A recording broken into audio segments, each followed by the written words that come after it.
brows, the land was divided between two great powers, the river and the mountain. The river flowed wide and endless, feeding fields, cradling villages, whispering secrets in its foam. Its spirit was restless, passionate, forever moving. The people who lived by its banks were called the children of water. They were dancers, singers, healers, and traders, their lives tied to the rhythm of waves. The mountain rose vast and immovable, a giant of stone crowned with snow. Its spirit was patient, silent, eternal. The people who lived upon its slopes were called the children of stone. They were builders, warriors, judges, and keepers of law, their lives bound by endurance. For centuries, the river and the mountain kept the land in balance. Water fed the crops, stone sheltered the people. But balance is fragile. It can crack as easily as clay. So it was foretold. One night, when the moon burned red, the priests of both clans gathered at the shrine where river and mountain touched. There, they drank bitter cola and called the ancestors. A shadow rose from the flame, speaking with a voice that was not of this world. From water shall rise a daughter, bright as dawn. From stone shall rise a son, fierce as fire. Their eyes shall meet, their hearts shall bind. And the oath of balance shall shatter. The priest trembled, for the shadow's voice grew heavier. One shall drown and one shall bleed. One shall be remembered, and one shall best. And the land shall drink their sorrow, until sun to tears, and tears to dust. The flame died. Shadow vanished. Silence claimed the shrine. Friday, the clans swore never to mix blood, never to join water with stone.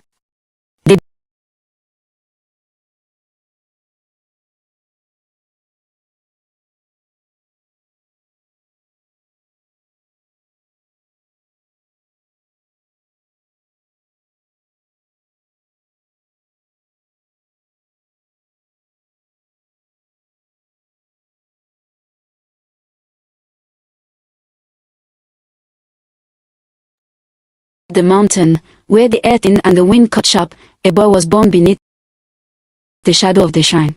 His first but again startled the hawks that sang. The elder said the mountain itself rumbled when as though acknowledging one of its own. He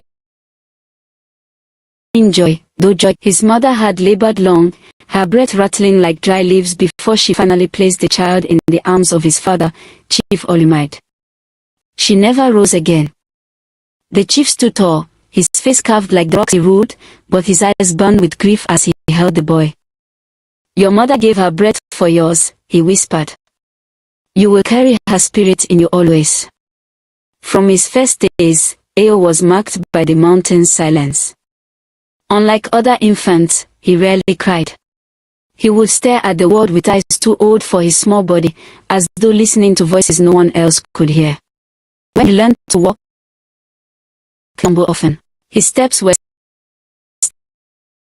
steady, as though the earth itself guided. When he learned to speak, his words came slowly, but each one carried weight. The people of the mountain whispered, the stone leaned him. He would be strong. Yet, strength is no blessing. It is also burden. Chief Olumide trained his son not with tenderness, but with duty. At dawn, when Frosty clung to the cliffs, the spear in the boy's hands. At dusk, when the fires dimmed, he set him before scrolls of law. A chief's son must not falter, Olumide said. You must be stone. Firm. Unbreaking. Ao obeyed. But sometimes at night, when no eyes watched, he would climb to the highest ledges and stare down into the valley below. There, far away, the river shimmered in the moonlight. He could hear its rushing voice, wild and unending. Something in him stirred when he looked. Not fear, not longing, a whisper of fate. The priest noticed. They marked it as dangerous. One elder muttered, the prophecy speaks in his silence. Watch him well. But Eo was only a boy. He hunted with his cousins, raced on the slopes, carved his first blade from obsidian. He laughed rarely, but when he did, the sound carried far, and the people marveled that stone could sing. Still, whenever he looked at the river, his heart beat strangely, as if remembering a story not yet told. Far below the mountain's shadow, the river sang its endless song. It carved through the land like a silver serpent, feeding fields of millet and yam, whispering dreams into the ears of those who lived on its banks.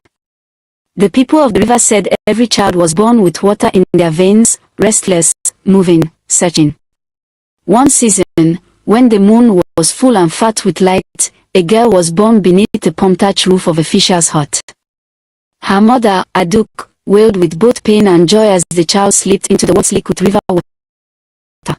She was named Nia, meaning purpose. The elder said the river itself had chosen her, for the night she was born, the water rose higher than ever before, flooding fields yet every home. Fisherman whispered, she carries in of the spirits. Unlike Eo of the mountain, Nia was no child of silence. Her cries filled the air, sharp as the call of herons. Her thought bubbled like running streams.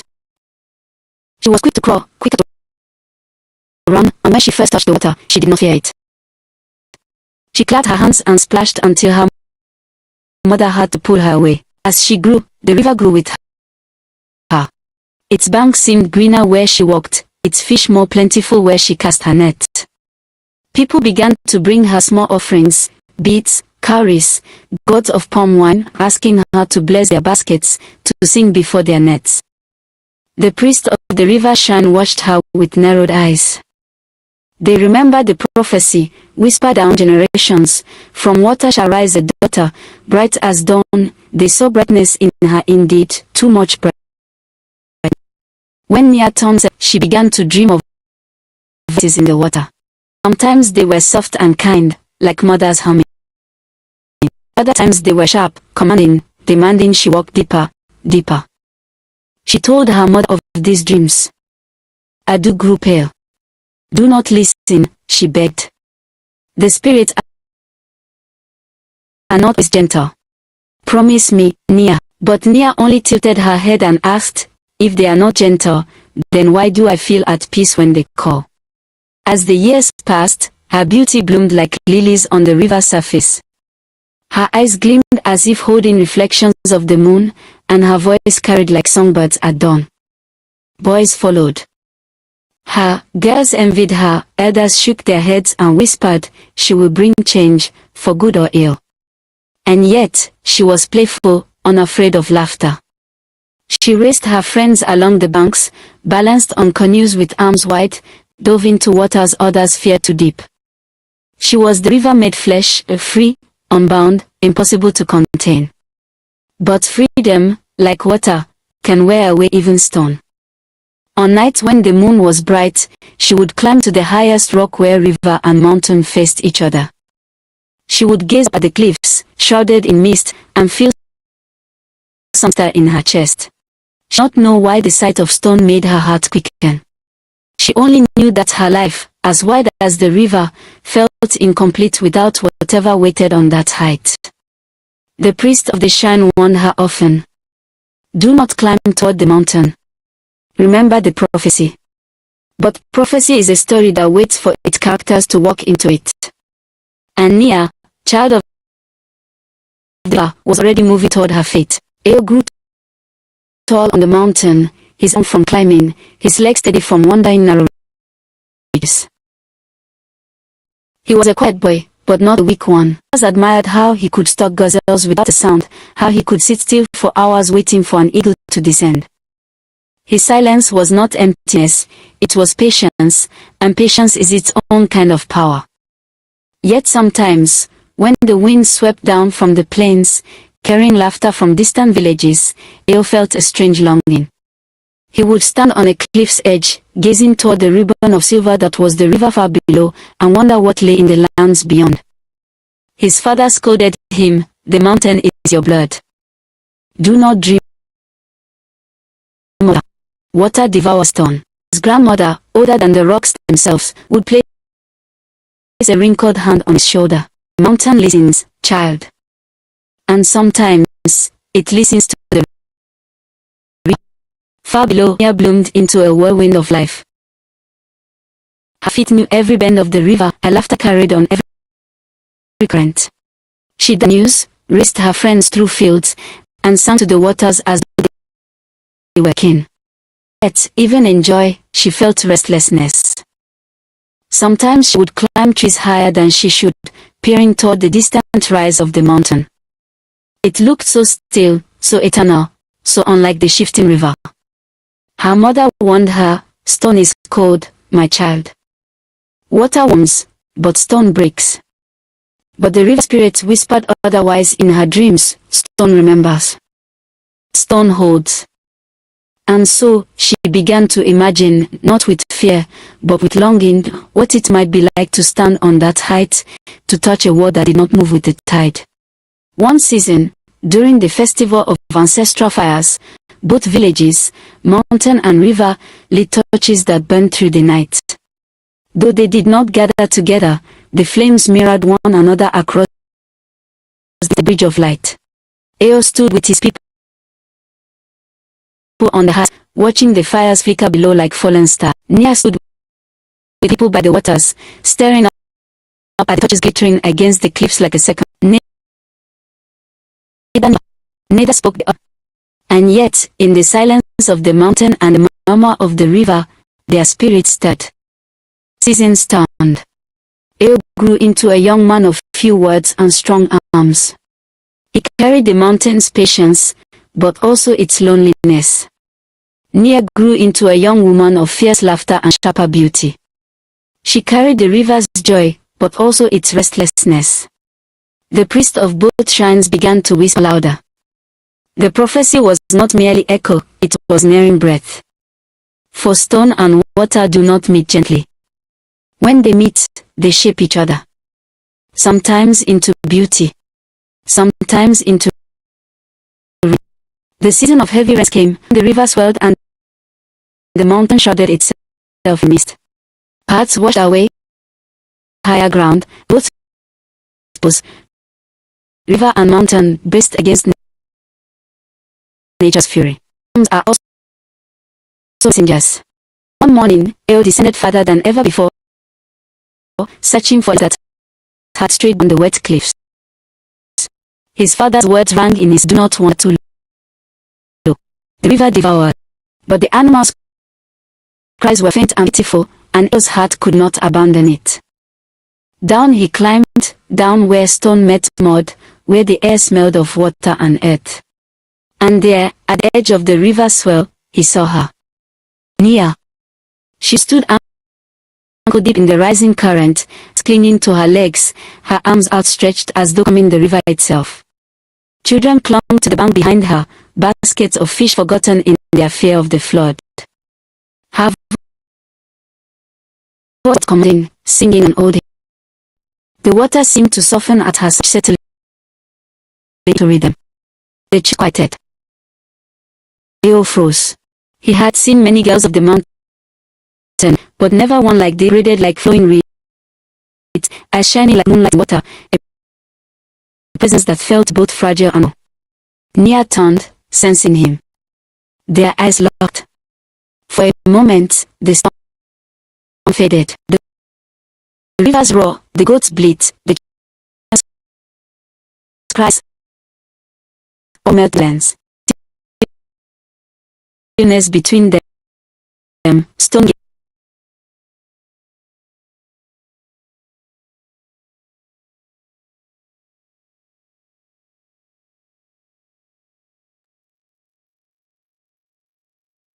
gazing at water. Eo's throat tightened. Words were strangers to him even among his own people. Now, facing her, he found none at all. Nia tilted her head, studying him as though reading a story etched into his face. She spoke first. "You're not of the river." "No," he admitted, voice low. "I am of the mountain."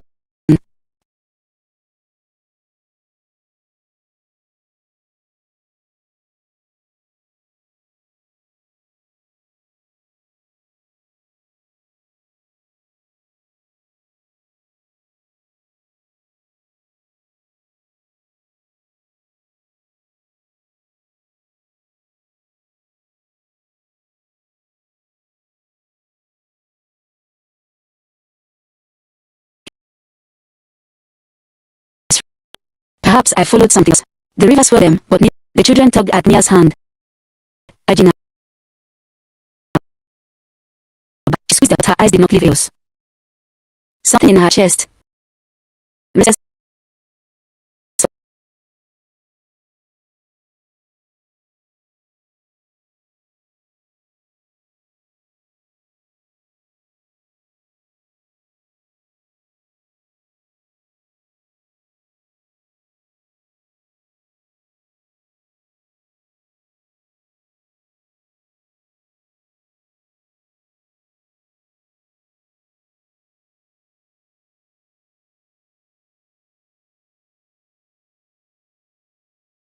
Neither would ever be whole without the other.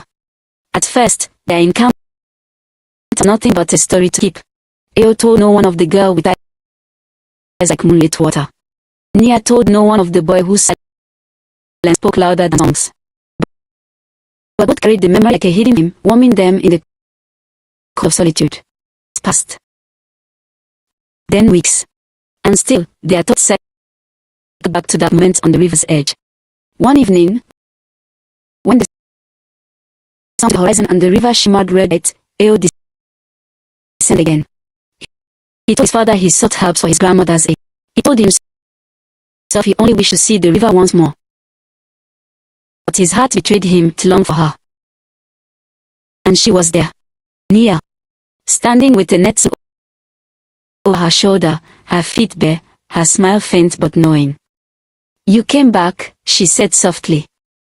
"I did not mean to," he answered, though his eyes betrayed the lie. They stood in silence for a time, the river murmuring at their feet. Then, as if moved by the same breath, they began to speak. Not of kingdoms, not of prophecy, but of small, ordinary things. Eo spoke of the mountain's hawks, how they rode the winds without moving their wings. Nia laughed and said the river had herons who stood so still they seemed carved of stone. They compared the taste of mountain berries and river fish. They argued playfully over which sky was clearer, the one seen from the cliffs, or the one reflected in the water. Each word tied a thread. Each smile tightened the knot. But love born in secret grows wild. They began to meet often, always at dusk, when the world softened and the shadows could hide them. They sat by the river's bend, their voices weaving stories into the night. Nia taught Eo songs of the fisherman, their rhythms quick and playful. Eo taught Nia the silence of the mountain, how to listen so deeply that even the trees seemed to speak. She laughed at his seriousness. He marveled at her fire. And in their differences, they found completion. Yet the world has ears. The children who once clung out of a mountain boy who visited her. A fisherman claimed to have seen a at night. Priests at the river shrine trembled in ways it had not before. On the mountains noticed Eo's long absences. His gaze grew sharp, his suspicion heavier each day. Winds hung in the air like storm clouds. Stone and water cannot mix, the elders had always said. Storm sinks, water flood. But when Eo looked into each other's eyes, they saw not ruin but reflection. And so, despite the whispers, despite the fear, they chose to meet again and again and again.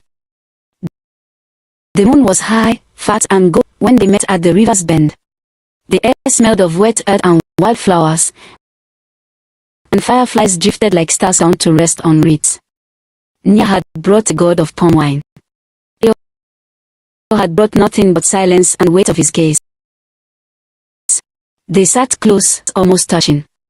She poured them each a sip, laughing when he grimaced at the sweetness. "You mountain folk are strange," she teased. "Do you but good air up there?" He almost smiled. "Air is enough. But perhaps not always." The pause that followed was thick as the river itself. For the first time, he was close enough that their fingers brushed when she shifted. She did not pull away. Instead, she turned her palm upward, bold as always. If the mountain dares, let it hold the river. His chest tightened. Slowly, carefully, he laid his hand in hers. Stone met water. Warmth flowed through his body, steady but trembling. Nia's eyes softened, the laughter leaving her face. You are not cold, she whispered. You are fire hidden in stone. And you, he murmured, voice low, are storm hidden in laughter.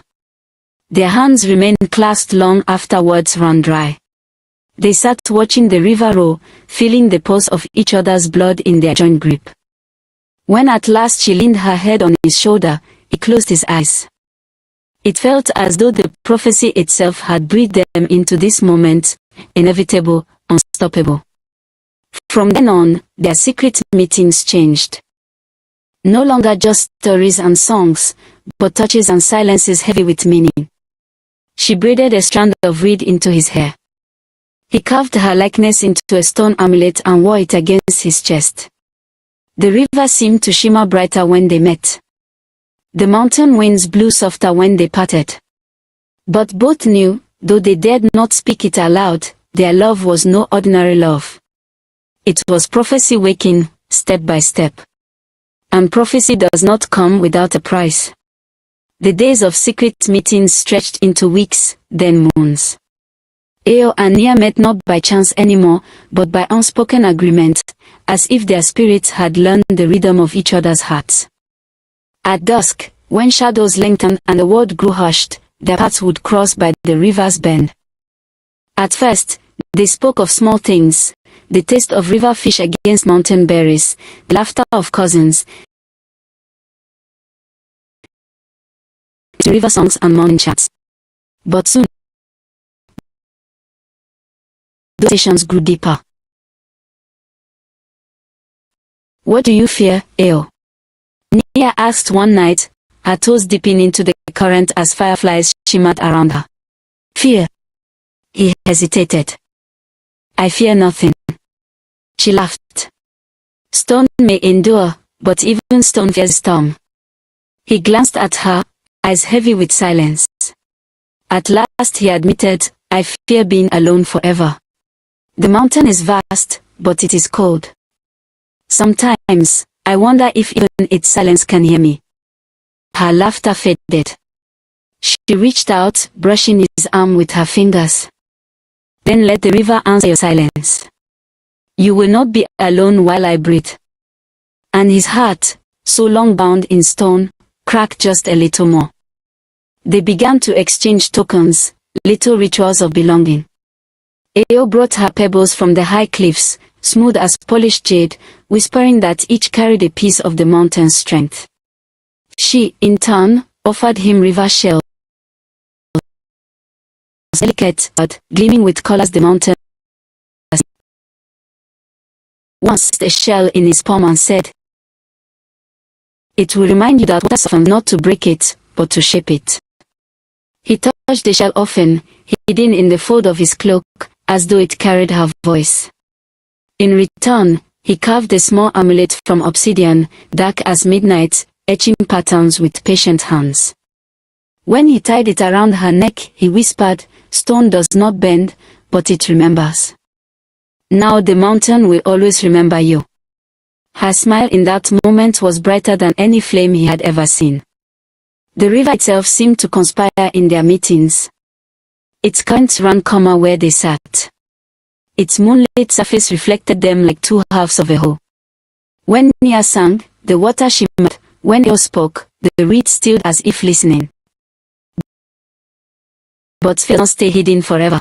The river children notice first. Nia disappears too often at night, one boy teased. Perhaps she has found a spirit for a husband. She laughed it off, tossing water in his face. Better a spirit than a fisherman who cannot row straight. But inside, her chest tightened. Secrets are heavy, and laughter is not always enough to hide their weight. On the mountain, hunters whispered to one another. Eo returns late, his cloak wet, his gaze far away. Perhaps, but his father, Chief Oid, was not so easily fooled. He studied his son's absence. His new habit of staring into the distance, pieces of reeds clinging to his boot. Evening, Olimite placed a heavy hand on his son. Son must remain stone, Eo. Do not let the water draw you away. Eo lowered his eyes, saying nothing. But in the stillness of his heart, the river surrounded his father's warning. The priest felt it. At the river shrine, the high priestess cast cowries upon mat.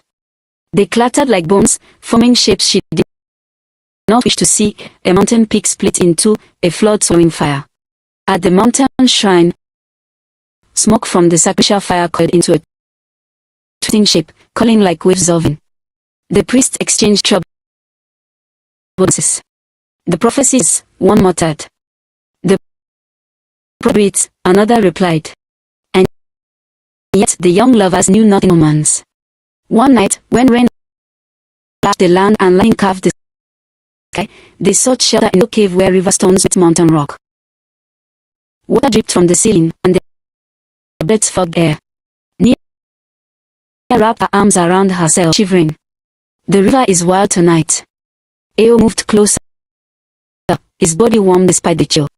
The mountain stands firm. She looked up at him, eyes wide in the flicker of lightning. Do you ever wonder, she wondered, if we were meant to find each other? Or if we are defying everything that keeps this land in balance? Silence was long, heavy. Then, slowly, he reached for her hand. I do not know of birds. I only know that without you, I am less than whole. Her breath caught. For a heartbeat, neither moved. The world seemed to hold its breath. Then thunder rolled above, she leaned closer. Their lips met, tentative first, then fierce as if the storm demanded it. The kiss, fire and flood, stone breaking and water back. It was both promise and peril. When they parted, her forehead rested against his. Now the river knows your taste, she whispered. It will not let you go. And the mountain, mad, voice trembling, will never release you either. But even storms do not stay. A fisherman claimed he saw Nia's figure entering the reeds with a stranger. The hunter swore he glimpsed Eo speaking by the water's edge. The whispers began. At first, they were quiet, nothing but repose on still water. But repose grew. Soon, elders frowned, mothers shook their heads, and fathers muttered proverbs about danger. And in the stillness between the mountain and the river, prophecy smiled. The days following their kiss were heavy with sweetness, but also with shadows. Nia and Eo met still, but now their eyes darted to every rustle in the reeds, every bird cry, stepped too near. Love made them, but love also made them a guess. One evening, as they sat with fingers entwined, Nia sighed. Do you feel it too? It's us. Leonoli. The mountain does not sleep. The river does not forget. They are watching. But neither could bear to turn away. On the river, tongues wagged.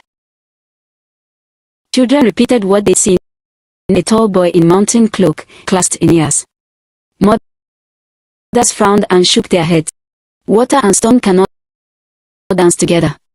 Caught a spirit, one fisherman muttered. But if it is flesh and blood, then ruin will follow. The river priest, troubled by cowrie shell's warnings, began to press closer. They questioned Nia softly, pretending concern. Child, you have grown beautiful, but beauty draws. Tell us, who do you ask? Nia only smiled, her eyes bright. I meet the river. Who else would I meet? They did not believe her. On the mountain, the rumors sharpened into steel. Eo's cousin spoke in low tones of how he wandered too far, how his eyes no longer belonged to the cliffs. He has been touched by something below, one said darkly.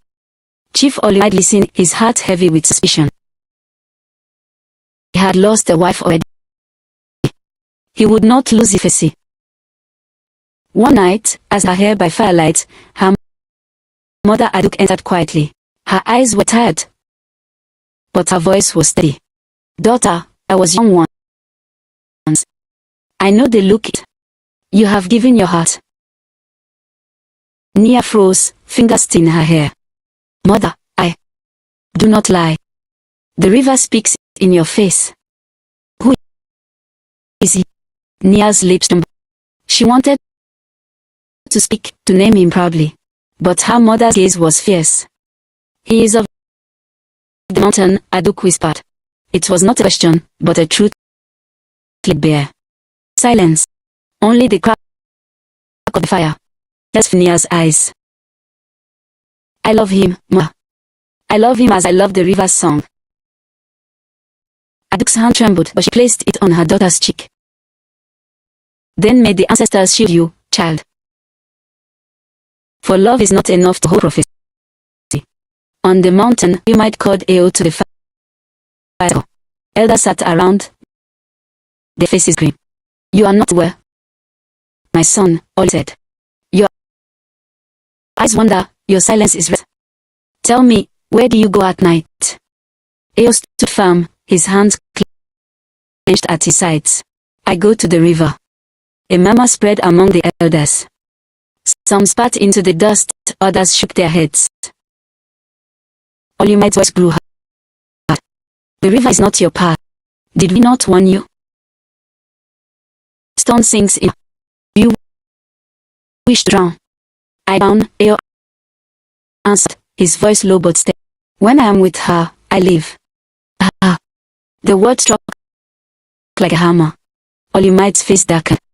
You shame your blood. You break the utterance. Eo lifted his chin. The balance was long before I was born. I did not choose this fate. It chose me. His father's hand twitched toward his staff. But after a long silence, he turned away, grief heavy on his. Then you are no longer only my son, he whispered. You are prophecy walking.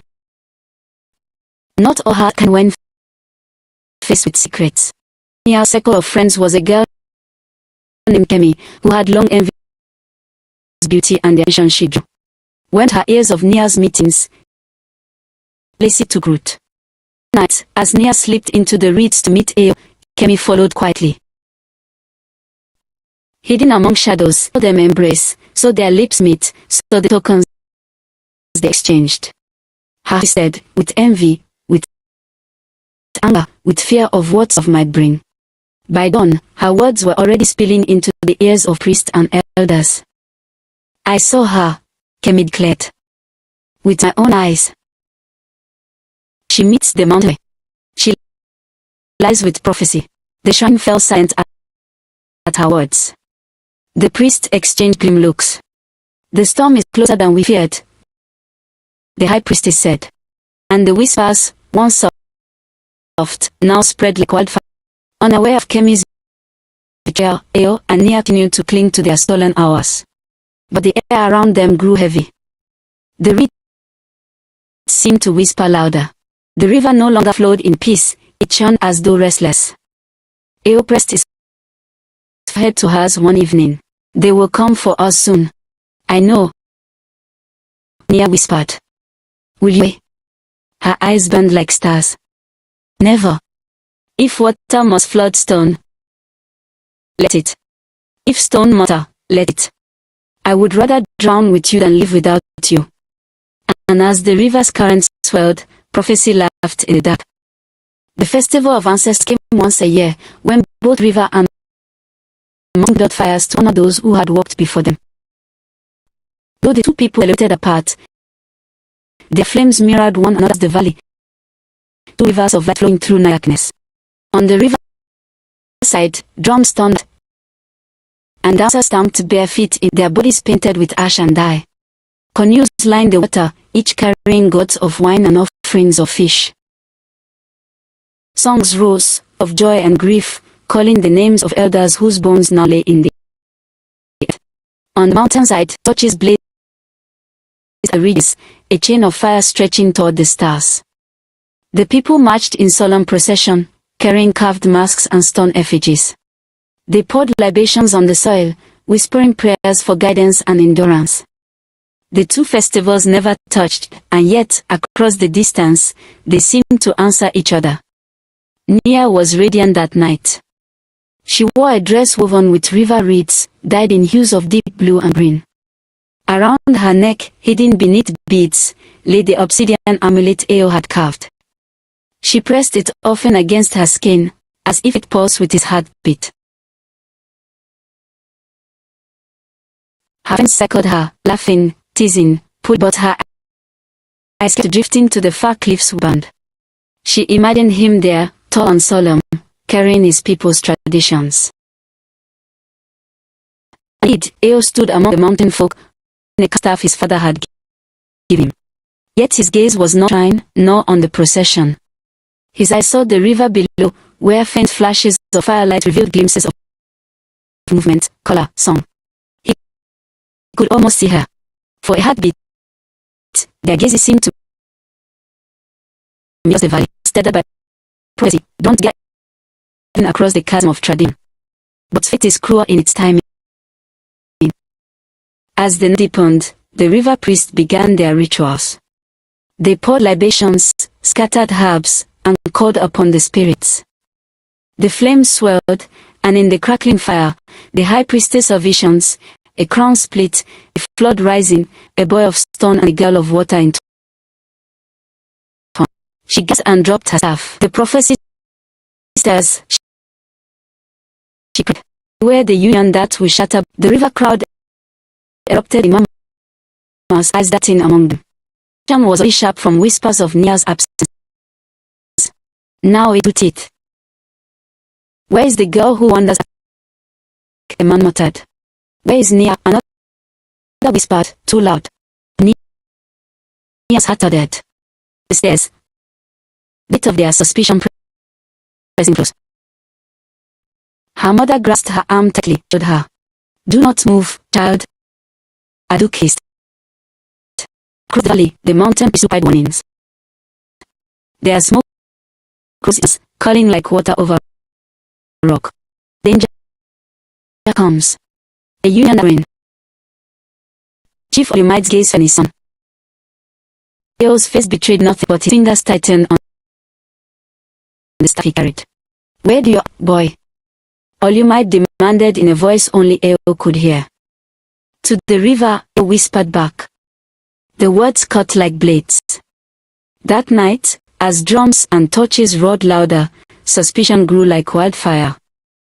The people of river and mountain did not yet know the names, but they felt the truth circling. Someone among them was walking into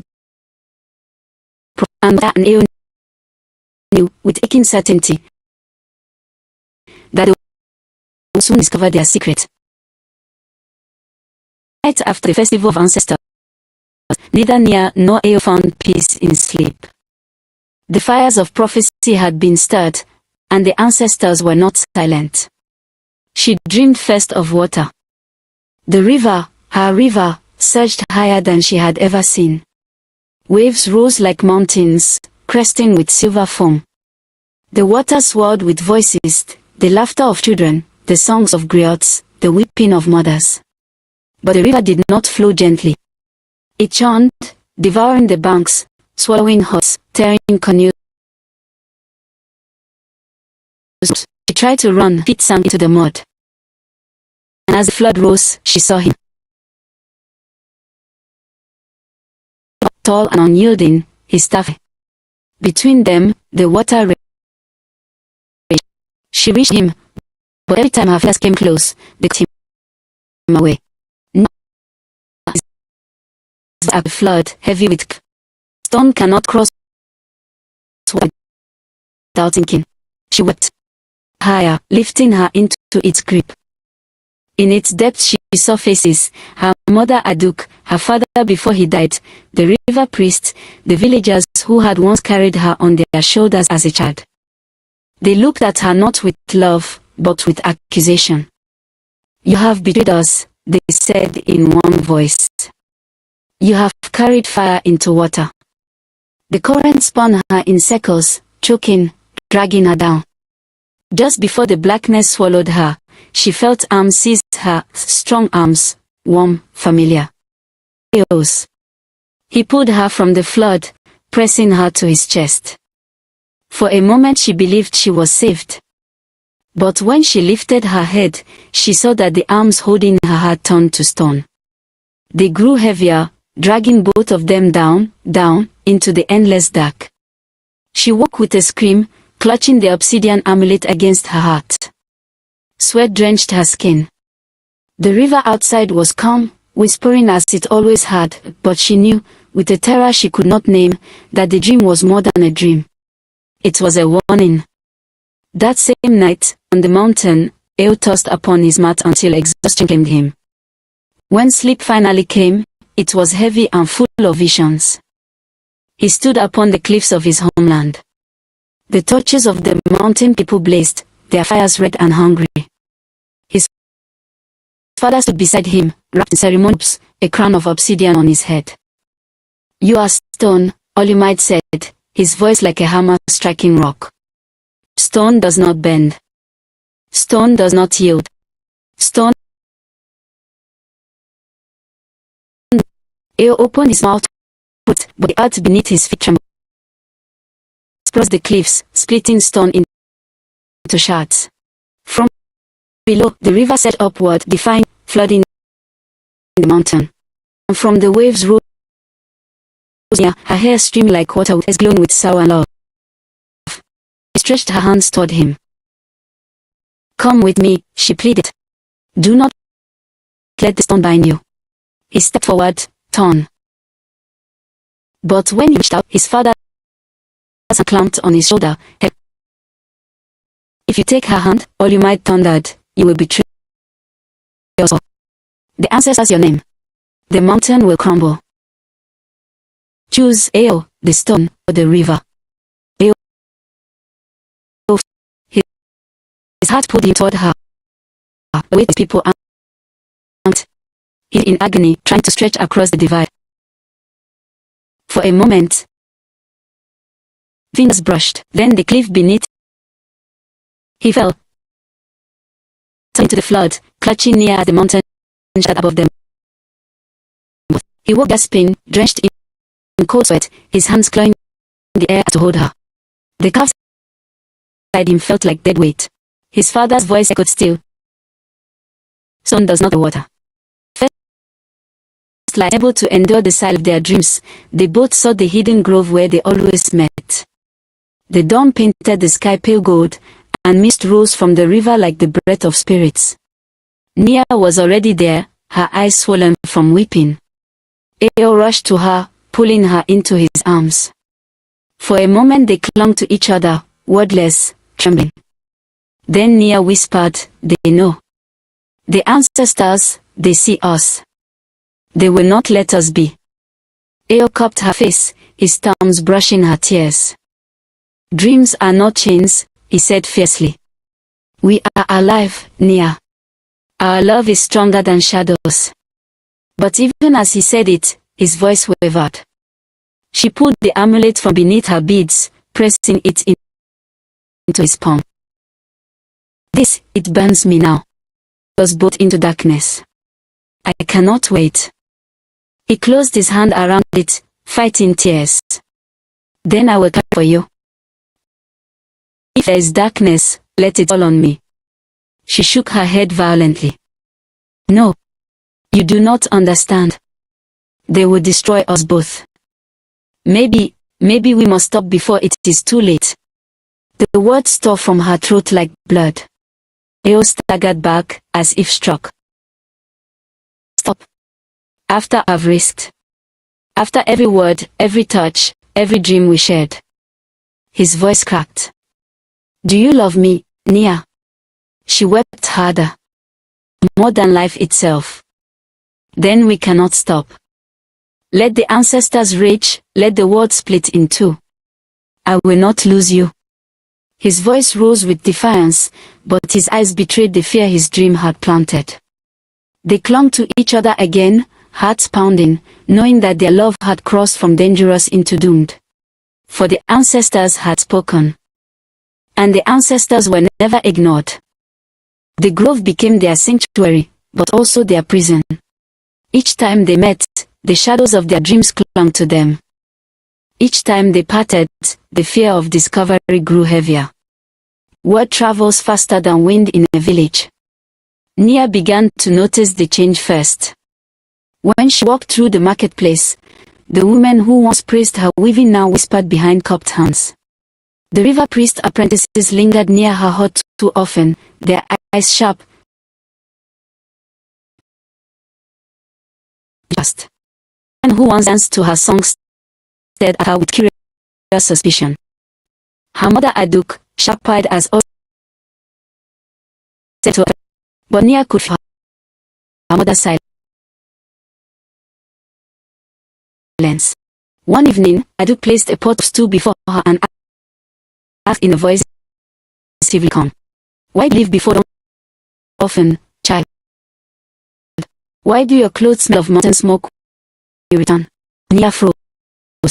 The spoon trembled in her hand. She forced a smile, but Aduk's arrowed. Mothers always know when a dog is hiding fire behind her lips. Eo's troubles mirrored hers.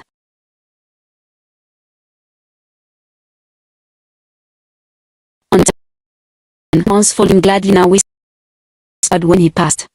His cousin Adewale, ever ambitious, began to hint at council meetings. A prince walked into the valley.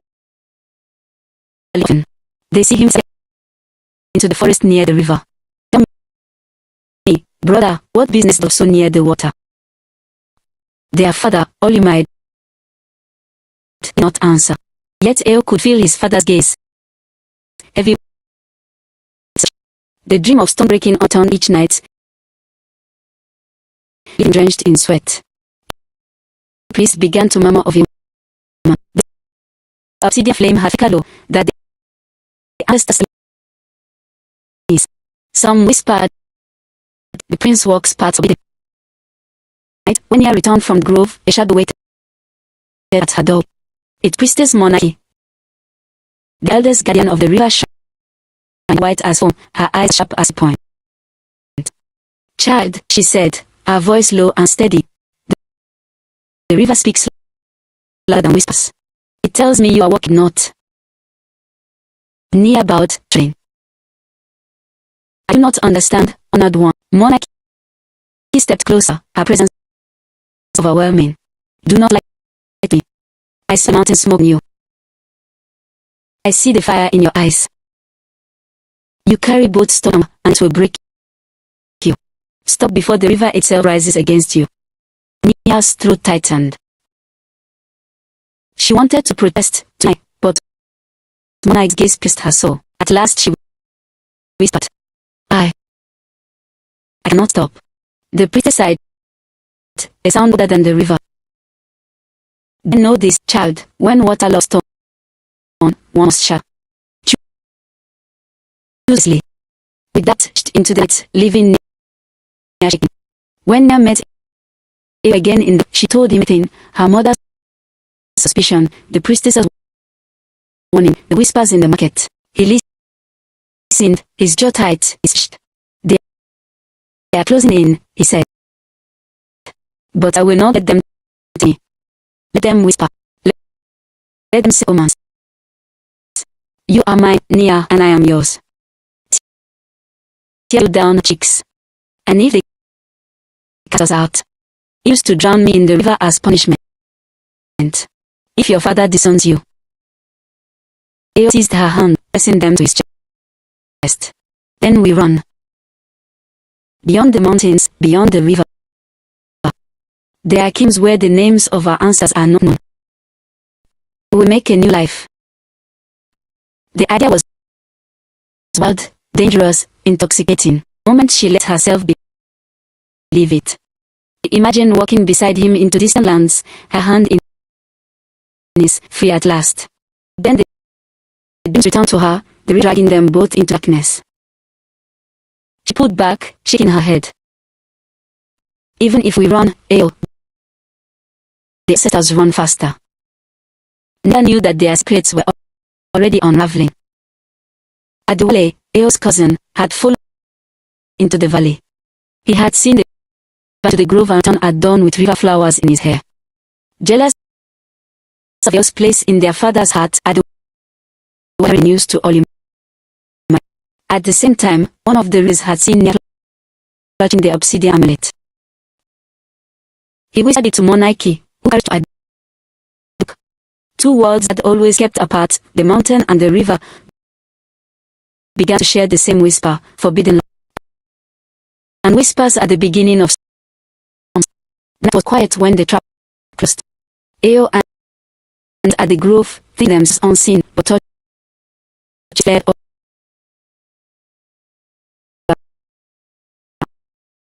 them.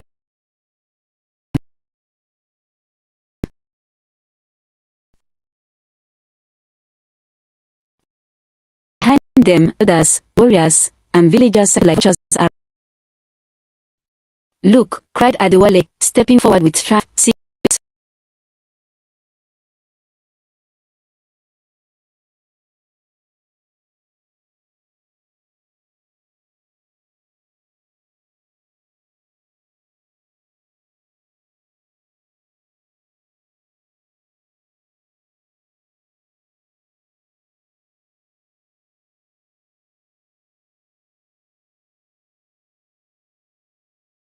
Ancestors warned, if one loves water, the river will rise and the mountain will fall. Agreement. Mothers put their clothes. Warriors raised spear. Olinet's face was half from grief. My son, you have shamed the mountain. It has betrayed your blood. For this exile with mercy. Nia cried out, then exile lost. But I struck her staff, down trembling beneath them. No. Only blood will appease the ancestor. The river has been mocked, and it will devour mocks it. At dawn, the joy comes on the bank. The people gathered in silence, watching as it itself held its breath. The verdict was clear before it was spoken. Nia was to and cast into the river as offering. Eo, disowned, would be banished to one his bones turned to dust. He fought like a lion, tearing at the ropes, his voice breaking. If she dies, I die with her. But the others were unmoved. Prophecy demands balance. The river must have its due. Yeah, though her body lifted her chin, her voice trembling, carried across the water. Then river was both. For what is pity to a heart that loves? What is fear to a soul already bound? The people gasped, but none dared to intervene. Night, they were locked in separate huts, guarded by warriors. Yet near Aduk, pity burned in her heart, crept through shadow and caught the one daughter's wrist. Run, child, she whispered, screaming. Run and never look back. But Nia shook her head. Not leave him. Without Eo already drowned. Together, to his heart, breaking his chains. Also Nia, free and glowing in the torchlight, he pressed his forehead to us. Then to die, let it be on our own time. Before the guards awoke, they fled hand in hand to the river's edge. The moon shone over, the water black. Behind them, rose, torches lit the banks, warriors forward. Eo turned near. One last choice. Do it to them or to the river. Nia's eyes shone with tears but also with defiance. We choose the river. If it devours us, let it be because we leapt, not because we were through. With one breath, one kiss, one final embrace, they leapt into the rushing current. The water swallowed them whole. The people screamed. The river raged, rising higher than ever before in the land. But when dawn came, what calmed, and where their bodies should have been, none were found. From that day, the river never watered again. They did unite, but the clash had paid a price too heavy to forget. Some said the lovers became spirits, one of stone, one of water, one lies beneath the earth. Others say they are evolved into the river, and each spring's flood is their embrace root. The Greeks tell it simply. Loved them. They leapt doomed. The river devoured them, but their love still flows. And so, at festival, when the drums echo against the mountains and churches line the river, the story is sung. The laughter of water. Oh, the silence of two hearts that defied prophecy, and of a river that devoured love, yet could not run. Before the kingdom of men had walls from stone, gates beat with the sound of drums. Before chiefs were gold up on their brows, the land was divided into two great powers, the river and the mountain. The river flowed wide and endless, filling fields, cradling villages, pouring secrets in its foam. Its spirit was restless, passionate, forever moving. The people who lived by its banks were called the children of water. They were dancers, singers, healers, and traders. Their life the rhythm of waves. The mountain was unmovable, a giant of stone could know. Spirit was patient, silent, eternal. The people who lived upon its slopes were called the children of stone. They were warriors, judges, and keepers of law. Their lives bound endurance. For the river and the mountain kept the land in balance. Water fed crops, stone sheltered the people. But balance is fragile. It can crash easily as a. So it was foretold. One night, when the moon burned red, the both clans gathered at the shrine where the mountain touched. There, they drank bitter cola and the ancestors. A shadow rose from flame, skin with what was not of this world. From water shall rise a daughter, bright as. From sun shall rise the sun, fire. Their eyes shall meet, their hearts shall bind, and the oath of balance shatter. The priest trembled, for the voice grew heavier. One shall drown, one shall bleed. One shall be remembered, and one shall be cursed. And the land shall drink their sorrow, until songs turn tears, and tears to dust. The flame died. The shadow vanished. Silence in the shrine. From that day, the clans vowed to mix blood, but ever to join water with stone. They built boundaries, enforced laws, and raised children on. Do not love across the river. Do not climb toward the mountain. Desire is a fire that devours.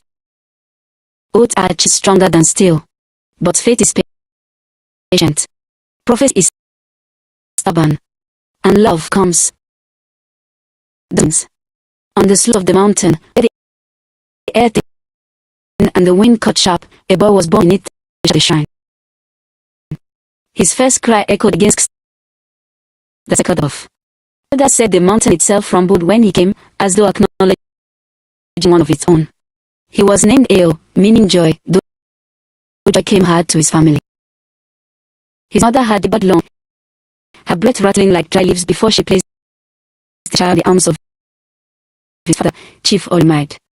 Again, the chief stood tall, his face carved like the rocks he ruled, but his eyes burned with grief as he held the boy. You gave her breath for yours, he whispered. You will carry her in you always. From his first days, a mountain silence. Other infants, he replied.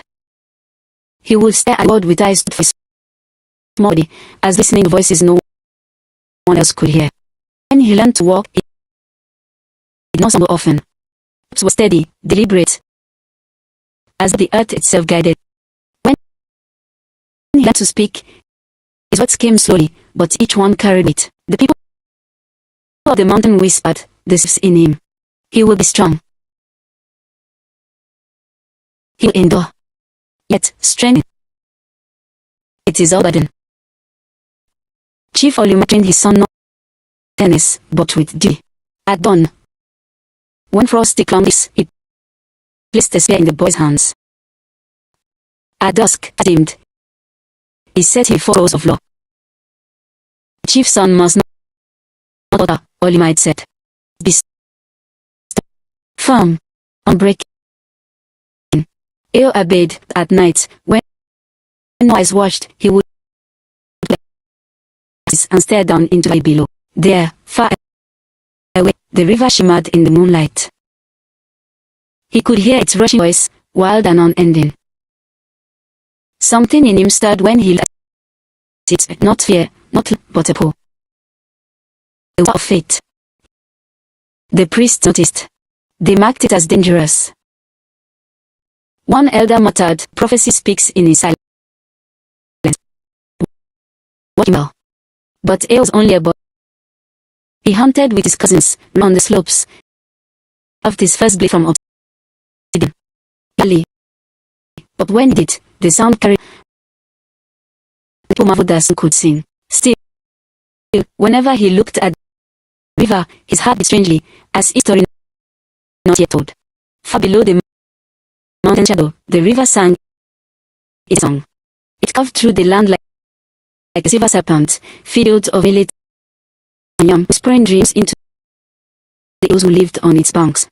All of the verse said every child was with water in their hands, restless, moving, singing. One season, when the moon was full and fat with light, a girl was born on the roof of a fisher's hut. Her mother, a duke, wailed with joy and joy as the child slipped into the sour water. She was named Nia, meaning purpose. The elder said the river itself had chosen her. For the night she was born, the water was higher than ever before, flooding fields in every home. Fisher murmured, she carries the blessing of the spirits. Like of the mountain, near word of silence. Her cries feel sharp as the call of herons. Her laughter abode like running streams. She was quick to crawl, to run, and when she first touched the water, she did not fear it. She clapped her hands and splashed another heart her way. As she grew, the river grew with her. Its banks thinner where she walked, its fish more plentiful where cast her net. She began to bring her small offerings, beads, cowries, goats of wine, asking her to bless them, to sing with their nets. The priest of the reward with narrowed eyes. He remembered the prophecy, whispered down generations, from water shall rise a daughter. As dawn, they saw brightness in it, too much brightness. When near dawn, she began to dream of voices in water. Sometimes they were soft and kind, like mother's humming. They were sharp, commanding, demanding walk deeper, deeper. She told her mother of the dreams. Adu grew pale. Do not listen, begged. The spirits are not always gentle. See, Nia. But Nia only tilted and asked, if they are not gentle, then why do I feel when they call? Years passed, her beauty bloomed like lilies on the river's surface. Her eyes gleamed as if holding inflections of the moon, and her voice carried like songbirds at dawn. Bellowed. Her girls envied her other's heads and whispered, she will bring change, for good or ill. And yet she was playful, unafraid of laughter. She raised hands along the banks, balanced on current with arms wide, dove into waters fear too deep. She was the river made flesh, free, unbound, impossible to contain. Its freedom, like water, can wear even stone. Nights when the moon was bright, she would climb to the highest where river and mountain faced each other. She would gaze up at the cliffs, shut the mist, and feel something in her chest. She did not know why the sight of stone made her heart quicken. She only knew that her life, as a river, felt incomplete whatever waited on its height. The priest of the shrine often, do not climb toward the mountain. Remember the day. But prophecy is a story that wakes up as to walk into it. Ania, child of the river moving toward the height. Eo grew tall on the mountain, his arms strong in, his legs steady from under narrow ridges. Quiet boy, but not a weak one. The hunters had how he saw gazelles without a sound, how he could sit still for hours waiting for an eagle to land. His silence was not emptiness, it was patience, and patience is its own kind of power. Sometimes, when the wind swept down from the plains, carrying after from distant villages, Leo felt a strange longing. To stand on a cliff's edge, gazing toward the ribbon of silver river far below, and wonder what lay in the lands beyond. His father told him, "The mountain is your blood. Do not dream of water. Water devours stone." But his grandmother, older than the rocks, would place a wrinkled hand on his shoulder. The mountain listens, child, and sometimes it listens to the river. Far below, near the whirlwind of life, her feet knew every bend of the river. Her laughter carried on earth. She danced on news, raised her friends to roots, and sang to the waters as though they were kin. Even in joy, she felt restlessness. Sometimes she would climb trees higher than she should, peer the distant rise of mountain. It looked so still, so eternal, so unshifting. I warned her, "Stone is old, my child. Water warms, but stone breaks." But the river spirits whispered otherwise in her dreams. Stone remembers, stone holds. And so she began to imagine, not fear, but with longing, what it might be like to stand on that height, to touch a world that did not move with the tide. One season, during the festival of fires, both villages, mountain and river, lit torches that burned through the night. Though they did not gather together, the flames mirrored one another across the distance, a bridge of light. Eo stood with his people, watching the fires flicker below like fallen stars. He stood by the waters, staring up at the torches during a ghostly sky. Neither knew the other. Neither spoke the other's name. And yet, in the sight of the mountain and the murmur of the river, their spirits stirred. Seasons turned. To a young man of few words and strong arms. Carried the mountain patience, but all its loneliness. Near grew into a young woman of fierce latter beauty. She carried the river's joy, but also its restlessness. The priest shines began to whisper louder. The prophecy was not merely air, it was nearing breath. For stone and water do not meet gently. They shape each other. Sometimes into beauty, sometimes into ruin. The season of heavy rain, when the river swelled and the mountain shrouded itself in mist. Paths washed away, animals feed higher ground, and both peoples, river and mountain, breakers fury. Storms are also messengers. One morning, it descended farther than ever before, searching for a lost goat that had strayed down cliffs. His father's words rang in his mind, "Do not wander too low. River devours." But the animal's cries were faint and pitiful, and Eo's heart abandoned it.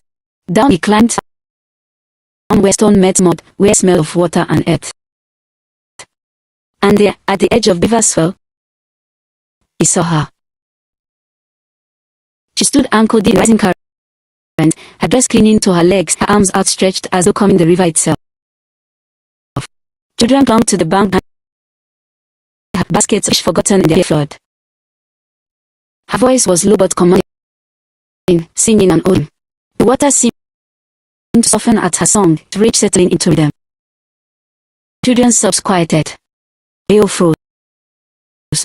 He had seen many gates of the mountain, but never one like this, bedded like flows, as shining like on water, a place that felt both unshakable. Near set in him.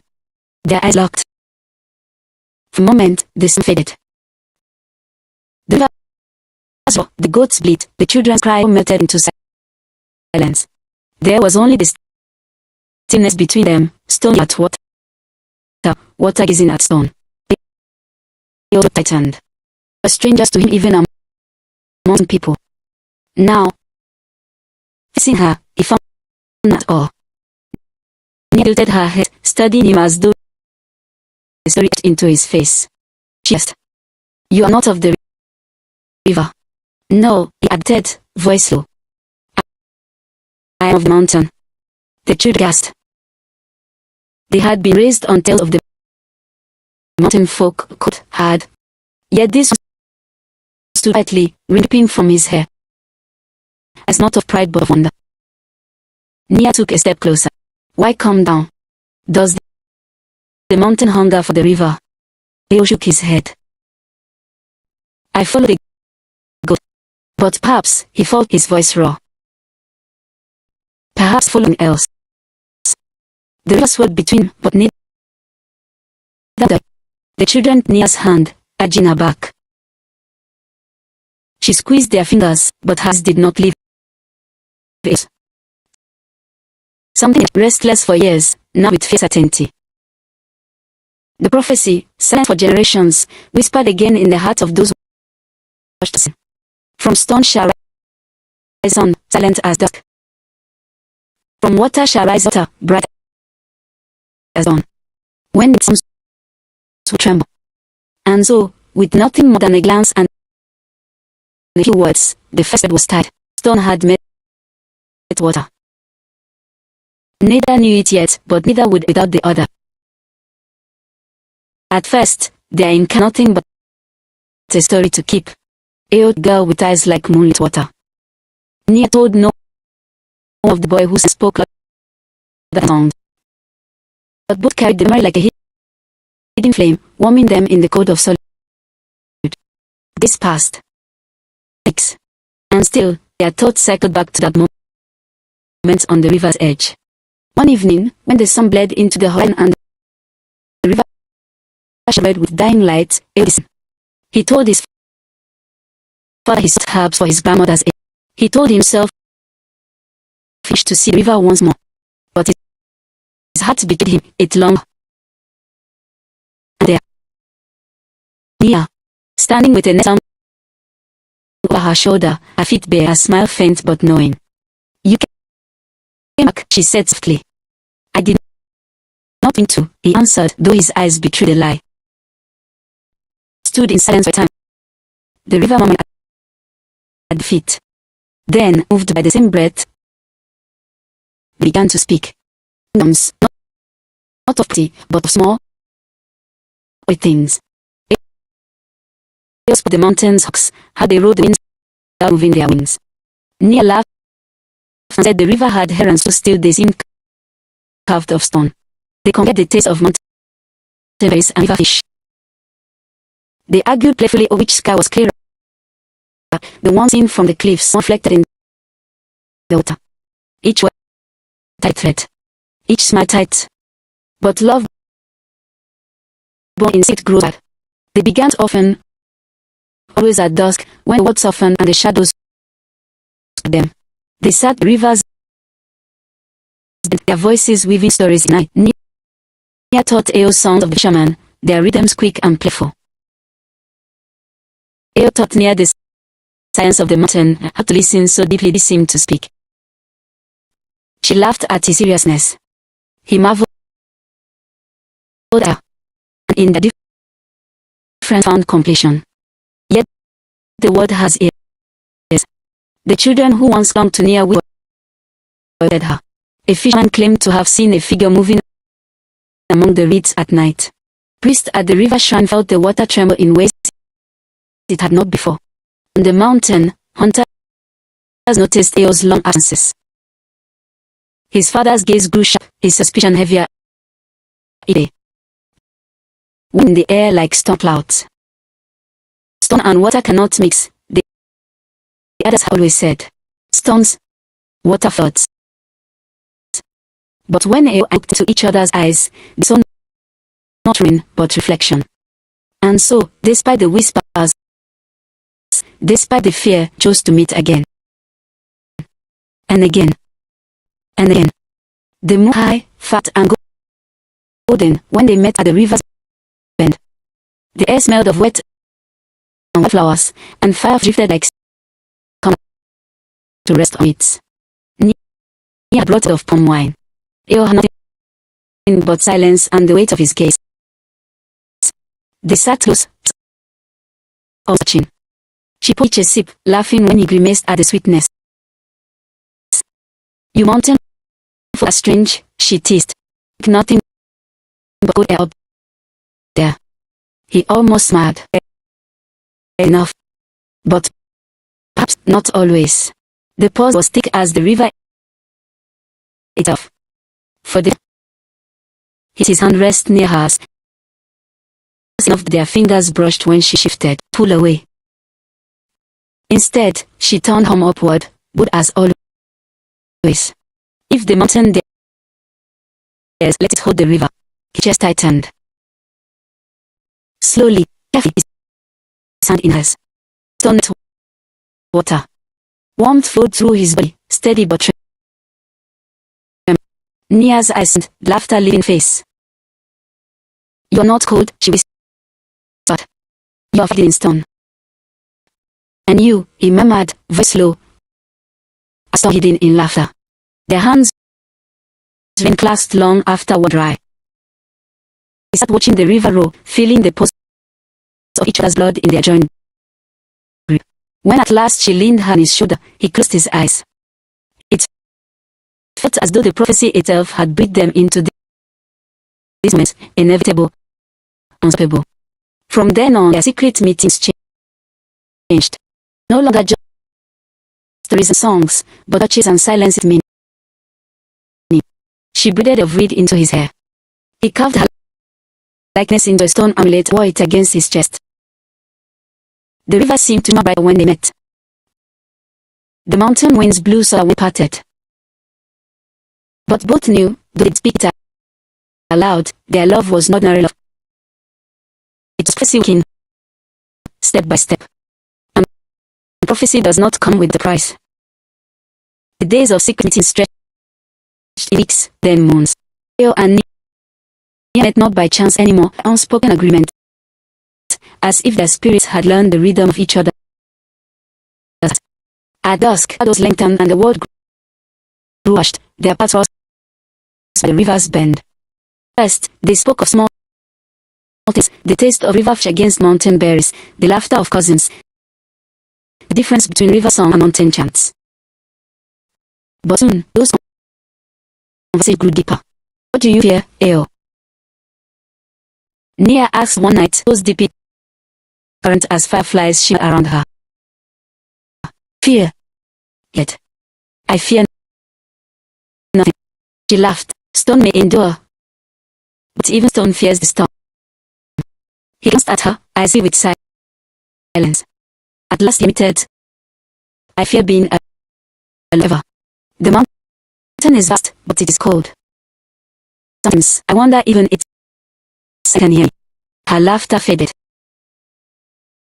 She reached out, bound her fingers. Then the river answered your silence. You will not be alone while I breathe. And his heart, so long bound in stone, cracked just a little more. They began to exchange tokens, little rituals of belonging. Eo brought her pebbles on the high cliffs, smooth as polished jade, whispering that each carried a piece of the mountain. She, in turn, offered him rivers, delicate, spiral, gleaming with colors the mountain had known. Once, she placed a shell and said, keep this. It will remind you that water softens stone. Not it, but to shape it. He touched the shell often, hidden in the fold of his cloak, as though it carried her voice. In return, he carved a small amulet from obsidian, dark as night, etching patterns with patient hands. When he had neck whispered, it was not bend, but it remembered. Now the mountain will also smile in that moment better than any flame he had ever seen. The river itself seemed to conspire in their meetings. Its current ran comeward, its moonlit surface fitted them to have. When Nia sang, shimmered. When Eo spoke, the reed still is hidden. But fate does not stay hidden forever. The river children notice first. Nia disappears too often at night. Perhaps she has found a spirit for her husband. He laughed it off, tossed in his face. Better is a fisherman who cannot root. But inside, her chest tightened. Secrets are hidden. Laughter is not always in to hide their wit. On the mountain, hunters whisper to one another. Eo returns late, his cloak wet, his gaze far away. Perhaps he caught the mist, but his far chief was not so easily fooled. His new habit of staring into the distance, the faint traces of river reeds clinging to his. One evening, Olimite placed a heavy hand on Sam's shoulder. Son must remain, Eo. Do not let the water draw you away. Eo lowered his eyes, saying nothing. But in the stillness of his heart, the river surrounded his father's wing. The priest fell. At the river shrine, the high priestess cast cowries on a mat. They clattered like bones, forming shapes she did not wish to see. The mountain peaks spitting a flood swallowing fire. At the mountain shrine, smoke from the sacrificial fire to a twisting shape, curled like waves before dissolving. Ranged doubled glances. The prophecy stirs, one muttered. The prophecy breathes, and replied. The young lovers knew nothing of this omen. One night, when rain landed and lightning carved the sky, they saw a whole cave where river stones met smoke.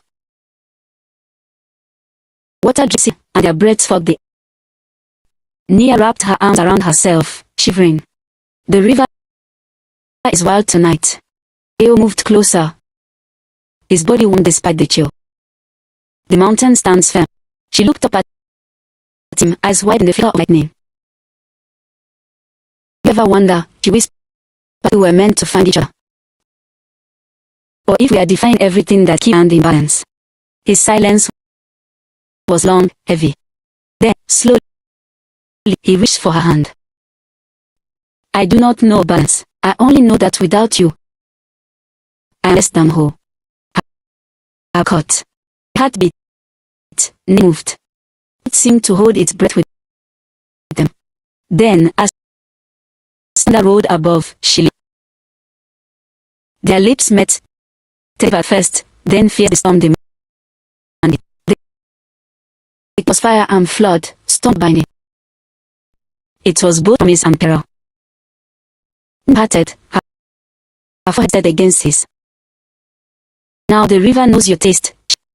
It will not let you go. Anton, he murmured, voice will never release either. But even storms do not stay hidden. A fisherman claimed he saw Neo entering the reeds with a stranger. A hunter swore he glimpsed Eo's skin to shadows by the water's edge. The whispers began. They were quiet, but ripples on still water. But ripples. Soon, elders frowned, others shook their heads, and fast muttered out. And in the stillness between the mountain and the river, prophecy smiled. The days following their kiss were heavy with sweetness, but also with shadows. Nia and Eo met still, but now their eyes started to rustle in the reeds. Everybody stepped too near. Love made them older, but love also made them reckless. One evening, as they sat with fingers entwined, died. Do you feel it too? Eyes on us. Eo nodded slowly. The mountain does not sleep. The river does not forget. They are watching, but neither could bear to turn away. On the river, tongues wagged. Repeated dating a tall boy in mountain cloak, his hand clasped in ears. Mothers frowned and shook their heads. Water and sun danced together. Perhaps she caught a spirit, one fisherman muttered. But if it is flesh and blood, it will follow. The river priest, cowrie shell wings began to press closer. Near softly, pretending son. Child, you've grown beautiful. Beauty draws danger. Tell us. You meet at dusk. Nia only smiled, her eyes bright. And the river. Who else should I meet? They did not. On the mountain, the rumors sharpened into still. Eo's cousin spoke of how he wandered too far, how his eyes no longer bent to the cliff. He has been touched by some below. One said darkly. Chili might listen in silence, his heart heavy with suspicion. He had lost a wife. He would not lose his son to prophecy. One night, as Nia combed her hair by firelight, her mother added quietly.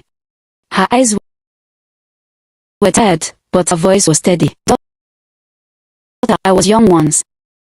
Know the look in your eyes. You have given your heart. Nia froze, fingers still in her hair. Mother, I do not lie. The river speaks in your face. Who is he? Nia's lips trembled. Wanted to aim him badly, but her mother's gaze was fierce. He is of the mountain, Aduk whispered. It was not a John, but the truth lay there. The crackle of the fire. Tears filled Nia's eyes. I love him, mother. I love as I love the river's song. Adon trembled, but she pressed it on her daughter's cheek. Then, may the ancestors shield you, child. For love is not enough to hold back pity. On Mount Elimite called to the fire circle. Elders sat around, their face green. You and you were, my son, Elimite said. Eyes wonder, your silence is restless. Tell me, where do you go at night? Eo stood firm, his hands clenched at his sides. I go to the river. A murmur. Some spat into dust, others shook their heads. Its voice grew hard. The river is not your path. Did we not warn you? One sinks in water. Do you wish to drown? I do not drown, Eo said, his voice slow but steady. Wait. I live. Ah. The word struck like a hammer. Olimite's face darkened. You shame your blood. You break the oath of balance. Eo lifted his chin. The balance was broken. I did not choose this fate. It chose me. His hand twitched toward his staff. But after a long silence, he turned away, grief heavy on his face. Then you are no longer only my son, but you are walking. Not all hearts are sweet. Among Nia's second friends was a girl named Kemi who had envied Nia's beauty. The attention she drew. When waves of Nia's meetings, the seed grew. One night, as Nia slipped into the reeds, Kemi followed quietly. Hidden among shadows, she saw them embrace, so their lips met, so the tokens they exchanged. Her heart twisted, with envy, with anger, with fear of what such love might bring. By dawn, her words were already filling the ears of priests. Kemi declared, with my own eyes. She meets the mountain boy. She lies with prophecy. The shrine fell silent at her words. The priests exchanged grim looks. The storm is closer than we feared. They said. And whispers, once soft, now spread like wildfire. Unaware of Kemi's betrayal, Eo and Nia continued to cling to their stone hours. But the air around them grew heavy. The reeds seemed to whisper louder. The river now flowed in peace, shone as though restless. Eo pressed his foot to hers one evening. They will come for us soon.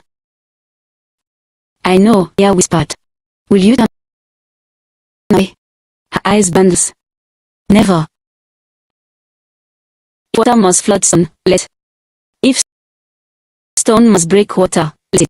I would drown with you than live without you. And as the river's current swelled, prophecy laughed in the dark. The festival of ancestors came once in both river and kindled fires to honor those who had walked before them. Though the people celebrated apart, their flames mirrored one another across the valley, two rivers of light flowing through night's darkness. On the riverside, drums thunder and dancers stamped their feet in mud, their bodies pitted with ash and dye. Canoes lined the water, each carrying gourds of wine and of fish. Songs rose, full of joy and grief, calling names of elders' bones now lay in the earth. On the mountainside, torches blazed along the ridge, a cheer toward the stars. The people marched in solemn procession, carrying carved masks on effigies. They poured libations on the soil, whispering prayers for guidance and endurance. The two festivals never touched, and yet across the distance seemed to answer each other. Nia was radiant night. She wore a dress with river reeds, dyed in blue and green. Neck, hidden beneath beads, lay the obsidian amulet Eo had carved. She pressed it often against her feet, pulse with his heartbeat. Her friends circled her, laughing, teasing, pulling her into dances. Her eyes kept drifting to the far cliffs where torches burned. She and him there, tall and solemn, carrying his people's traditions.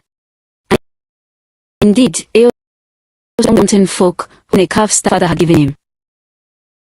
Yet his gaze not on the shrine, nor on the procession. His eyes sought the river below. Flashes of firelight revealed glimpses of movement, color, song. He could almost see her.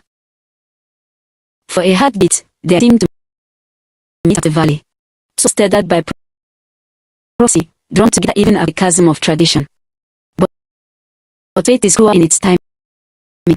As the night deepened, the river priests began their rituals.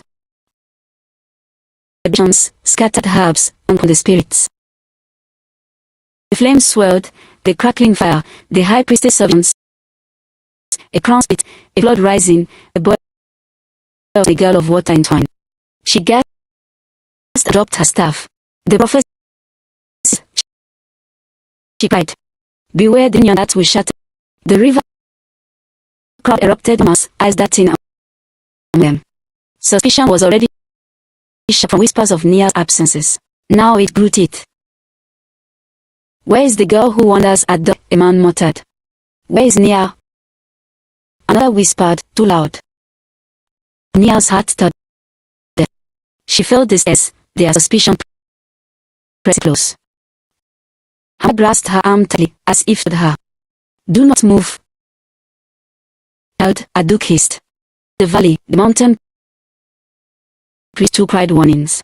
Smoke rose in strange patterns, calling like water over rock. A danger comes. A union that will bring ruin. Chief Ole's gaze fell on his son. Face betrayed nothing, but his fingers tightened on the staff he carried. Where do your eyes wander, boy? He demanded in a voice only could hear. To the river, it was dark. The words cut like blades. That night, as drums and rolled louder, suspicion grew like wildfire. The people of river and mountain did not yet know the names, but felt certain someone among them working in prophecy. And both Nia and Eo knew, aching certainty, that the world would soon discover their secret. The festival of ancestors, neither Nia nor Eo found peace in sleep. The fires of prophecy had been stirred, ancestors were not silent. She dreamed first of water. The river, a river, surged higher than she had ever. Waves rose like mountains, cresting with silver foam. The water with voices, the laughter of children, the songs of the weeping of mothers. But the river did not flow. Churned, devouring the banks, swallowing huts, tearing canoes for ropes. She tried, but her feet sank into mud. And as the flood rose, she saw him.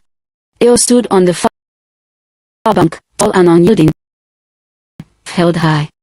With them, the water raged. She reached for him, but every time her fingers came close, the current yanked him away. Nia echoed across the flood, heavy with grief. Stone cannot cross water without sinking. She wept. The river surged higher, lifting her into its grip. Its depths, her mother Aduk, her father before he died, the river priest, the village who had once carried her shoulders as a child. They looked at her not with love, but accusation. You have betrayed us, they said in one voice. You have carried fire into water. The current spun her in circles, choking, dragging her down. Just before the blackness swallowed her, he felt her strong arms, warm, familiar. Close. He pulled her from the foot, pressing her to his chest. It meant she was saved. But when she lifted her head, she saw that the arms holding her turned to stone. They grew heavier, dragging both of them down, into the endless dark. She woke to scream, clutching the obscene arm her heart. Sweat-drenched skin. The river outside was calm, whispering as it always had. But she knew, with a terror she could not name, that the dream was not a dream. It was a warning. That same night, on the mountain, ale tossed upon his mouth, exhaustion claimed him. When sleep finally came, it was heavy and full of visions of his homeland. The torches of the morning people blazed, their fire and hungry. His father stood beside him, wrapped in similar ropes, a crown of obsidian on his head. You are stone, said, his voice like a husking rock. Stone does not burn. Stone does not heal.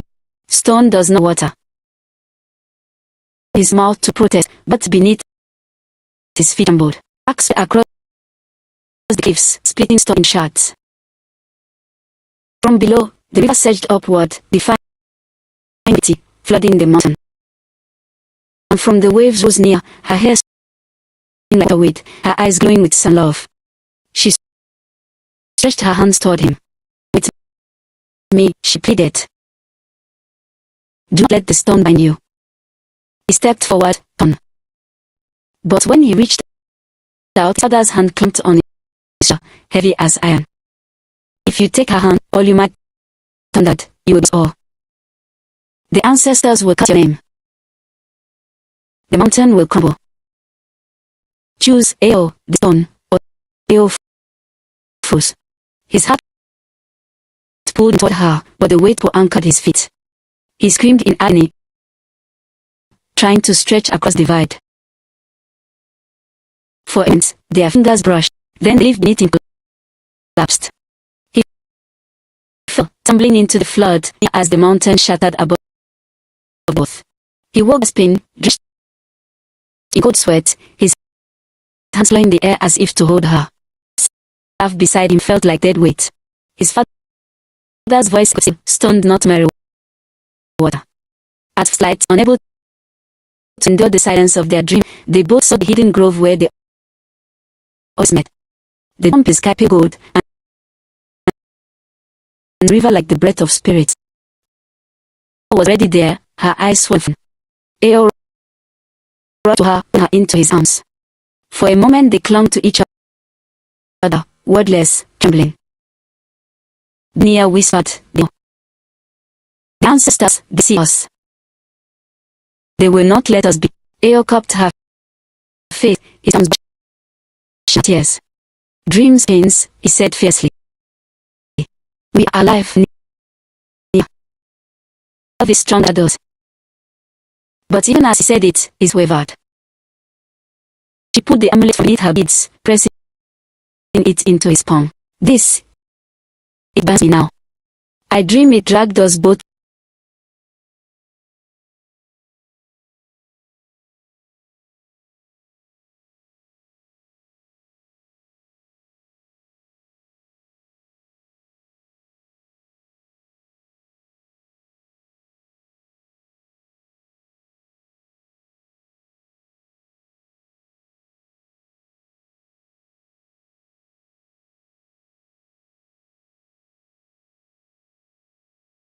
ears. I cannot wait. He closed his hand around it, fighting tears. Then I carry it for you. If there is darkness, let it fall on me. She shook her head violently. No, you don't understand. It will destroy us both. Maybe we must stop before it's too late. The words from her throat. Leo staggered back as if struck. Stop. After every word, every touch, every dream we shared, his voice cracked. Do you love me, Nia? She wept harder, more than life itself. Then we cannot stop. Let ancestors rage, let the words speak too. I will not lose you. His voice rose with defiance. His eyes betrayed the fear his dream had planted. They came to each other again, hearts pounding, knowing that their love had crossed from dangerous into doom. For the ancestors had spoken. Ancestors were never ignored. Love became their sanctuary, but also their prison. Each time they met, the shadows of their dreams come to them. Each time, the fear of discovery. Word travels faster than wind in a village. Nia began to notice the change first. When she walked through the marketplace, the woman once praised her weaving now whispered behind cupped hands. The rapist apprentices led near her heart too often. Their voices lowered when she passed. Who once danced to her song stared at her with curious suspicion. Her mother Aduk, she pied at this, said little at first, but knew the weight of her mother's. One evening, the pot of stew before her asked in a voice deceptively calm, "Why do you leave before dawn, so child? Why do your clothes smell until smoke when you return?" Nia froze. The food in her hand. She flicked a smile, but Aduk's eyes narrowed. Mothers always know when a daughter is hiding fire. Eo's troubles mirrored hers.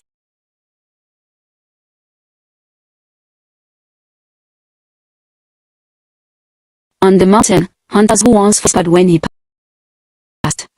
His son Adewale, ever ambitious, began to hint at council meetings. Our warriors see the prince walk into the valley often. They see him disappear into the river. Tell me, brother, what business to have so near water? Their father, all you might listen but did not answer. You feel his father's gaze, heavy to sleep. The dream of stone breaking under on each night, leaving him drenched in sweat. Even the mountain priests began to murmur of omens. They said the obsidian flame had low, that the ancestors stood with unease. Some whispered, the prince walks paths forbidden. One night, when Nia returned from the grove, a shadow waited at her doorway.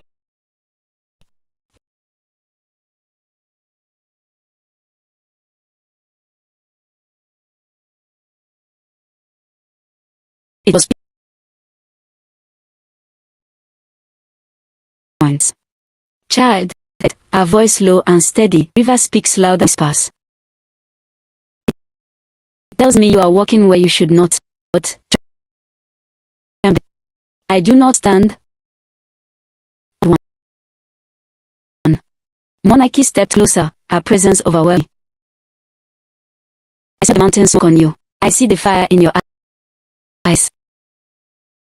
Your boot stone and water break you. Stop before the river itself rise against you. Her throat tightened. She wanted to protest, to deny, but Monarch's gaze split her soul. At last he whispered, I cannot stop. The princess sighed, a sound older than the river. Then know this. One wall of stone, one must shatter. Choose. But she vanished into the night, leaving Nia shaking. When he met her again in the grove, she knew everything. Her mother's son, the priestess's warning, to the market. He listened, his jaw tight, his fist clenched. They are closing in, he said. But I won't let them take you from me. Let them whisper. Let them sound. You are mine, near, and I'm yours. Tears down her cheek. And if they cast us out, if they choose to drown me in the river as punishment, if your father sees you. Eo seized her hands, pressing to his chest. Then we run. On the mountains, beyond the river. There are kingdoms where the of our ancestors are not known. We make a new life. The idea is wild, dangerous, intoxicating. For a moment, she let her believe it. She walking beside him into distant lands, her hand in his, free at last. But then the dreams returned to her, the river dragging them both in darkness.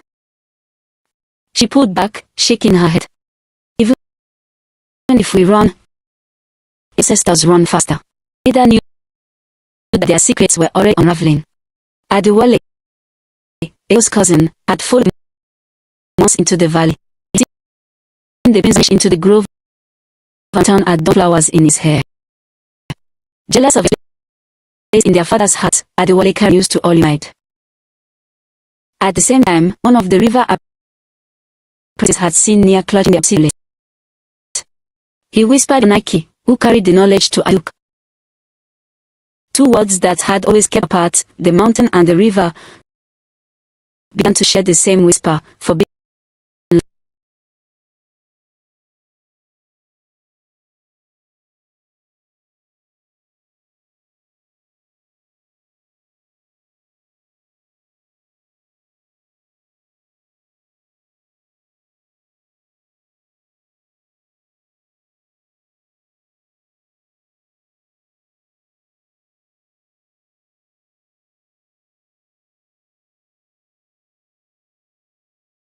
Around there.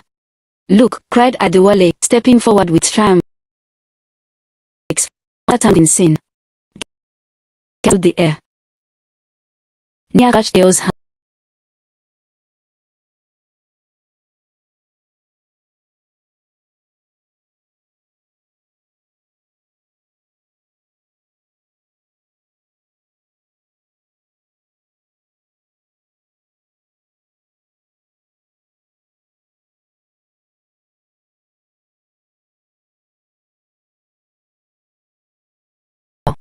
The crude agreement.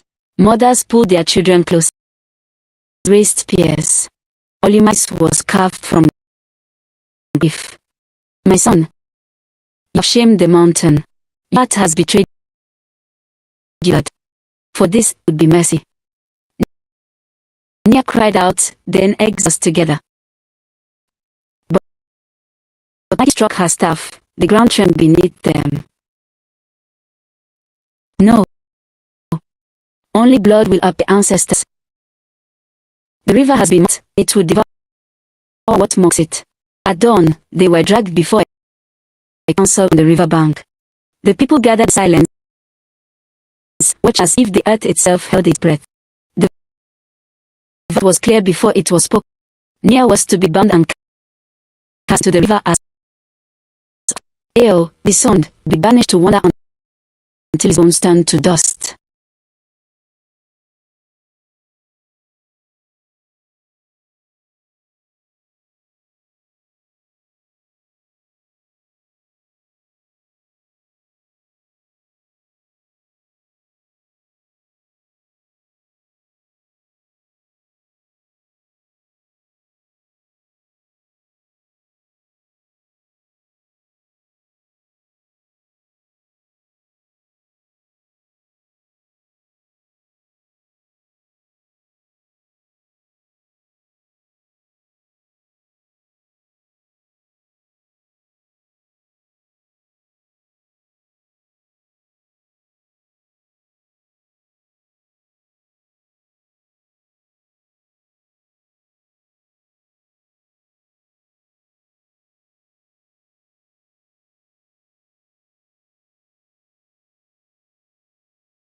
But Nia shook her head.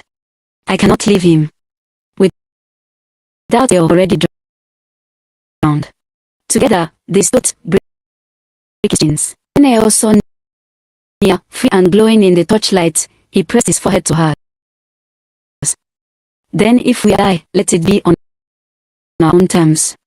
Before the guards awoke, they fled hand in hand to the river's edge. The moon shone silver, the water black and endless. Behind them, shouts rose, torches the banks, warriors forward. Leo turned to Nia. One last choice. Do we surrender to them or to the river? Nia's eyes shone with tears but also with defiance. We choose the river. If it devours us, let it be because we leapt, not because we were thrown. With one breath, one kiss, one final embrace, they leapt to the rushing current. The water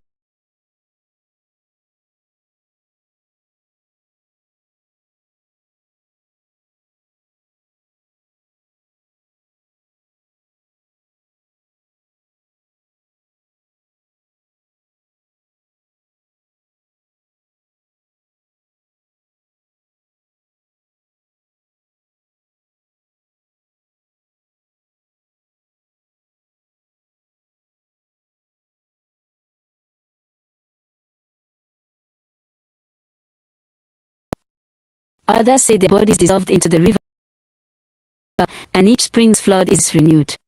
The gods tell it simply, though forbidden.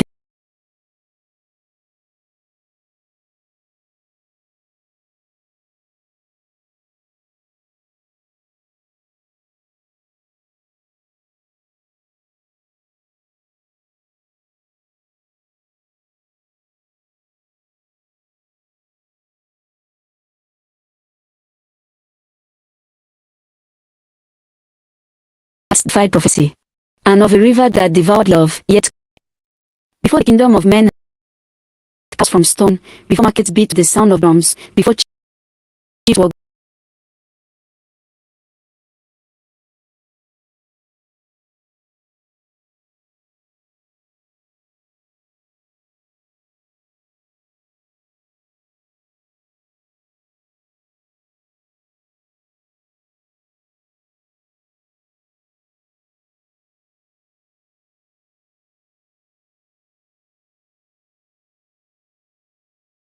and traders' lives tied to the rhythm of waves.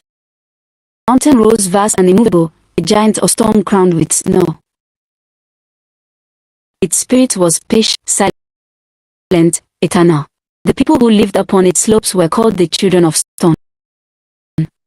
Were builders, warriors, judges, keepers of their lives bound by endurance. For centuries, the river and the mountain kept the land. Waters, stone sheltered the people.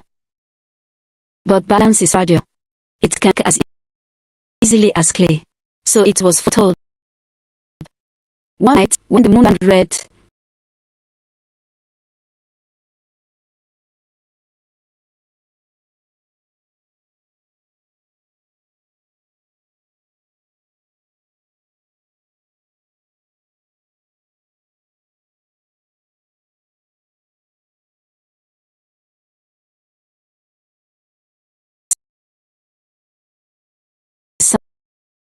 their eyes meet, their hearts shall bind.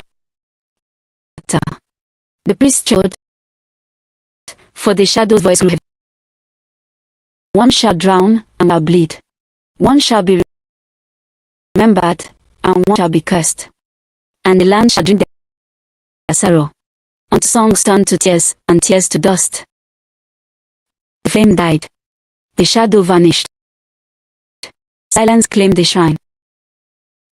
From that day, clans swore to mix blood, never to join water. They built boundaries, enforced laws, and raised children on warnings. Do not love across the river. Do not climb toward the mountain. Desire is a fire that devours. Oaths are chains stronger than steel. But faith is patient. Prophecy is stubborn. And love, does not bow to warnings. On the slopes of the mountain, where the air thin and the wind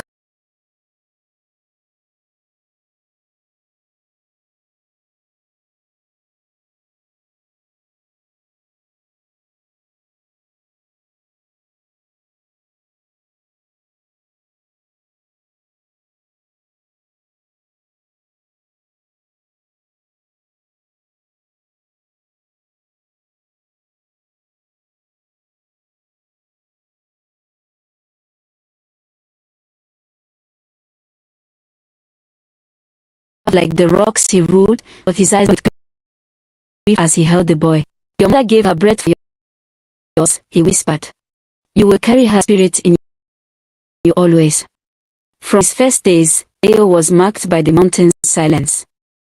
Unlike other infants, he rarely cried. He stared at the world with eyes too old for small body, as listening to voices no one else could hear. When he learned to walk, he did not stumble often. His steps were steady, deliberate, as though the earth itself guided. When he learned to speak, his words came slowly, but each one carried weight. The mountain whispered, the stone lives in him. He will be strong. He will endure. Yet, strength is not always blessing. It is also burden. Chief Olumide trained his son not with fitness, but with duty. At dawn, when frost still clung to the cliffs, he placed a spear in the boy's hands. At dusk,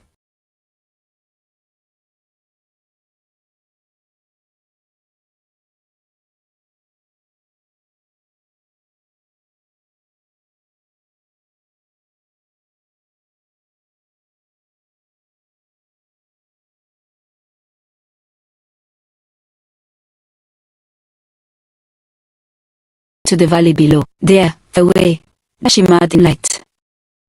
He could hear its rushing voice, wild and unending. Something in him stirred when he looked at it, not fear, not longing, but pull. The whisper of it. The priest noticed. They marked it as dangerous. One elder muttered, the prophecy speaks in silence. Watch him well. But Ao was only a boy. He hunted with his cousins, raced on the slopes, carved his blade from obsidian. He laughed rarely, but when he did, the sound carried far, and the people marveled stone could sing. Still, whenever he looked at the river, his heart beat strangely, as if remembering a story not yet told.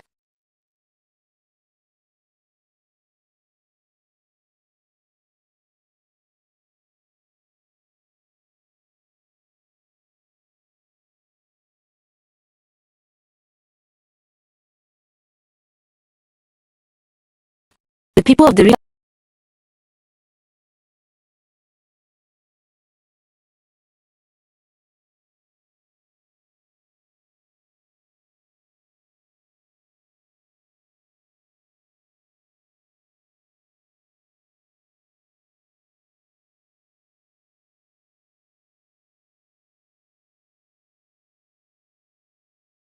the earth said the river had chosen for the night she was born. The water rose her for flood fields yet in every home. Fisherman whispered, "She the blessing of the spirits." Unlike Ao of the mountain, Nia was no child of silence. Her cries filled the air, sharp as the call of herons. Laughter bubbled like running streams. She was quick to crawl, quicker to run, and when she first touched the water, she did. She clapped her hands until her mother had to pull her away. As she grew, the river grew with her. Its banks seemed where she walked, its fish more plentiful where she cast her net. People would bring her small offerings, beads, rice, gourds of palm wine, asking to bless their baskets, to sing with the net. The priest of the river Shan washed her with nice. They remember the prophecy, whispered down generations, from water shall rise a daughter, bright as dawn. They saw brightness in her, indeed, too muchness. When Nia turned 7, she began to do voices in the water. Sometimes they were soft and kind, like mothers humming. Other times they were demanding she walk her deeper. She told her moms, "I do good. Do not listen," she begged. The spirits are not always gentle. Promise me, Nia. But Nia only tilted her head and asked, "Then why do I feel at it call?" As the years passed, her beauty bloomed like lilies on her surface. Her eyes gleamed as if holding flesh of the moon, and her voice varied like songbirds at dawn.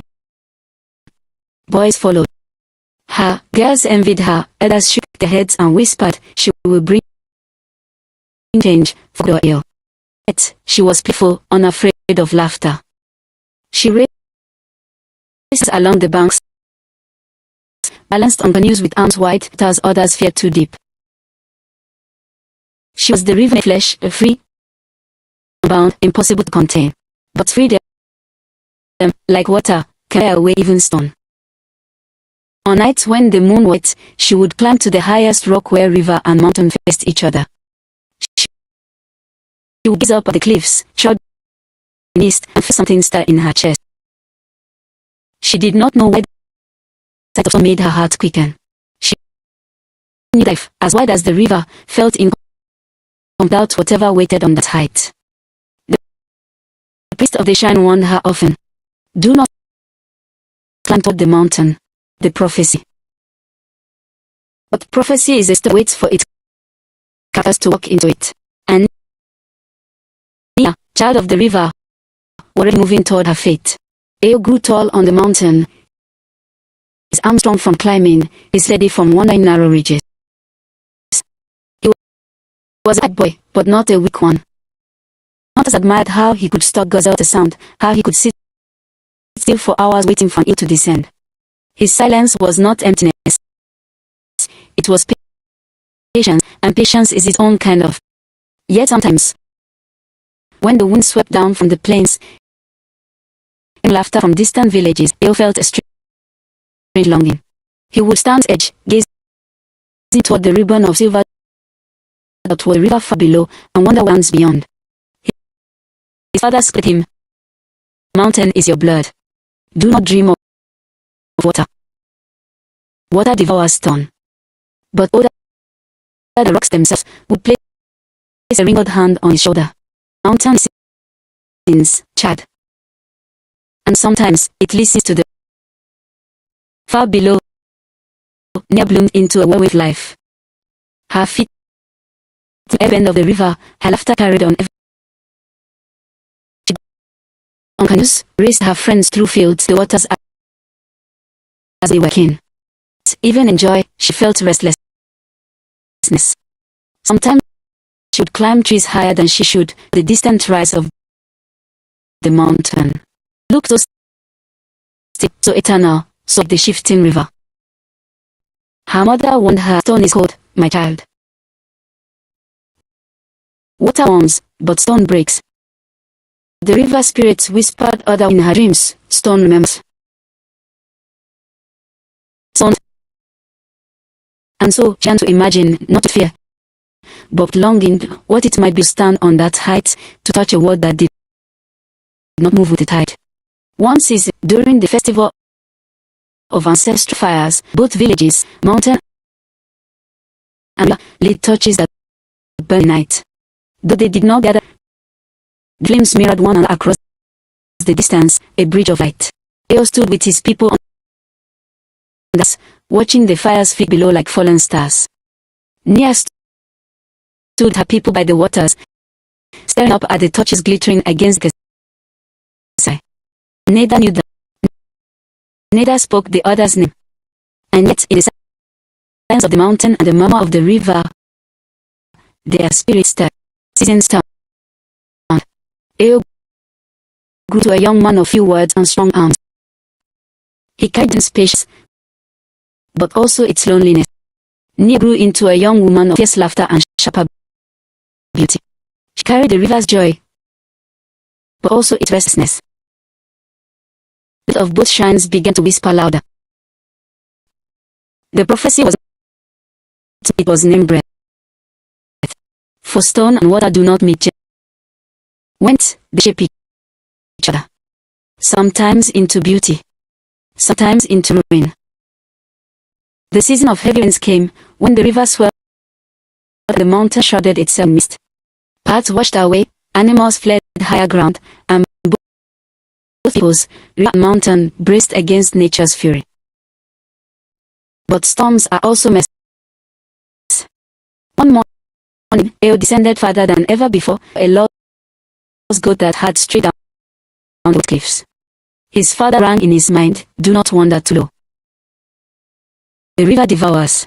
But the cries were faint and pitiful, and Eo's heart could not abandon it.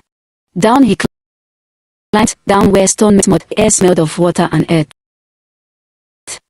And there, at the edge of the river's swell, he saw her. Nia. She stood ankle deep in the rising current, her dress clinging to her legs, her stretched as coming the river itself. Children clung to the bank behind her, baskets of fish forgotten in their fear of the flood. Her voice was low but commanding, singing an old hymn. The water seemed to soften at her soft rage settling into rhythm. The children's sobs quieted. Eo froze. He had seals of the mountain, never like this. Hair braided like fluids, eyes shining like moonlight on water, a presence that felt both fragile and all. Nia turned, sensing him. Their eyes locked. For a moment, the sun faded. The rivers roared, the goats bleat, the children's cries all melted into silence. There was only the stillness between them, stone water, water gazing at stone. He was throat tight. Words were strange to him even among his own people. Now, facing her, he found none at all.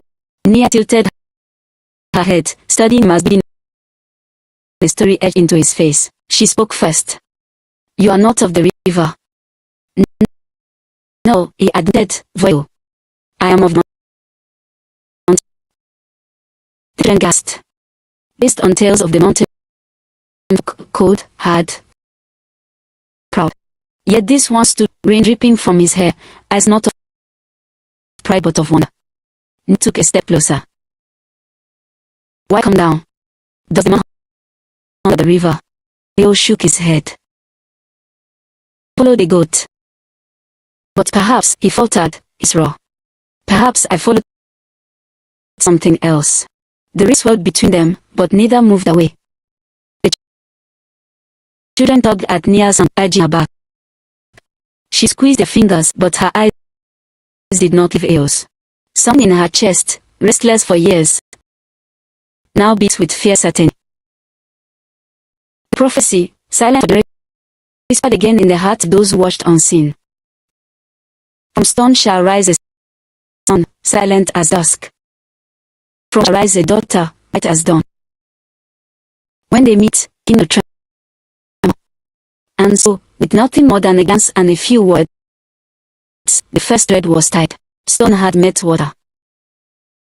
Neither knew it yet, but neither would ever hold it. As their encounter was nothing but to keep. He told no one of the girl with eyes like moonlit water. Nia told none of the boy whose silence spoke louder than songs. But both carried memory like a hidden flame in the cold of solitude. Days passed. Weeks. And still, their thoughts circled back to the moment on the river's edge. One evening, when the sun bled into the and the river shone red with dying light, Eo descended again. He told his father he sought herbs for his grandmother's aid. Told himself he only wished to see the river once more. But his heart betrayed him, it longed for her, and she was there, near, standing with a net slung over her shoulder, her feet bare, her smile but knowing. "You came back," he said softly. "I did not mean to," he answered, though his eyes betrayed the lie. They stood in silence for a time, the river murmured at their feet. As if moved by the same breath, they began to speak. Not of kingdoms, not of prophecy, but of small, ordinary things. Eo spoke of hawks, how waving their wings. Nia said the river had herons whose souls seemed carved of stone.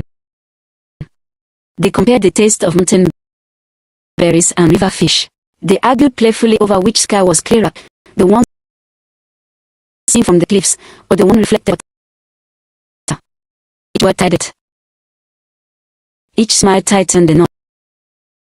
But love born in secret grew wild. They began to meet at dusk, when the water and the shadows could hide them. They sat by the river's bend, their voices weaving stories into the night. Nia taught Eo songs of fishermen, terms quick and playful. Eo taught Nia the silence of the mountain, how to listen so deeply that even the trees seemed to speak. She laughed at his seriousness. He admired her differences, they found compassion. Yet the world had ears. The children who belonged to Nia whispered of a mountain boy who visited her. A fisherman claimed to have seen a figure moving among the reeds at night. Priests at the river shrine felt the water tremble in ways it had not before. On the mountain, hunters noticed Eo's long absences. Fathers gazed his suspicion heavier each day. Warnings hung in the air like storm clouds. Sun and water cannot, others had always said. Stone sinks, water floods. But when Eo and Nia looked into each other's eyes, they saw not ruin, but reflection. And so, despite whispers, despite the fear, they chose to meet again. And again. And again. The moon was high, fat and golden when they met at the river's bend. The air smelled of wet and wildflowers, and like stars come down to rest on reeds. Nia had brought a gourd of palm wine. Eo had brought nothing but silence and the weight of his gaze. They sat close, shoulders almost touching. She poured them each a sip, laughing when he grieved the sickness. You mountain folk are strange, she teased. Do you drink nothing but cold air up there? He almost smiled. Air is enough. But perhaps not always. The pause that followed was thick as the river itself. For this time, he let his hand rest near hers, close enough that her fingers brushed when she shifted. She did not pull away. Instead, she turned her palm upward, bold as always. The mountain dares. His chest tightened. Slowly, carefully, his hand in hers. Set water. Warmth flowed through his body, steady but trembling. Nia's eyes softened, the laughter leaving her face. You are not cold, she whispered. You are fire hid in stone. And you, he murmured, voice low, a storm hidden in laughter. Their hands remained crossed long after one dry. They searched the river row, the pulse of each other's blood in their joint grip. At last she leaned her head on him. He closed his eyes. It felt as though the process itself had breathed intent, inevitable, unstoppable. From then on, their secret meetings changed. No longer just words and songs, but touches, silence is heavy with meaning. She blended of reed into his hair. Her likeness into a stone amulet and wore it against his. The river seemed to shimmer brighter when the mountain winds blew softly parted. But both, though they dared not speak it aloud, their love was no ordinary love. It was prophecy working step by step. And prophecy does not count a price. The day's secret meeting stretched into weeks, then months. Eo and Nia met not by chance anymore, by unspoken agreement, as if they had learned the rhythm of each other's hearts. At dusk, when shadow turned grew hushed, their paths would cross bend. At first, they know things, the taste of river mountains, the laughter of cousins, the difference between songs and mountain chants. But soon, those conversations grew deeper. What do you fear, Eo? He asked. What? Her toes dipping into the current fireflies shimmered around her. Fear. He hesitated. I fear nothing. She laughed. Stone may endure, but even stone fears the storm. Glanced at her as heavy silence. At last he admitted, I fear being alone forever. The mountain is vast, but it is cold. Sometimes, if even its silence can hear me. Her laughter. She reached out in his arm with her fingers.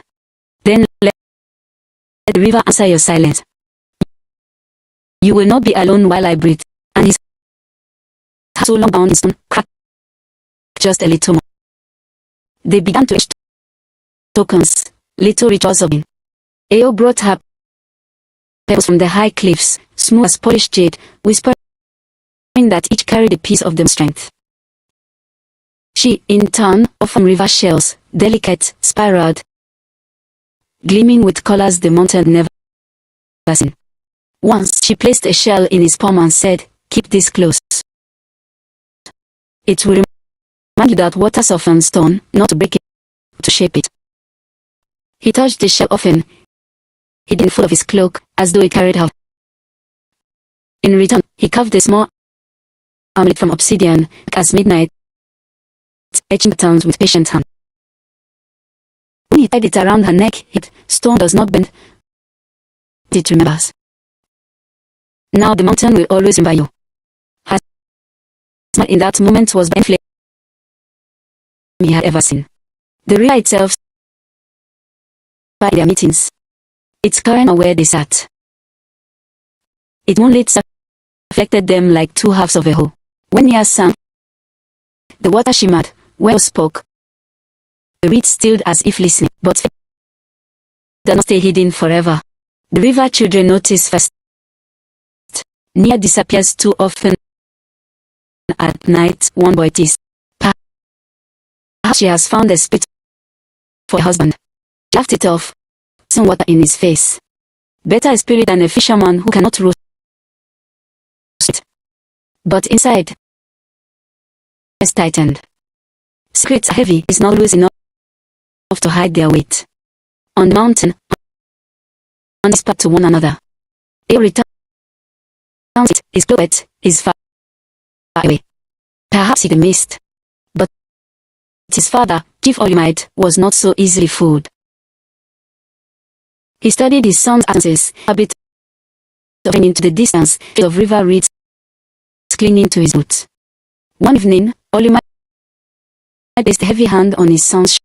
"Stone must remain stone, Eo. Let the water draw you away." Eo lowered his eyes, saying nothing. But in the stillness of his heart, the river's and father's warning. The priest felt it too. At the river shrine, the high priest is upon a mat. They clattered like bones, forming shapes she did not see. A mountain peak split in two, swallowing fire. At the mountain shrine, smoke from the sacrificial fire coiled into a twist shape, curling like waves before dissolving. Exchanged troubled glances. The prophecy stirs, one muttered. The prophecy breathed, another replied. Getting love, nothing of these omens. One night, when rain lashed the lightning carved the sky, they sought shelter in a hollow cave where river stones met mountain rock. Dripped from the ceiling, and their breath fogged the air. Nia her arms around herself, shivering. The river is wild tonight. Eo moved closer, his body warm despite the mountain stands firm. He looked up at him, wide in of lightning. "Do you ever wonder," she whispered, "if we were meant to find each other? Or if we are everything that keeps this land in balance?" His silence was long, heavy. Then, slowly, he reached for her hand. "I do not know balance. Without you, I am leho." Her thought.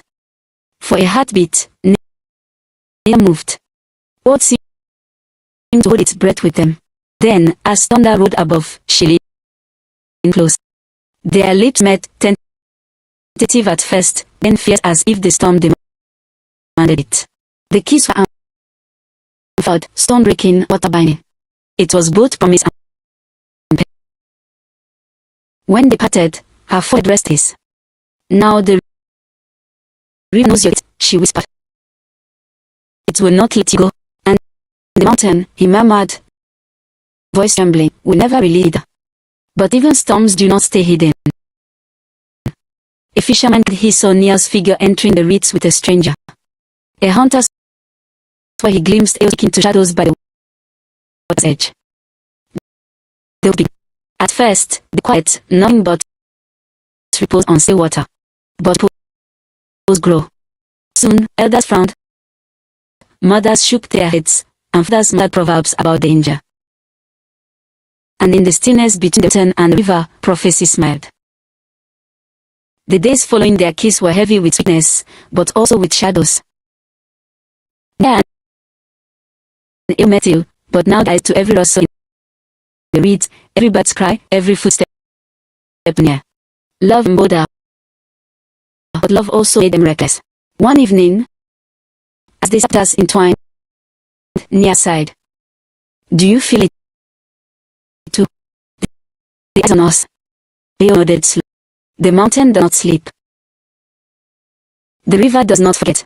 They are watching, but neither to turn away. On the river wagged. Children repeated they'd seen a tall in mountain cloak, his hand clasped in Nia's.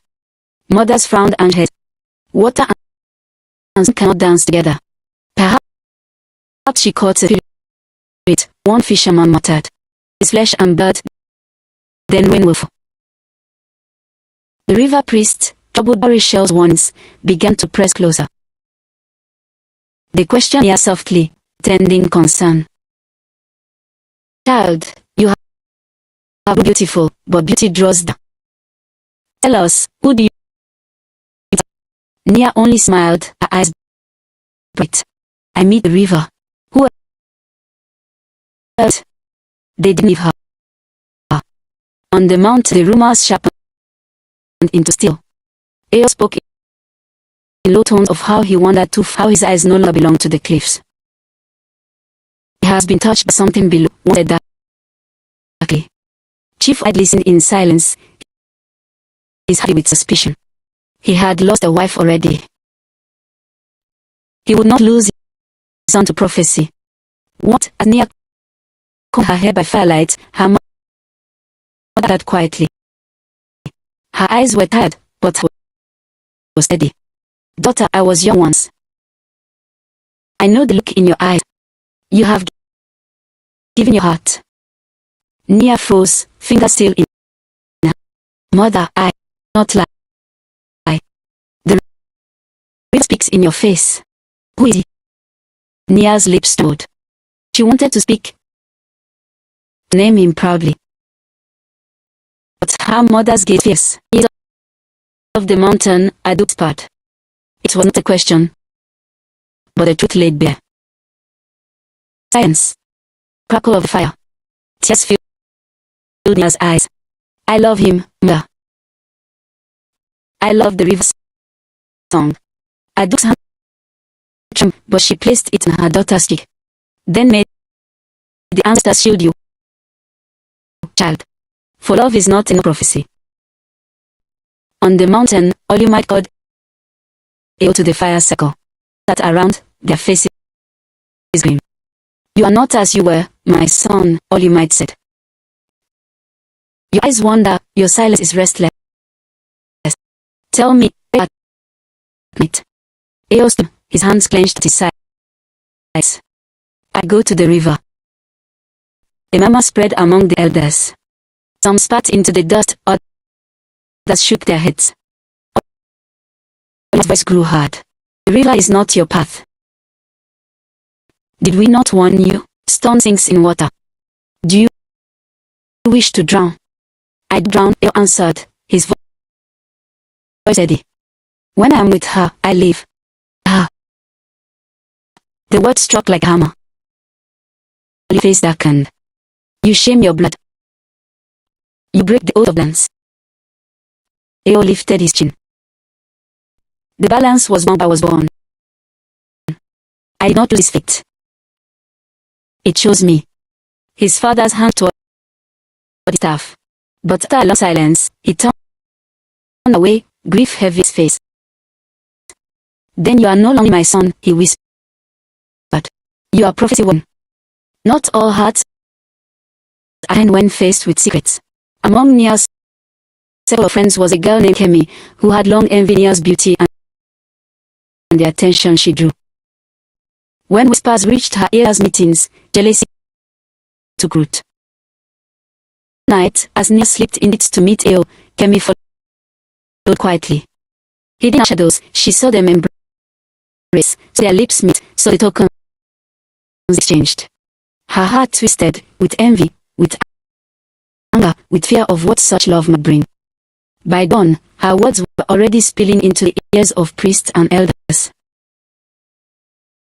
I saw her, Kemi declared, with my own eyes. She meets the mountain boy. She lies with Rosie.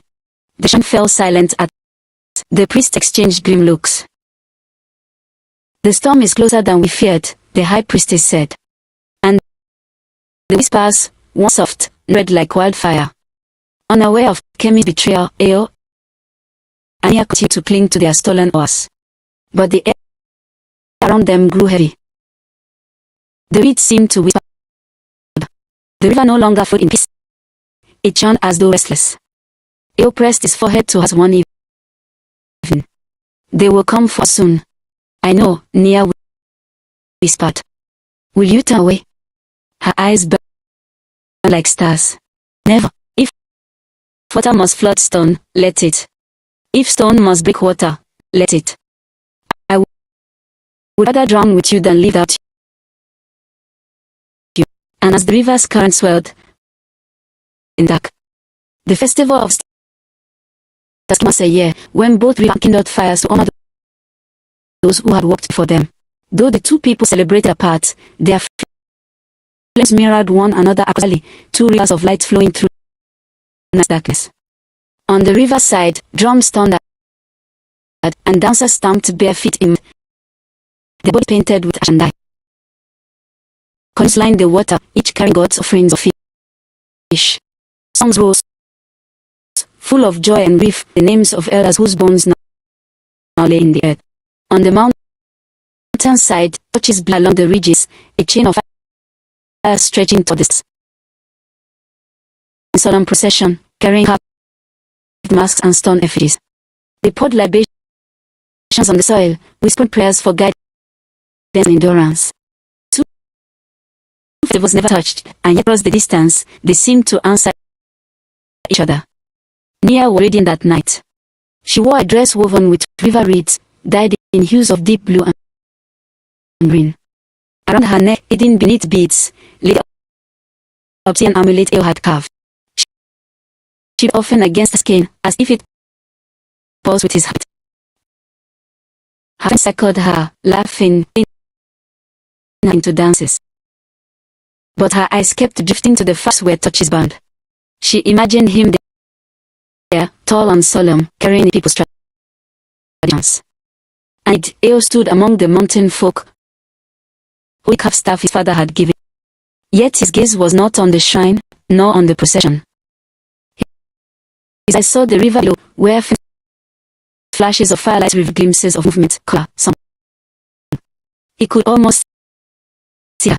For a heartbeat, their gazes seemed to meet across the valley. Two tethered by prophecy, drawn together even across the chasm tradition. But fate is cruel in its timing. As the night went, the river priests began their rituals. They poured libations, scattered herbs, and called upon the spirits.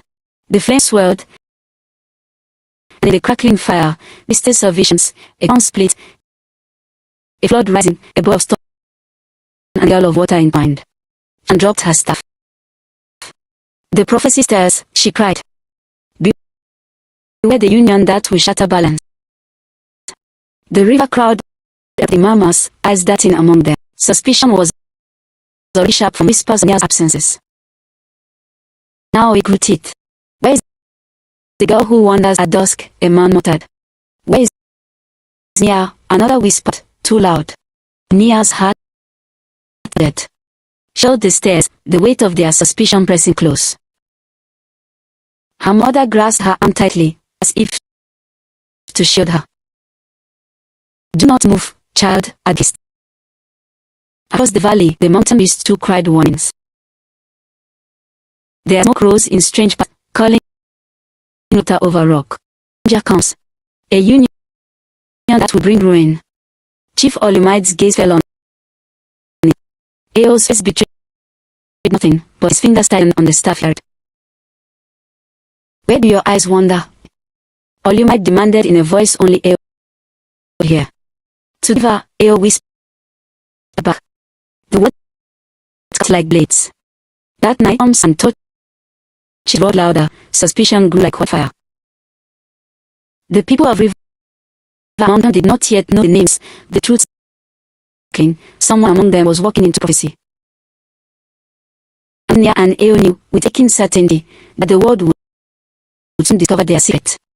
The night after the festival of ancestors, neither Nia nor Eo found peace in sleep. The fires of prophecy had been stirred, and the ancestors were not silent. She dreamed of the river, her river, surged higher than she had ever seen. Waves rose like mountains, cresting warm. The water swirled with voices, the laughter of children, the songs of griots, and of mothers. But the river did not flow them. It churned, devouring the banks, swallowing huts, tearing canoes from their ropes. She tried to run, but her feet sank into mud. And as the flood rose, she saw him. Eo stood on the far bank, tall and unyielding, his staff held high.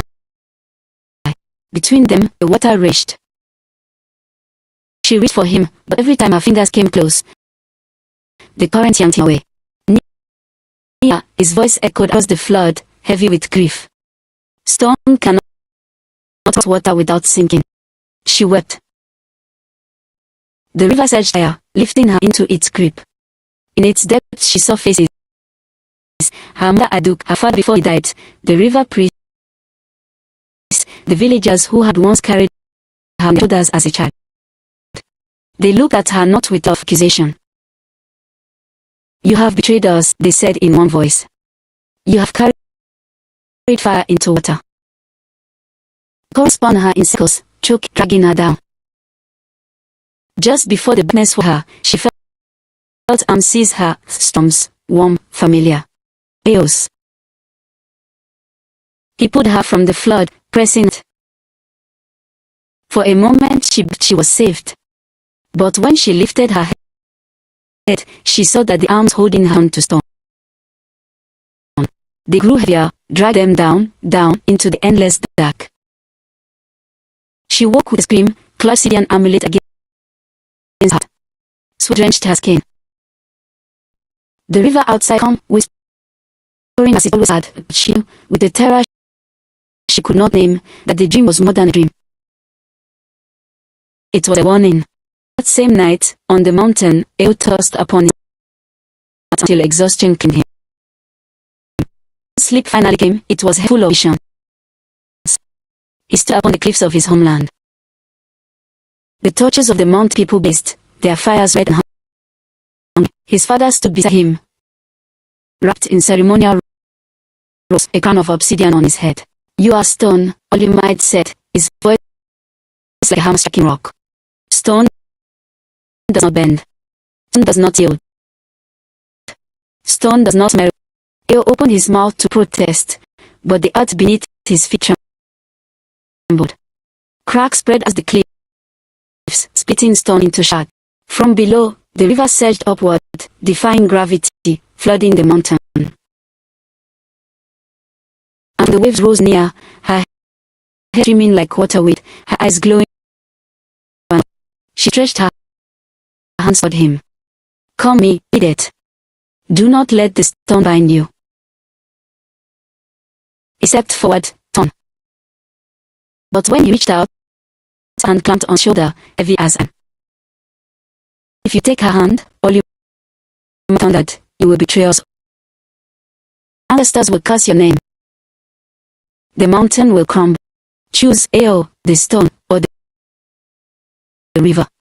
Eo froze. His heart pulled him toward her, but the weight of people anchored his feet. He screamed in agony, trying to stretch across the divide. a moment, their fingers brushed. Then the cliff beneath him collapsed. He fell tumbling into the flood, clutching near as the mountain shattered above them both. He woke, gasping, drenched in cold sweat, his hands clawing the air as if to hold her. The carved staff beside him felt like dead weight. His father's voice echoed still, stone does not mirror water. At first light, unable endured their dreams, the hidden grove where they always met. The dawn entered the boat, and mist rose from the breath of spirits. Nia was already there, her eyes swollen from weeping. Ea pulling her to his arms. The men clung to each other, wordless, trembling. Then they whispered, "They know. The ancestors, they see us. They will not let us be." Eo cupped her face, his thumbs burned her tears. "Dreams are not chains," he said fiercely. "We are alive, Nia. Our love is stronger than chains." But even as he said it, his voice wavered. The amulet from between her beads, press it in his palm. "This, it burns me now. I dream it dragged us both into darkness. I cannot wear it." He closed his hand around it, fighting tears. "Then I will carry it for you. If there is darkness, let it fall on me." She shook her head violently. "You do not understand. Destroy us both. Maybe we must stop before it's too late." The words from her throat like blood. Eo staggered back, as if struck. "Stop. After all we have risked. After every word, every touch, every dream we shared." His voice cracked. "Do you love me, Nia?" She wept harder. "More than life itself." "Then we cannot stop. Let the ancestors reach, let what split in two. I will not lose you." His voice rose with defiance, but his eyes betrayed the fear he planted. They clung to her again, heart pounding, knowing that their love had crossed from dangerous into doomed. For the ancestors had, and the ancestors were never ignored. The grove became their sanctuary, but also their prison. Each time they met, the shadows of their dreams clung to them. Each time they parted, of discovery grew heavier. Word traveled and wind in the village. Nia began to notice the change. When she walked through the marketplace, the women who once praised her weaving now whispered behind curtains. The river priest apprentices lingered near her hut too often, sharp, their voices lowered when asked. Children who once danced to her songs stared at her with curious suspicion. Her mother, sharp-eyed as always, said little, but Nia could feel the weight of her mother's silence. One evening, I took a pot of stew before her and asked, the voice deceptively calm, "You leave before dawn so often, child. Why do your clothes smell of mountain smoke when you return?" Nia froze. The spoon trembled in her hand. She forced a smile, but her eyes narrowed. Mothers always know when the daughter is hiding behind her lips. Eo's troubles mirrored hers.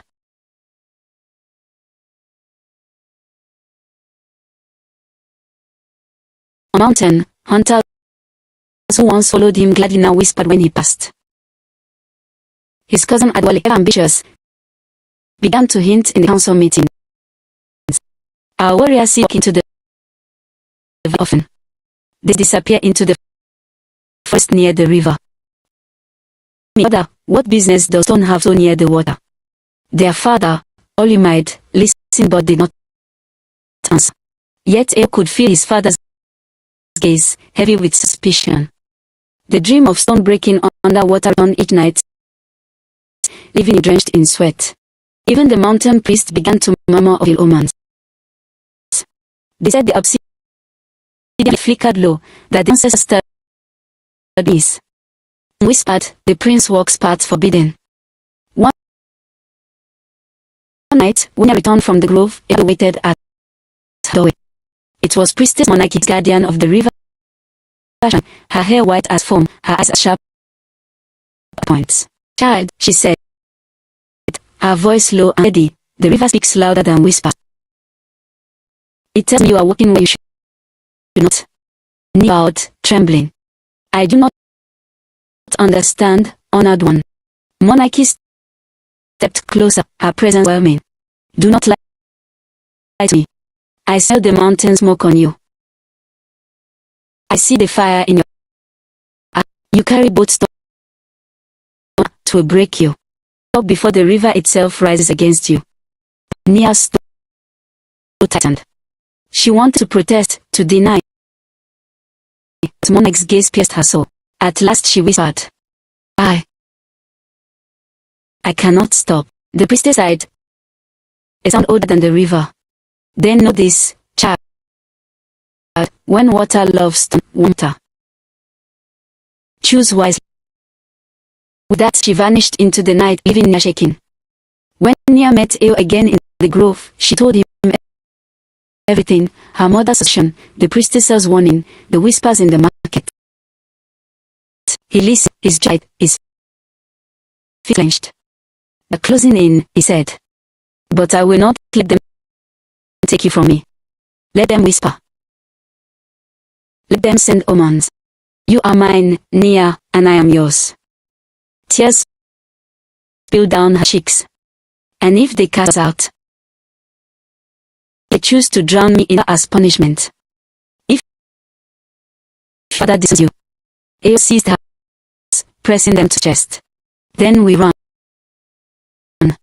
Beyond the mountains, beyond the river. There are kingdoms where the ancestors are not known. We knew life. The idea was wild, dangerous, intoxicating. For a moment she let herself believe it. She imagined walking beside him into distant lands, her hand in his, free at last. Then the dreams returned to her, the river dragging them both into darkness. She pulled back, shaking her head. "Even if we run, the ancestors run faster." They knew that their secrets were already online. Adewale, Eo's cousin, had followed him once into the valley. He and the prince vanished into the grove and returned at dawn with river flowers in his hair. Jealous of Eo's place in their father's heart, Adewale carried the news to Olmide. At the same time, one of the river apprentices had seen her clutching the obsidian armor. He whispered, "Mikey, who carried the knowledge to Aduk." Two worlds that had always kept apart, the mountain and the river, began to share the same whisper, forbidden love. And whispers at the beginning of storms. The night when the trap closed, Eo and Ad, thinking themselves unseen, watches fled all around them. From the mountain came Olmide, Staton. From the river came Priestess Monarchy, her staff glowing in light. Behind them, warriors and villagers circled like vultures around the fallen deer. "Look!" Adewale stepped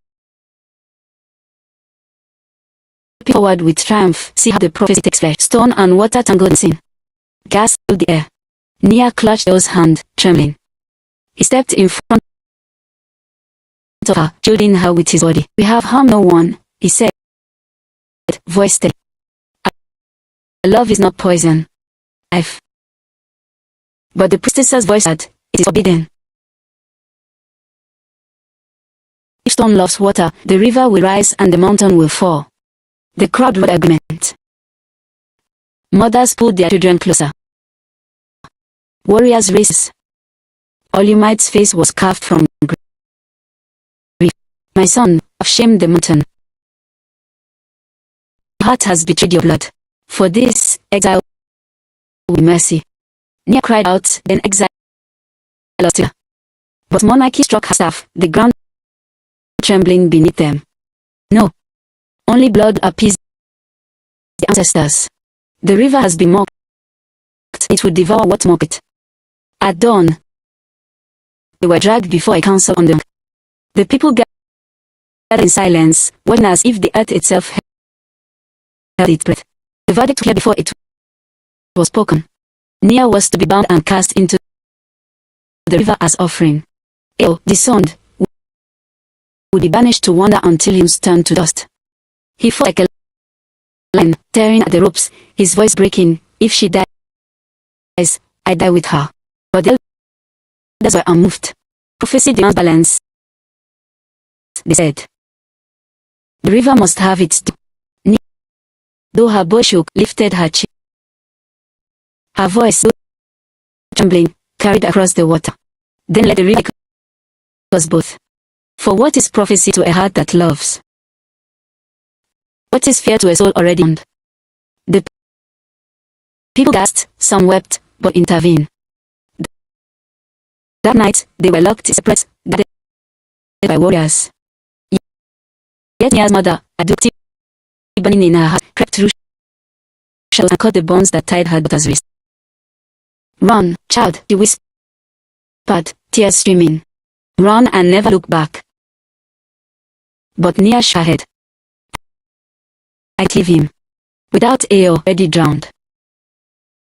Together, they stood hot, breaking his chains. When Eo saw Nia, free and glowing in the torchlight, he pressed his forehead to us. Then if we die, let it be on our own time. Before the guards woke, they fled hand in hand to the river's edge. The moon shone silver, the water black, and in them, shouts rose, torches lit bound, warriors surged forward. Eo turned to Nia. One last choice. Do we that to them? To the river. Nia's eyes shone, but also with defiance. Choose the river. If it devours us, let it be because we leapt, not because we were thrown. With one breath, one final race, they leapt together into the rushing current. The water swallowed them whole. The people screamed. The river raged, ran higher than ever before, shaking the land.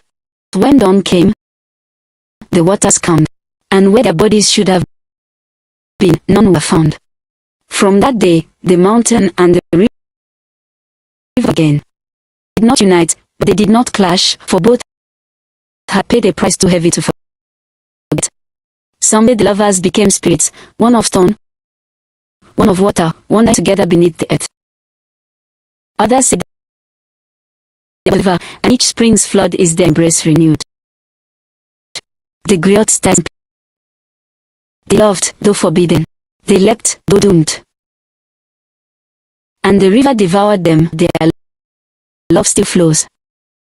And so, at every festival, once echo against the mountains and touches line the river, the story is of Nia, the laughter of water, of Eo, the silent stone, of two hearts that defied the sea, and of a river that devoured love yet could not drown memory. Before the king of men had carved its walls from stone, before markets beat with the sound of drums, before chiefs wore gold upon their brows, the land was divided between two great powers, the river and the mountain. The river flowed wide and endless, feeding fields, cradling villages, whispering secrets in its form. Its spirit was passionate, forever moving. The people who lived by its banks were called the children of water.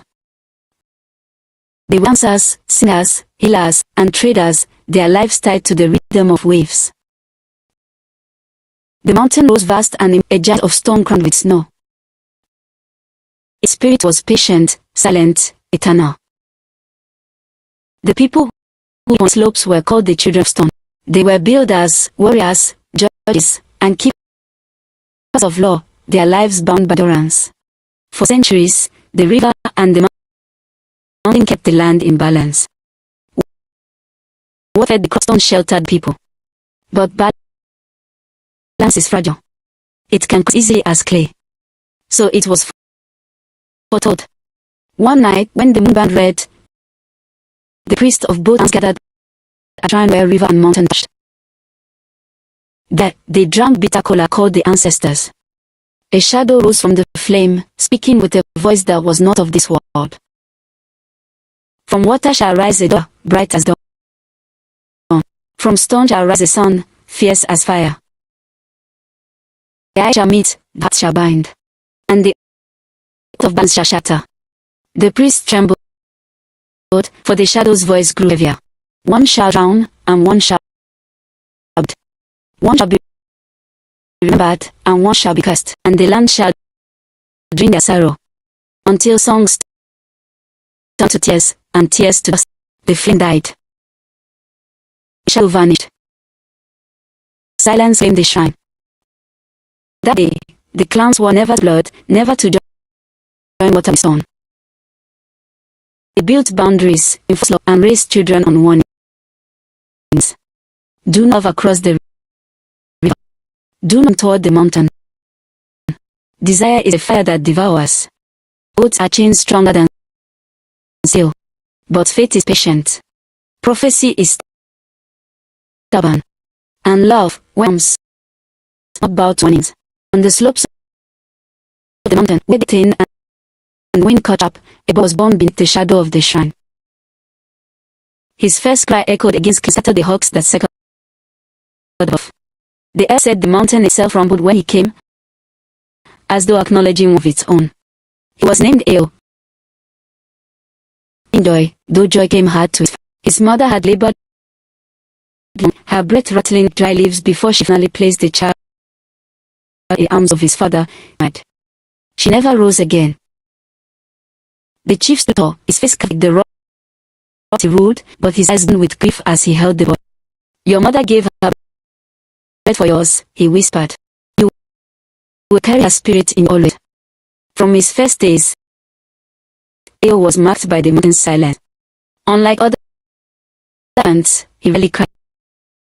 He would stare at the world with eyes told for his small body, as though listening to voices no one else could hear. When he learned to walk, he did often. His steps were steady, deliberate, as though the earth guided him. When he learned to speak, his words came, but each one carried weight. The people of the mountain whispered, "Storm lives in him. He will endure." Yet, strength is not always blessing. It is a burden. Chief Olimide trains on not with kindness, but with duty. At dawn, when Frosty clung to the cliffs, he placed a spear in the boy's hands. At dusk, when the fires dimmed, he set him before scrolls of law. A chief's son must not falter, Olimide said. You must be stone, firm, unbreaking. Eo obeyed. But sometimes at night, when no eyes watched, he would climb to the highest ledges and stare down into below. There, far away, the river shimmered in the moonlight. He could hear its rushing voice, wild and unending. Something in him stirred when he looked at it, not fear, not pain, but a pull, a whisper fate. The priest noticed. They marked it. One elder muttered, "The prophet speaks in his silence. Watch him well." But Eo was only a boy.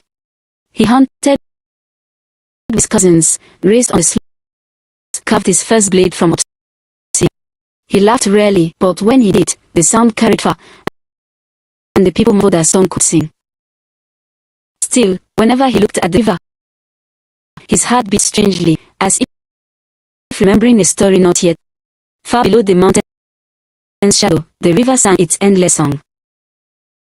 It carved through the land like a silver serpent, feeding fields of millet, whispering dreams into the ears of those who lived on its banks. The people of the river said every child was born with water in their veins, restless, moving. One season, when the moon was full and fat with light, a girl was born beneath the palm-thatched roof of Fisher's hut. Her mother Hook wailed with both pain and joy as the child into the world slick with river water. She was named Nia, meaning purpose. Mother said the river itself had chosen her, for the night she was born, the world was higher than ever before, in fields yet sparing every home. Fisherman whispered, she carries the blessing of the spirits. Unlike Eo of the mountain, Nia was no child of silence. Her cries filled sharp but tolerance. Her laughter bubbled like running streams. She was quick to crawl, quicker to run. When she first touched the water, she did not fear it. She clapped her hands and splashed until her mother had to pull her away. As she grew, the river grew with her. Its banks greener where she walked, its fish more plentiful where she cast her. People began to bring her small offerings, beads, cowries of palm wine, asking her to get to sing before their nets. The priest of the river shunned her with narrow eyes.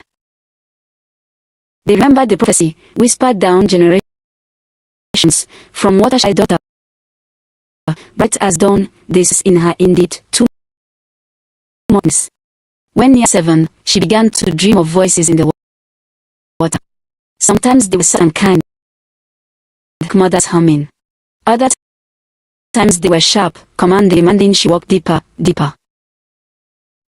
She told her mother of these dreams. Do grew pale. Do not listen, she begged. Are not always gentle. Promise me, Nia. But Nia only tilted her head and asked, they are not gentle, then why do I feel at peace when they call? As they yet, her beauty bloomed like lilies on the reefs. Her eyes gleamed as if holding reflections of the moon, and her voice carried like songbirds at dawn. Boys followed. Her girls envied her, others shook their heads and whispered she would bring for good oil. And yet, she was playful, unafraid of laughter. Raced her friends along the banks, balanced on arms wide, dove into waters others feared to deep. She was the river made flesh, free, impossible to contain. Freedom, like water, can wear away even dawn. On nights when the moon was bright, she climbed to the highest rock where river and mountain faced each other. She would gaze up at the cliffs, show mist, and feel something stir in her chest. She did not know why the sight of stone made her heart. She only knew that her life, wide as the river, felt incomplete without whatever waited on that height. The priest of the shrine warned her often. Do not climb toward the mountain. Remember the prophecy. The prophecy is a story that waits for actors to walk to it. And Nia, part of her, was already moving toward her fate. Eo grew tall on the mountain, his arms strong from climbing, his legs steady from wandering narrowly. He was a quiet boy, but not a weak one. The hunters admired how he could stop without a sound, how he sit still for hours waiting for an eagle to descend. Silence was emptiness. Patience, and patience is its own kind of. Yet times, when the wind swept down from the plains, hearing laughter from distant villages, Eo felt a strange longing. He would sit on a cliff's edge, gazing toward the ribbon of silver that was far below, under what lay lands beyond. His father scolded him, "The mountain is your blood. Doom of water. Water devours stone." But his grandmother, older than the rock stem, would place a wrinkled hand on his shoulder. "The mountain sins, child. And sometimes it listens to the river." Far below, Nia bloomed into a whirlwind of life. Her feet knew every bend of the river, her laughter carried on errand. She danced on canoes, raced her friends through fields, and the waters as though they were kin. Yet, even in joy, she felt restlessness. Sometimes she would her shooting toward the distant rise of the mountain. It looked so still, so eternal, so unlike the shifting river. Her mother warned her, "Stone is cold, my child. Water warm, stone breaks." But the river spirits whispered otherwise in her dreams. Stone remembers. Stone holds. She began to imagine, not fear, but with longing, what it might be like to stand on the height, to touch a world that did not move with the tide. One season, during the festival of ancestral fires, both villages, mountain lit torches that burned through the night. They did not gather Together, the flames mirrored one another across the distance, a bit of light. Eo stood with his people on the heights, in the fire below fallen stars. Nia stood with her people by the waters, staring up at the torches glittering against the clear second sky. Neither knew the other. Neither spoke the other's name. And yet, in the silence and the murmur of the river, their spirits said. Seasons turned. Eo grew into a young man of few words, with strong arms. He carried mountains' patience, but also finesse. Nia grew into a young woman of fierce laughter and sharper beauty. She carried the river, but also its restlessness. The priest of both shrines began to whisper louder. The prophecy was not merely echo, it was nearing breath. For stone and water do not meet gently. When they meet, they shiver, sometimes into beauty, sometimes into ruin. The season of eclipse came when the river shrouded itself in mist. Earth's wash led higher ground, and peoples, river and mountain braced against nature's fury. But storms are also messengers. Morning, Eo descended farther than ever before, searching for a lost goat that had strayed the wet cliffs. His father's words rang in his mind, do not wander too low. The river devours. The animal's cries were faint and pitiful, and Eo's heart could not abandon it. Down he climbed, down where stone met mud, where the air smelled of water and earth. And there, at the edge of the river's swell, he saw her. Nia.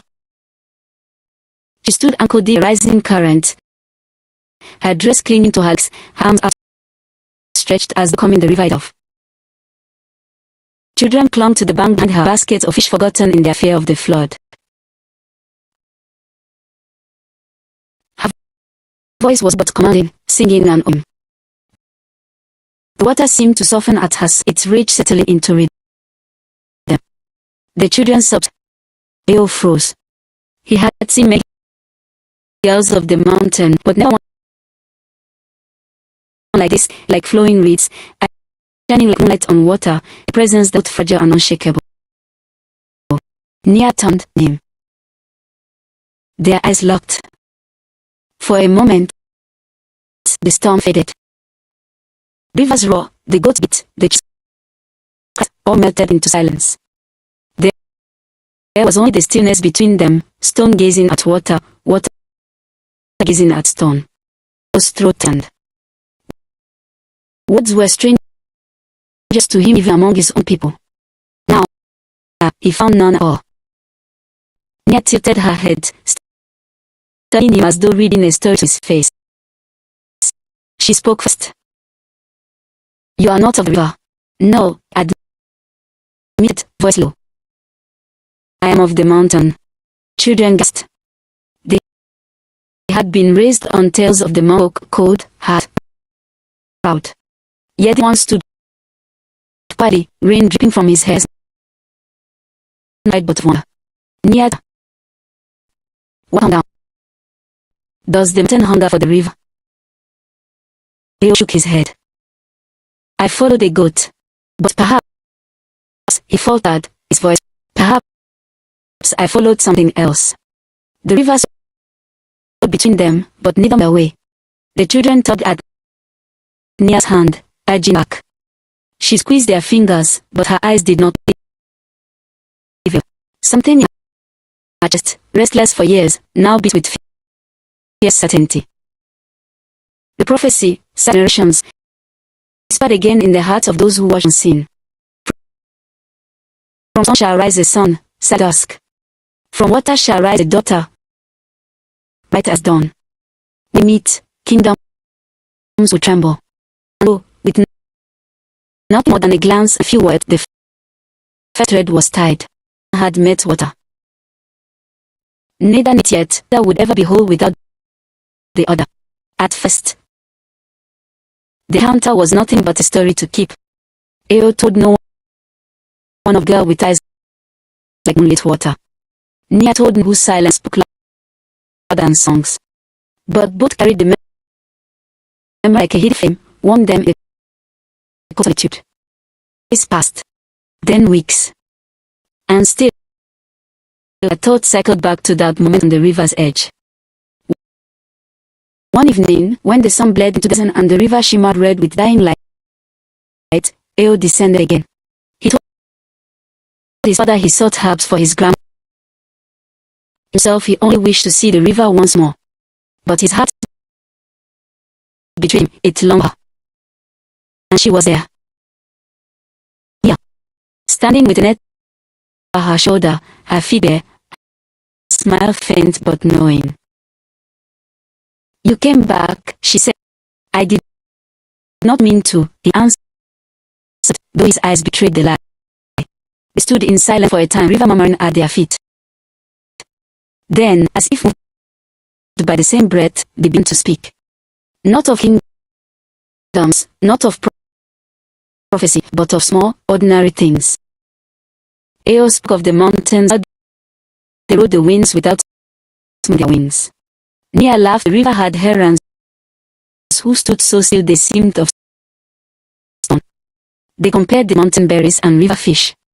They argued playfully over which sky was clearer, the one in from the cliffs, or the reflected in the water. Each were tied a thread. I tied the knot. Love born in secret grows wild. They began to meet on dusk, when the world softened, the shadows could hide them. They sat by the river's bend, their voices weaving stories into the night. Nia taught songs of the fisherman, who's quick and playful. Eo taught Nia the silence of the mountain, how to listen deeply that even the trees seemed to speak. She had his seriousness. He marveled at her fire. And in their dances, they found completion. Yet the world had the children who once clung to Nia whispered of a mountain visited her. A fisherman claimed to have seen a figure moving along the reeds at night. Priest at the river shrine the water trail in ways it had not before. On the mountain, hunters noticed Eo's long absences. His father's gaze grew up, his suspicion heavier each day. Warnings hung in the air like storm clouds.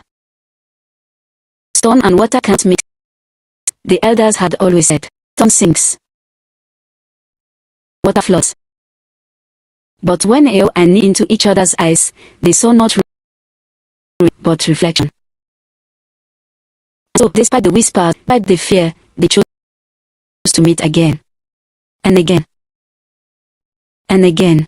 The moon was high, fat and golden, when they met at the river's bend. The air smelled of wet earth and wildflowers, and fireflies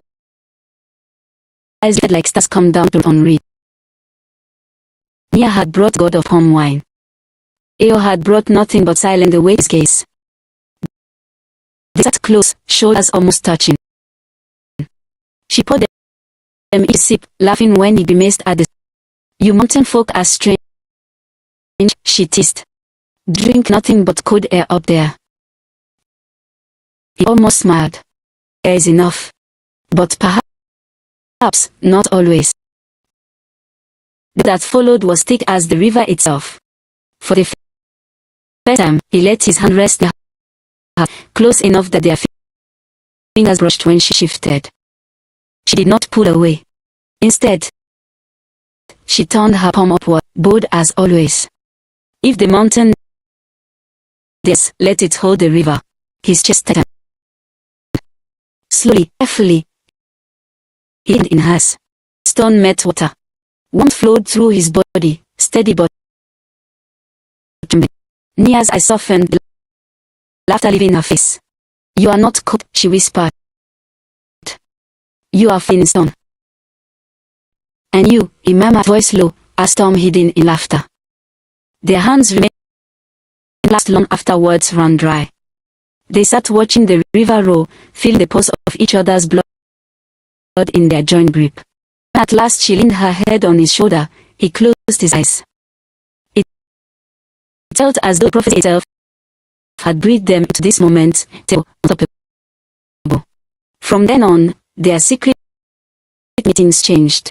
No longer just stories and songs, but his sense heavy with meaning. She put a strand of reed into his hair. He carved her likeness into a stone and wore it against his chest. They were brighter when they met. The mountain winds blew softer when they. But both knew, though they did not speak it aloud, their love was no ordinary love. It was prophecy waking, step by step. And prophecy.com without a price. The days of secret meetings stretched into weeks, then months. Ao and Nick not by chance anymore, but by unspoken agreement, as it had learned the rhythm that. At dusk, shadows lengthened and the world grew hushed. The hearts would cross by the river's bed. At first, they spoke of small things, the taste of river fish against mountain berries, the laughter of cousins, the difference between songs and mountain chants. But soon, those conversations grew deeper. What do you fear, Ao? I asked one night, her toes dipping into the current as fireflies shimmered around. Fear. He hesitated. I fear nothing. She laughed. Stone may endure, but even stone does the song. He glanced at her, eyes heavy with silence. At last he admitted fear being alone forever. The mountain is vast, but it is cold. Sometimes wonder if even silence can hear me. Her laughter faded out, brushing his arm with her fingers. Then let the river answer your silence. You will not be while I breathe. And his heart, so long bound in stone, cracked a little more. Then to exchange tokens, little rituals of belonging. It was from high cliffs, smooth as polished jade, whispering that it carried a piece of the mountain's strength. She, in turn, offered him river shells, the delicate, sparked, gleam colors the mountain had never seen. Once, she placed a shell in his palm and said, "Keep this close. It will remind you that what on stone, not bits, but to shape it."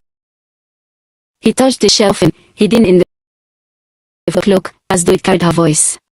In return, he carved a small amulet from obsidian, dark as midnight, patterns with patient hands.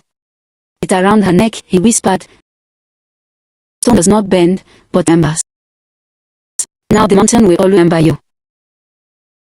Her smile in that moment was brighter than any flame he had ever seen. The river itself seemed to conspire in their meetings. Its currents ran calm where they sat. Its moonlit surface reflected like two halves of a whole. When Nia sang, the water shimmered. When Ao spoke, the reed stilled as if in. But fate does not stay hidden forever. The river children notice first. Nia disappears often at night, one boy. Perhaps she has found a spirit for her husband. She laughed it off, tossing water in his face.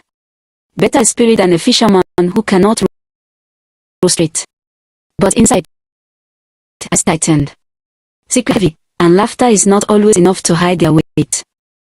On the mountain, hunters whispered to one another. Ao returned late, his cloak wet, his far away. Perhaps he caught the mist. But his father, Chiolumide, not so easily fooled. He studied his son's absences, habit of staring at distance, faces of river reeds clinging to his boots. One evening, Olumide placed a heavy hand on his son's shoulder. "Stone must be stone, Ao. Do let the water draw you away." Ao lowered his eyes, saying nothing. But in the stillness of his heart, the river sound drowned his father's warning. At the river shrine, the high priestess cast cowries upon a mat. Clattered like bones, forming shapes she did not wish to see, a mountain peak split into a flood swallowing fire. At the mountain shrine, smoke from the sacrificial fire coiled into a twisting shape, calling before dissolving. The priest changed troubled glances. The prophecy says, one muttered. The prophecy breathes, another replied. And yet, the young lovers knew nothing of these omens. White, rain and lightning carved the sky, shelter in a where river stones mountain rock.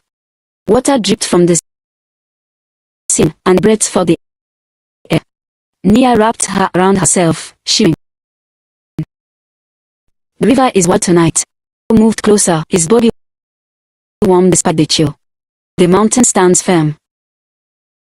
She looked up at him, as in the flicker of lightning. Never wonder, she whispered, if we were meant to find each other, or if we are defying everything that keeps this land in balance. His silence was long, heavy. Then, slowly, he reached for her hand. I do not know. I only know that without you, I'm less than whole. Her breath caught. For a heart, Nia moved. They seemed to hold its breath with them. Then, as thunder rolled up, she leaned closer. Their lips met, tentative at first, then fierce as if the storm demanded it. The kiss was fire and flood, storm breaking and water binding. Its promise and peril. When they parted, her forehead rested against his. Now the river knows your taste, she whispered. It will not let you go. And the mountain, he murmured, voice trembling, will never release you either. But even storms do not stay hidden. Fisherman claimed he saw Nia's figure entering the river with a stranger. A hunter swore his ale speaking to shadow the water's edge. The whispers began. At first, they were quiet, nothing reposed on still water. But ripples grew. Soon, elders frowned, mothers shook their heads, and fathers muttered verbs about danger. And the stillness between the mountain and the river smiled. The days following their kiss were heavy with sweetness, but also with shadows. They met still, but now their eyes darted to every rustle in the reeds, every bird's eye, every footstep too near. Love made them bolder, but love also reckless. One evening, as they sat with fingers entwined, Nia sighed. Do you feel it too? The eyes on us. Leo nodded slowly. The mountain does not sleep. The river does not forget. They are watching. But neither could bear to turn away. On the river, tongues wagged. Children repeated what they'd seen, a tall boy in mountain cloak, his hand pushed in Nia's. Mothers found at their heads. Water and stone cannot dance together. Perhaps spirit, one fisherman muttered. But if it flesh and blood, then ruin will follow. The river priest, troubled by the shell's warnings, began to press closer. He questioned Nia softly, pretending concern. Child, you have got beautiful, but beauty draws danger. Tell us it at dusk. Nia only smiled, her eyes bright. I meet the river. Who else would I meet? They did not believe her. On the mountain, rumors sharpened into steel. Eo's cousin spoke in low tones of how he wandered too far, how his eyes no longer belonged to the cliffs. He had been touched by something below, said darkly. Chief Olimad listened in silence, his heart heavy with suspicion. He had lost a wife already. He would not lose his son's prophecy. One night, as Nia combed her hair by firelight, her mother Aduk entered quietly. Her eyes hard, but her voice was steady. Daughter, I was yours. I know the look in your eyes. You have given your heart. Nia froze, fingers still in her hair. Mother, I do not lie. The river speaks in your face. Who is he? Nia's lips trembled. She wanted to speak, to name him proudly. But her mother was fierce. He is the mountain, Aduk whispered. It was not a question. The truth they bear. Silence. Only the crackle of the fire. Tears Nia's eyes. I love him, mother. I love him as I love the river song. Her hand trembled, but she placed it on her daughter's cheek. Then may the ancestors shield you, child. For love is not enough to hold back prophecy. On the mountain, all you might got ale to the fire circle. Elder sat at his green. You are not as you were, Mon. Your eyes wander, silence is restless. Tell me, where do you go at night? Ao stood firm, his hands clenched at his sides. I go to the river. A murmur spread among the elders. Some spat to the dust, others shook it.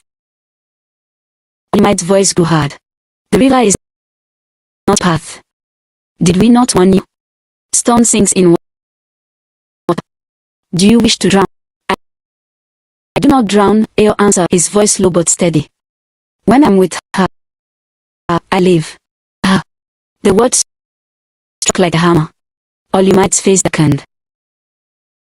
You shame your blood. You break the auto balance. He lifted his chin. The balance was broken long before I was born. I did not choose this fate. It chose me. His father's hand twitched toward his staff. But after I learned, he turned away, grief heavy on his face. Then you are no longer only my son, he whispered. You are prophecy walking. Not hearts are kind when faced with secrets. Among Nia's co-friends was a girl named Kemi, long envied Nia's beauty and the attention she drew. When whispers reached her ears of Nia's sins, jealousy took root. One night, as Nia slipped in the reeds to meet Ao, Kemi followed quietly. Hidden among shadows, she saw them embrace. So their lips met, so the talk exchanged. Her heart twisted, with envy, with anger, with fear of what such love might bring. Dawn, her words were already spinning into the gates of priests and elders. I saw her, Kemi declared. With my eyes, she meets the mountain boy. She lies with prophecy.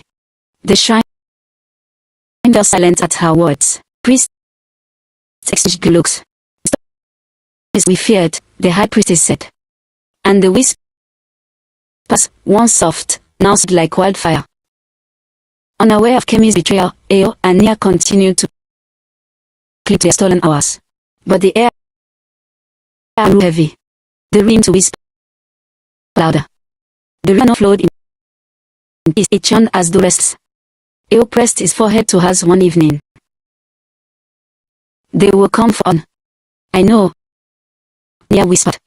Will you turn away? Her eyes burned like never. If water must flood stone, let it. If stone must break water, let it. I would rather do with you than leave you. And as the river's current swelled, prophecy laughed in the dark. The festival of came once a year, when the mountain kindled fires to honor those who had walked before them. Though the two people celebrate, their flames mirrored one another across two rivers of light flowing through night's darkness. Rivers set, drums thundered, and dancers stamped bare feet in mud, their bodies red with ash and dye. Canoes in the water, carrying goats, wine and offerings of fish. Songs rose, full of joy and grief, calling the names of elders whose bones now lay in the earth. On the mountainside, torches blazed along the ridges, a chain of fire stretching toward stars. The people marched in solemn procession, carrying carved masks and stone Fs. They poured libations on the soil, whispering prayers for guidance and endurance. The two festivals never touched, and yet, across the distance, they seemed to answer each other. Nia was radiant that night. She wore a dress woven with river reed, dyed the hues of deep blue and green. Around her neck, hidden beneath beads, lay the obsidian amulet Ao had carved. She pressed it often against her skin, as if it with it. Her friends like her, laughing, teasing, pulling her into dances. But her eyes kept drifting to the far cliffs where he burned. She imagined him there, solemn, carrying his potions. And indeed, Eo stood among mountain folk, holding a calf staff his father had given him. Yet his gaze was not on the shrine, nor on the procession. As I saw the river, where faint flashes of firelight revealed glimpses of movement, color, song, he could see her. For a heartbeat, their gazes seemed to meet across the valley.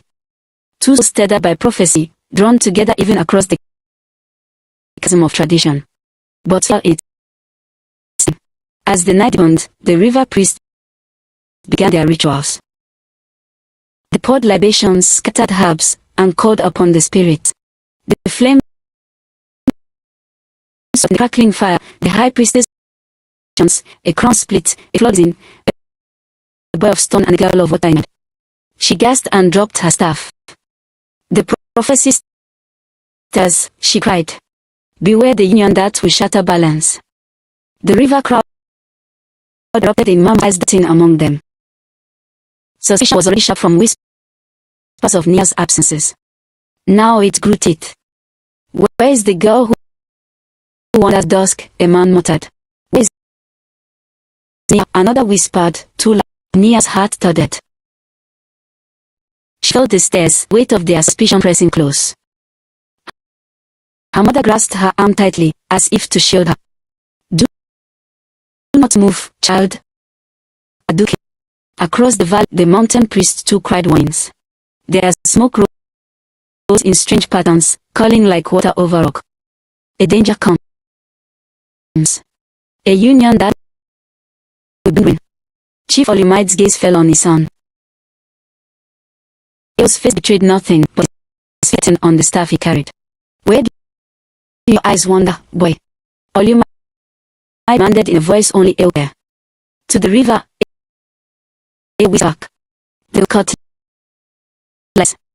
That night, as drums and torches roared louder, suspicion grew like fire. The people of River and Mountain did not yet know the names, but they felt the truth circling. One among them was walking into prophecy. And both Nia and Eo knew, with uncertainty, that the world would soon discover their secret. Then after the festival of ancestors, neither Nia nor Eo found peace in sleep. Fires of prophecy had been stirred, and the ancestors were not silent. She dreamed of water. The river, her, surged higher than she had ever seen. Waves rose like mountains, cresting silver foam. The water swirled with voices, the laughter of children, the songs of griots, the weeping of mothers. But the river did not flow gently. Honoring the banks, swallowing hearts, tearing canoes from their ropes. She tried to run, but her feet sank in the mud. And as the flood she saw him, he stood on the far bank, tall and unyielding, his staff held high. Between them, the water raged. She reached for him. Every time her fingers came close, he yanked away. Near, his voice echoed across the flood, heavy with grief. Stone can't cross water without sinking. She wept. The river surged higher, lifting her into its grip. In its surfaces, Ama Aduk, her father before he died, the river priest, the villagers who once carried her on their shoulders as a child. They looked at her off, but with accusation. You have been witches, they said in one voice. Carried fire into water. The current spun her, choking, dragging her down. Just before the bear swallowed her, she felt arms seize her, strong arms, warm, familiar. Eos. He pulled her from the flood, pressing her to his chest. For a moment she believed she was saved. But when she lifted her head, she saw that holding her had turned to stone. They grew heavier, dragging both of them down to the endless dark. She woke with a scream, clutching the amulet at her heart. Quenched her skin. The river outside was calm, wind as it always had, but she knew with a terror she could not make that the dream was more than a dream. It was a warning. That same night, on the mountain, out on his mat and exhaustion claimed him. When sleep finally came, it was heavy and full of visions. He stood upon the cliffs of his homeland. The torches of the mountain people blazed, their fires red and hungry. His father stood beside him, wrapped in ceremonial robes, a crown of obsidian on his head. "You are stone, all you might." His voice like a hammer strike. "Stone does not bend. Stone does not marry water." He opened his mouth to protest, but the earth beneath him trembled. Cracks spread across, splitting stone into shards. From below, the river surged upward, defying gravity, flooding the mountain. And from the waves rose near, her hair streaming like water with eyes glowing with sorrow and love. She stretched her hands toward him. "Come with me," she pleaded. "Do not let on bind you." He stepped forward, but when he reached out, his father's hand clamped on his shoulder, heavy as iron. "If you take her hand," Moonlight thundered, "you will betray us all. The ancestors curse your name. The mountain will crumble. Choose the stone, or the river." Ao froze.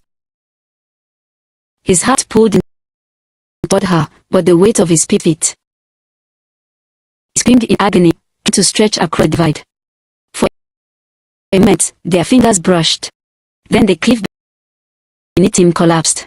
He fell, tumbling into the flood, clutching near as the mountain shattered above them both. He woke gasping, drenched in cold sweat, his hands cleaved to hold her. The carved staff beside him felt like their weight. His father's voice echoed, "Stone does not marry water." At first light, unable to endure the silence of their dreams, they both saw the hidden grove where they always met. The dawn painted the sky pale, and mist rose from the river like the breath of spirits. Nia was already there, her eyes swollen from. Ao rushed to her, pulling her into his arms. For they clung to each other, wordless, trembling. Then Nia whispered, "No. The ancestors, they see us. They will not let us be." Ao covered face, his thumbs brushing her tears. "Dreams are not chains," he said fiercely. "We are alive, Nia. Our love is strong in shadows." But even as he said it, his voice wavered. She pulled the amulet from beneath her beads, pressed it in. "It burns me now. I dream it dragged us both into darkness. Wait." He closed his hand around it, fighting tears. "I will carry it for you. If there's darkness, let it fall on me." She shook her head violently. "No, you do not understand. They would destroy us both. Maybe we must stop before it is too late." The words tore from her throat like blood. She staggered back as if shook. "After all we have risked, after every word, every touch, every dream we share," his voice cracked. "Do you love me, Nia?" She wept harder, more than life itself. "Then we cannot stop. Let us reach, let the world split in two. I will not lose you." His voice rose with defiance, but his eyes betrayed the fear his dream harbored. They clung to each other again, hearts pounding, knowing that their love had crossed into doomed. For the ancestors had spoken, and the ancestors were never ignored. The grove became their sanctuary, but also their prison. Each time they met, the shadows of their dreams clung. Each time they parted, the fear of discovery grew heavier. Bird travels faster than wind in a village. Nia to notice the change first. When she walked through the marketplace, the who once praised her weaving now whispered hands. Priest apprentices lingered near her too often, their eyes sharp, their voices lowered when she passed. Children who once danced to her song stared at her with curious suspicion. Her mother Adu, sharp-eyed as always, said little at first. But Nia could feel the weight of her silence. One evening, Aduk placed a stool before her and asked in a voice deceptively calm, "Why do you leave before dawn so often, child? Why do your clothes smell of mountain smoke when you return?" Nia froze. The spoon trembled in her hand. She forced a smile, but Aduk sighed. Mothers always when a daughter is hiding fire behind her lips. Eo's troubles mirror hers.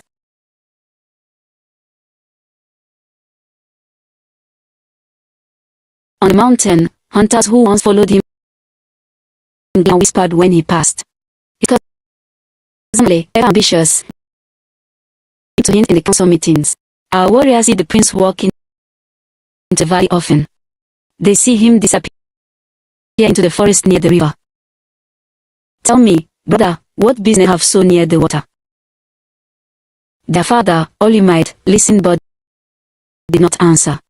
Eo could feel his father's gaze, heavy with suspicion. The dream of stone breaking underwater each night, leaving him drenched in sweat. In the mountain priest began murmur of ill omens.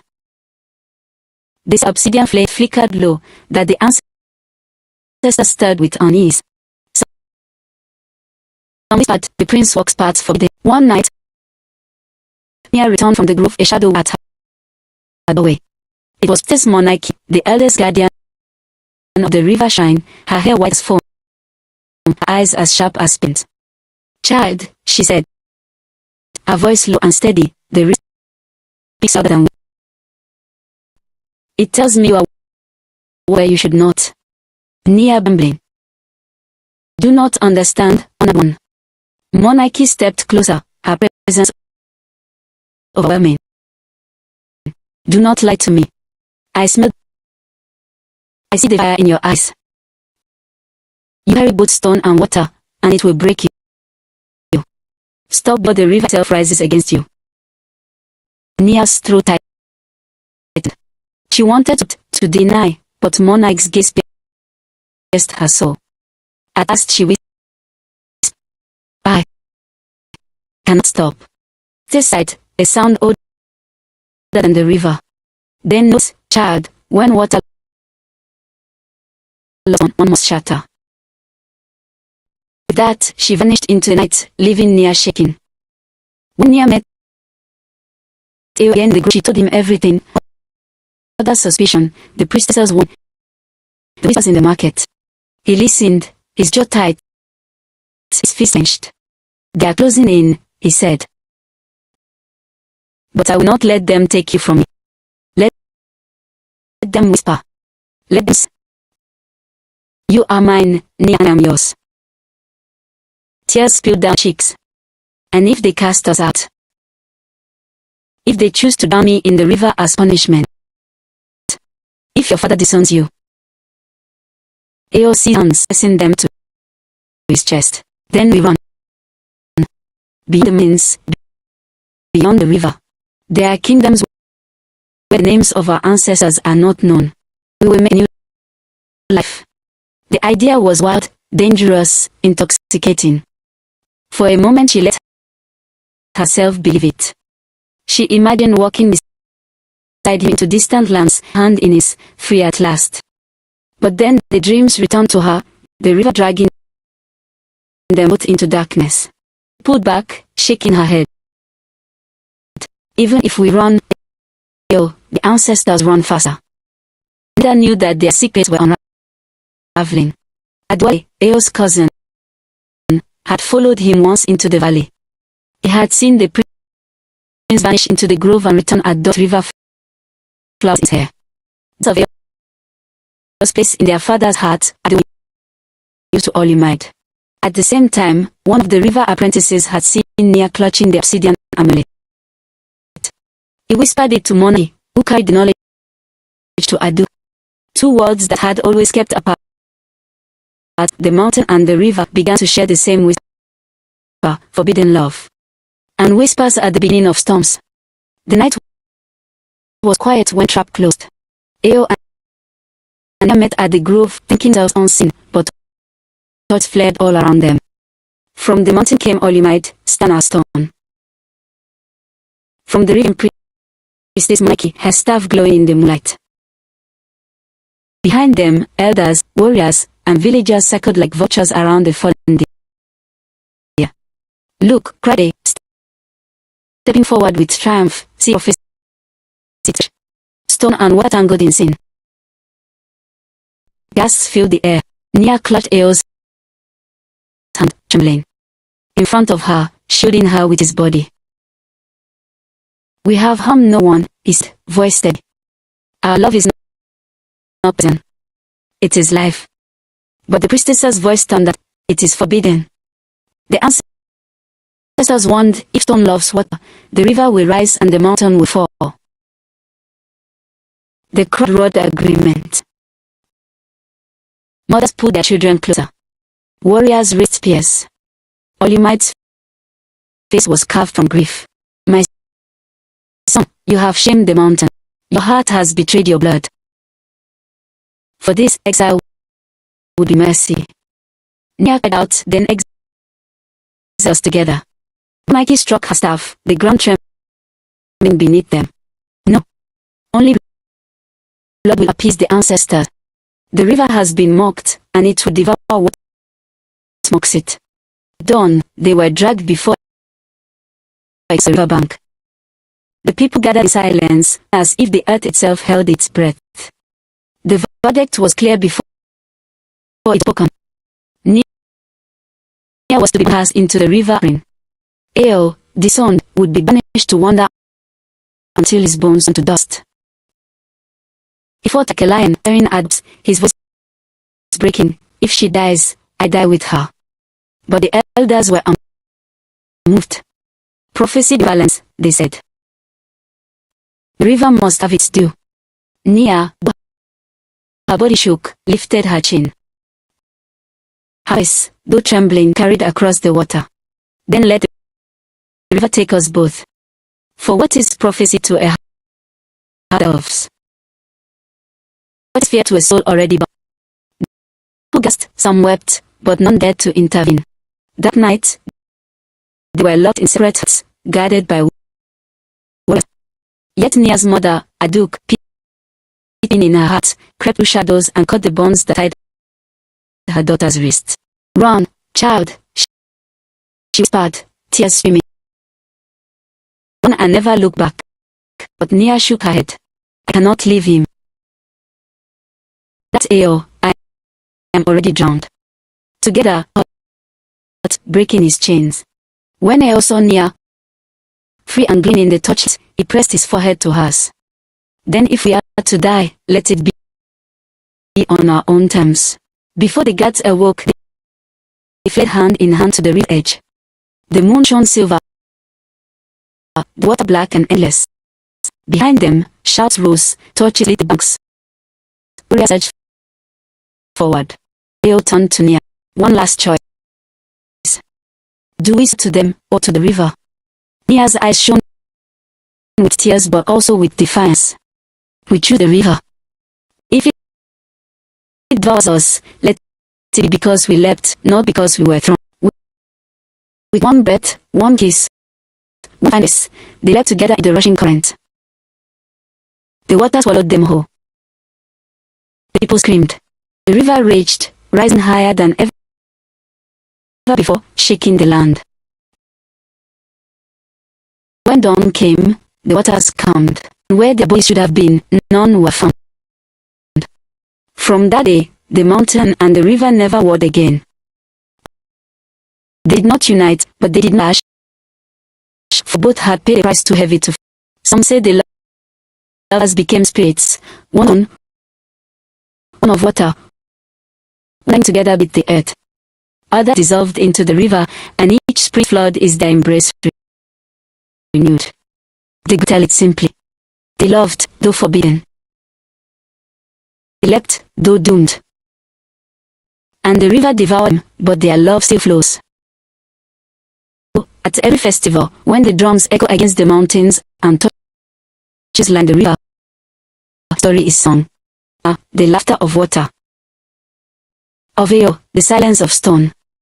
of two hearts that defied prophecy, and of a river devoured love it could not on memory. Before the kingdom of men had carved its walls from stone, before markets beat with the sound of drums, before chiefs wore gold upon their brows, the land was divided between two great powers, the river and the mountain. The river flowed wide and endless, feeding fields, cradling villages, whispering secrets in its foam. Its spirit was restless, passionate, forever moving. The people who lived by its banks were called the children of water. They were dance singers, healers, and traders, their lives tied to the rhythm of waves. Mountain rose unmovable, a giant stone crowned with snow. Its spirit was patient, silent, eternal. The people on its slopes were called the children of stone. They were builders, warriors, judges, and keepers of their lives bound by endurance. Centuries, the river and the mountain kept the land in balance. Water fed the crops, stone sheltered the people. But balance, it can crack as easily as clay. So it was foretold. One night, when the moon burst, the priests of both clans gathered at the shrine river and mountain touched. There, they drank bitter cola and called the ancestors. A shadow rose from the flame, speaking with a voice that was not of this world. From water shall rise a daughter, bright. From stone shall rise a son, fair as fire. Their eyes shall meet, their hearts shall bind, and the oath of balance shall shatter. The priest trembled, shadows grew heavier. One shall drown, and one shall bleed. One shall be remembered, one shall be cursed. Land shall drink their sorrow, until songs turn to tears, and tears to dust. The flame died. The shadow vanished. Silence claimed the shrine. From that day, the clans swore never to meet blood, never to join water with stone. Built boundaries, enforced law, and raised children on warnings. Do not love across the river, but the mountain. Desire that devours. Oaths are chained than steel, but faith is patient. Prophecy is stubborn, and love, when it comes, does not bow to warnings. On the slopes of the mountain, where the earth and the wind cut sharp, a boy was born beneath the shadow of the shrine. His first cry echoed against cliffs and started hawks that circled above. The earth said the mountain itself rumbled when, as though acknowledging one of its own. He was named Eo, meaning joy, but had to family. His mother had labored long, her breath rattling like dry leaves, before she finally placed the child in the arms of his father, Chief. She never rose again. The chief stood tall, his face carved like the rocks he ruled, but his eyes burned with grief held the boy. Your mother gave her breath for yours, he whispered. You will carry her spirit always. From his first days, he was marked by the mountainless. Unlike other infants, he rarely cried. He would stare at the wall with eyes too old for his small body, as though listening to voices no one else could hear. When he learned to walk, he did not stumble often. His steps were steady, deliberate, as though the earth itself guided him. When he learned to speak, his words came slowly, but each one carried weight. The people of the mountain whispered, the stone lives in him. He will strong. He will endure. Yet, strength is not always blessing. It's also burden. Chief eyed his son not with tenderness, but with pity. At dawn, when Frosty clung to the cliffs, he placed the spear in the boy's hands. At dusk, when the fires dimmed, he said crows of law. A chief's son must fall, or you might say. Firm, unbreaking. He obeyed, but sometimes at night, when no one was watched, he hid highest ledges and stared down into the valley. There, the river shimmered in moonlight. He could hear its rushing voice, wild and unending. Something in him stirred when he looked at its fear, not longing, but pull. A whisper of fate. The priest noticed. They marked it as dangerous. One elder muttered, "The prophecy speaks in his silence. Watch him well." But Eo was only a boy. He hunted his cousins, raced on the slopes, half from obsidian. Rarely. But when he did, the sound far, and the people marveled the stone could sing. Still, at the river beat strangely, as not yet told. Far below the mountain's shadow, the river sang its endless song. It calmed like a silver serpent, feeding fields of millet and yam, whispering dreams into the ears of those who lived on its banks. The poor of the river said every child was born with water in their veins, restless, moving, searching. One season, when the moon was full and fat white, a girl was born beneath the palm-thatched roof of a fisher's hut. Her mother, Aduk, wailed with both pain and joy as the child slipped into the world slick with river water. She was named Nia, in purpose. The elder said the river itself, for the night she was born, the water rose higher than ever before, flooding fields yet sparing every home. Fisherman whispered, "She carries the blessing of the spirits." Unlike Eo of the mountain, Nia was no child of silence. Her cries filled the air, sharp as the call of herons. Her laughter bubbled like running streams. She was quick to crawl, quicker to run, and when she felt the water, she didn't. She kept her hands and lashed until her mother had to pull her away. As she grew, the river grew with her. Its banks seemed greener where she walked, its fish more plentiful where she cast her net. People began to bring her small offerings, beads, curries, pots of palm wine, asking her to bless the bus to sing before their nets. The priest of River Shrine watched her with narrowed eyes. They remembered the prophecy, whispered their narrations, "From water shall rise a daughter, bright as dawn." They saw softness in her indeed, too much brightness. At turn 7, she began to dream of voices in the water. Sometimes they were unkind, like mothers humming. Other times they were sharp, commanding, demanding she walk deeper, deeper. She told her mother of these dreams. I grew pale. "Do listen," she begged. "The spirits are not always. Promise me, Nia." But Nia only tilted her head. "If they are not gentle, then why do I feel at peace when they call?" As the years passed, her beauty bloomed like it on the river surface. Her eyes gleamed, holding reflections of the moon, and her voice carried like songbirds as boys followed. Her girls envied her. Others shook their heads and vowed she will bring change, for good or ill. And yet, she was playful, unafraid of laughter. She raced her friends along banks, balanced on canoes with arms wide, dove into waters others feared to deep. She was the river made flesh, free, unbound, impossible to contain. But freedom, like water, away even stone. On nights when the moon was bright, she would climb to the highest river and mountain faced each other. She would gaze up at the cliffs, shrouded in mist, and feel something stir in her chest. She did not know why this made her heart begin. She only knew that her life, as well as the river, felt incomplete without whatever waited on that height. The priest of the shrine would often, "Do not climb toward the mountain. Remember the prophecy." But prophecy is a story that waits characters to walk into it. And Nia, child of the river, was already moving toward her fate. Eo grew tall on the moon, his arms strong from climbing, his legs steady from wandering narrow ridges.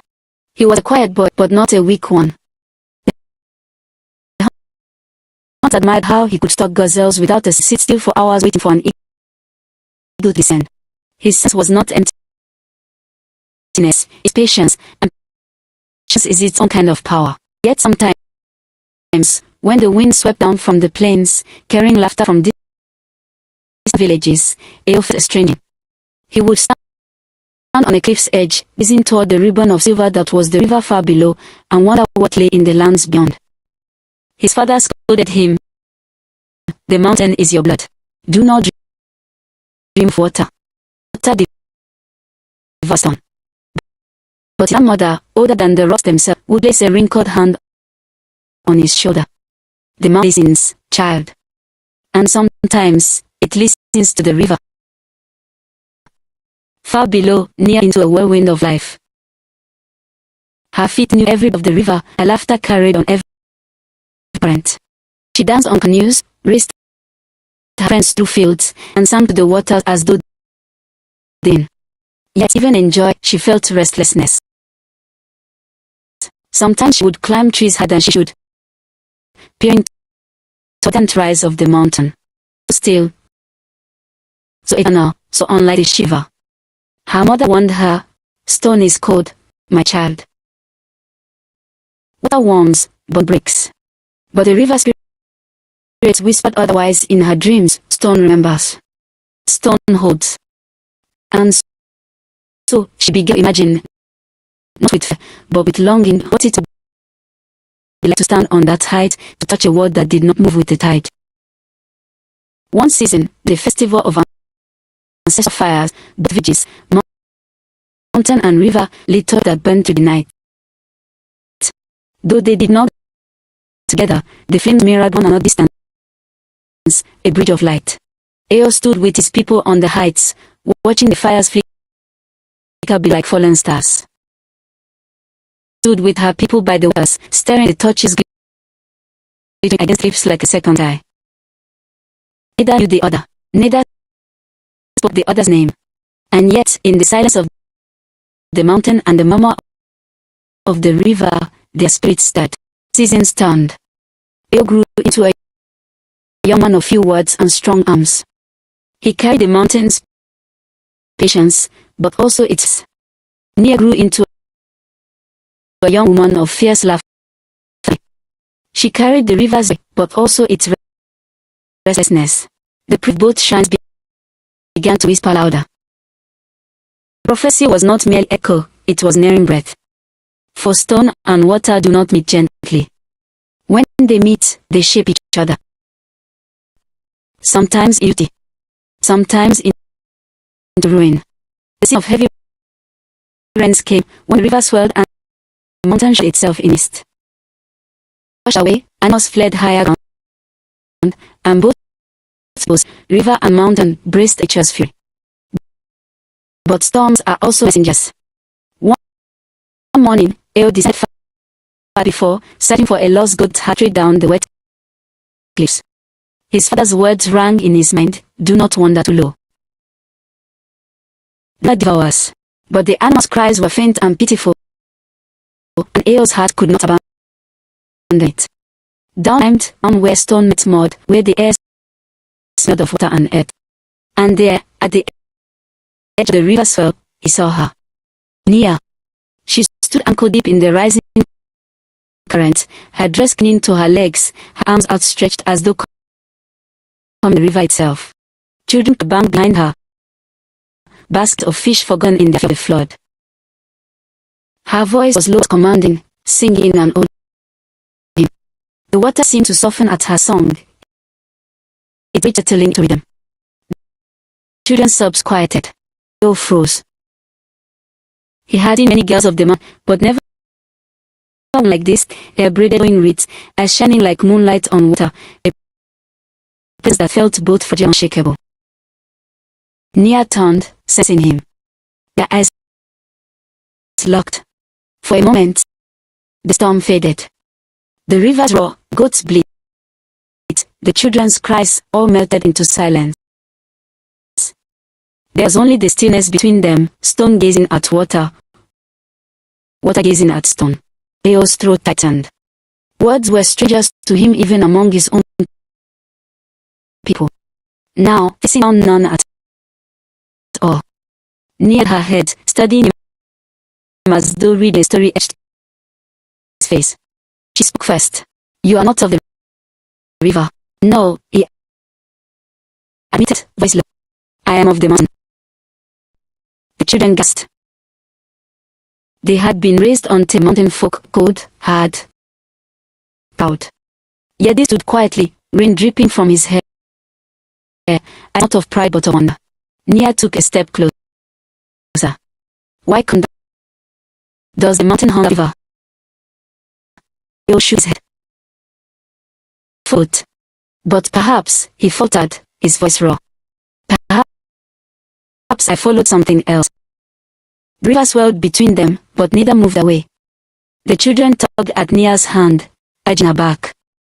She squeezed their fingers, but her eyes did not leave Eos. Something in her chest, restless for years, now beat with certainty. The prophecy, silent for generations, whispered again in the hearts of watchers. From sun shall rise a sun, silent as dusk. From water shall rise a daughter, bright as dawn. When they meet, kingdoms will tremble. And so, with a glance and a few words, the first thread was stone had met water. Neither knew it yet, but neither would ever go without the other. At first, their encounter was nothing but a story to keep. Eo told no one of the with eyes like moonlight water. Nia told the whose silence spoke louder than songs. But both carried the memory like a hidden forming them in the cold solitude. They passed. Their weeks. And still, their thoughts circled back to that moment on the river's edge. One evening, when the sun bled in the horizon and the river shimmered red with dying lights, Eo descended again. He told his father he sought herbs for his grandmother's ache. He told himself he to see a river one more. But his heart betrayed him. It longed for her. And she was there, Nia, standing with a net slung over her shoulder, her feet bare, her smile faint but knowing. You came back, she said softly. I did not mean to, he answered, though his eyes betrayed the lie.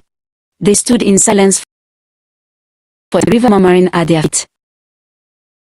Then, moved by the same breath, they began to speak. Not of kingdoms, not of prophecy, but of small, ordinary things. Eo spoke of the mountain's hawks, how they rode the winds without moving their wings.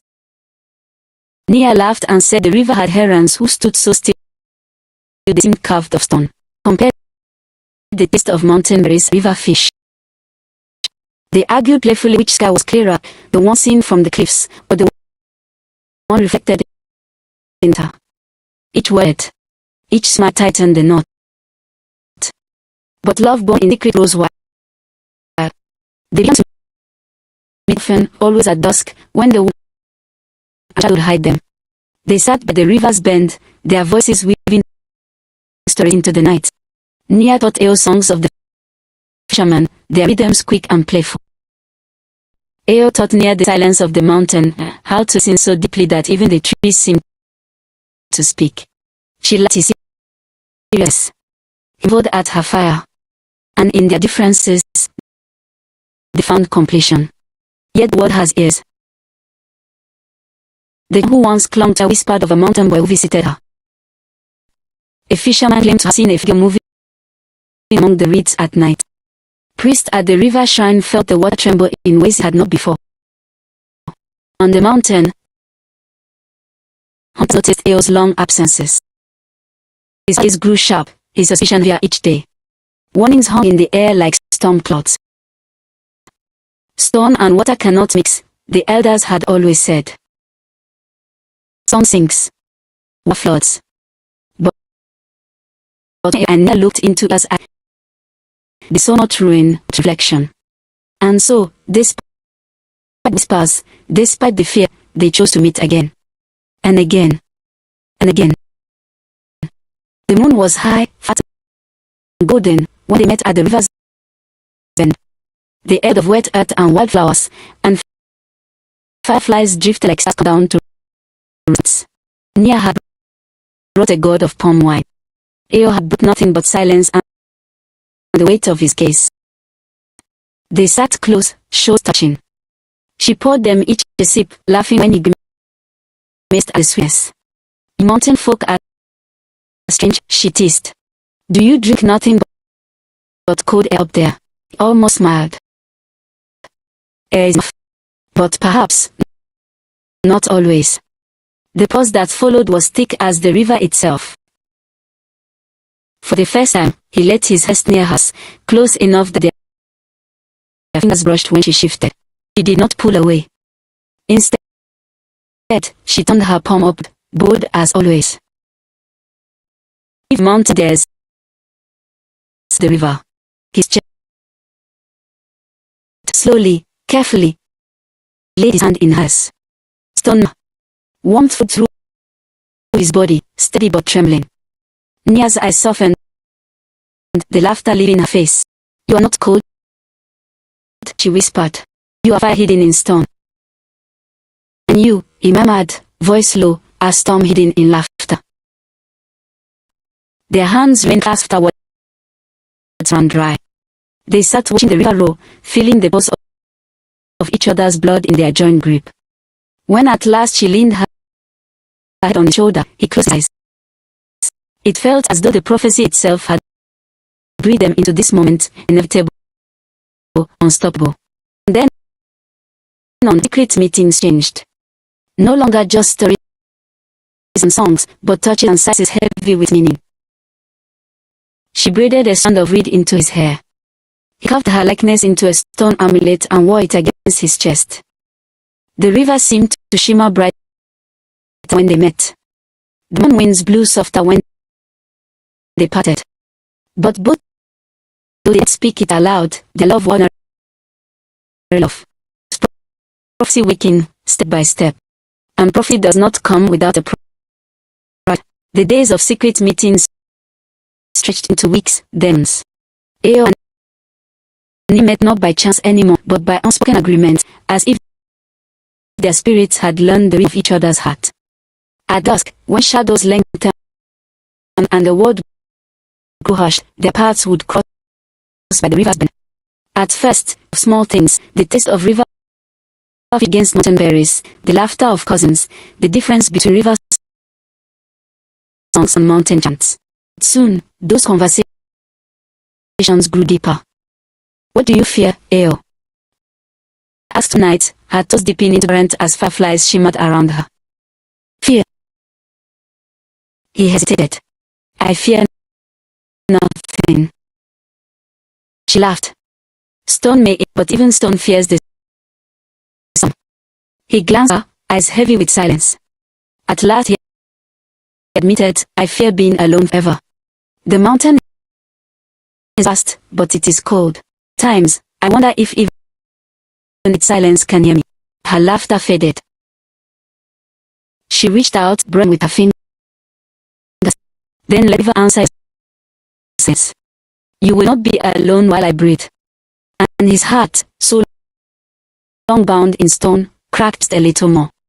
They began to exchange tokens, little ritual belonging. He wrote her pebbles from the high cliffs, smooth as suede, whispering that each carried a piece of the mountain's strength.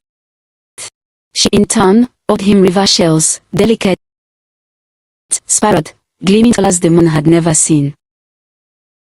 Once, she placed a shell in his palm and said, keep this close. It will remind water of stone, not to break it, to shape it. He touched the shell often, hidden in his cloak, as though it carried her voice. In turn, he carved a small amulet from obsidian, dark as night, etching patterns with his hands. When he tied it around her neck, he whispered, stone does not bend, but it remembers. Now the mountain will always remember you. Her smile in that moment was better than any flame he had ever seen. The river itself seemed to conspire in their meetings. Its current ran where they sat. Its moonlit surface reflected them like two halves of a whole. When Nia sang, the water shimmered. When Eo spoke, the reed stilled as if listening. But fate does not stay hidden forever. The river drew notice first. Nia disappears too often at night, one boy teased. Perhaps she has found a spirit for her husband. She laughed, tossing water in his face. Better than a fisherman who cannot roast it. But inside her sight, and secrets are heavy, and laughter is not always enough to hide their weight. On them, Han whispered to one another. Eo returns late, his look wet, his gaze far away. Perhaps he caught the mist. But his father, Chief Oimai, was not so easily fooled. He studied his son's absences, his new habit of staring into the distance, the faint traces of river reeds clinging to his boots. Oimai placed a heavy hand on his son's shoulder. Stone must remain still. Do not let the water dwell. Eo lowered his eyes, saying nothing. But in the stillness of his heart, the river sounded around his father's wine. The priest felt it too. At the river shrine, the high priestess cast cowries upon a mat. Flat like bones, forming shapes she did not. A mount peak split into a flood swallowing fire. At the mountain shrine, smoke from the fire coiled into a twisting shape, curling like waves before dissolving. The priest exchanged troubled glances. The prophecy says, one muttered. The prophecy breathes. Another replied. And yet they knew nothing of these omens.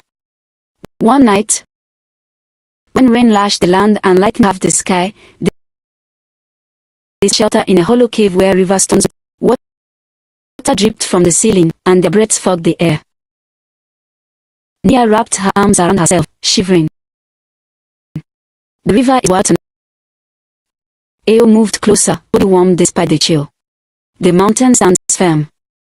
She looked up at him, eyes wide in the flicker of lightning.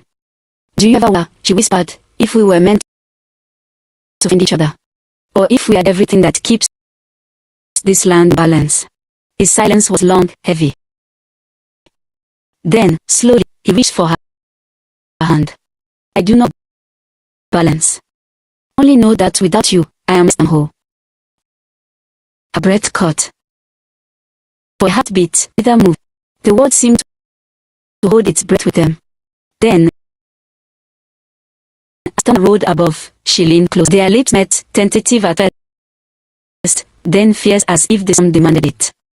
The kiss was fire and flood, stone breaking and water in it. It was both promise and peril. When they parted, her forehead rested against his.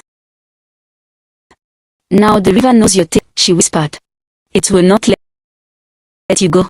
And the mountain, he murmured, voice trembling, will never release you either. But even storms do not stay hidden. A fisherman claimed he saw his figure enter the reeds with a stranger. A hunter swore he glimpsed Eo speaking to shadows by the water's edge. The whispers began. At first, they were quiet, nothing but repose on still water. But repose grew. Soon, elders frowned, shook their heads, and fathers muttered proverbs about danger. And in the stillness between the mountain and the river, prophecy smiled.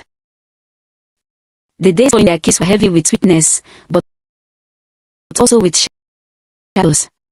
Near and still, but their eyes darted to every rustle in the reeds, every bird's cry, every footstep too near. Love made them older, but love also made them reckless. As they sat with entwined, near side. You feel it too? The eyes on us. Eo nodded slowly.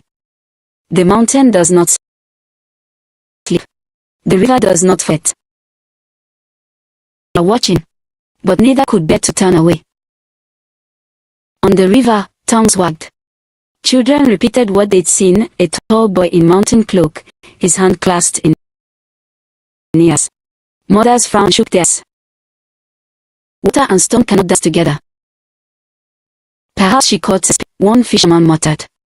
But if it is flesh and blood, then it will follow. The river priest, pulled by the cowrie shell's wands, began to press closer. Questioned Nia softly, ending concern. Child, you have grown beautiful, but beauty draws danger.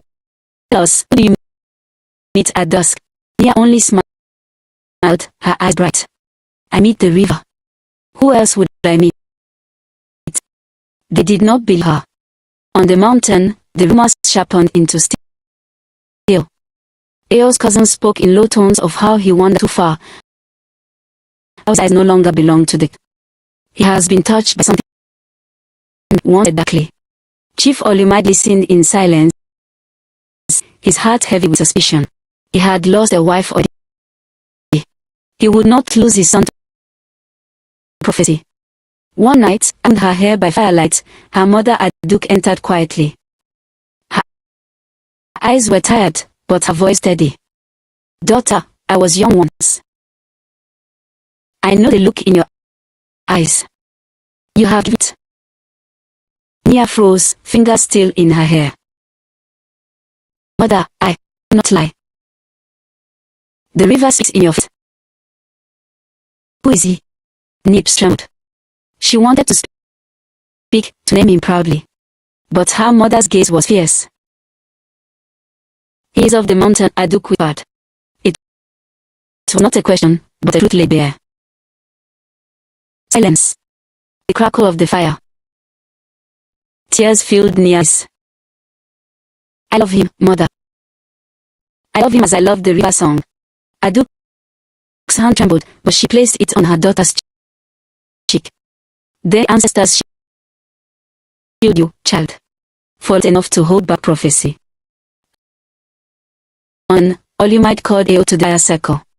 Elders sat around, their faces. You are not as you were, my son. Your eyes wander, your silence is restless. Tell me, where do you go at night? Eo stood firm, his hands clenched at his sides. I go to the river. A man said among the elders. Some spat into the dust, others shook their heads. Olumide's voice grew hard. The river is not your path. Did not warn you.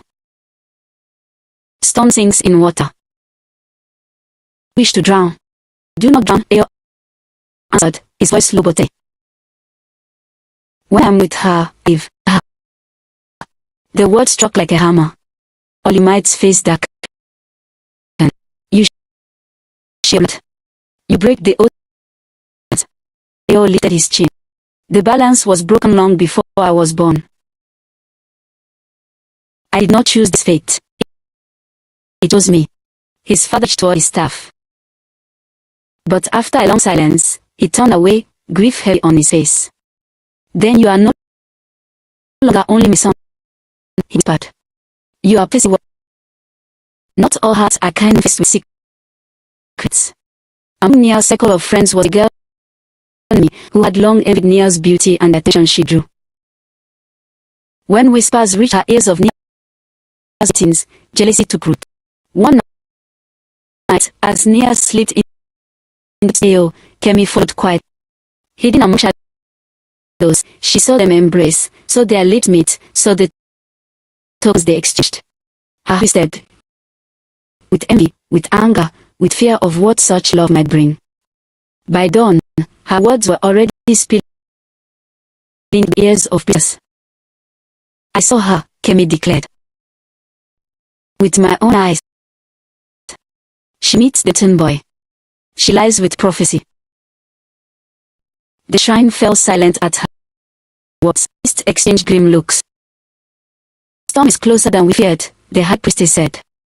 And the whispers, once soft, now like wildfire. On our King's betrayal, Eo and Nia continued to cling to their stolen hours. But the air around them grew heavy. The reeds seemed to whisper. The river no longer flowed in peace, as though restless. Eo pressed his forehead to hers one evening. They will come us soon. I know, Nia whispered. Will you turn away? Her eyes burned like stars. If water must flood stone, let it. If stone must break water, let it. I'd rather drown with you than live without you. And as the river's current swelled, prophecy laughed in the dark. The festival of ancestors came once a year, when both river and mountain kindled fires to honor those who had won them. But the two people celebrated apart, their flames mirrored one another across the valley, two rivers of flowing through night's darkness. On the riverside, drums thundered, and dancers stamped their feet in mud, boys painted with ash and dye. Canoes lined the water, each carrying of wine and offerings of fish. Full of joy and grief, calling the names of elders whose bones now lay in the earth. On the mountainside, torches blazed along the ridges, a chain of fire stretching toward the stars. The people marched in solemn procession, carrying carved masks and stone effigies. They poured libations on the soil, whispering prayers for deliverance. The two festivals never touched, and yet, across the distance, they seemed to answer each other. Near Radiant that night, she wore a dress woven with river reeds, dyed blue and green. Around her neck, hidden beneath beads, lay the obsidian amulet Eo had carved. She pressed it often against her skin, as if it was with his heart. Her friends circled her, laughing, teasing, pulling her into dances. But her eyes kept drifting to the far cliff touches burned. She imagined him there, tall and solemn, carrying his people's traditions. And indeed, Eo was among the folk, holding a carved staff his father had given him. Yet his gaze was not on the shrine, nor on the procession. His eyes saw the river below, where faint flashes of firelight revealed glimpses of movement, color, song. He could almost see her. A heartbeat, their eyes seemed to meet across the valley. That by prophecy, bound together even across the chasm of tradition. But fate is cruel in its time. As the night deepened, the river priests began their rituals. They poured libations, scattered herbs, and poured upon the spirits. The flames swelled, and in the crackling fire, the high priestess saw visions, a crown split, a flood rising, a stone and a girl of water entwined. She gasped and dropped her staff. The prophetess, she cried, beware union that will shatter. The river crowd erupted in arms as darting among them. Suspicion was already sharp from spurs of Nia's absences. Now it grew teeth. Where's the girl who does at dusk? A man muttered. Where is Nia? Another whispered, too loud. Nia's heart thudded. She felt the stairs, the weight of their suspicion pressing close. Her mother grasped her tightly, as if to shout. Do not move, child, Aduk hissed. Across the valley, the mountain priests too cried warnings. Their smoke rose in strange patterns, curling like water over rock. The danger comes. Union that will bring ruin. Chief Olumide's gaze fell on his son. His face betrayed nothing. His fingers tightened on the staff he carried. Where do your eyes wander? Olumide demanded in a voice only Eo could hear. To the river, Eo whispered back. The word cut like blades. That night, as drums and roared louder, suspicion grew like wildfire. River and mountain did not yet know the names, but they felt the truth circling. Someone among them was walking into prophecy. And both Nia and Eo knew, with aching certainty, that the world would soon discover their secret. The night after the festival of ancestors, neither Nia nor Eo found peace in sleep. The fires of prophecy had been stirred, and the ancestors were not silent. She first of all. The river, Hara, surged higher than she had ever seen. Waves rose like mountains, bursting with silver foam. The waters swirled with voices, the laughter of children, the songs of griots, of mothers. But the river did not flow gently. It churned, devouring the banks, swallowing huts, tearing canoes from their ropes. She tried to run, but her feet sank into the mud. And as the flood, she saw him. Eo stood on the far bank, tall and unyielding, his staff held high. Between them, the water raged. She reached for, but every time her him close, the current yanked him away. Nia. His voice echoed across the flood, heavy with grief. Stone cannot cross water without sinking. She wept. River surged higher, lifting her into its grip. In its depths she saw her father before he died, the river priest, the villagers who had carried her on their shoulders as a child. They looked at her balked with accusation. "You have betrayed us," they said in one voice. "You have carried fire into water." They spun her in circles, choking, dragging her down. Just as the blackness swallowed her, she felt arms seize her, strong arms, warm, familiar. Eos. He pulled her from the flood, pressing her to his chest. When she believed she was saved. But when she lifted her head, she saw that arms holding her had turned to stone. They grew heavier, dragging both of them down into the endless dark. She woke with a scream, clutching the obsidian amulet against her heart. Sweat drenched her skin. The river outside was whispering as it always, but she knew, with a terror she could not name, that the dream was more than a dream. It was a warning. The same night, on the mountain, Eo tossed upon his mat until exhaustion claimed him. When sleep finally came, it was heavy and full of visions. He stood upon the cliffs of his homeland. The torches of the mountain people blazed, their fires red and hungry. His father stood beside him, wrapped in ceremonial robes, a crown of obsidian. All you might said, his voice like a hammer striking. Stone does not bend. Stone does not yield. Stone does not marry water. Eo opened, but the earth beneath his feet. Cracks spread across the splitting stone into. The river set up, defying gravity in the mountain. And from near, hair streaming like water with her eyes glowing with sorrow and love. She stretched and stood. "Come with," he pleaded. "Do not let the stone bind you." He stepped forward, torn. But when he out, his father's hand clamped on his shoulder, heavy as iron. "If you take her hand, you will be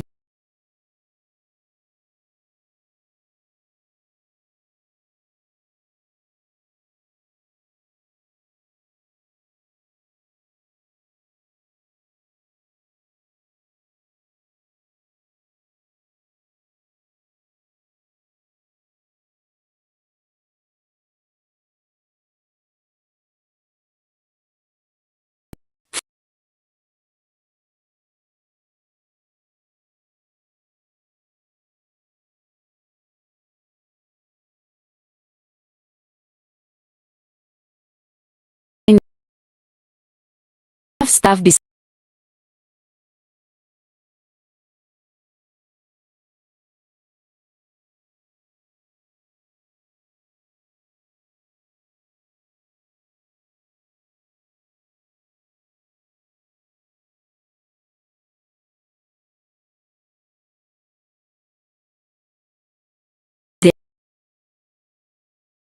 her island, pulling her into his arms. For a moment they clung to each other, wordless, trembling. Nia whispered, "They know us, see us. They will not let us be." Eo cupped her face, his thumbs brushing her.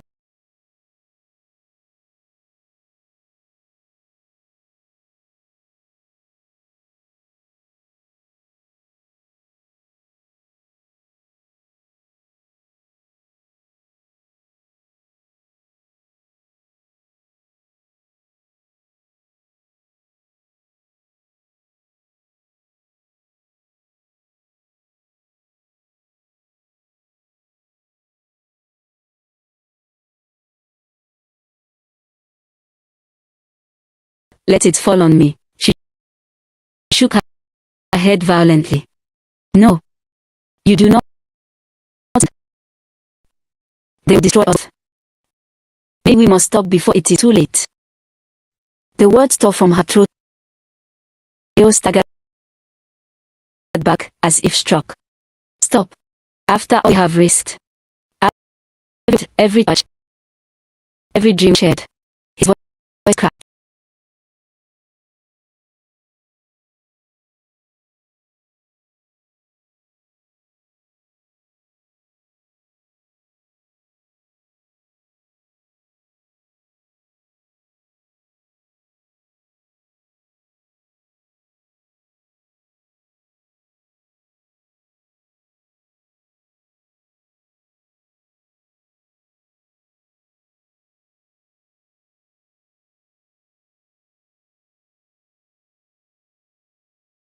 Their sanctuary, but also their prison.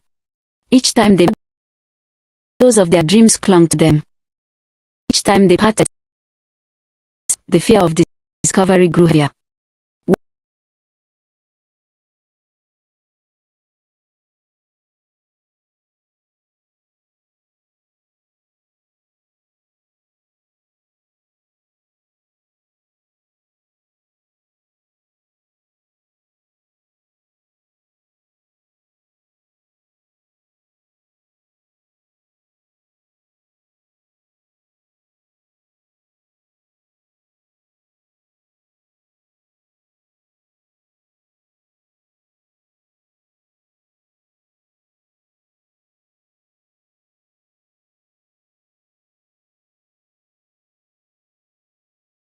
Why do you smell of mountain smoke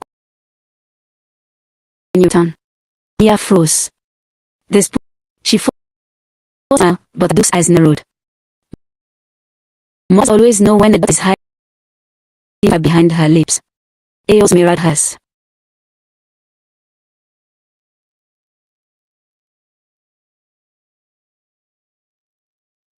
On the mountain, hunters who once followed him gladly now when he passed. His cousin Adewale, ever ambitious, began to hint in the council meetings. Our warriors see the prince walk into the valley often. They see him disappear into the forest. Tell me, brother, what business does stone have so near the water? Their father, we might listen to. Leo could feel his gaze, heavy with suspicion. The dream of stone breaking underwater each night, leaving him drenched sweat.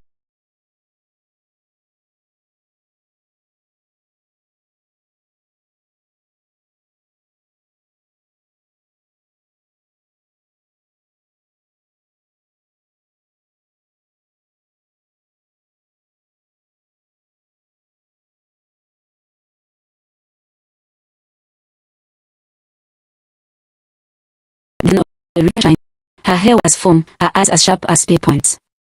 Child, her voice low and steady, never speaks loud and whispers. It tells me you are walking where you should not. Trembling.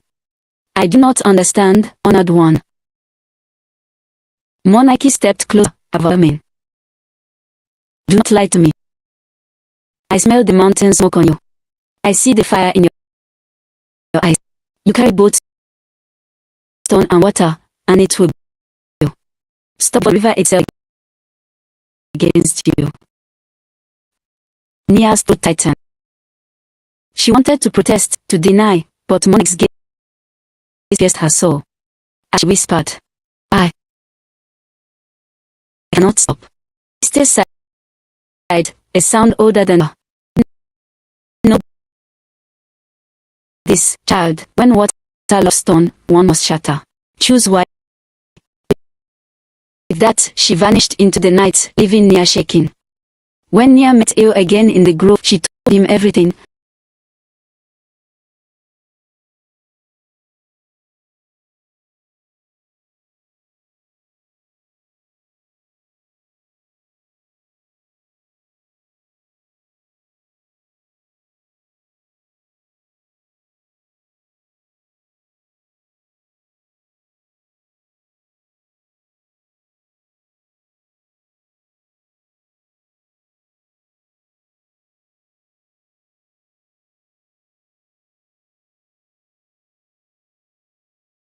hands, pressing them to his chest.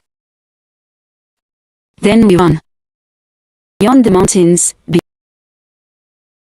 beyond the rhythms where the names of our ancestors are not known. We will make a new life. The idea was wild, dangerous. For a moment, she let herself believe it. She imagined walking beside distant lands, her hand in his at last. But then the dreams returned, the river dragging the darkness. She pulled back, shaking her head. Even if we run, the ancestors master. Neither knew that their secrets were already traveling. Adewale, Eo's cousin, had followed him once into the valley. He had seen the prince vanish into the grove and return adorned with river flowers in. Jealous of Eo's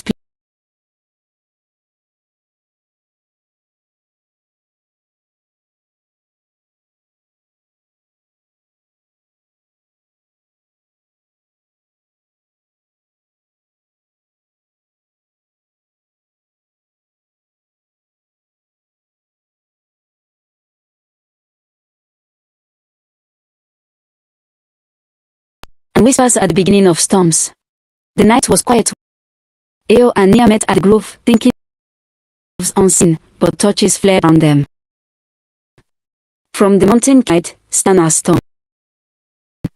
From the river came priestess Mon, her staff glowing in the moonlight. Behind them, elders, warriors, and villagers circled like vultures around fallen deer. Look, cried Adewale, stepping forward with triumph. See how it takes flesh. Stone and water tangled in sin. Gas filled the air. Nia clutched Eo's hand. He's in front of her, shielding her with his body. We have harmed no one, he said, voidly. Our love is not poison. It is life.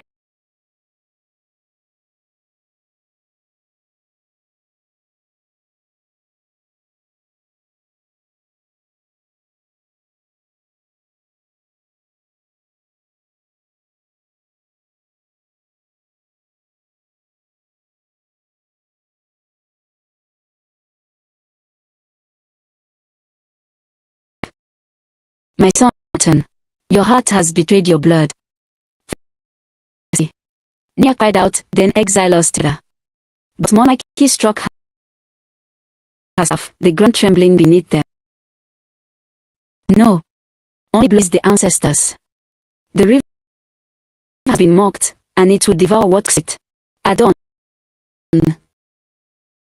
before a council on the riverbank, gathered in silence, watching as if the earth itself held its breath. The verdict was clear before it was spoken. Nia was to be bound and cast into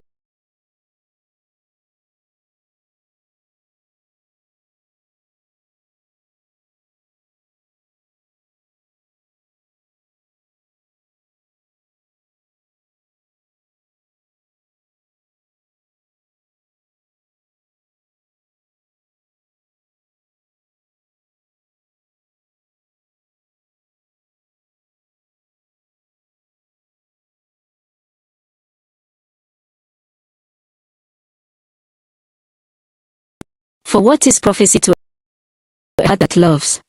What we have was all already bound.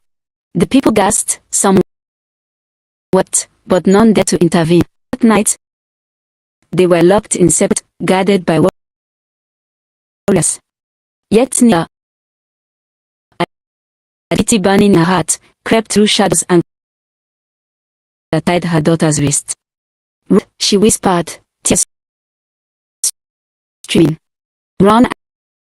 But Nia shook her head. I cannot leave him. Eo, I am already drowned. Together, they saw his heart breaking. When Eo saw Nia, free and glowing a torchlight, he pressed his. Then if we die, let it be on our own terms. Before they got to the river's edge, the moon shone silver, the water black and endless. Behind them, torches lit the bank. Warriors searched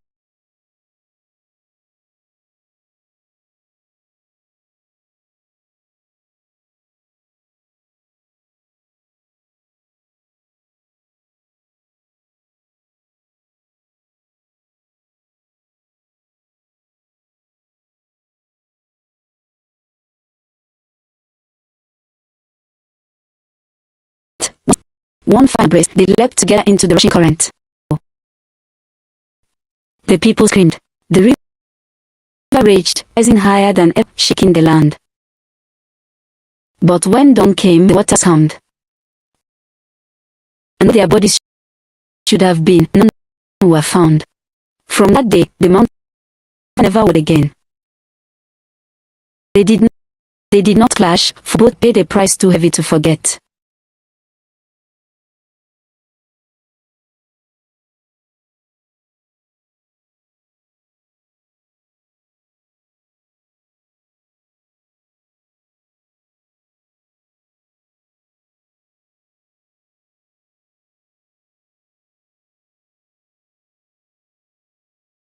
Never devoured them, but they. So, at every festival, when cold against the mountain touches land the river, the story is sung of Ao, the silence of stone, of two hearts, and of a river that devoured love, yet could not drown memory. Before the kingdom of men had carved its walls from stone,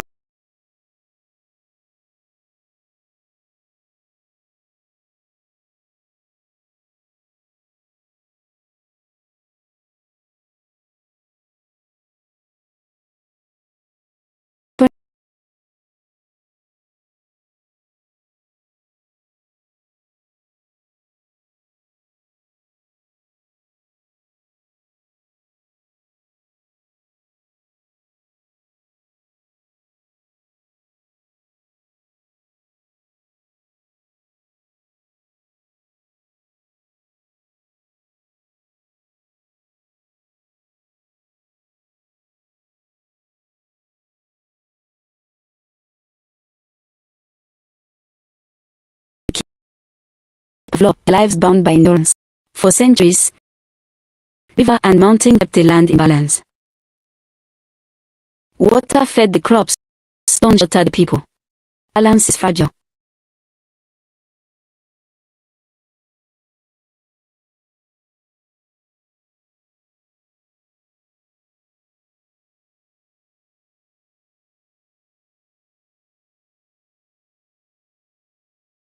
Ancestors.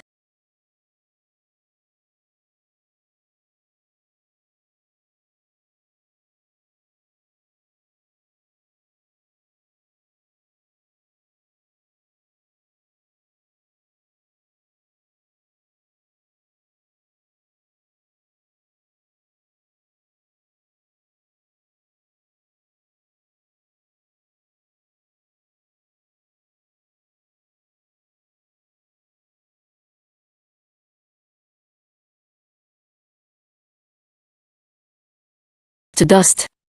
The flame died. The shadow vanished. Claimed the shine.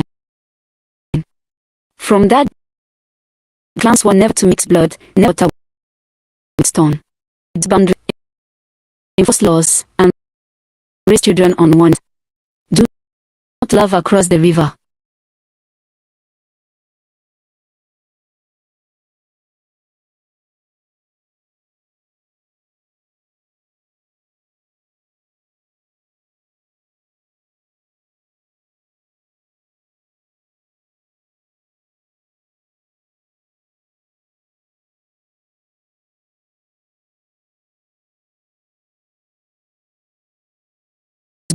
His first cry echoed against cliffs and startled hawks that circled above.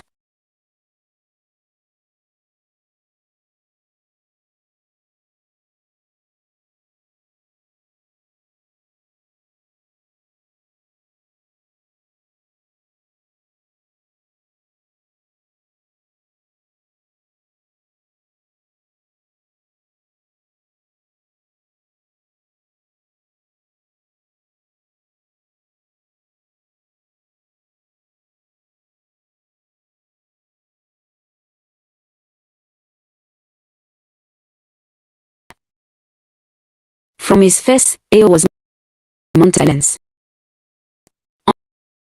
Unlike other infants, he cried.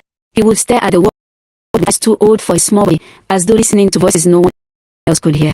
When he learned to, He did not stumble often. His steps were steady, deliberate, as though the earth guided him.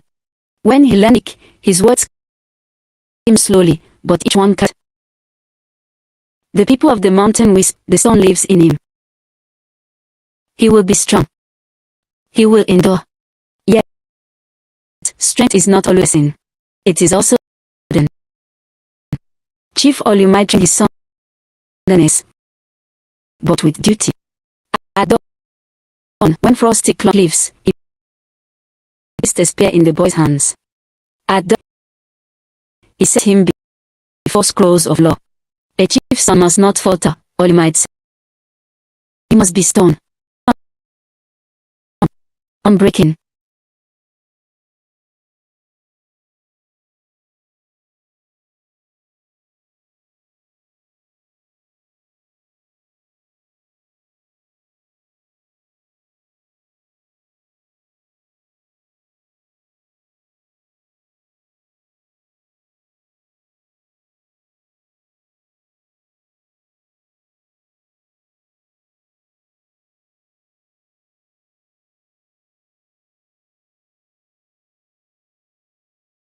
In silence.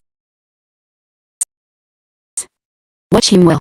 He hunted with his cuz, slopes, carved his first blade from Gideon. He laughed rarely, but when he did, the sound carried far, and the people marveled at stone cutting. Still looked at the river, his heart beat strangely, as he had told. Far below the mountain's shadow, the river sang its endless song, carved through the land like a silver serpent, feeding it, whispering dreams into the ears of those who lived on its bank. The people of the river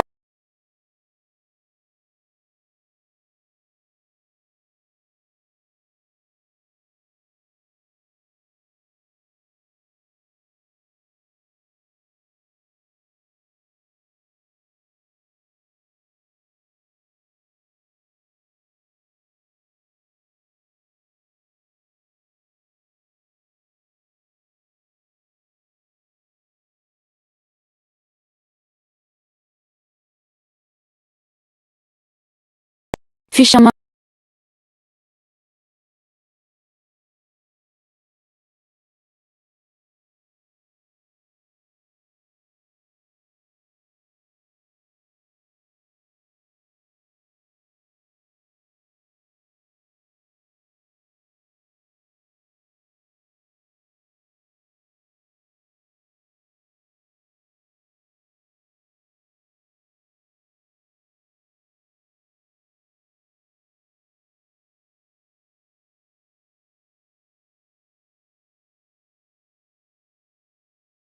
beats, cowries, god of palm wine, asking her to bless their baskets, to sing before their nets.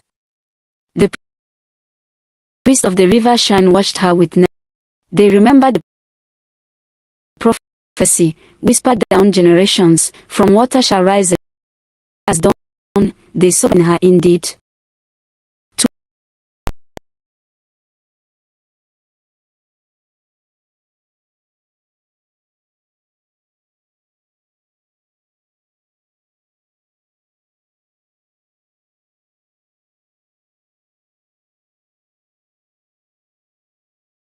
These dreams. Listen, she begged. The spirits are not all. Promise me, Nia. But Nia only said they are not gentle, then why I feel at peace when they call.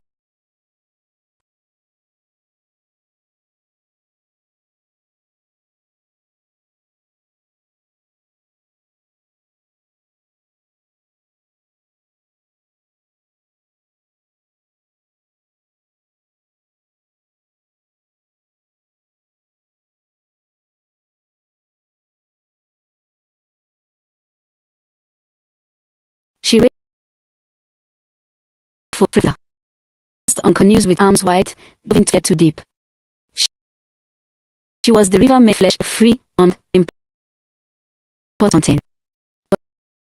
But freedom, like can wear away even stone. On nights when the moon was bright, she would climb to the highest rock where river and mountain face each other. Gaze up at leaves, shrouded east, and feel something stir east. She defied the sight of stone made her quicken. She owned life as wide as the river, felt incomplete without whatever. The priest of the shrine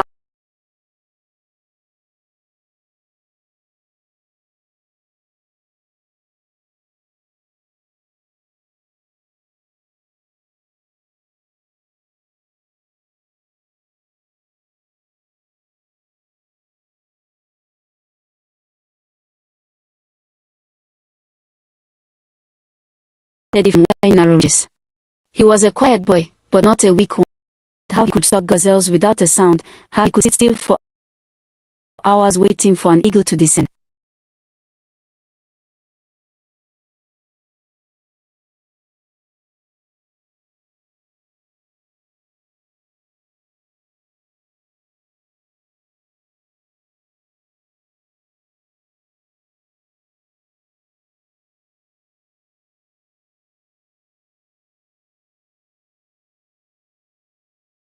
Below, and wondered him, the mountain is your. Do not drink water. Water devours stone. But his grandmother, older than the rocks, would place a wrinkled hand on his shoulder. The mountain listens, child, and sometimes it listens to the river. Far below, near bloomed into a whirlwind of life. Her feet knew every bend of the river. Carried on every current. Canoes raced her friends through fields and sang to waters as wind. Even enjoy short restlessness. Some she climbed trees higher than she should toward the distant rise of the mountain.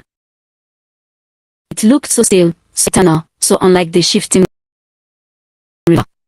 Her mother warned her, "Stone is cold, my child. Water warms, but stone breaks." But the river straight with her wise in her dreams.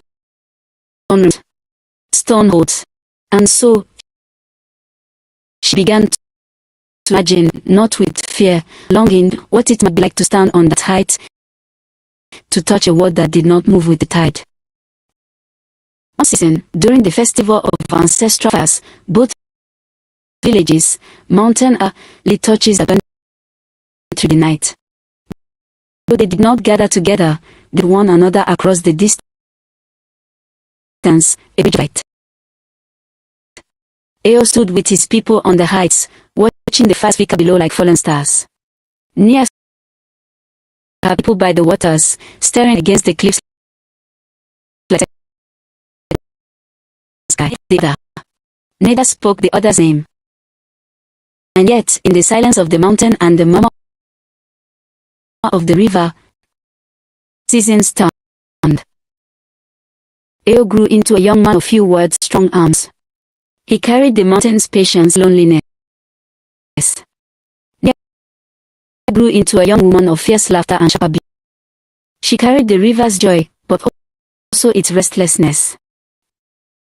The priest of both shrines began to be louder. The prophecy was not merely echo, it was for stone and water do not meet gently. When they meet, they shape each other. Sometimes into beauty, sometimes into ruin. The season of heavy rains came when the river swelled itself in mist. Parts washed away, animals fled higher ground, and both peoples, river and mountain, braced against each other. But storms, one morning, rather than ever before, searching for a lost goat that had strayed down the wet cliffs. Those words rang in his mind, "Do not wander too. The river devours." But the animal's cries were faint and pitiful, it could not abandon it. Down he climbed, down met mud, where the air smelled of water and earth. And there, at the edge of the river, she stood ankle deep in the rising current, her legs clinging to her legs, her arms outstretched as though the river itself. Children clung to the bank behind her, baskets of fish in their fear of the flood. Her voice was low but commanding, singing an old hymn. The water seemed to soften as its rage settling into rhythm. Children sat up squat. They all froze. Many girls of the mountain, but never one like this. Hair braided like flowing reeds, a shine on water, a presence both fragile and unshakable. Nia turned, sensing him. Their eyes locked. For a moment, the storm faded. The rivers, the goats bleat. The children's cries all melted into silence. There was only the stillness between gazing at water, water gazing at stone. Leo's throat tightened. What was to him even among his own people? Now, facing her, he found all. Nia tilted her head, studying him as though reading a story etched into his face. She spoke first. Not of the river. No. Yet, voice low. Mountain. The children gasped. They gazed on tales of the mountain folk, cold, hard, proud, yet stood quietly, rain dripping from his hair. Not of pride. Nia took a step closer. Why come down? Turn hunger for the river. Leo shook his head. They go. But perhaps, he faltered, his voice raw. Perhaps I followed something else. The river swelled between them, but neither moved away. The children tugged at Nia's hand, back. She squeezed their fingers, eyes did not leave Eos. Something in her chest, restless, now beat with fierce certainty. The prophecy, silent for generations, whispered again in the hearts of those who watched unseen. From stone shall rise a sun, silent as death. From water shall rise a daughter, bright as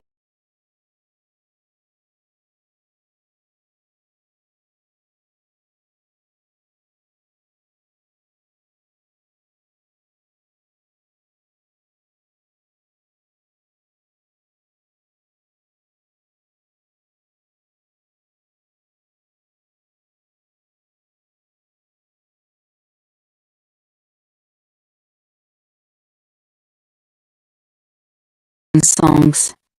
Both carry the memory like a hidden flame, warming them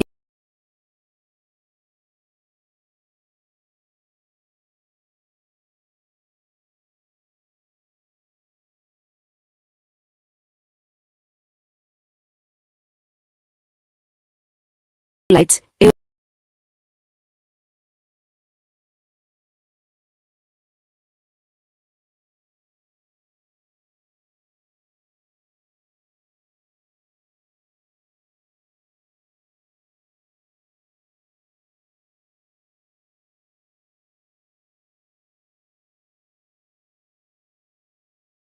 Knowing. Softly. I did not mean to, he answered the light. They stood in silence for a time, the river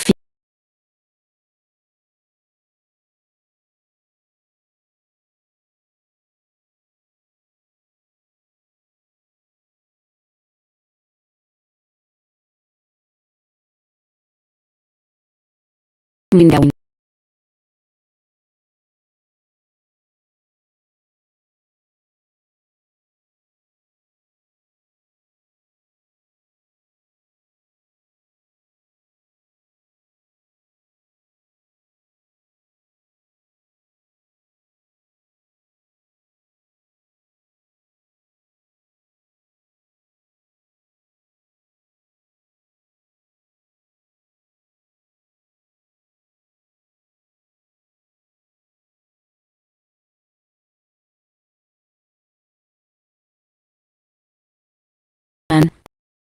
The rhythms quick and playful.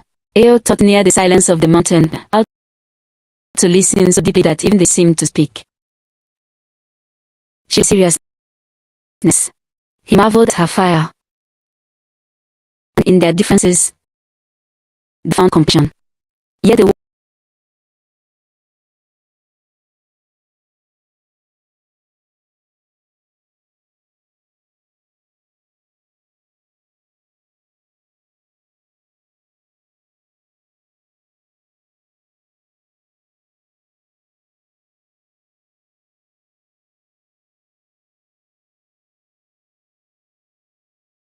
grew sharper each day. Warnings hung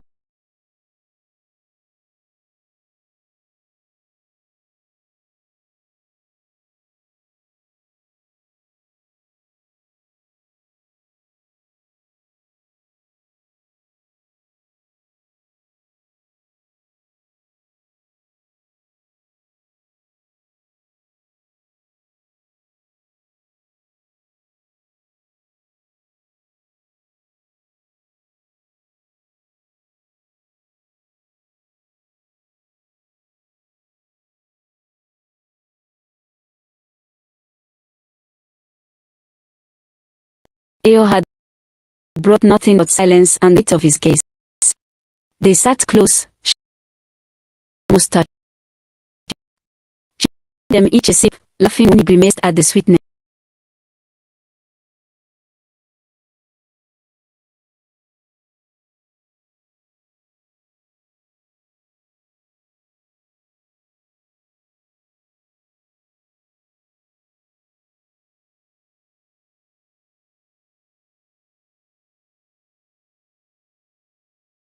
That their fingers close enough that their fingers brushed when she shifted.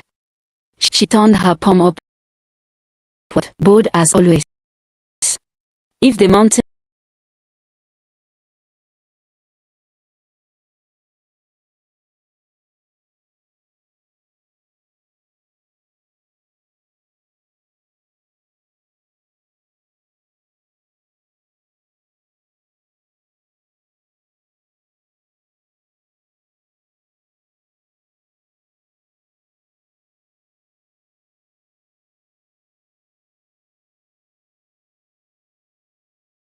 afterwards ran dry, they sat watching the river roll, feeling the pulse of each other's.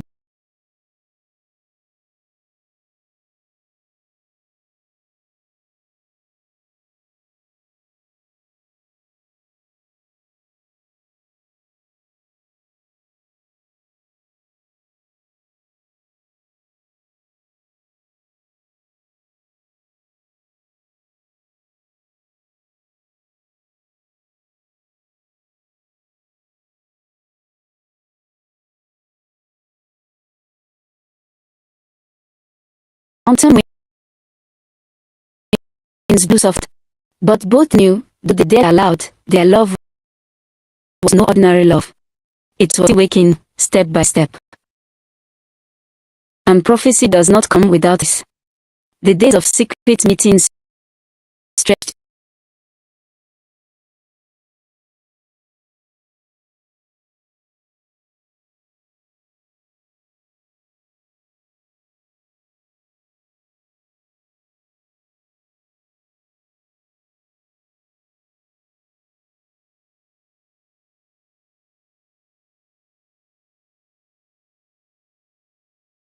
Mountain berries, the laughter of cousins, the dance.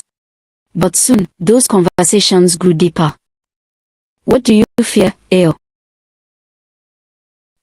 Nia asked one night, her toes bent as fireflies mad.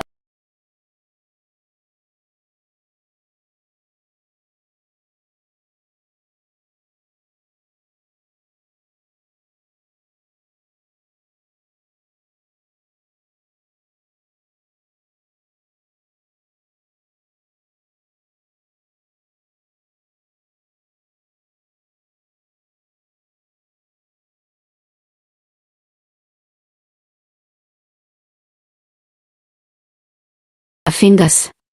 Then let the river answer your silence. You will not be alone while I breathe. And, so long bound zone, crack just a little more. Began to tokens. loss of belonging. Ao pebbles from the high cliffs, smooth as polished jade, whispering that each carried a piece of the mountain's strength. She, in turn, offered him river shells, delicate, gleaming with the mountain had never seen. Once, he placed a shell in his palm and said, "Keep this close. Soft stone, not to break it, to shape it." He touched the shell often, hidden in the fold of his cloak. It carried her voice. In return, he carved a small amulet from obsidian, dark as midnight, etched patterns with hands. We tied it around her neck. Stone does not bend, but remembers. Now the mountain will always remember you. Her smile in that moment was brighter than any flame I've seen. The river itself, their meeting.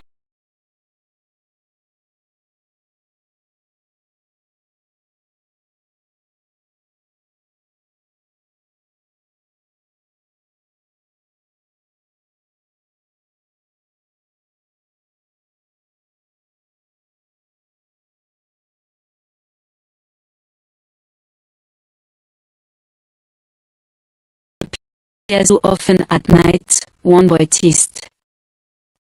Spirit for a husband. She laughed it off.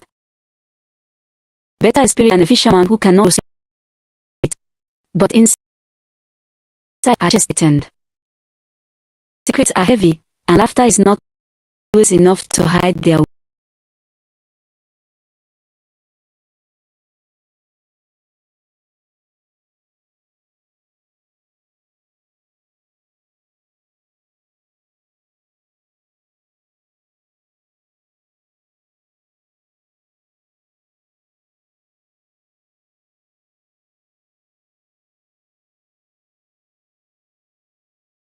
Olimai placed a heavy hand on his son's shoulder.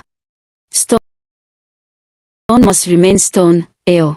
Do not let the water draw you away. He lowered his eyes, saying nothing. But in the sting of his heart, the river drowned his father's warning. The priest felt it too. At the river shrine, the high priestess cast cowries upon a mat.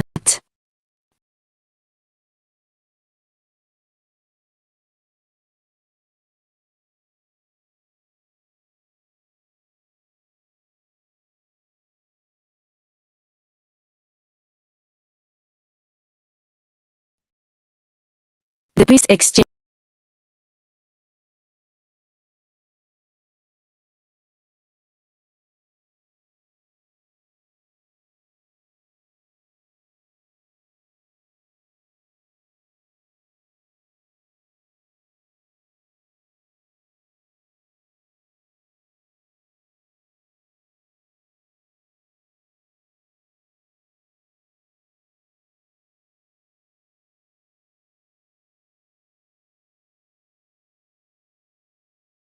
despite the chill.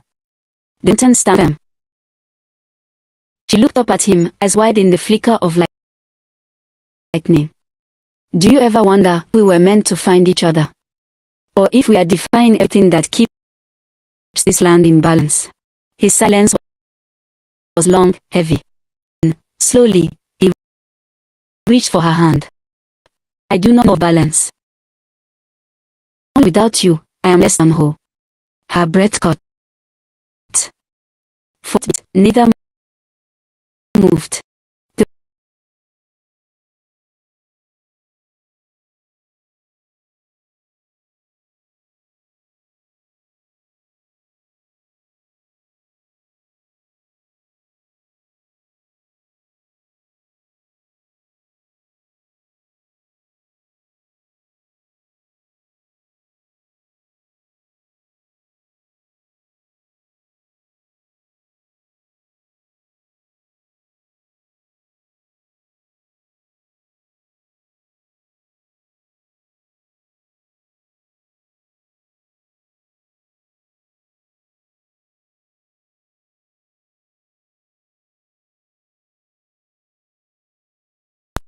The whispers began. At first, they were quiet, nothing but ripples on still water. But ripples grow. Soon, elders frowned, mothers shook their heads, and fathers muttered proverbs about the injustice between the mountain and the river. Prophecy smiled. The days followed, heavy with sweetness, but also shadows. Yet still. But now their eyes darted to every rustle in its, every bird's cry, every footstep too near. Made them down. But love also made them reckless. One evening, as they went near side,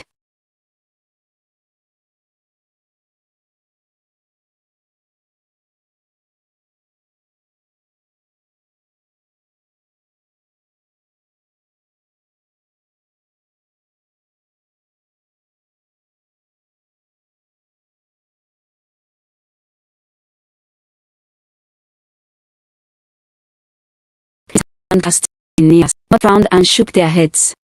Water and perhaps she caught a spirit, one fisherman muttered. But if it is flesh and blood, then ruin follow. The river priest, by the cowrie shell's warnings, began to press closer.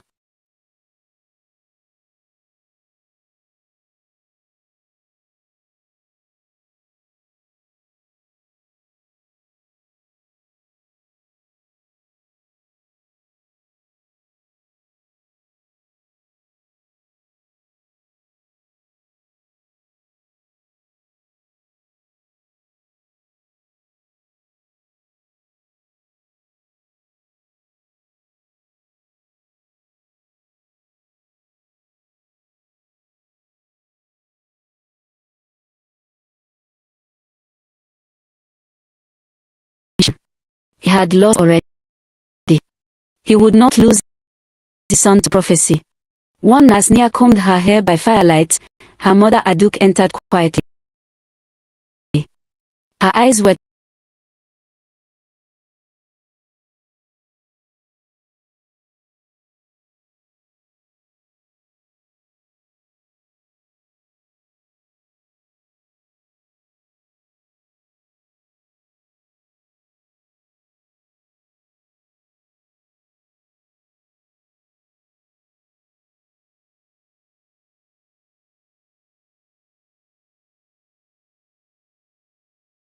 He is of the mountain, Aduk whispered. It was not a question, but truth lay bare. Silence.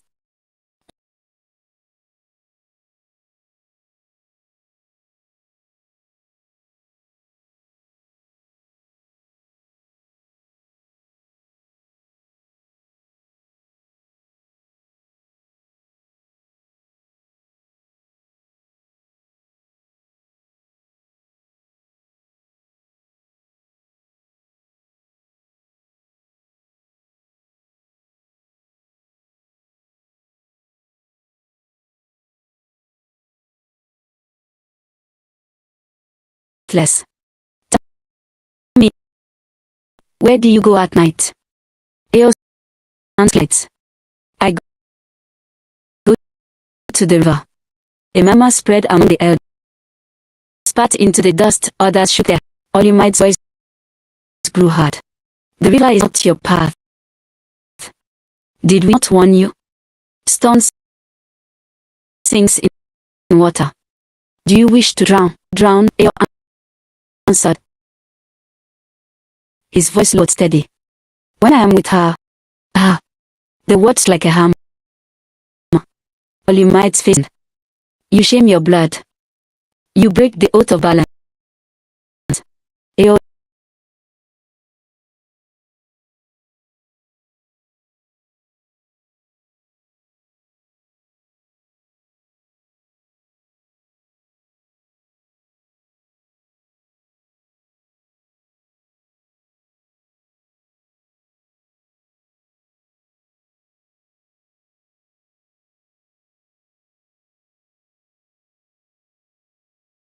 Nia's circle of friends was a girl named Kemi, who had long envied Nia's beauty, and she drew. When whispers reached her of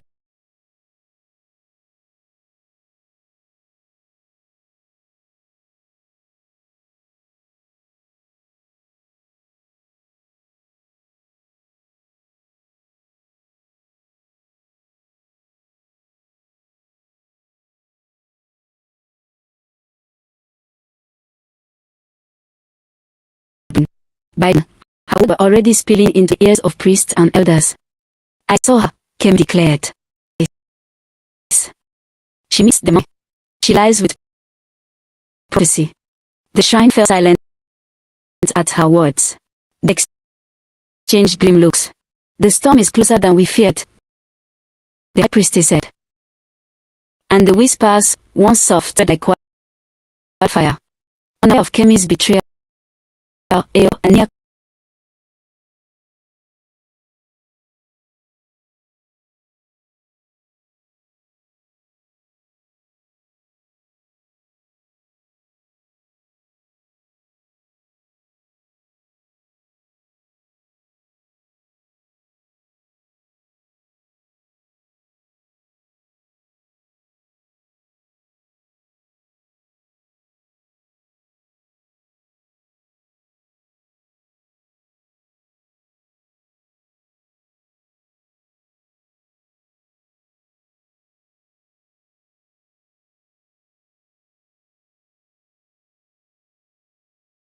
river and mountain kindled fires to honor those who had walked before them. Though the two people separated apart, had one another across the valley, two rivers of flowing through night's darkness. On the river's side, drums had, and dancers stamped their feet in mud, their bodies painted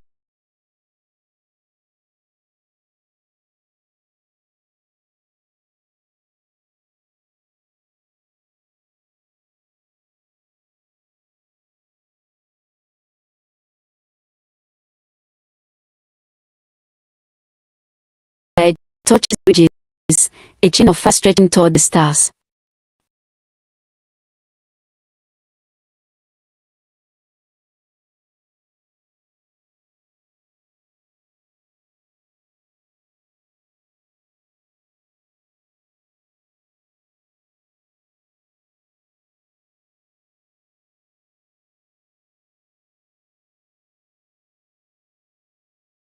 Around her neck, hidden beneath beads, lay the obsidian amulet Eo had carved. She pressed it often against her skin, as if it pulsed with his heartbeat. Her friends were laughing, teasing, pulling her into dances. Her eyes kept drifting to the far cliffs where torches burned. She imagined there, tall and solemn, carrying his people's traditions. And indeed, Eo was among the mountains.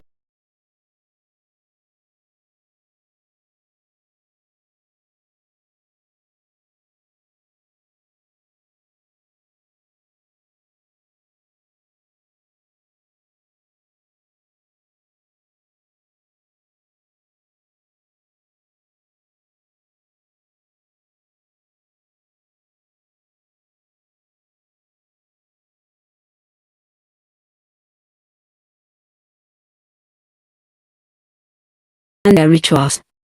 They poured libations, scattered herbs, and called up the spirits.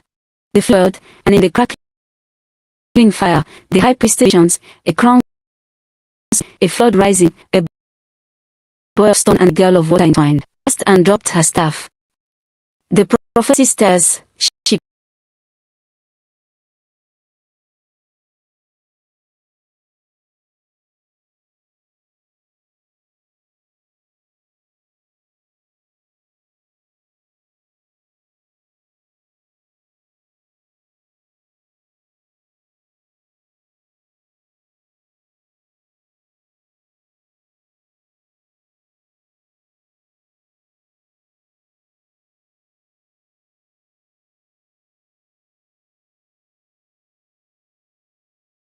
"Do not move, child," Aduk hissed.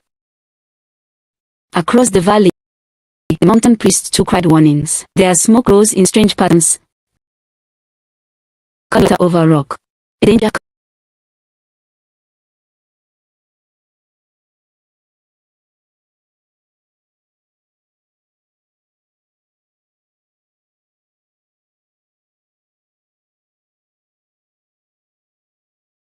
sounded in a voice only he could hear.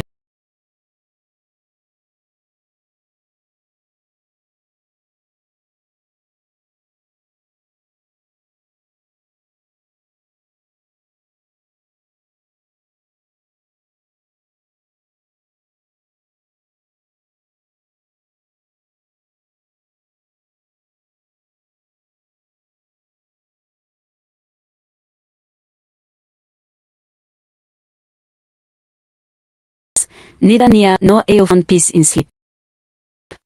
The fires of prophecy had been stirred, and the ancestors went. She drew first of water.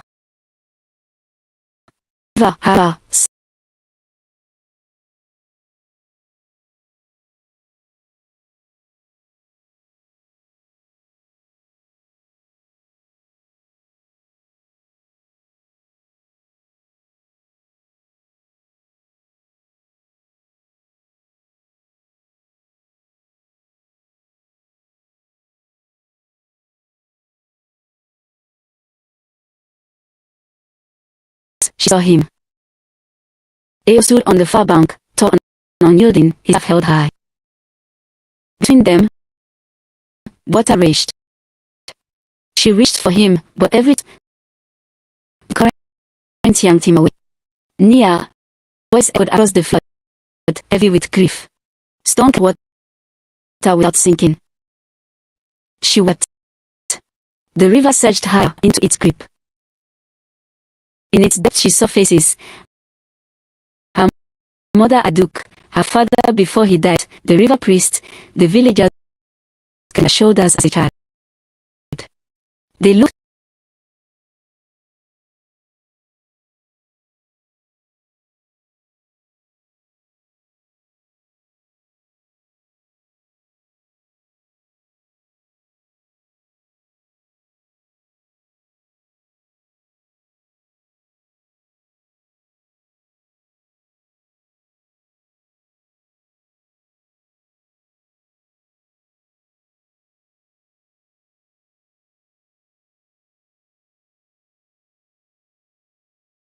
to stone.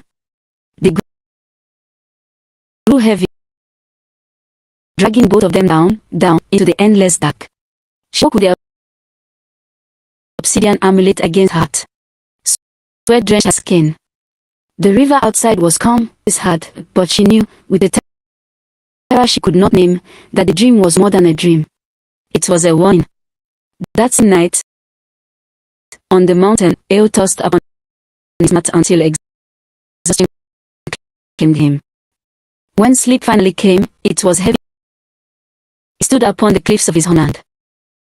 The torches of the mountain, their fires red and hungry.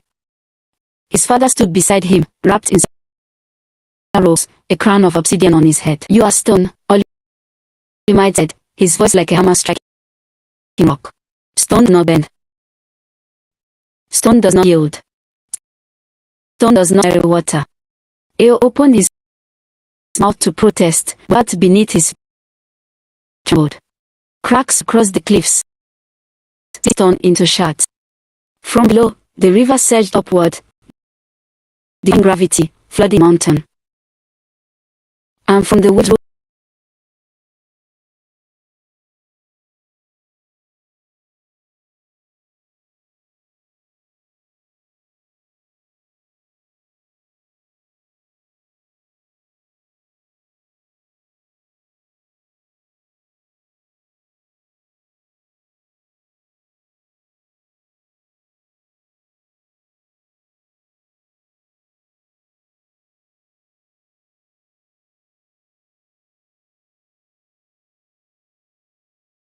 river.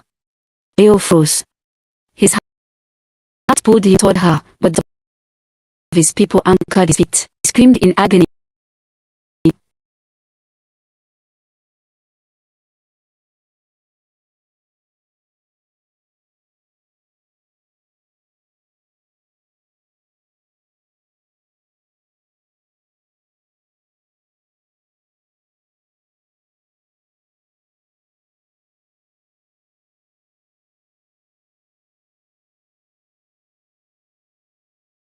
Still, stone does not marry water. At first light, under the silence of their dreams, they both saw the hidden grove where they always met. The dawn painted the sky gold, and mist rose from the river like the spirits. Nia was already there, her eyes swollen from weeping. Eo rushed to her, putting her into his arms. The moment they clung to each other, wordless, trembling. Then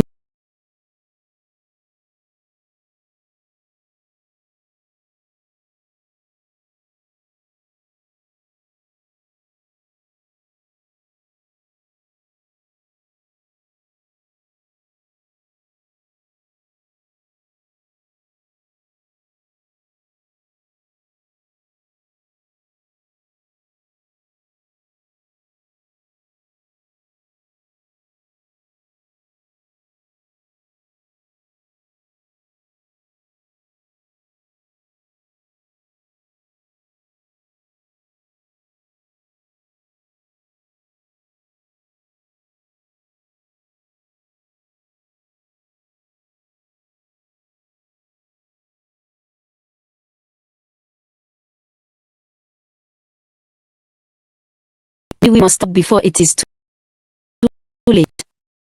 The words tore from her throat like blood. Leo staggered back. Stop.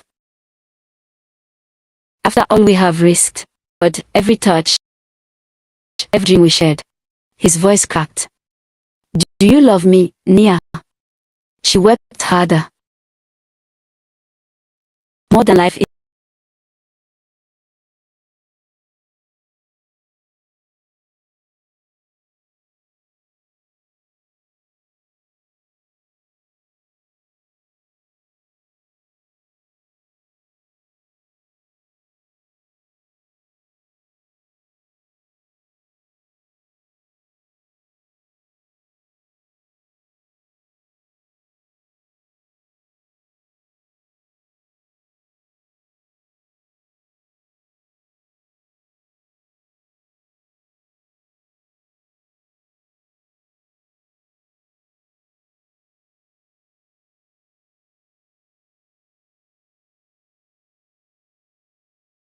Through the marketplace, the women who praised her weaving whispered behind cupped hands.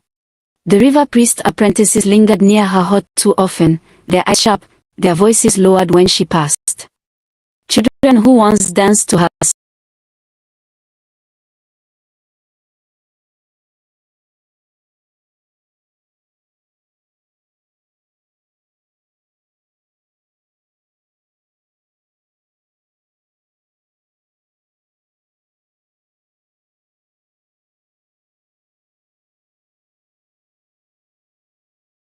smell of mountain smoke when you return. Nia froze. The spoon trembled in her hand. She forced a smile, but her duke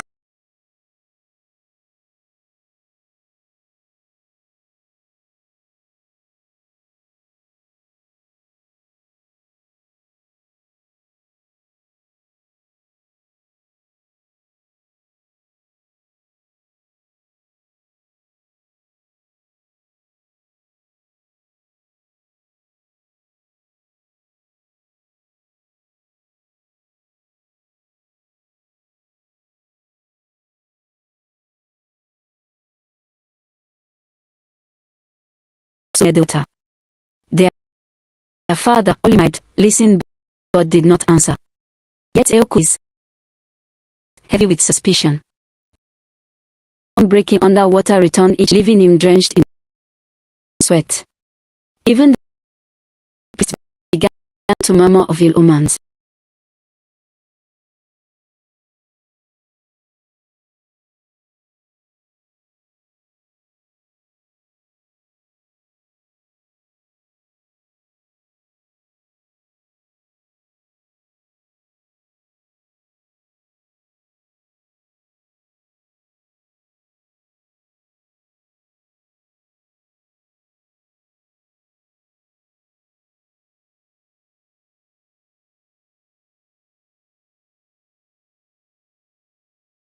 I do not understand.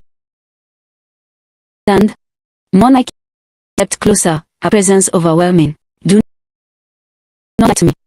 I see the mountain smoke. I see your eyes. You carry both stone and water. It will break you. Stop. The river itself rises against you. Nia's throat tightened.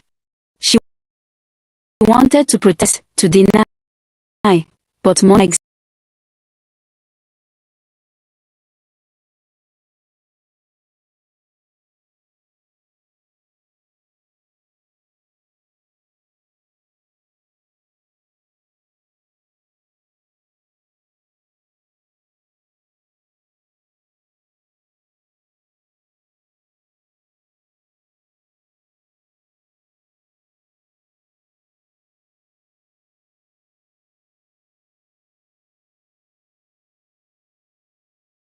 his fist clenched. Closing in, he said. But I will not let them take you from me. Let them whisper. Let them send omens. You are mine, Nia, and I am yours.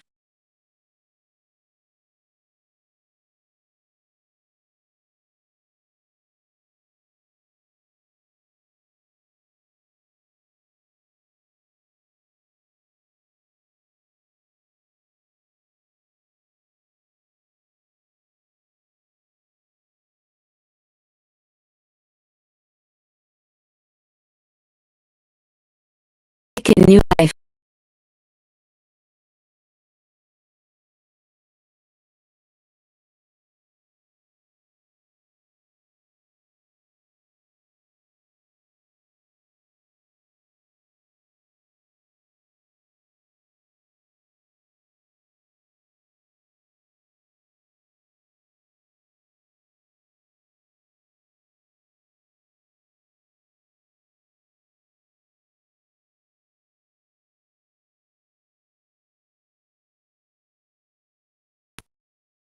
Had followed him once into the valley.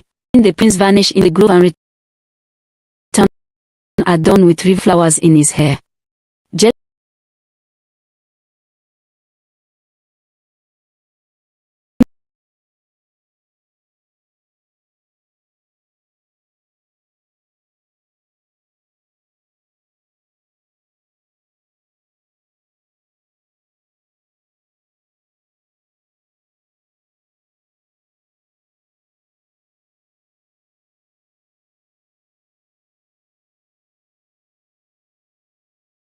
at the grove, thinking themselves unseen, but torches flared them. From mountain came might stand as stone. River came priestess monarchy, her staff glowed. Behind them, elders, warriors, and villagers circled like vultures around the fallen deer. Cried Adewale, stepping forward with triumph. See how the prophet's flesh and water tangled in sin. Gas filled the air. Nia clutched Eo's hand, trembling. He stepped in front of her, shielding her with his body. We have harmed no one, he said.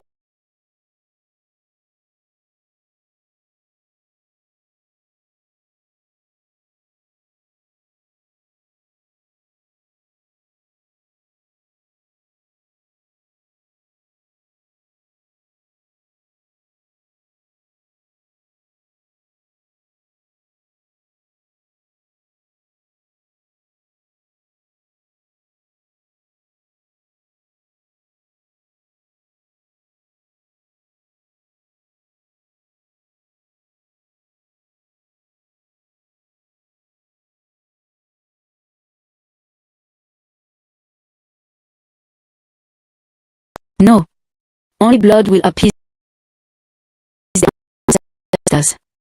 The river has been mocked. At dawn, they were dragged before a council on the riverbank. The people gathered in silence, itself held its breath. The verdict was clear before spoken. Nia was to be bound and cast into the river as offering. Eo, the son, would be banished under until his turn dust. He fought like tearing at the ropes, his voice breaking. If she dies, I die with her. But the elders were unmoved. Prophecy demands Baal, they said.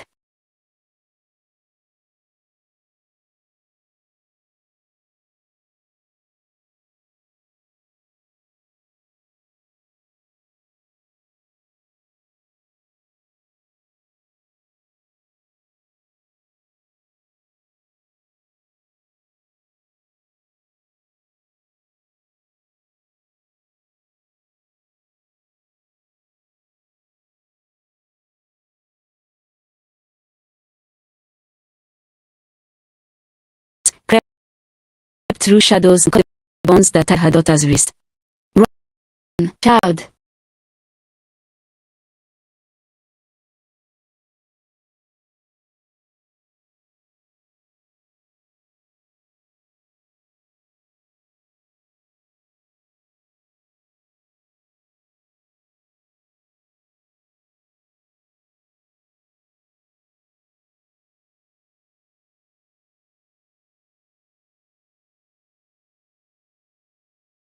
On terms.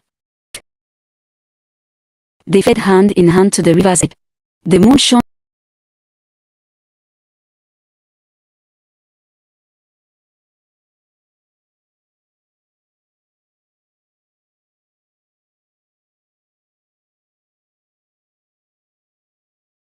with tears but also with defiance. With the river, devour us, let it be because we leapt, not with one breath, one kiss, one final embrace. They leapt together into the rushing current. The water swallowed them whole. The people screamed. The river ran higher.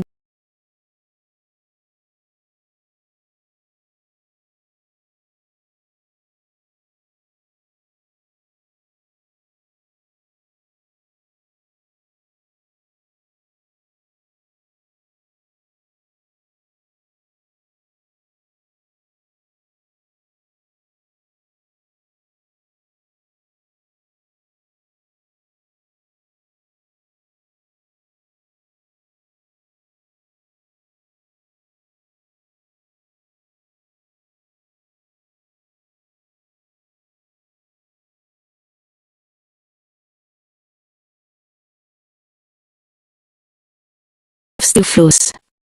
And so, at every festival, go against the mountains and touches line, the story is sung. Of near, the laughter of water. Of the silence of stone. Of two hearts that defied prophecy. Of a river that devoured love.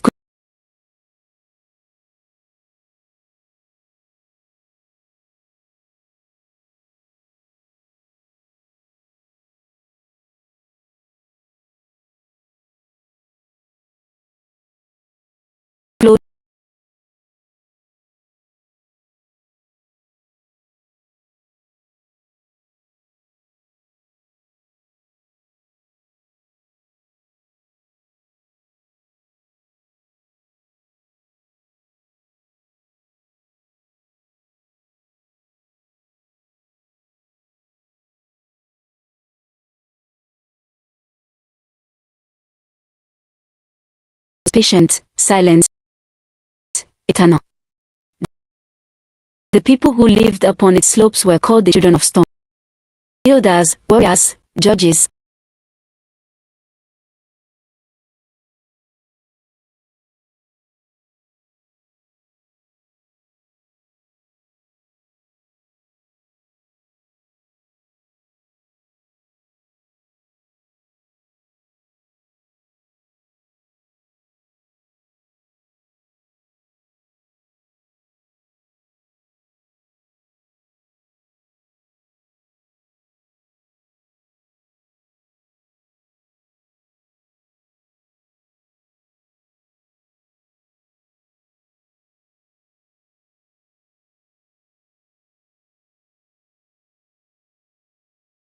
Their eyes shall meet, their hearts shall bind.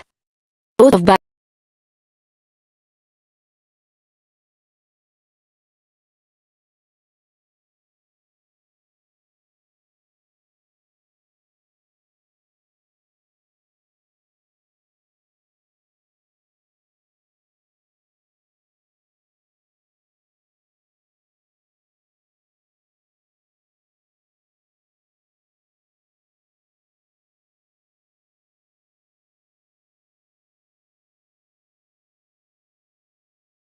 Boundaries. Enforce and raise children on warnings. Do not love across the river. Do not climb toward the mountain. Desire is a fire that devours. Oaths are chains stronger than steel. But faith is patient. Prophecy and love, when it does not bow to warnings. On the slopes of where the air thin and the wind cut sharp, a boy was born beneath the door of the shrine. His first cry echoed against all the hawks that circled above. The mountain itself rumbled when he, as though acknowledging one of its own. He was named Eo, meaning joy. Came hard to his family. His mother had labored long, her breath rattling like dry leaves before she placed the child in the arms of his father, Chief Olumide. Again. The chief stood tall, his face carved like, but his eyes burned with grief as he held the boy. Your mother gave her breath for yours, he whispered. You will carry her spirit in you all. First days, Eo was marked by the mountain silence. Unlike other infants, he rarely cried. He would stare with awe for his small body, as though listening to voices no one else could hear. When he learned to walk, he did not stumble often. He was steady, deliberate, as though the earth itself guided him. When he learned to speak, his words came slowly, but each one carried weight. The people of the mountain whispered, "The stone lives in him. He will be strong. He will endure." Yet, it's always blessing. It is also burden. Chief Olimai trained his son not with, but with duty. At dawn, when frost still clung to the cliffs, he placed a spear in the boy's hands. When the fires dimmed, he set him before scrolls of law. "Son must not falter," Olimai said. "You must dawn firm, unbreaking."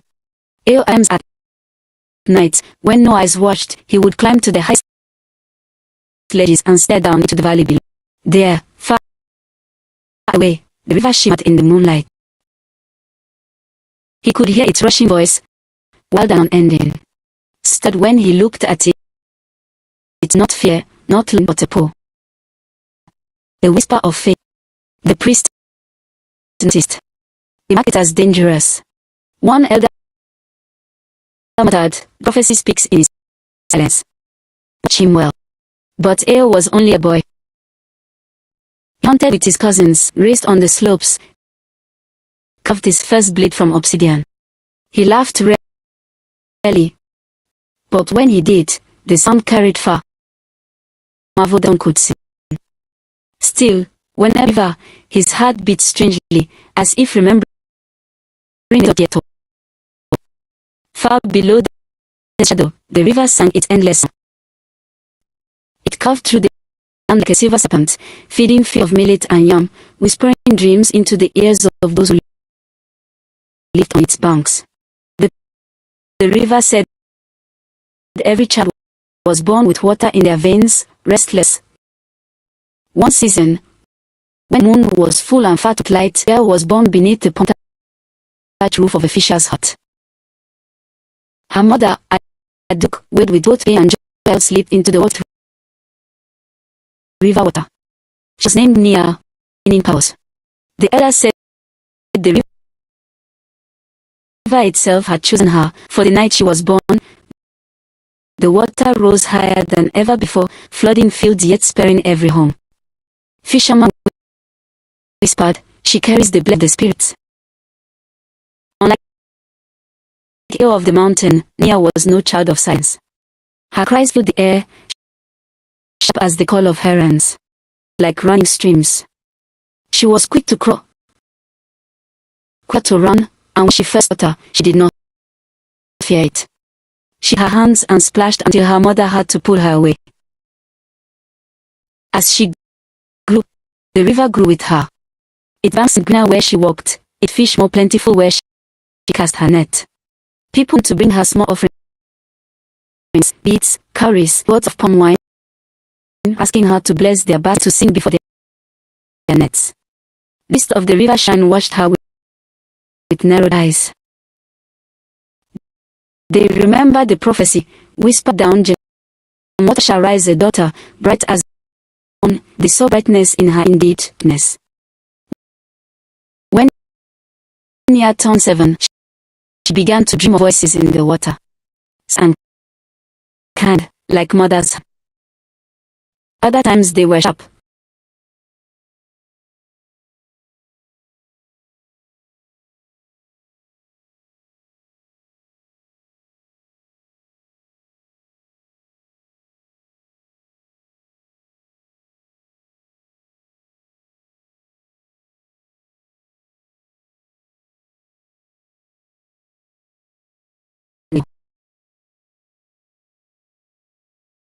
Years passed, and bloomed like lilies on the river surface, holding reflections of the moon. Her voice carried like songbirds at dawn. Boys followed. Her girls and elders shook their heads and whispered in for good or ill. And yet, she was playful, unafraid of laughter. She raised her friends along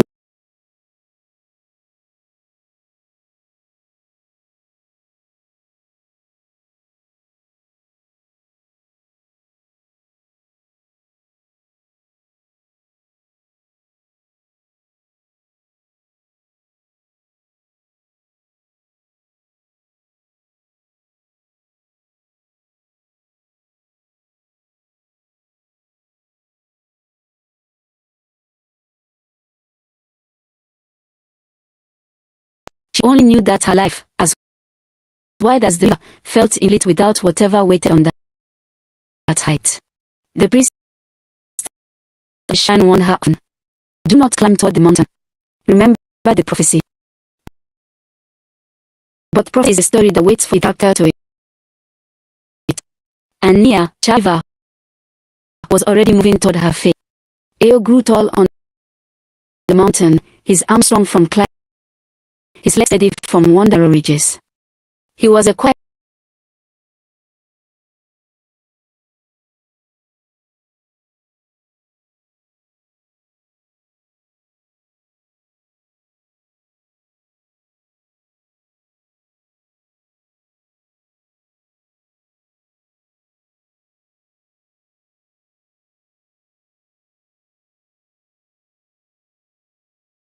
distant villages, felt a strange longing.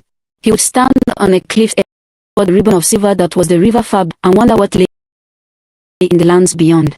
His father scolded, "The mountain is your bird."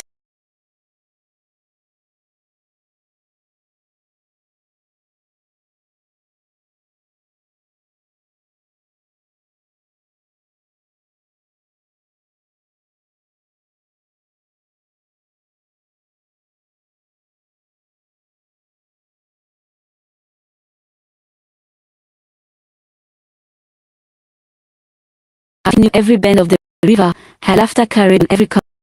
She stood on canoes, raised hands through fields, and the water came. Yet, even in joy, she felt restlessness. She would climb trees higher than she should, toward the distant rise of the mountain. It looked so still, so eternal, so unlike the shift around her. Stone is cold, my child. Water warms, but stone breaks. But the river spirits whispered otherwise in her dreams. Stone remembers. Stone, so she began to imagine, not with fear, but with longing, what it might be like to stand on that height, to touch a world that did not move with the tide. One season, during the festival of ancestors, both villages, mountain, river, lit torches that burned through the night. Though they did not gather yet, the flames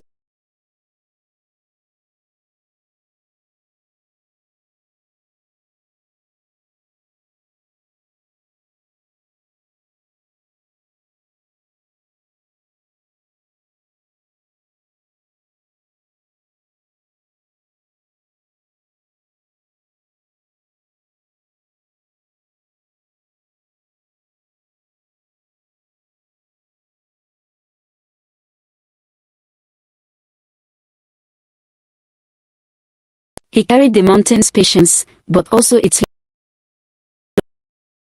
loneliness. Nia grew into a young woman of. She carried the river's joy, also its restlessness. Shrines began to whisper louder. The prophecy was not merely echo, it was nearing breath. For stone and water do not meet gently. When they shape each other, sometimes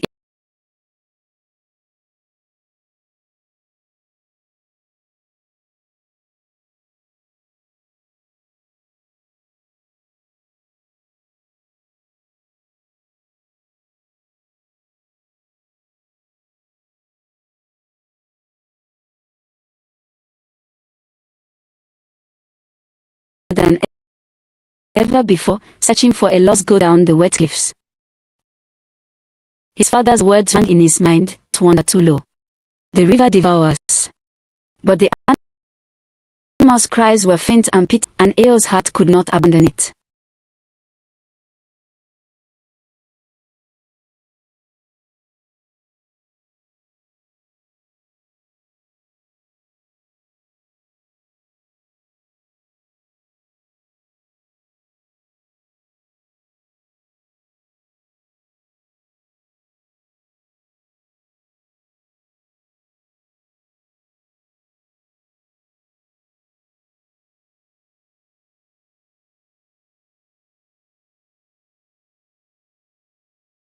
into to read them. The children's Leo froze. He had seen of them, but never one like this, hair braided like flowing rays, eyes shining like moonlight on water. A presence that felt both fragile and unshakable. Nia turned. Their eyes locked. For a moment,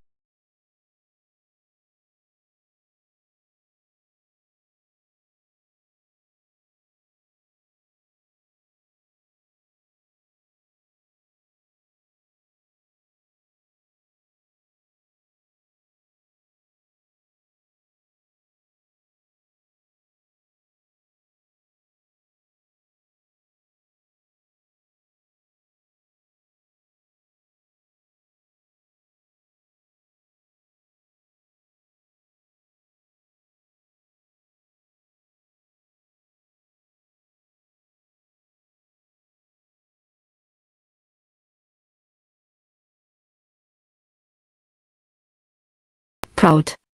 Yet this one stood quietly, rain dripping his hair, eyes not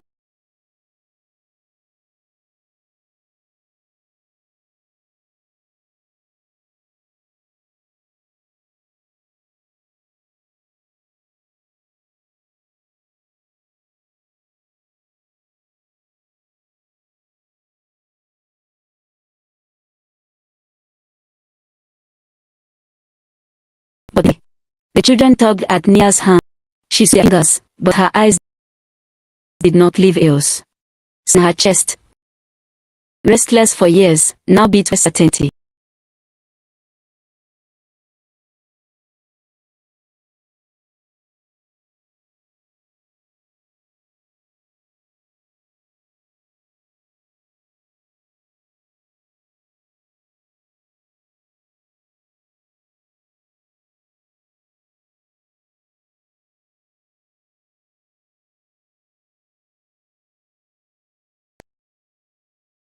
Met water.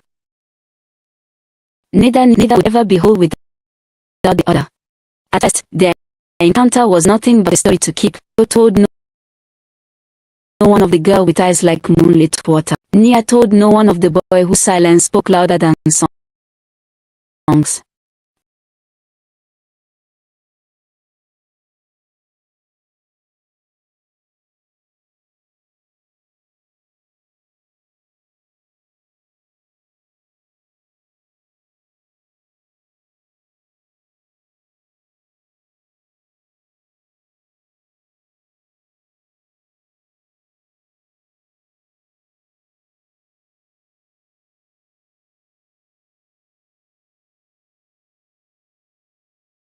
And she was there, Nia, over her shoulder, her feet bare, her smile faint, knowing.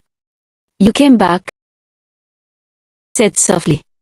I did not mean to, answered, though his eyes betrayed a lie. They stood in silence for a time, the river murmuring at their feet. Then, as moved by the same breath, began to speak. Not of kingdoms, not of but of small, ordinary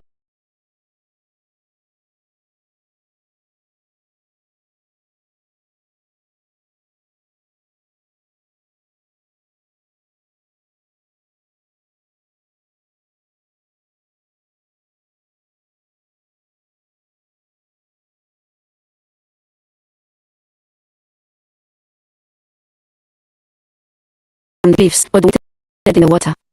Each word tied a thread. Each smile tightened the knot. It grows wild.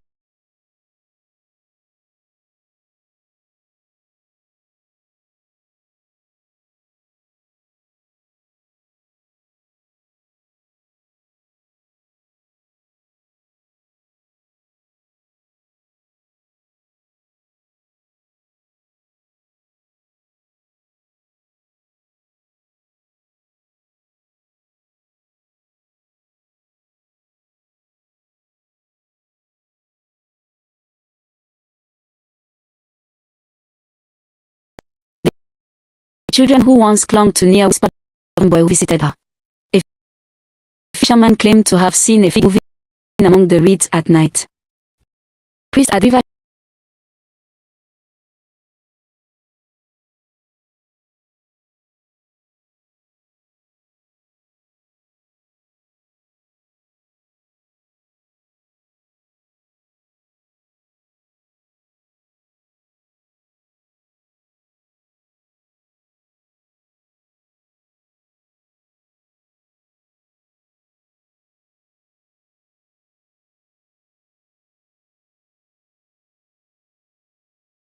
was. Despite the fear, they chose to meet again. And again. And the moon was high and golden. Rivers bend. The air smelled of wet earth and wildflowers, and thus come down to rest on me.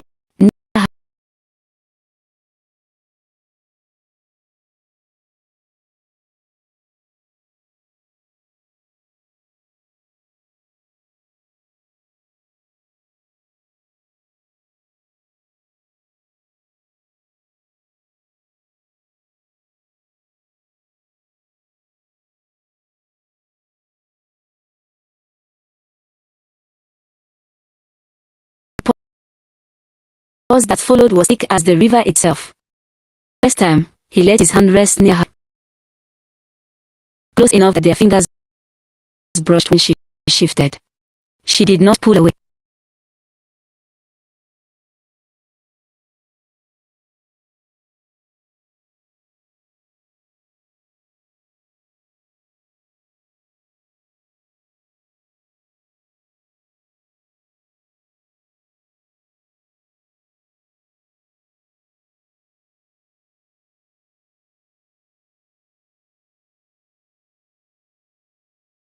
You are fire hidden in stone. And you, he murmured, voice low, are storm hidden in laughter. Their hands remained clasped long after words ran dry. They sat watching the river, feeling the pulse of each other's blood in their joint grip. Last she leaned her head on his shoulder. He closed his eyes. It felt as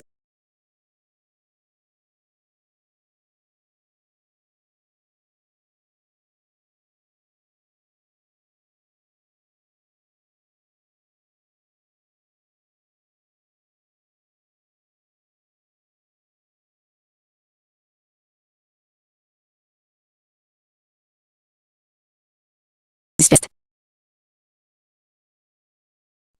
The river seemed to shimmer brighter when they met. But both knew, though they dared not speak it out.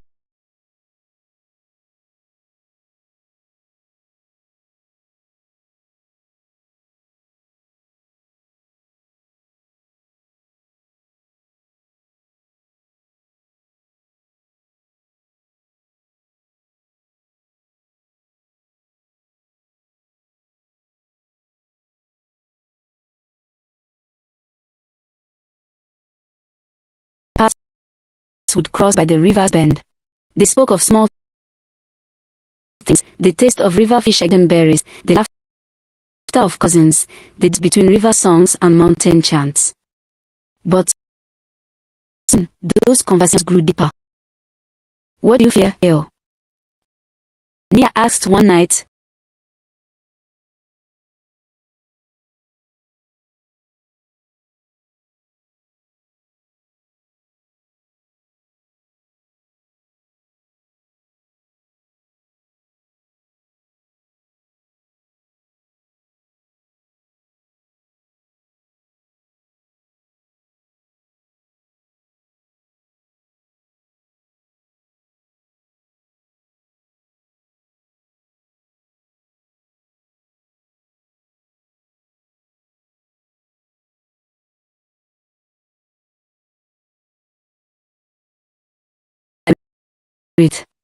And his heart, so long bound in stone, cracked just a little more.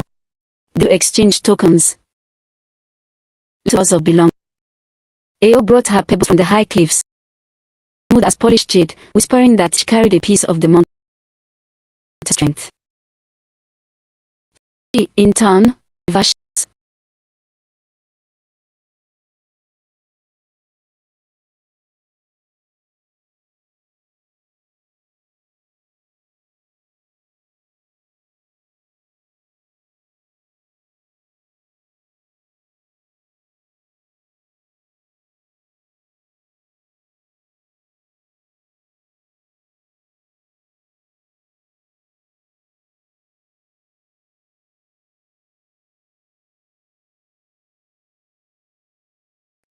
whispered, "Stone does not bend, but it remembers."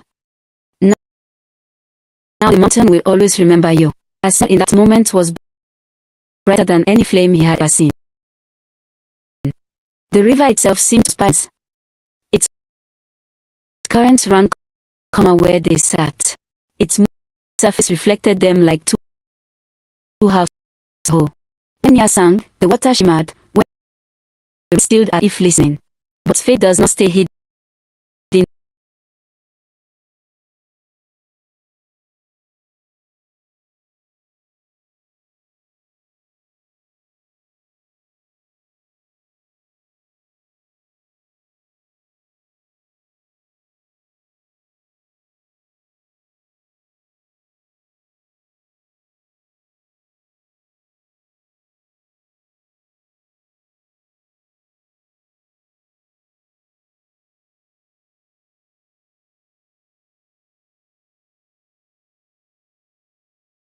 Perhaps he caught the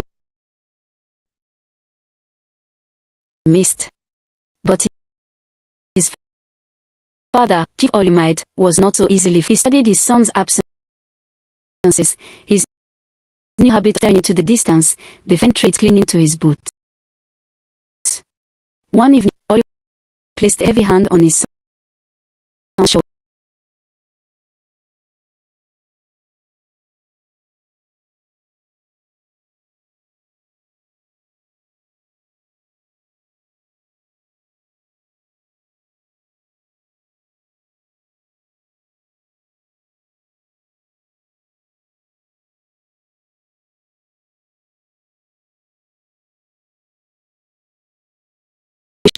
A mountain into a fast following fire. Sunshine, smoke from the sacrificial fire according to a twisting shape, like waves before dissolving. The priests exchanged troubled. The prophecy stirs. One uttered. The breathes, another replied. And yet the young lovers knew nothing of these omens. One night, when rain lashed land and lightning carved the sky, where river stones met mountain rock. Water dripped from the ceiling, and their breaths of the air around herself, shivering. The river is wild tonight. Eo moved closer, his bow chill. The mountain stands firm. She looked up at him, as wide in the field light. Do you ever wonder, she whispered, if we were meant to find each other? Or if we are defied to this land and imbalance? His eyes long, heavy. Then, slowly for her hand. I do not know of balance. I only know that without you, I am less than whole. Her breath caught. For a heartbeat, neither moved. The words seemed to hurt with them. Then, as thunder rolled above, she leaned closer. Tentative at first, then as if storm demanded it. The kiss was and flood. Storm and water binding. Both promise and peril. When they parted, her forehead rested against his. Now the river is, she whispered. It will not let you go. And the murmured voice trembling, will never release you either. But even storms do not. The fisherman claimed he saw Niels entering the reeds with a stranger. A hunter, so he glimpsed Eo speaking to shadows by the edge. Whispers began. At first, they were quiet, nothing rippled water, but ripples grew. Soon, elders frowned, mothers shook their heads, and fathers muttered proverbs about danger. The stillness between the mountain and the river, prophecy smiled. The days following their kiss were heavy with sweets, but also with shadows. Nia and Eo met still, but now their eyes led to Eros. So in the reed, every bird's cry, every footstep too near. Love made them bolder, but love also made them rest. One evening, they sat with fingers entwined. Nia sighed. Do you feel it too? The eyes on us. Eo nodded slowly. The mountain does not sleep. The river does not forget. They are watching. But Nia could bet on way. On the river, tongues wagged. Repeated what they'd seen, a tall boy in mountain clothes clasped in Nia's. Mods frowned and shook their heads. Water and stone cannot dance together. Perhaps she could, one fisherman muttered. But if it is flesh and blood, then ruin will follow. The river priest, trouble shells warnings, began to press closer. They questioned Nia softly, pretending concern. Child, you have grown beautiful, but beauty draws danger. Tell us, who do you meet at dusk? Nia only smiled, her eyes bright. I meet the river. Who else would I meet? They did not believe her. On the mount, sharpened in steel. Eo's cousin spoke in low tones of how he wandered too far, how his eyes no longer belonged to the cliffs. He has been touched by something below, one said. Chief Oli remained in silence, his heart heavy with suspicion. Lost a wife already. He would not foresee. One night, as Nia combed her hair by firelight, her mother had entered quietly. Her eyes wet, her voice was steady. Daughter, I was young. I know the look in your eyes. You have given your heart. Nia froze, fingers still in her hair. Mother, I do not lie. The river speaks in your face. Who is he?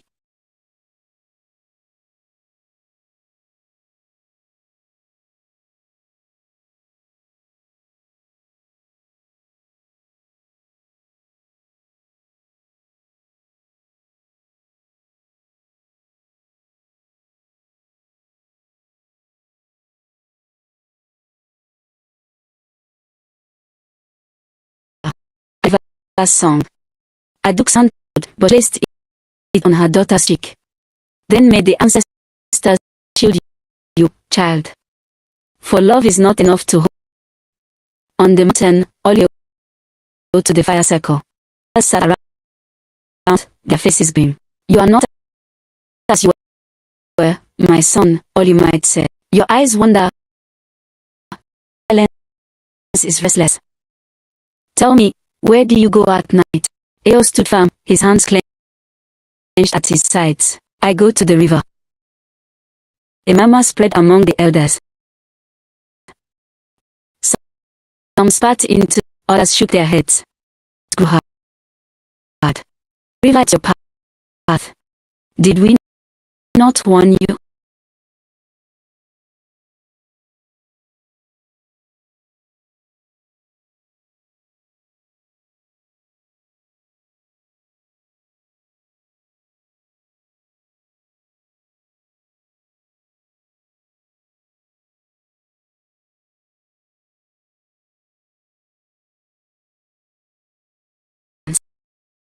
Lifted chin.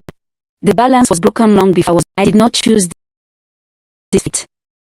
It chose me. His first half. But after a long silence, he turned away on his face. Then you are no longer only my son, you are profitable. Not all hearts are kind when faced with sick.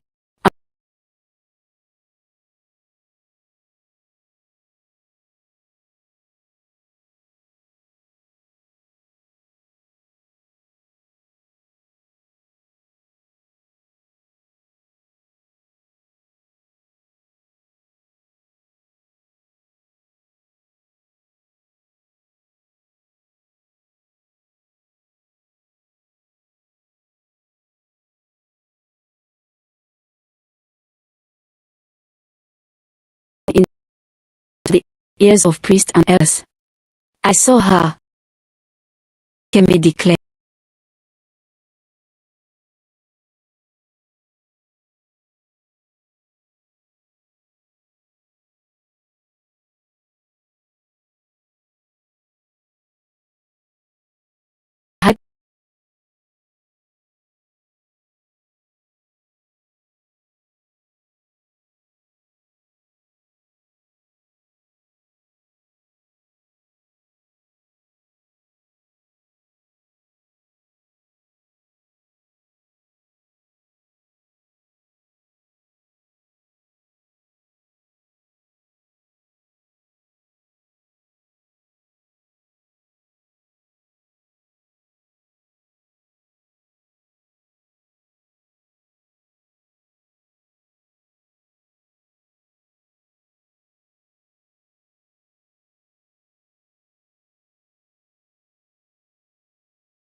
valley, two rivers of light flowing through night darkness.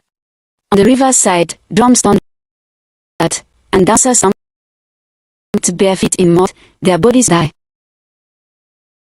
Canoes lined the water, each carrying gourds of wine and offerings of fish. Songs rose, full of joy and grief, calling the names of elders whose bones now lay in the earth. On the mountainside, torches blazed along the ridges, a chain of fire stretching toward the stars. Solemn procession, carrying carved masks and faces. They poured libations on the soil, whispering prayers for guidance and endurance. Festivals never touched, and yet distant. They seemed to answer each other, radiant that night. She wore a dress woven with river reeds, dyed in hues of deep blue and around her neck, hidden beneath beads, obsidian amulet Eo had carved.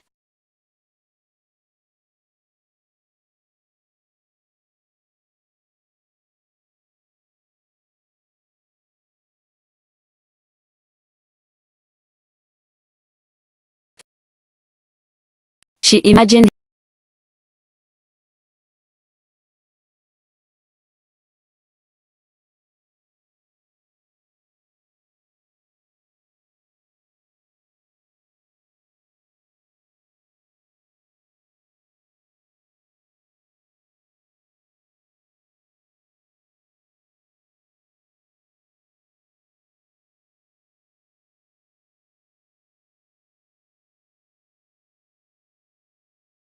drawn together even across the chasm of tradition. But slower in its timing. Deepened.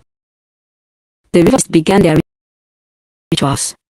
They poured libations, herbs, and called upon the spirits. Flames,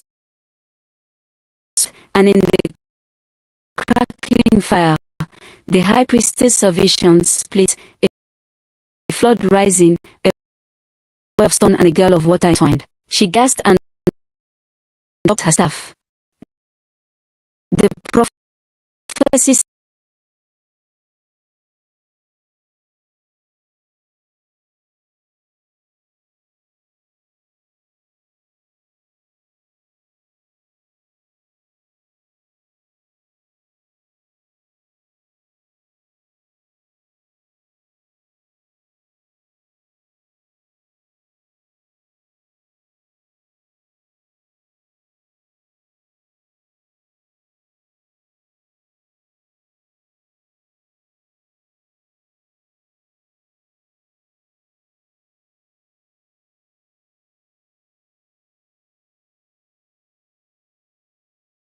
strange patterns, calling like water. A danger comes.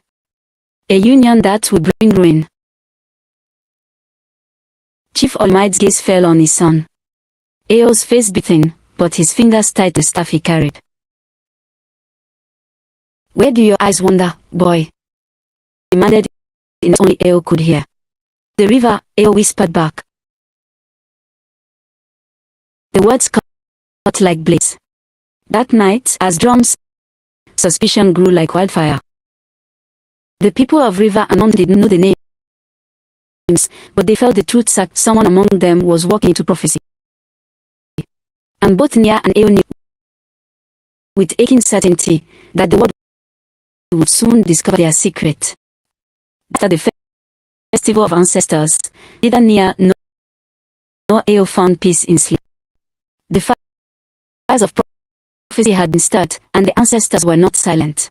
Of water. The river, her river, surged higher than she had ever seen. Waves rose in, cresting with silver foam. The water swirled with voices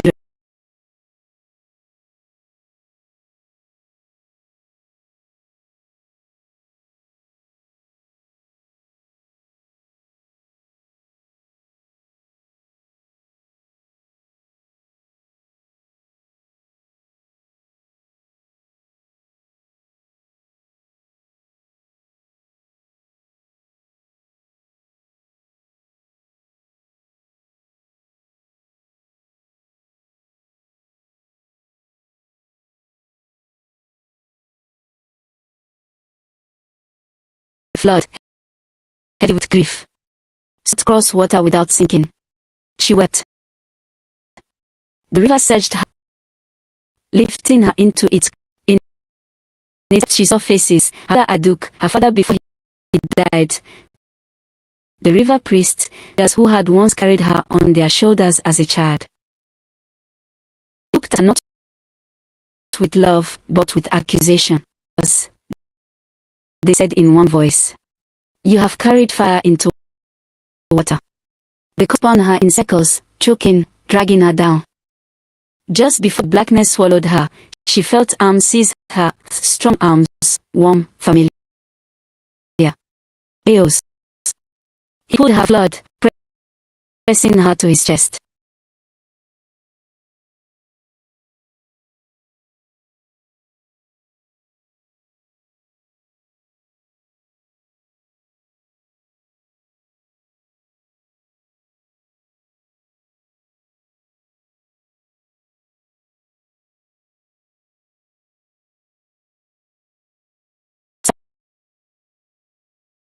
Was calm, whispering as it always had, but she could not name that the dream was more than a dream.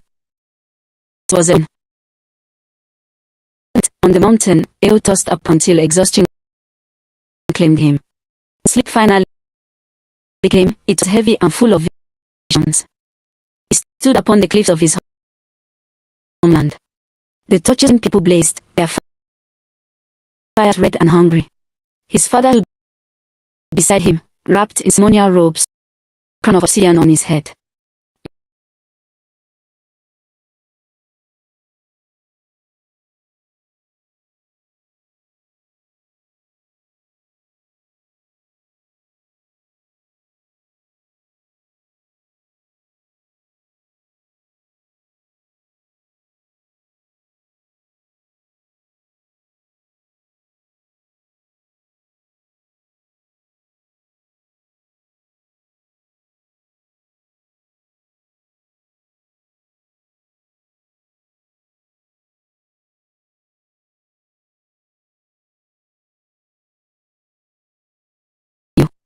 He stepped forward, torn, but reached out. His father's hand clamped on his shoulder as iron. "If you take her hand," all thundered, "you will betray us all. The ancestors will curse your name. The mountain will crumble. Choose Eo, the stone, or the rivers." His heart pulled him to her, but the weight of his people anchored his feet. He screamed in agony.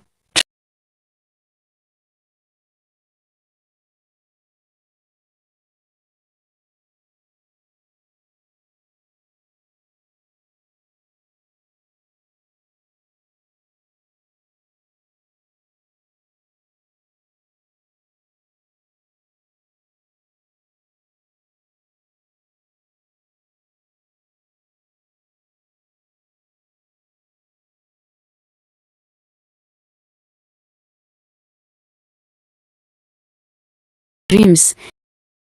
They both saw the hidden grove where they always met. The dawn painted the sky pale, rose from the river like breath of spirits.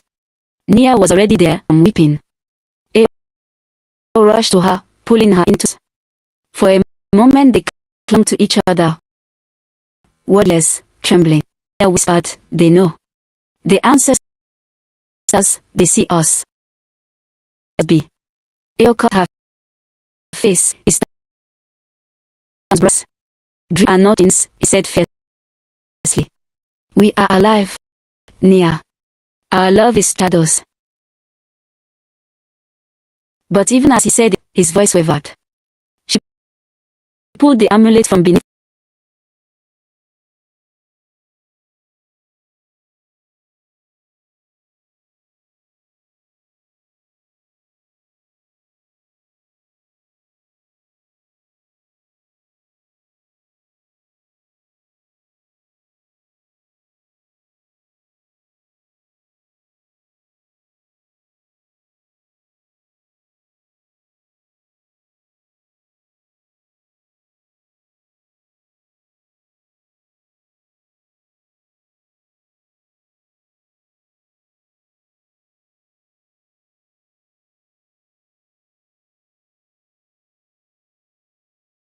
dream we shared.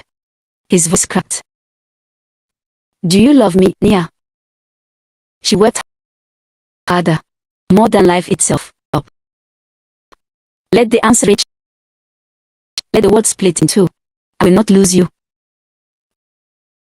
His voice rose with defiance, but his eyes betrayed the fear his dream had planted.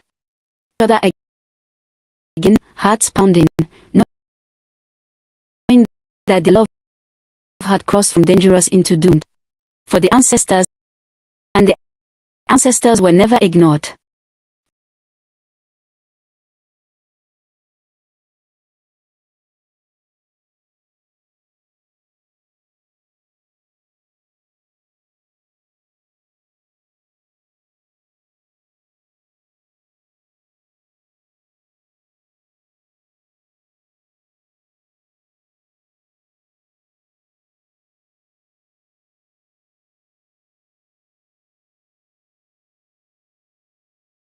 She passed. Children who once danced to her song stared at her with curious suspicion. Her mother, Duke, sharp-eyed as always, said little at first. Would feel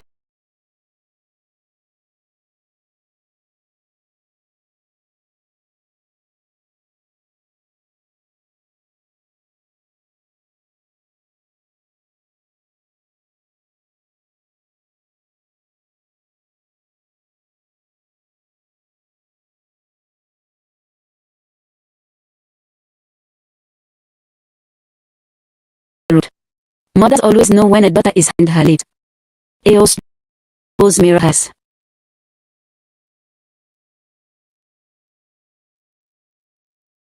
On the mountain, hunters who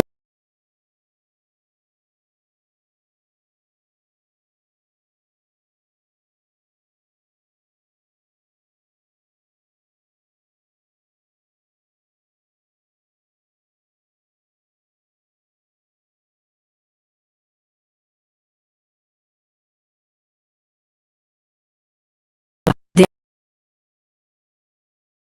father, only married, Lisa did not answer. Yet with suspicion. The dream of stalking underwater returned, leaving him drenched.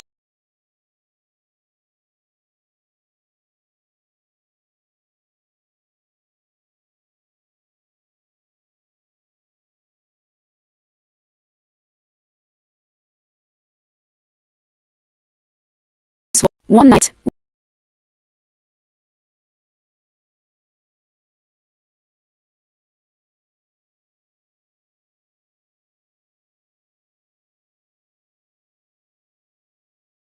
she said, her voice low and steady, the river speaks louder than whispers.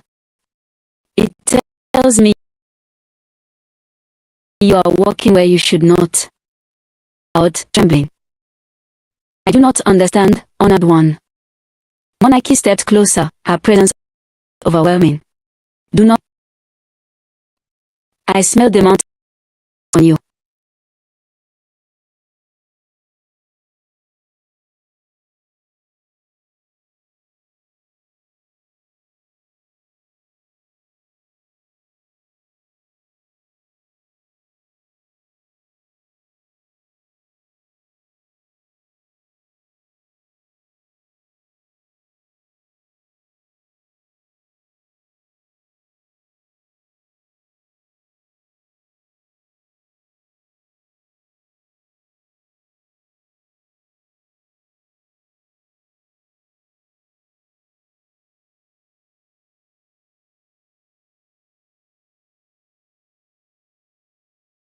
Whispers in the market.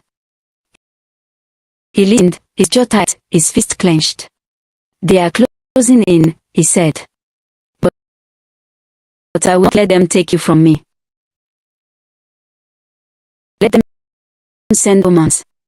You are mine now, and I am yours. Put down her cheeks. And if they cast, if they choose to drown me in the reed, if your father disowns you, Eo seized her hands, pressed them to his chest. Then we run on the mountains beyond the river. There are kingdoms where the names of our ancestors are not known. We were making life.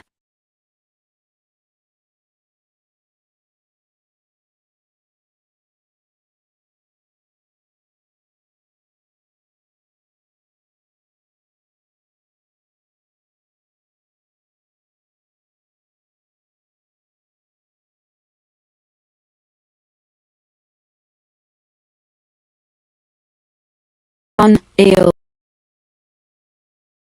The ancestors run faster. Their secrets were already unraveling. Adewale, Ao's cousin, had followed him once into the valley. He had seen the prince vanish into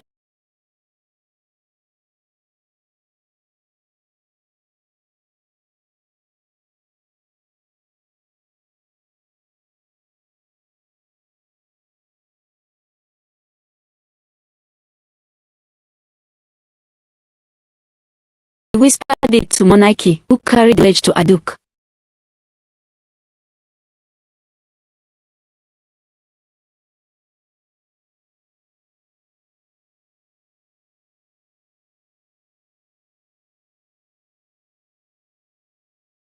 Both themselves unseen. From the mountain came Olimite, Stannas stone. From the river came Priestess Monarchy, her star in the moonlight. Behind them, elders and villagers circled like around the fallen deer. Look, cried Adewale, stand for triumph. See how the prophecy takes flesh. Stone and water. Gas.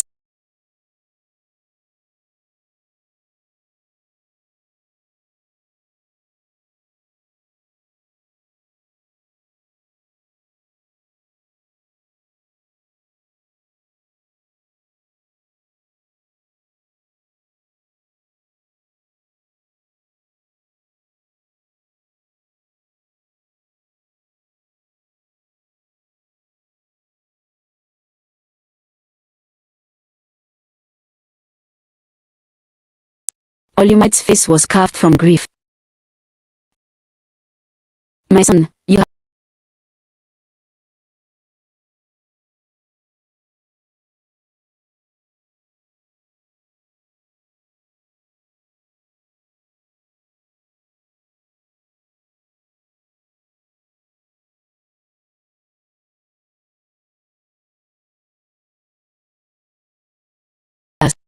The river has been mocked.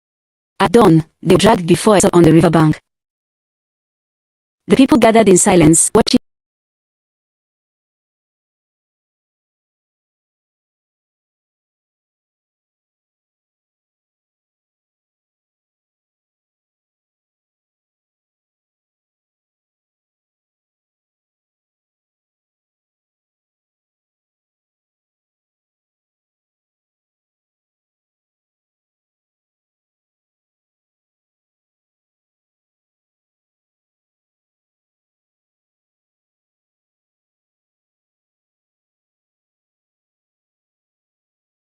Trembling, carried across the water. Then let the river take us both. For prophecy to a heart that what is here to a soul already bound. Last, some wept, but none dared to give in. That night, they were locked in separate huts, guarded by walls. Yet Nia's mother, Aduk, pity burning in her heart, crept through shadows and caught the bonds that had her wrist.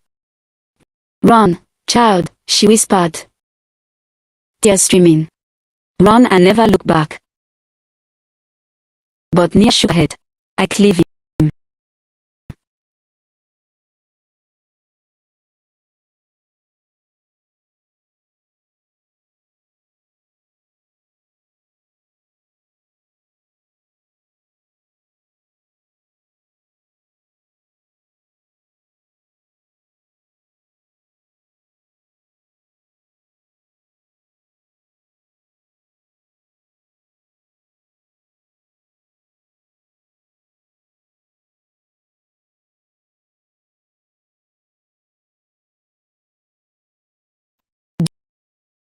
Do we surrender to them, or to the river? Nia's shone with tears but with defiance. We choose the river. If it does, let it be because we left, because we were thrown. With one breath, one kiss, one final embrace, they leapt together into the rushing. The waters were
before the kingdom of men had carved its walls from stone, before markets beat with the sound of drums, before chiefs upon their brows, the land was divided between two great powers, the river and the mountain.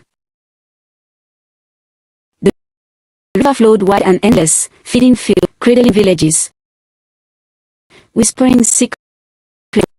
Its spirit was restless, passionate, forever moving. The people who lived by its banks were called the children of water. They were dancers, singers, healers, and traders, their lifestyle of waves. The mountain rose vast and immovable, a giant of stone crown. Its spirit was patient, silent, and its slopes were called children of stone. Warriors, judges, and keepers of law, their lives bound by endurance. For centuries, the river and the mountain kept the land in balance. Water fed the crops, stone sheltered the balance is fragile. It can crack as easily as clay. So foretold. One night, when the moon burned red, the priests of both the shrine where river and mountain touched. They drank bitter cola and called the ancestors. A shout from the flame, speaking with a voice that loud. From water shall rise a daughter, bright as dawn. From stone, fierce as fire. Their eyes shall meet, their hearts shall bind, and both of battle shall shatter. They trembled, for the shadow's voice grew heavier. One shall drown, one shall be remembered, and one shall be cursed. And the land shall drink their sorrow, until songs turn to tears, tears to dust. The flame, the shadow vanished. Silence claimed the shrine. From that day, they claimed to mix blood, never to join water with stone. They built peace, enforced laws, and raised children on warnings. Due to love across the river, climb toward the mountain. Desire is a fire that devours. Oaths are chains stronger than steel, but faith is patient. Prophecy is stubborn, and love, when it cut bow to warnings. On the slopes of mountain, where the air thin and the wind cut sharp, a boy was beneath the shadow of the shrine. His first echoed against leaves and startled the second above. The elders said the mountain itself from both came, as though acknowledging one of its own. His name Ale, meaning joy, though hard to his family. His mother had labored long, her breath rattling like dry leaves before she finally placed the child in the arms of his father, Chief Moonlight. She never again. The chief stood tall, his face carved like the rocks he ruled, but as he held the boy, Your mother gave her breath for yours, he whispered. You are spirit in you always. His first days, Ao was marked by the mountain silence. On infants, he rarely cried. Stared at the world with eyes too old for his small body, as though listening to voices no one else could hear. When he learned to walk, he did stumble often. His steps were steady, deliberate, as though the earth itself guided him. When he spoke, his words came slowly, but each one carried weight. The people of the mountain whispered, "Lives in him. He will be strong. He will endure." Yet, strength is not always best. It is also burden. Olima trained his son not with tenderness,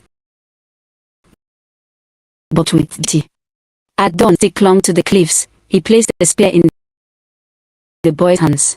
At dusk, when the fire dimmed, he set him before scrolls of law.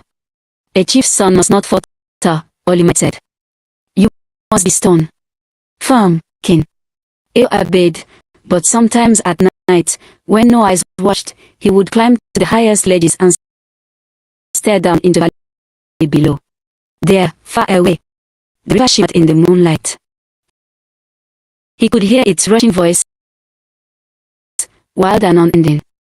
Something at it, not fear, not longing, oh. The whisper of it. The priest marked it as dangerous. One elder muttered, "The prophecy speaks in his silence. Watch him well." But it was only a boy. He hunted with rays on the slopes, carved his first from obsidian. He laughed rarely, but when he did, the sound carried, and the people marveled that stone could sing. Still, whenever he looked at the river, his heart beat strangely, as if remembered. Far below the mountain shadow, the river sang its endless song.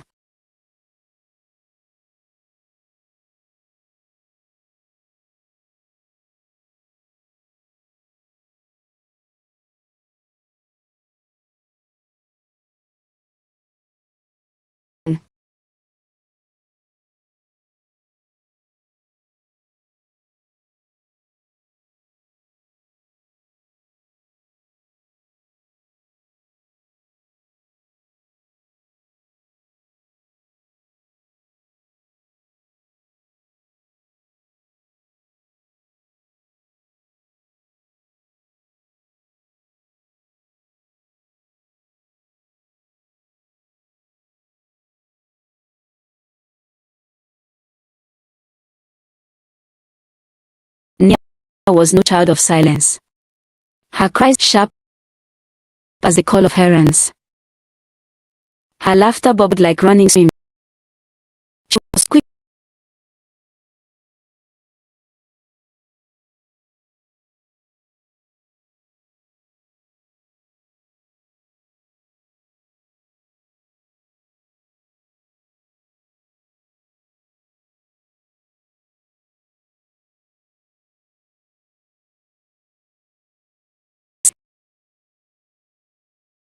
priest of palm wine, asking her to bless their baskets.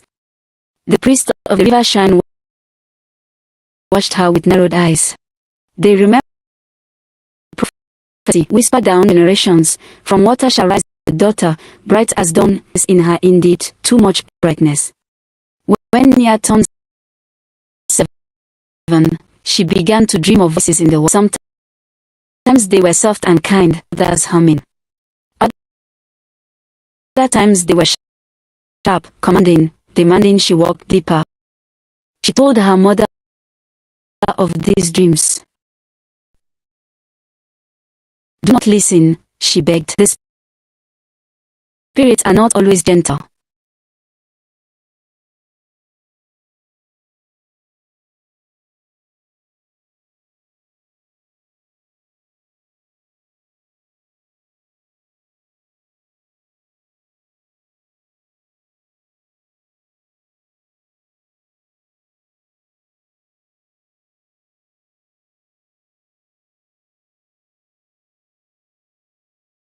Both her elders shook their heads and whispered, for you.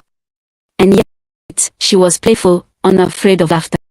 She raised her hands alongs, balanced on canoes arms wide, dove into waters others fed too deep. She was the river made flesh, free, unbound, impossible to.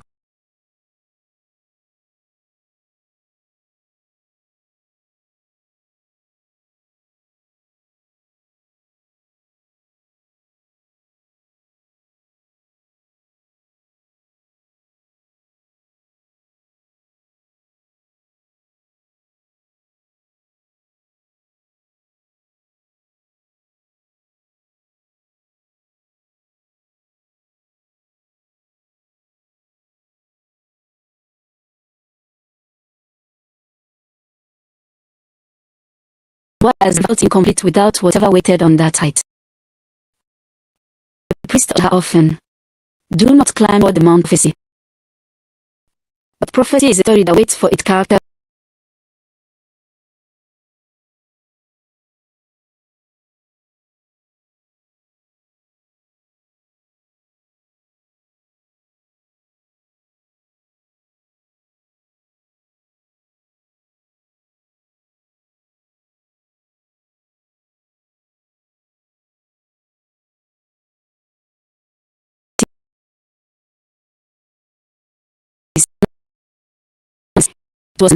And patience is its own kind of power.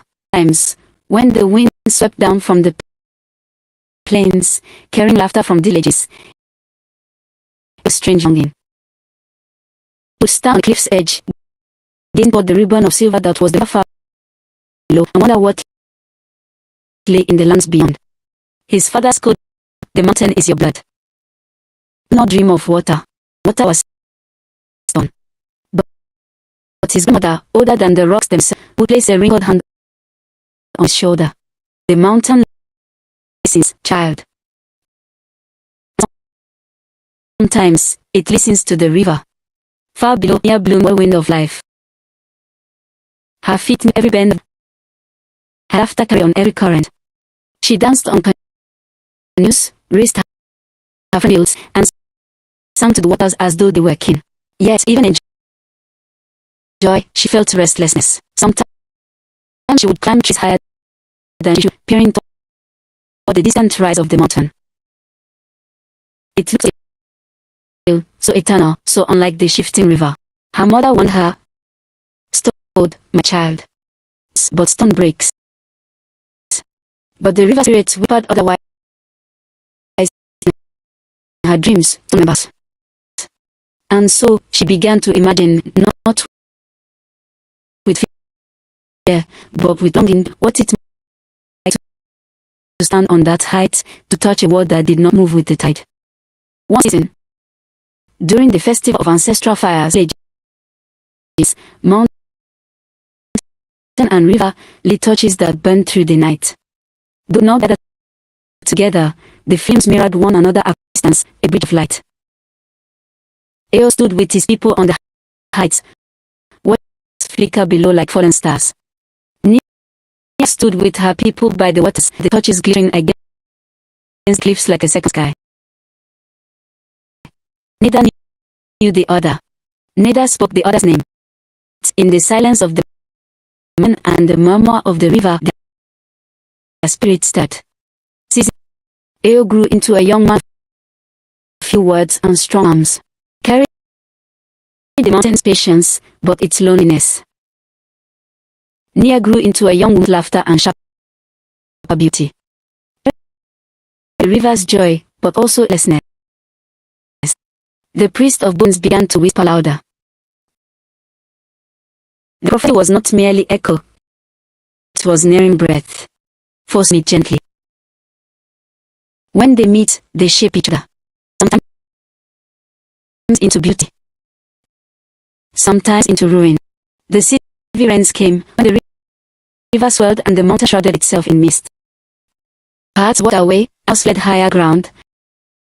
And both peoples, river and mountain, pressed against nature's fury. But storms are also messengers. Eo descended farther than ever before, searching for a lost goat that had strayed down the wet cliffs. Father's words rang in his mind. Do not wander too low. The river devours. The animal's cries were faint and pitiful, and Eo's heart could not abandon it. Down he climbed, down where met mud, where the air smelled of water, and there, at the edge of the swell, he saw her. Near. She stood ankle deep in the rising current, her dress clinging, arms outstretched as though in the river itself. Clung to the bank behind her, baskets of fish forgotten in their fear of the flood. Zoe commanding, singing an old hymn. The water seemed to soften at her song, to rhythm. The children's sobs quieted. Ill fools of the mountain. Whatever one listened, a braided like flowing reeds, eyes shining like moonlight water, a jaw and unshakable. Nia turned, sensing him.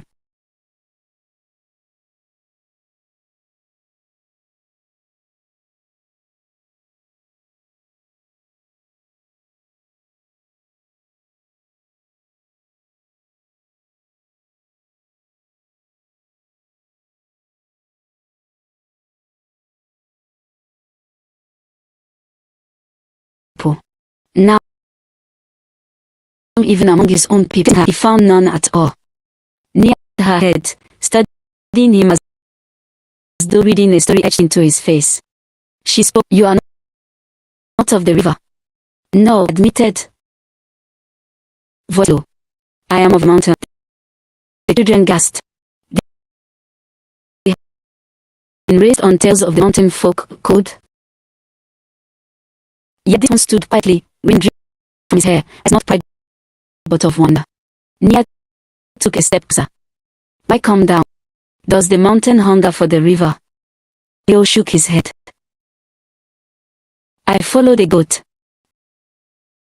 But he faltered, his voice raw. Perhaps I follow something else. The river swept between them, but neither moved away. The children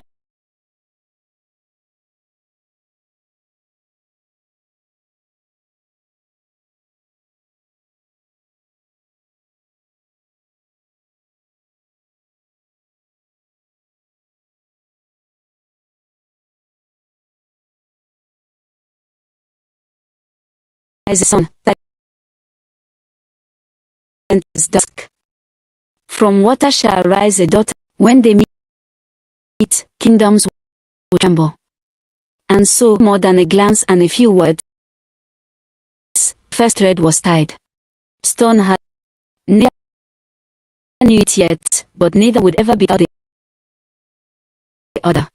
At first, the encounter was a story to keep. One of the girl with eyes like moonlit water. Neither told none of that silence spoke louder than songs. But both carried the memory like a hidden flame, warming them in the cold of solitude.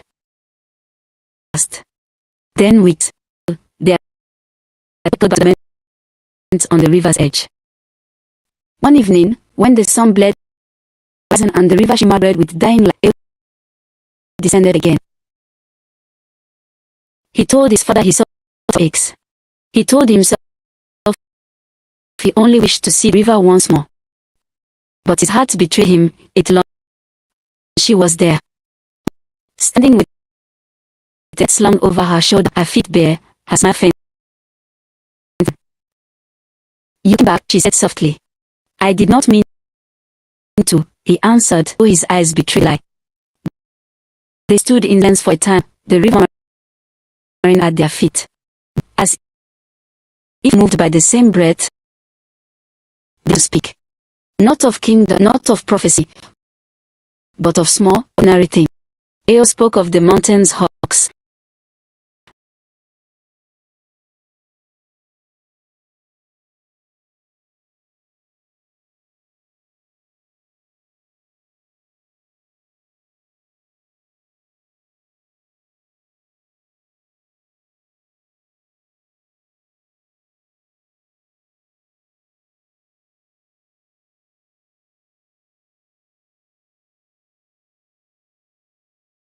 love born in secret grows wild.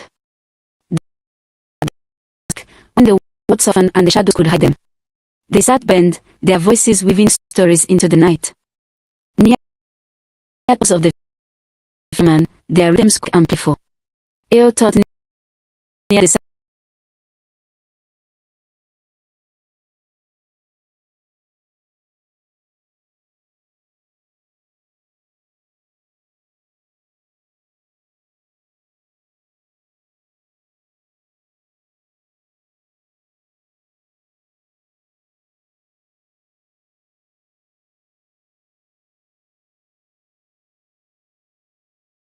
figure moving among the reeds at night.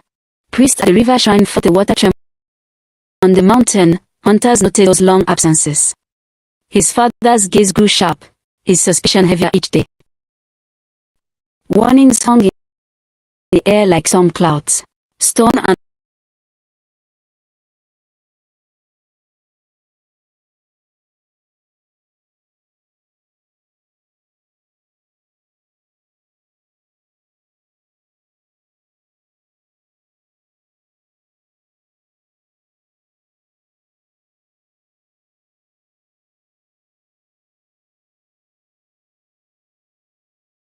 then, when they met at the river's end, the air smelled of wet earth and wildflowers, and fireflies drifted like stars come down to rest on reeds. Nia had brought a gourd of palm wine. Eo had silence and the weight of his gaze. They sat close, shoulders almost. She poured them each a sip, laughing when he grimaced at the sweet. You mountain folk are strange, she teased. Drink nothing but cold air up there. Almost hard. Air is enough. But perhaps not always. The pause that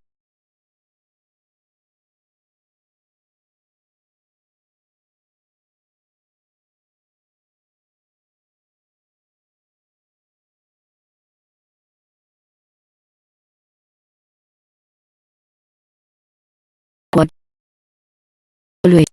If the mountain it hold the river, he just tightened. Slowly, carefully, stone met water. Warmth flowed through his body, steady but trembling.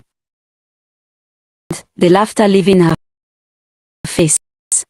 You are not cold, she whispered, hidden in stone. And you, murmured, voice low, as stone hidden in laughter. Their hands remained clasped long after water ran dry.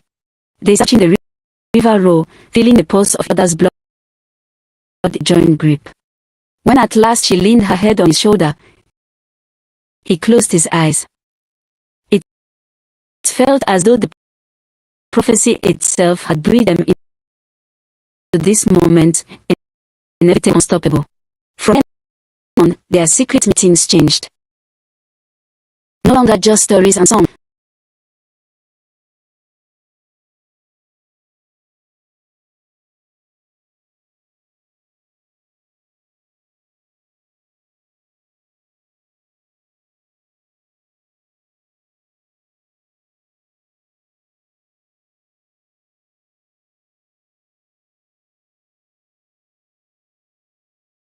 It alive. There was no ordinary love.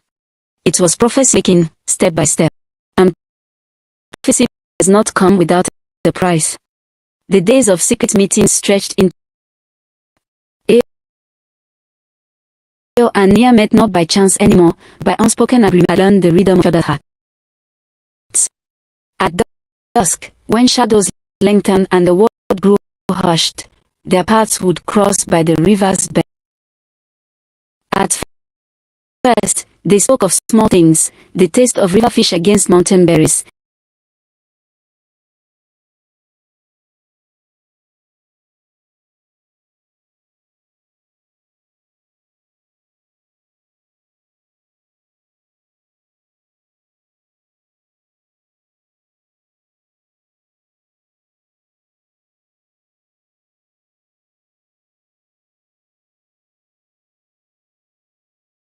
She laughed.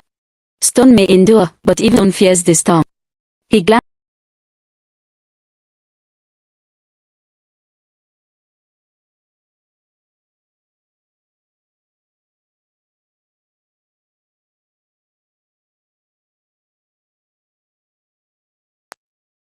her lapped.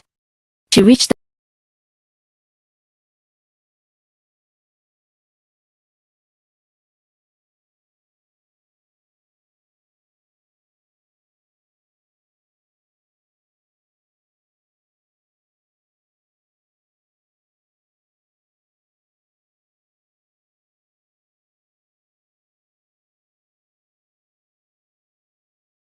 the mountain's strength. She, in turn, offered him river shells, gleaming with colors the mountain had never seen. Once, she placed a shell in his palm and said, "Keep it close. It will remind you that water softens stone, not to break it, to shape it." He touched the shell, hidden in the fold of his cloak, as though it carried her voice. In return, the small amulet from obsidian, midnight, etching patterns with patient hand. When he tied it around her neck, he whispered, "Stone does not bend, but it remembers." Now the mountain will always remember you. Her smile in that sweeter than any flame he had ever seen. The offspring conspire in their midst. Its currents ran calmer where they sat. Its moonlit surface reflected like two halves of whole. When Nia sang, the water shimmered. When Eo spoke, the reed still as if listening. But fate does not stay hidden forever. The reader noticed first.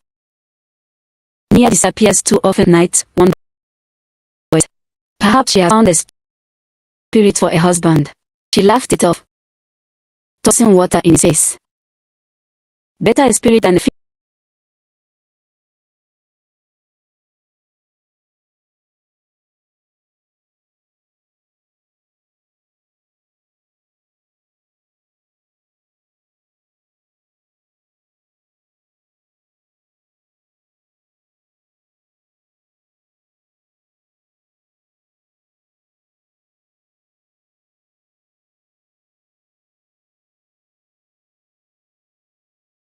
To the distance, the faint lights clinging to his boot. One evening, Oliver placed a heavy hand on his son's shoulder. "Stone must remain stone. Eo. Do not let that draw you away." Eo lowered his eyes, saying nothing. But in the stillness of his heart, the river sound drowned his father's warning. They prayed too. At the river shrine, the high priestess cast cowries upon the mat. They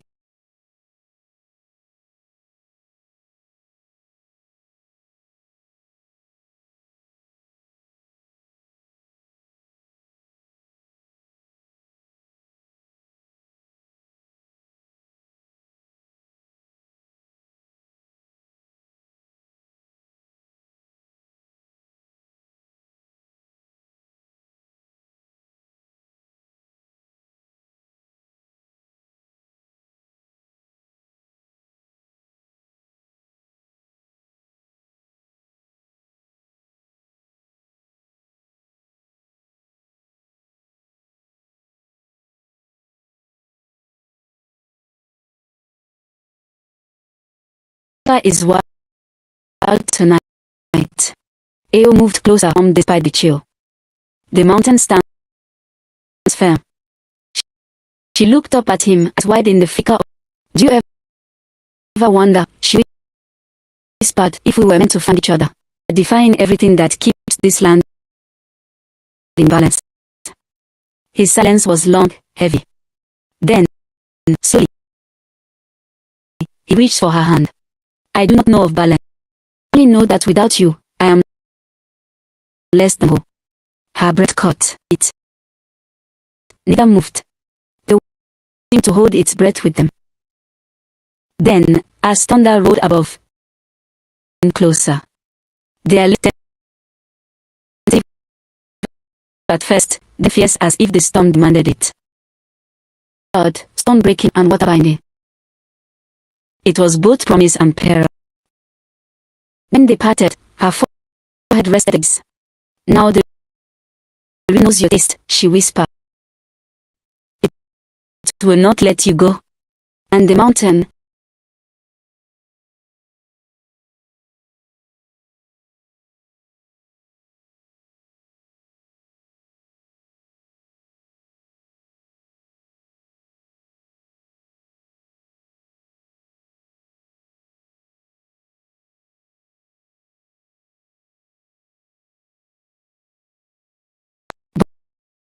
but ripples grow. Soon, elders frowned, mothers shook their heads, and fathers muttered about danger. And in the sea between the mountain and the river, prophesied. The days following his were heavy with sweetness, but also with shadows. None ill met ill, but now their eyes darted to every rustle in the reeds, every cry, every footstep. Love made them both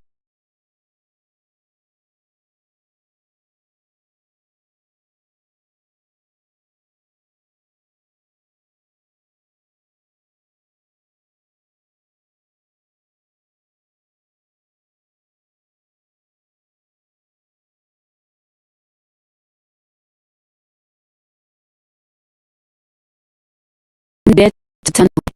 On the river, tongues were children they'd seen, a taunt.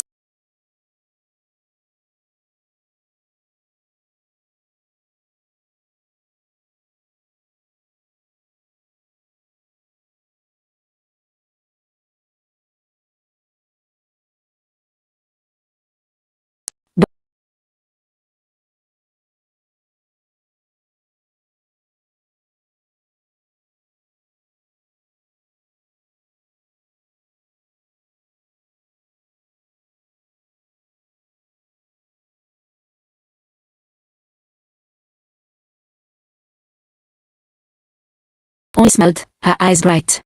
Who else would I meet? They did not believe. On the mountain, into still. Leo's cousin spoke in low tones of how he wandered too far, how his eyes no longer belonged to gifts. He has been touched by something below, darkly.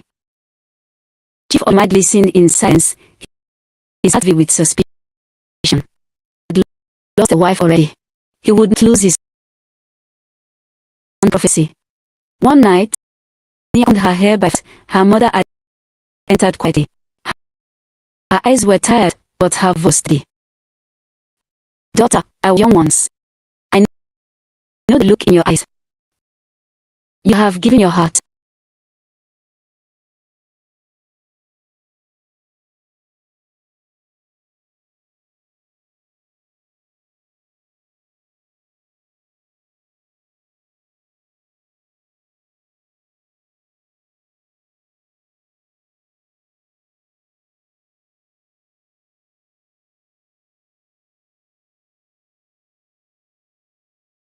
But the truth bare.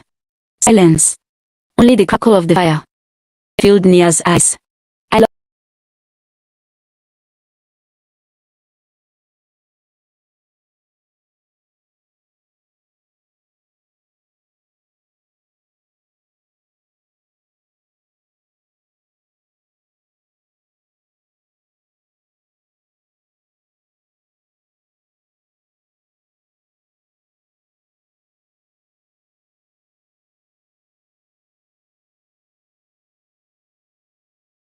sense is restless. Tell me, where do you go at night? Ao stood firm, his hands clenched at his sides. Go to the river. A murmur spread among others. Others shook their heads. All you might through her. That is not your path. Did we?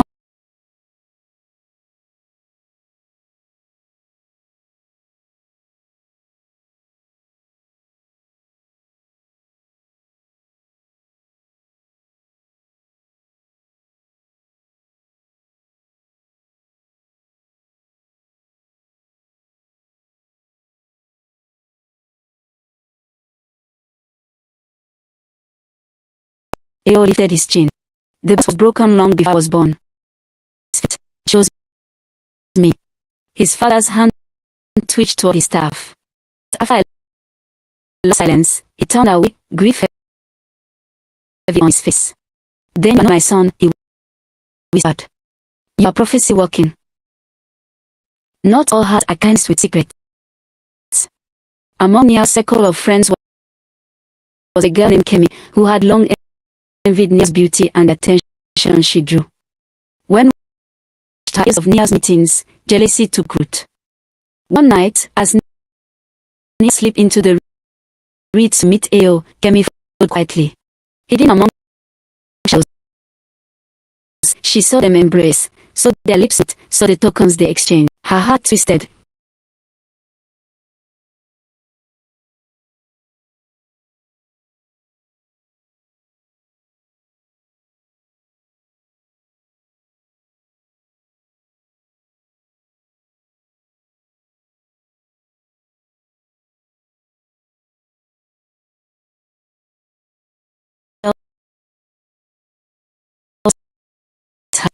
The priest exchanged them with it, the high priest said.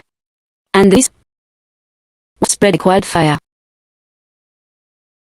Unaware of Kemi's betrayal, they all continued to cling to their stolen hours. But the air around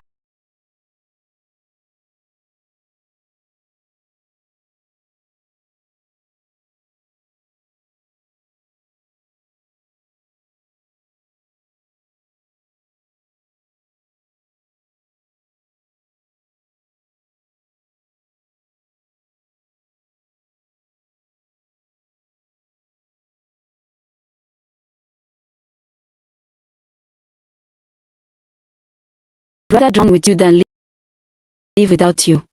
And as the river's current swelled, prophets dark.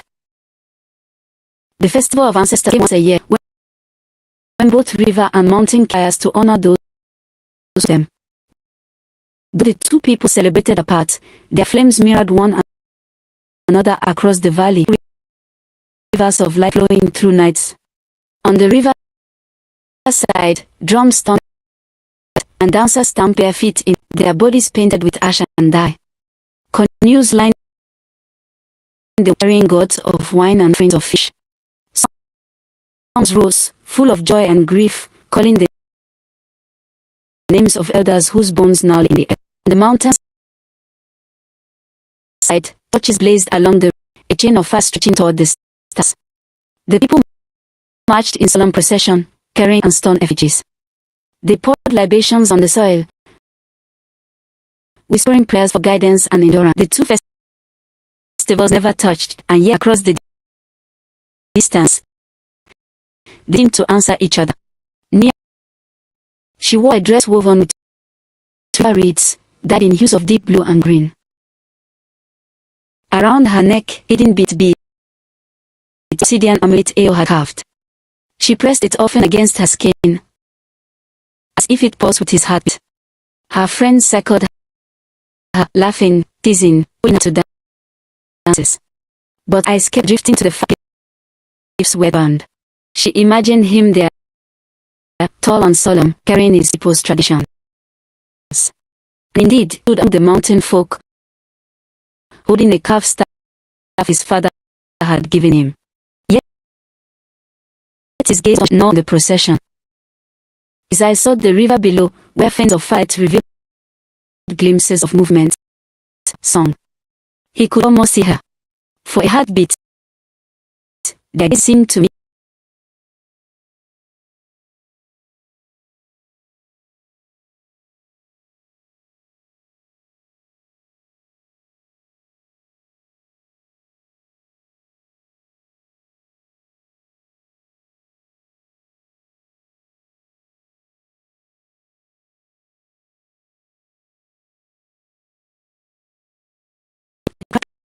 of visions, a crown split, a boy of stone and a girl of water entwined. She gasped and dropped her staff. "First sisters," she cried. "Build the union that will shatter lands." The river crowd a murmur, eyes darting among them. Suspicion was reddish of Nia's absences. Now it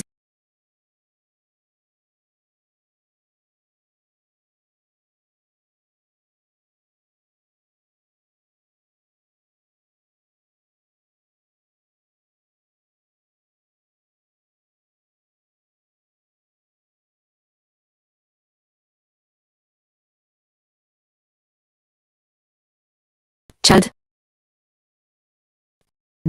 Across the valley, the mountain priest too cried warnings. Patterns, calling like water over rock. Danger comes. A union that will. Chief Olumide's gaze fell on his son. Ao's face betrayed nothing, but his fingers tightened on the he carried. Where do your eyes wander, boy? All you might do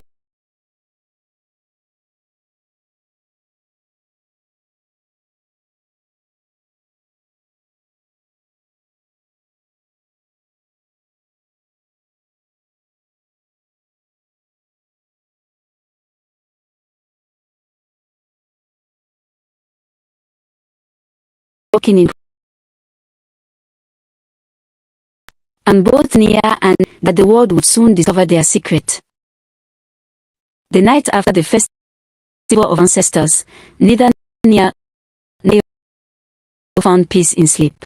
The fires of prophets stirred, and the ancestors were not silent. She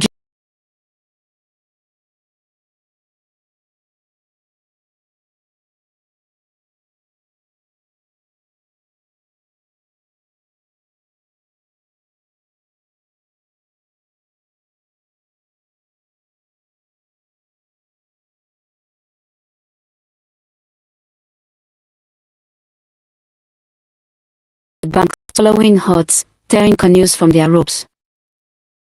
But feet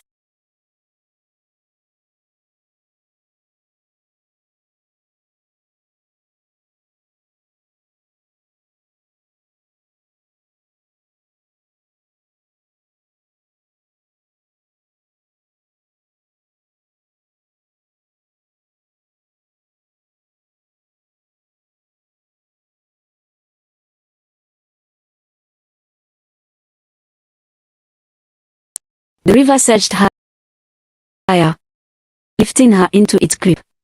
The faces, her mother Aduk, her father before the river kissed the villagers who had once carried her as a child.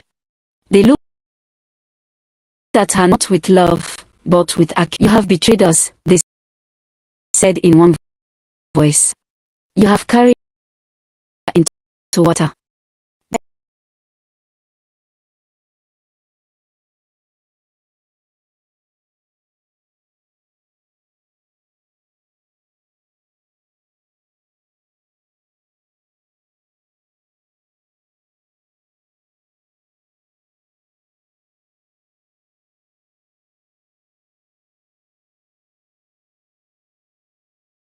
The iron hand to stone. They grew heavier, dragging them down into the endless dark. She walked in the obsidian amulet against her heart. Sweat drenched her skin. The river outside was calm, whispering as it always had. But she knew, with a terror she could not name, that the dream was more a dream.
Come with me, she pleaded.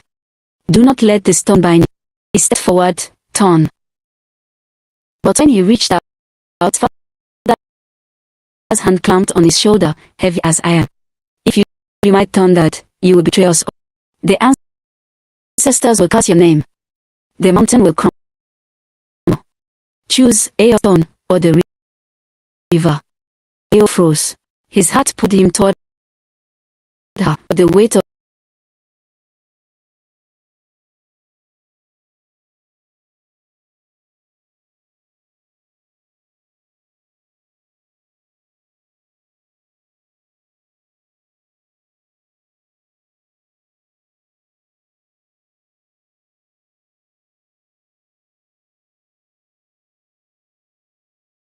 as if to staff beside him felt like dead weight. His father's echo tone does not marry water. At first light, unable to endure the silence of their dreams, they both saw the hidden grove where they always met. A pale boat, and mist rose from the rebirth of spirits. Nearly there, her eyes swollen from weeping, Eo rushed to her.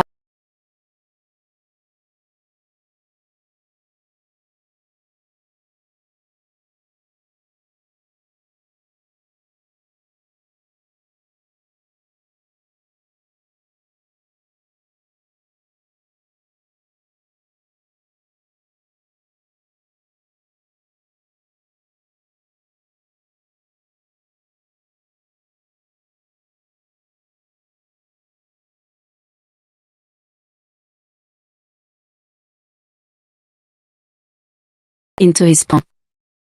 It burns me now. I dream it dragged us both into darkness. He closed his hand around it, fighting tears. Then I will carry it, for if there is that, let it fall on me. She shook her head. No, you do not understand. They will destroy us both. Maybe we must stop before it is too late. The word tore from her throat like blood. Eo staggered back. Stop. After all we have risked. After every word, every touch, every dream we shared. Voice cracked.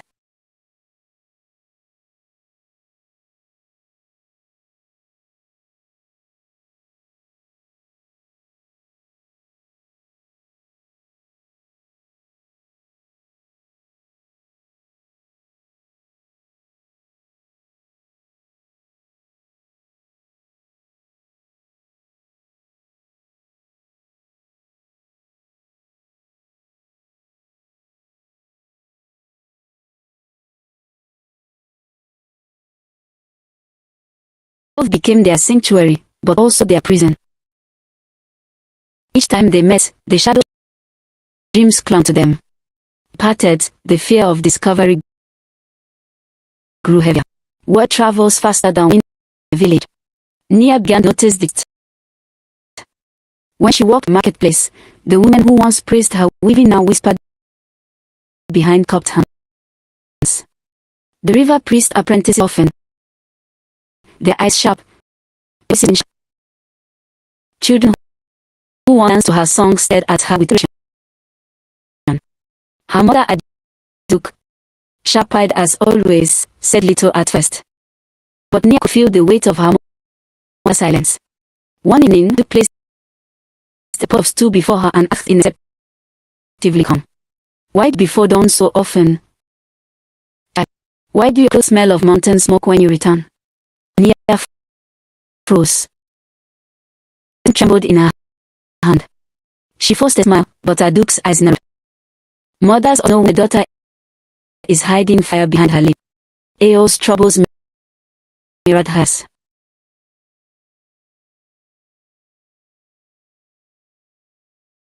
A mountain, once followed madly now whispered we passed. His cousin Ado, ever ambitious, began to hint in the council meetings.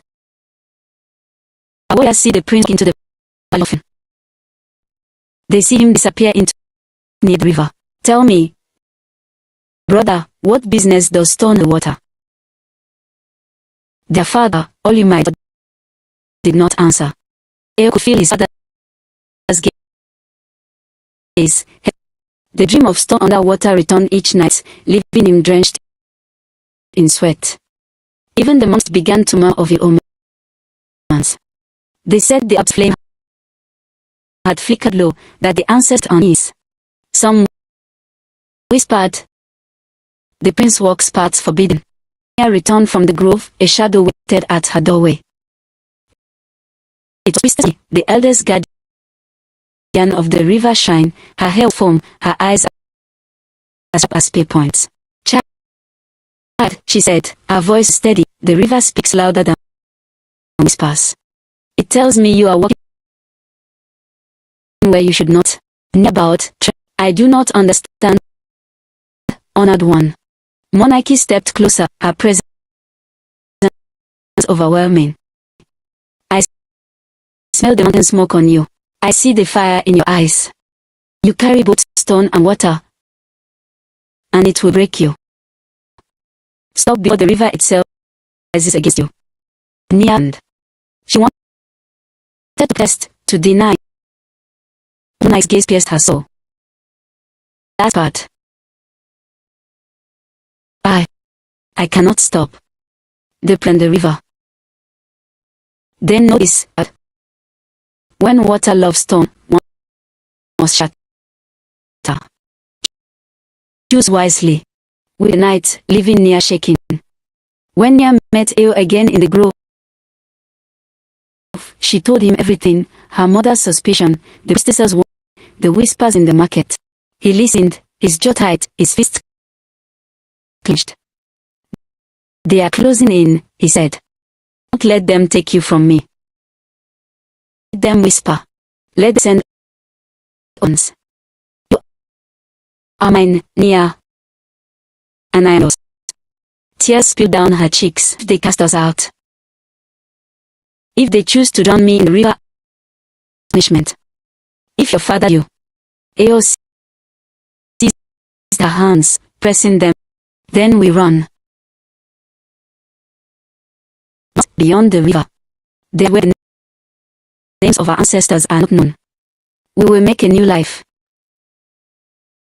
The idea was wild, dangerous, intoxicating. The moment she let herself believe it. She imagined walking beside him into distant lands, her hand in his, free at last. But then the dreams returned, the river dragging them both into. She pulled back, shaking her head. Even if we run, the ancestors run faster. They knew that their spirits were already on. Adewale, Eo's cousin, followed him once into the valley. He had seen the prince vanish in the grove and return at dawn with river flowers. Jealous of Eo's place in their father's heart, Adewale carried the news to all he might. At the same time, one of the river apprentices had seen clutching the obsidian amulet. He whispered it to Monkey, who the knowledge Shaduk. Two worlds that had always kept apart, the mountain and the river, began to share the same forbidden love. And whispers are the end of storms. The quiet when the trap closed. Eo and Nia both thinking them on. Touches fed all around them. The mountain came all you might, stand us.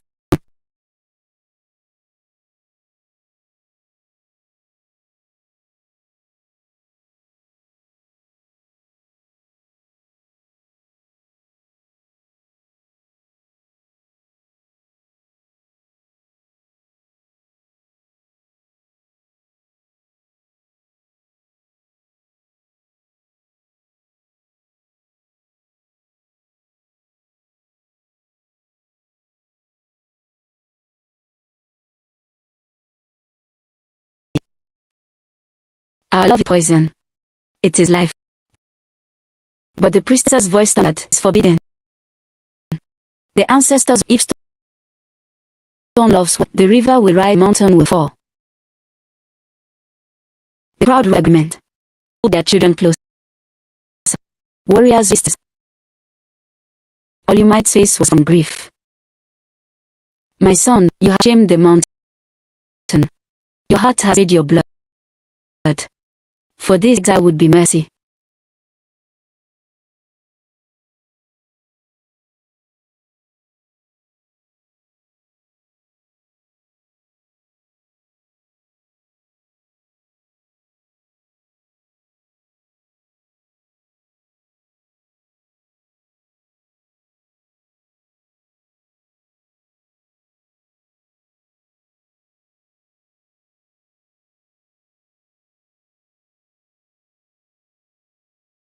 Nia was to be bound and cast into the river as offering. Eo, the son, would vanish to wander until his bones turned to dust. He fought like a lion, tearing the ropes, his voice skin. If she'd, I die with her. But the elders were unmoved.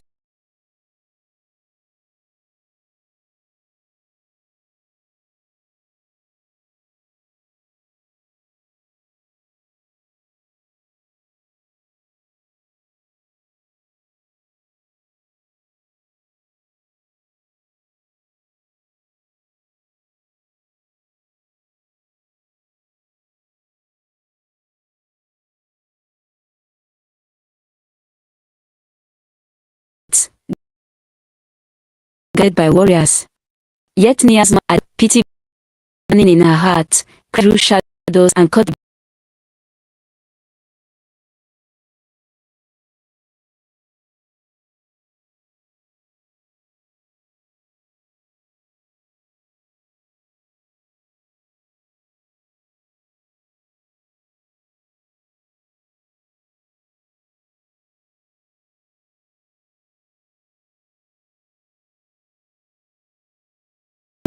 glowing light his forehead to hers. Die, let it be on our own.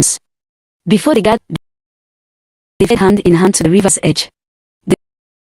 The moon shone silver, the water endless. Behind, torches lit the banks. Warriors surged forward. They turned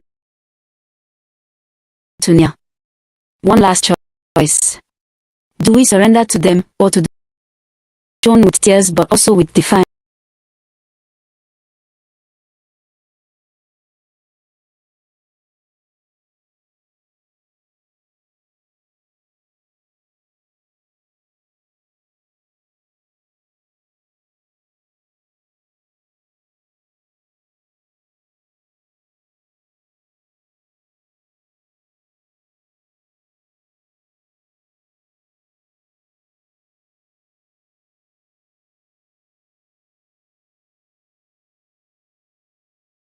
And the river never would again. They did not unite, but they did not clash, for both had paid a price too heavy.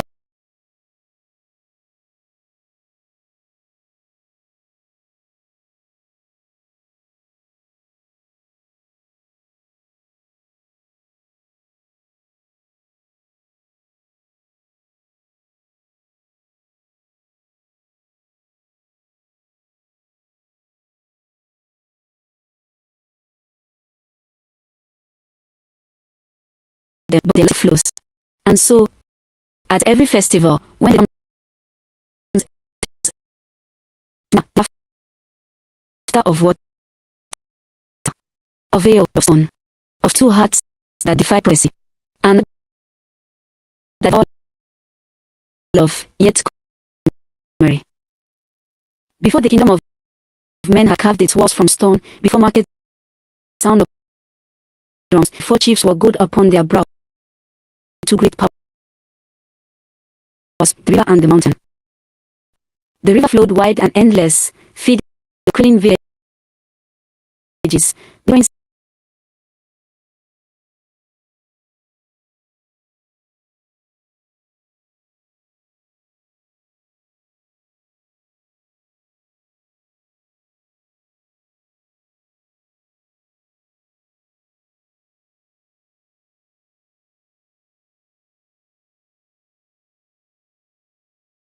silence,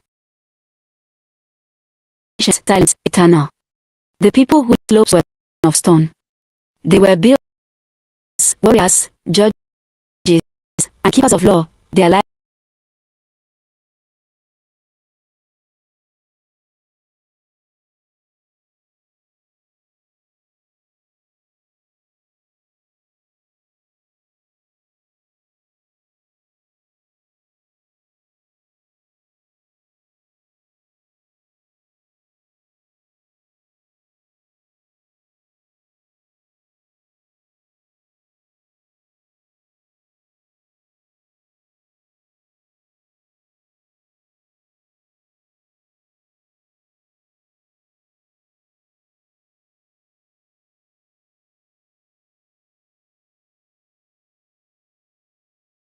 shall bind, and the oath of balance shall shatter. The priest trembled, for the shadow's voice grew heavier. And one shall bleed. Remembered, and one shall be cut.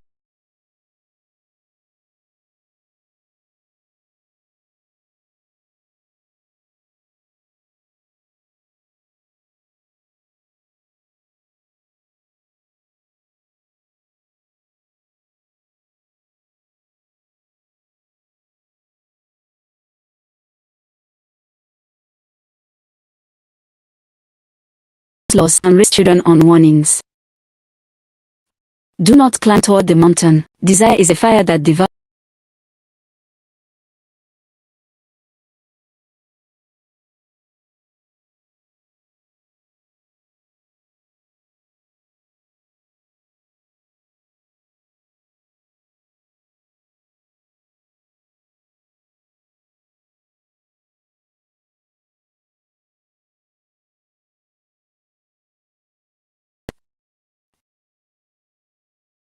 The elder said the mountain itself rumbled when he came, as though acknowledging one of. He was named Eo, meaning joy, though joy came hard to his family. His mother had laid long leaves before she finally placed the child in the arms of his father, Chief. She never rose again. The chief saw, his face carved like the rocks he ruled, but his eyes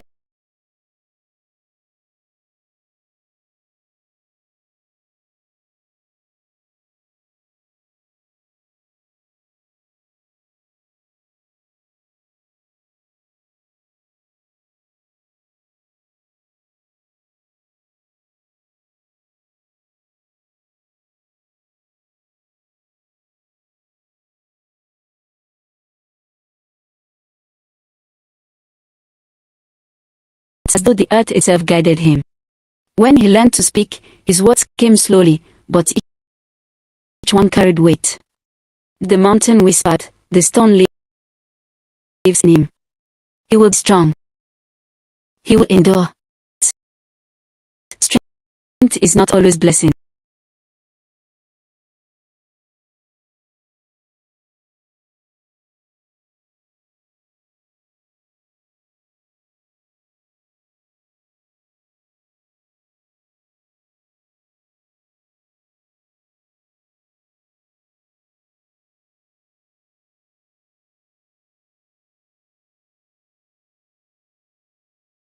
Beast breaking.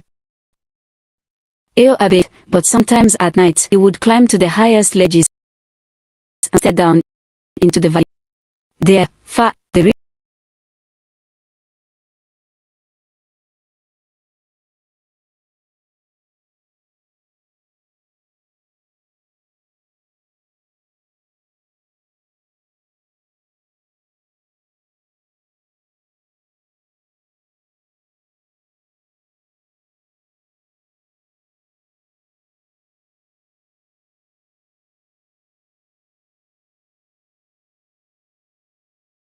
raced on the slopes of this blade from obsidian.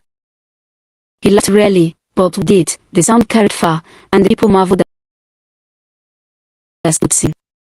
Still, when at the river, his heart beat strangely, as if remembering the story not yet told. Far below the mountain's shadow, the river sang its endless song. It carved through the land like a silver serpent, feeding fields of millet and dreams into the ears of those who lived on its bank. The people of the river said every child was born with water in their veins, as moving, searching. Once in, when the moon was full and fat with light, a girl was born on the roof of a fisher's hut. Her mother, Aduk,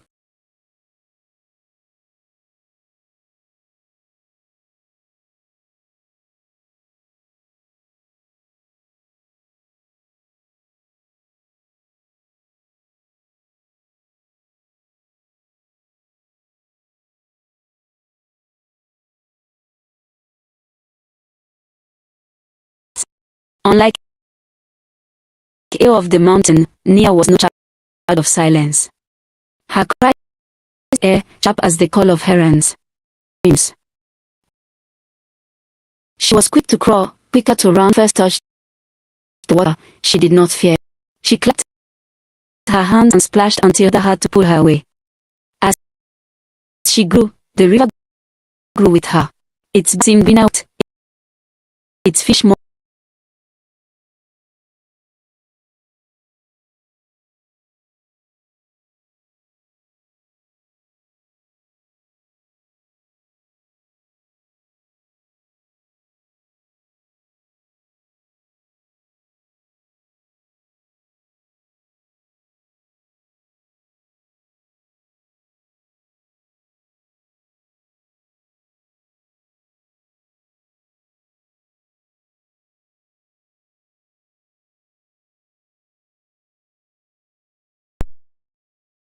Other times they were sharp, commanding, demanding. She walked deeper, deeper. Other of these dreams. Adu grew pale. Do not eat. The spirits are not always gentle. Promise me, Nia. But Nia only tilted her head and asked, if not all, then what when they call? The years passed, her beauty bloomed like leaves on the river surface. Her eyes gleamed as holding reflections of the moon, and her voice carried like songbirds at dawn. Boys followed. Her girls envied her, elders shook their heads and whispered she will bring change, for good or ill.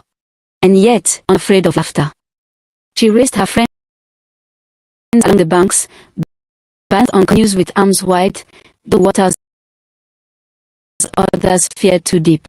She was the river made flesh, free, unbound, possible. But freedom, like water, can wear even stone. On nights when the moon was bright, she would climb the highest rock where river and mountain faced each other. But the cliffs, shrouded in mist, and feel something stir in her chest. She did not know why the sight of stone made her happen. Her life, as wide as the river, felt incomplete without whatever waited on that height. The priest of the shrine warned her, do not climb toward the mountain. Remember the prophecy. Prophecy is a story that waits for its characters to walk into it. And out of the river was already moving toward her face. He grew tall on the mountain, his arms strong climbing, his legs steady from wandering narrow ridges. He was a quiet boy, but not a weak one. The hunters admired how he could stalk gazelles without a sound, how he could steal for hours waiting for scent. His silent emptiness, it was patience, and patience is its own kind of power. At times, when the wind swept down from the plains, carrying laughter from distant villages, Eo felt a strange longing. He would stand on the cliff's edge, gazing toward the river that was the river far, and wondered in the lands beyond. His father scolded him, the mountain is your blood. Do not dream of water. Water devours stone.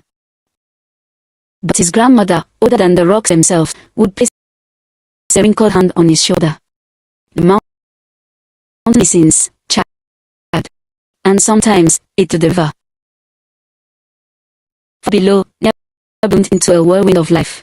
Her feet knew every bend of the river, her laughter carried on every current. Danced on canoes, raised her friends, and sang to the waters as though they were. Yet, she felt restlessness. Sometimes she would climb higher than she should, peering toward the distant rise of the mountain. So eternal, so unlike the river. Her mother warned her, stone is cold, water warms, but stone breaks. But the river spirits whispered otherwise in her dreams, stone embers, stone holes. And she began to imagine, not with fear, but with longing, what it might be like to stand on that height, to move with the tide. Listen, the festival of ancestral fires, both villages, mountain and river, lit torches that burned through the night. Though they did not gather together, the flames mirrored one another as the distance, a brilliant. Eo stood with his pole on the heights, watching the fires flicker below like fires. Nia stood with her people by the waters, staring up at the torch glittering against the cliffs like a second sky. Neither knew neither spoke the other's name. And in the silence of the mountain and of the river, the spirit stirred. Seemed stunned. Eo grew into a young man with strong arms. He carried the mountain's patience, but also loneliness. Nia grew into a young woman's laughter and her beauty. She carried the river's joy, but also its restlessness. The priest of both shrines began to loud. The prophecy was not merely echo, it was name breath. For stone and water do not meet gently. When they meet, they shape each other. Some to beauty, some to ruin. The season of heavy rain came, when the river and the mountain shrouded southeast. Parts washed away and made higher ground, and both peoples, river and mountain, braced against nature's fury. But storms are also messengers. One morning, Eo descended farther than ever before, searching for goat that had strayed down the wet cliffs. His father's word in his mind: do not wander too low. The river was, but the animal's cries were faint and pitiful, and Eo underneath. He climbed down stone met mud, where the air smelled of water and earth. There, at the edge of the river's well, he saw her. Nia. She stood in the rising current, her to her legs, her arms outstretched as the river itself. Children clung to the bank behind her, baskets of fish forgotten in their fear of the flood. Her voice was low but commanding, singing an old hymn. It softened at her song, to rhythm. The children quieted. Eo froze. He had seen many girls of the mountain, but one like this, braided like flowing reeds, shining like moonlight on water, a presence that felt both fragile and... Nia turned, sensing him. Their eyes locked. For a moment, the storm faded. The rivers roar, the goats bleat, the children to silence. There was only the stillness between them, at water.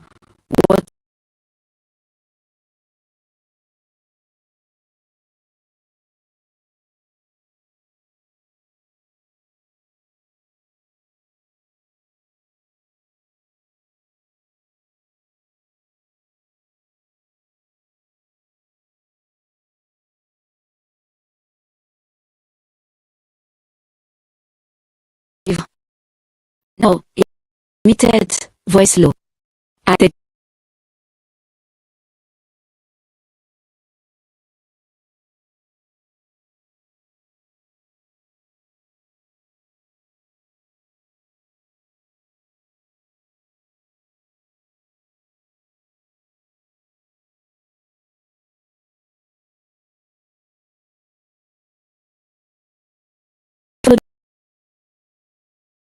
boat. Perhaps, he thought, his voice raw. Perhaps I followed some them, but neither moved away. The children tugged at Nia's hand. She squeezed their fingers, but her eyes did not leave Eo's. Something in her chest, restless for years, now be fierce. The prophet, silent for generations, whispered again. Those watched unseen.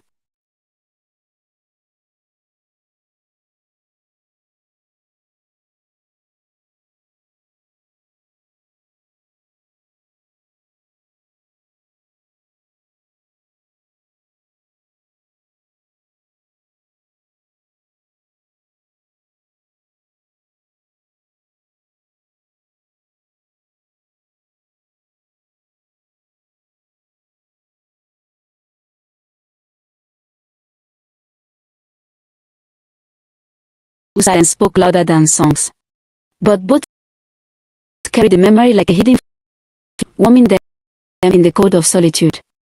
Days passed, weeks, and still their thoughts circled back to that momentous edge. One evening, when the sun led into the horizon, the river shimmered red with dying light, he descended again. Thought he sought herbs for his mother's aches. He told himself he only wished to see the river once more.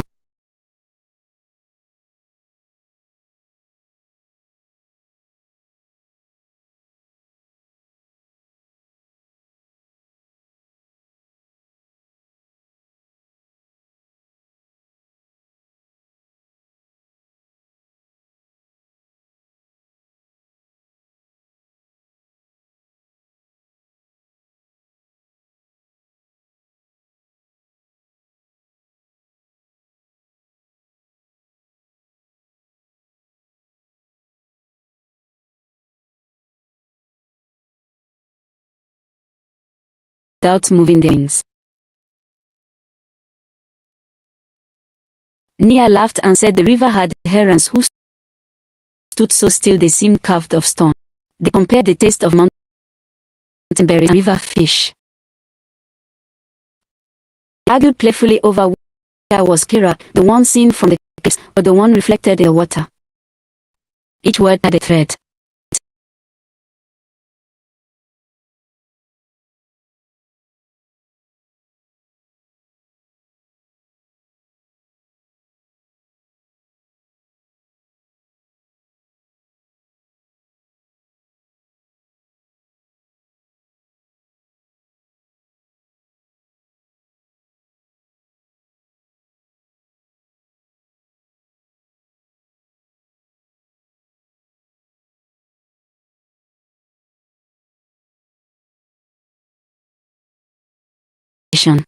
Yet the water has ears. The children who once clung to Nia whispered a mountain boy who visited her, a fisherman.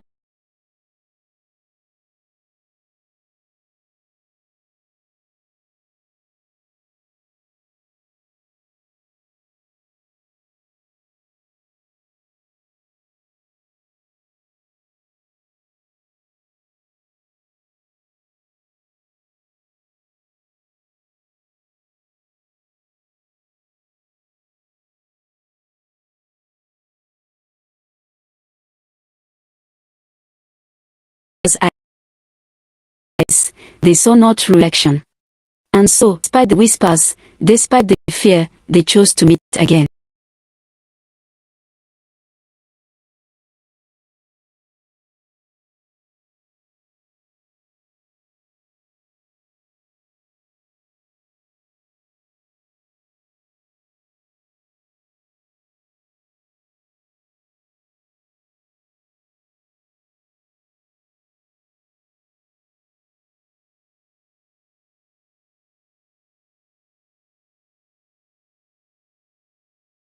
He blessed at the sweetness. You mountain folk asked, do you drink nothing cold air up there? He almost smiled. Air is enough. But perhaps not always. Pause that flowed was thick as the river itself. For the first time, he let his hand rest near hers, close fingers brushed when she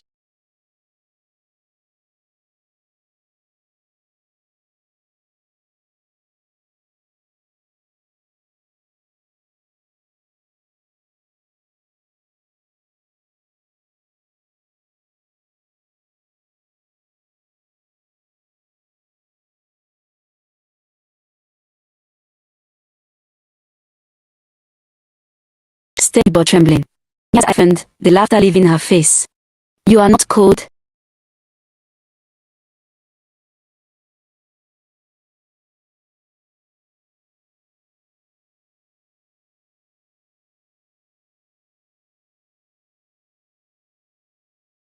Pause.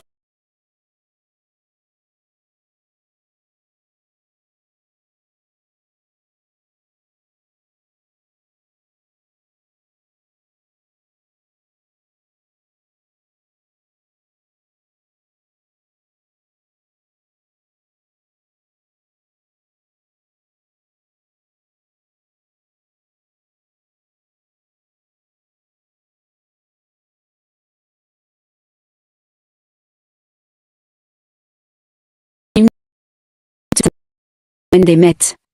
The mountain winds blew softer when they parted. But both allowed, their love was no ordinary love. Prophecy waking, step by step.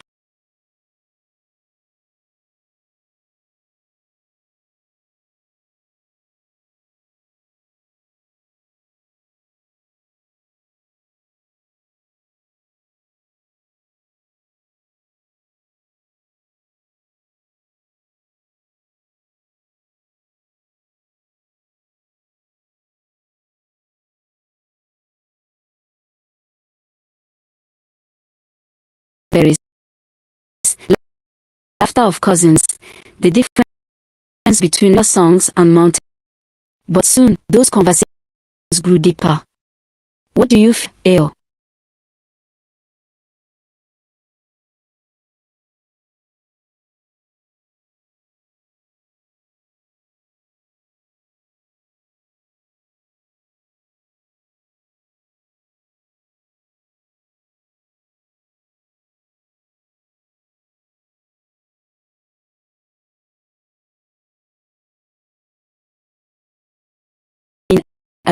Alone for what it is called.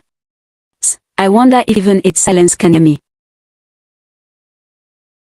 Her laughter faded. She reached out in his arm with her fingers. Then let the river answer silence. You will not be alone while I breathe.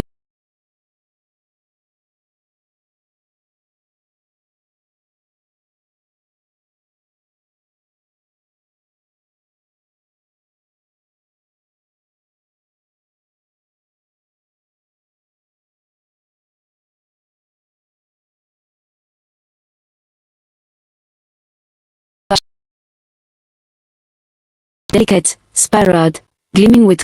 Once, she placed a shell in his palm and said, "Keep this close.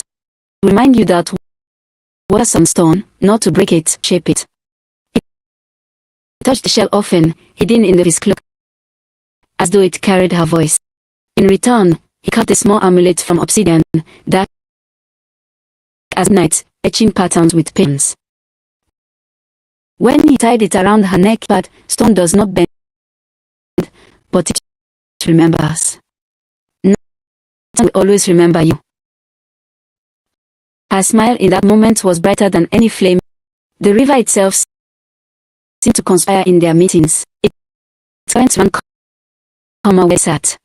Its face reflected them like two halves of a whole. When Nia sang, the water shimmered. When Eos was listening. But it does not stay hidden forever.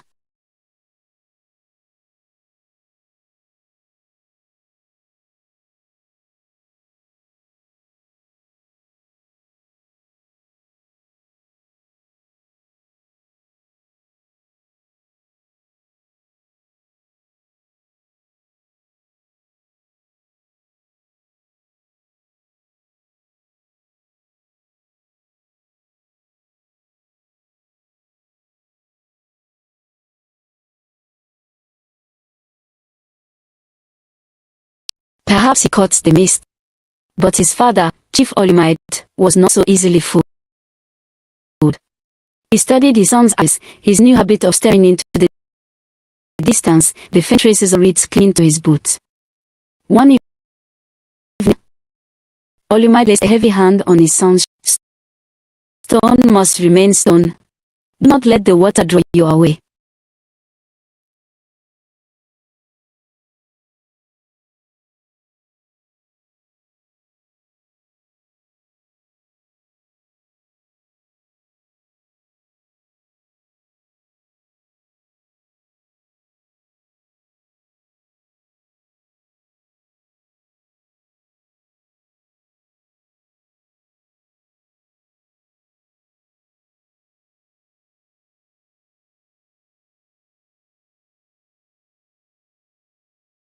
Troubled glances.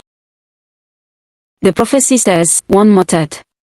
The prophecy breathed.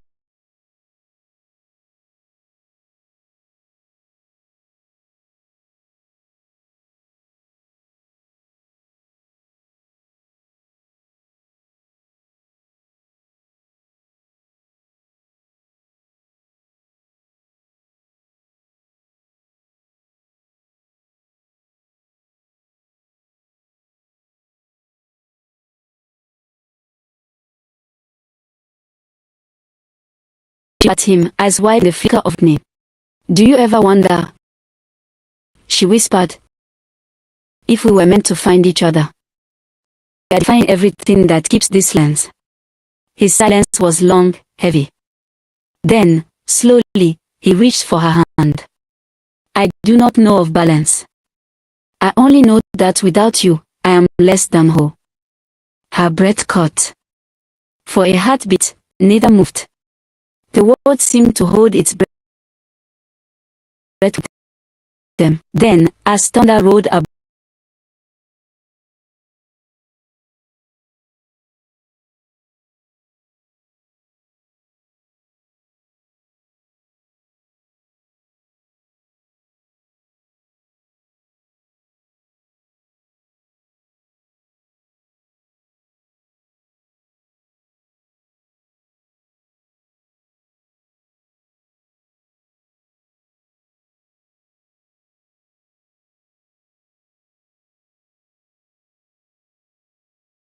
O'Neill's figure entering the woods with a stranger. A hunter swore he glimpsed a speaking to shadows by the water's edge. The whispers began. At first, they nothing but repose on still water. But repose grew. Frowned, mothers shook their heads, and fathers muttered proverbs about danger. And in the stillness the mountain and the river, prophecy smiled. Following kiss were heavy with sweetness, but also with shadows. Nia and Eo made their eyes darted to every rustle in the reeds, every bird's cry, every step.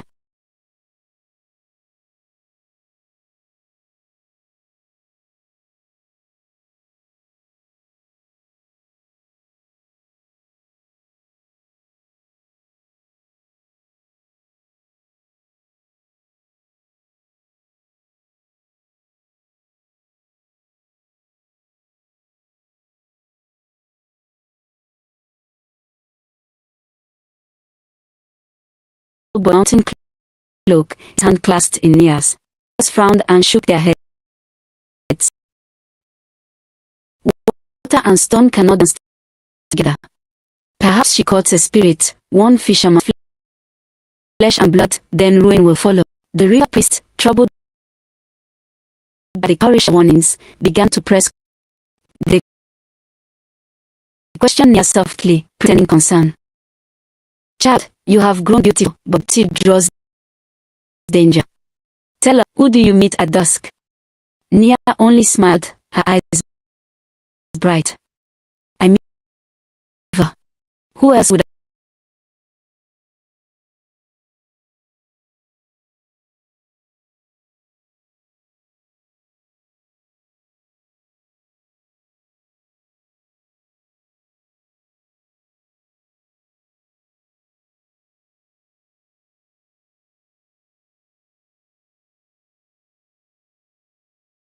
his suspicion?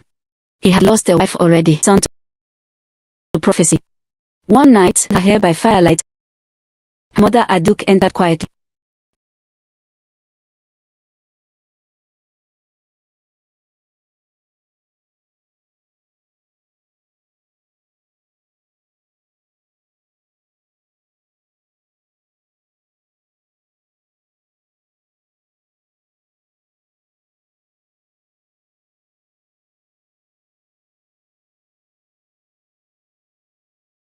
Speak, to name him proudly.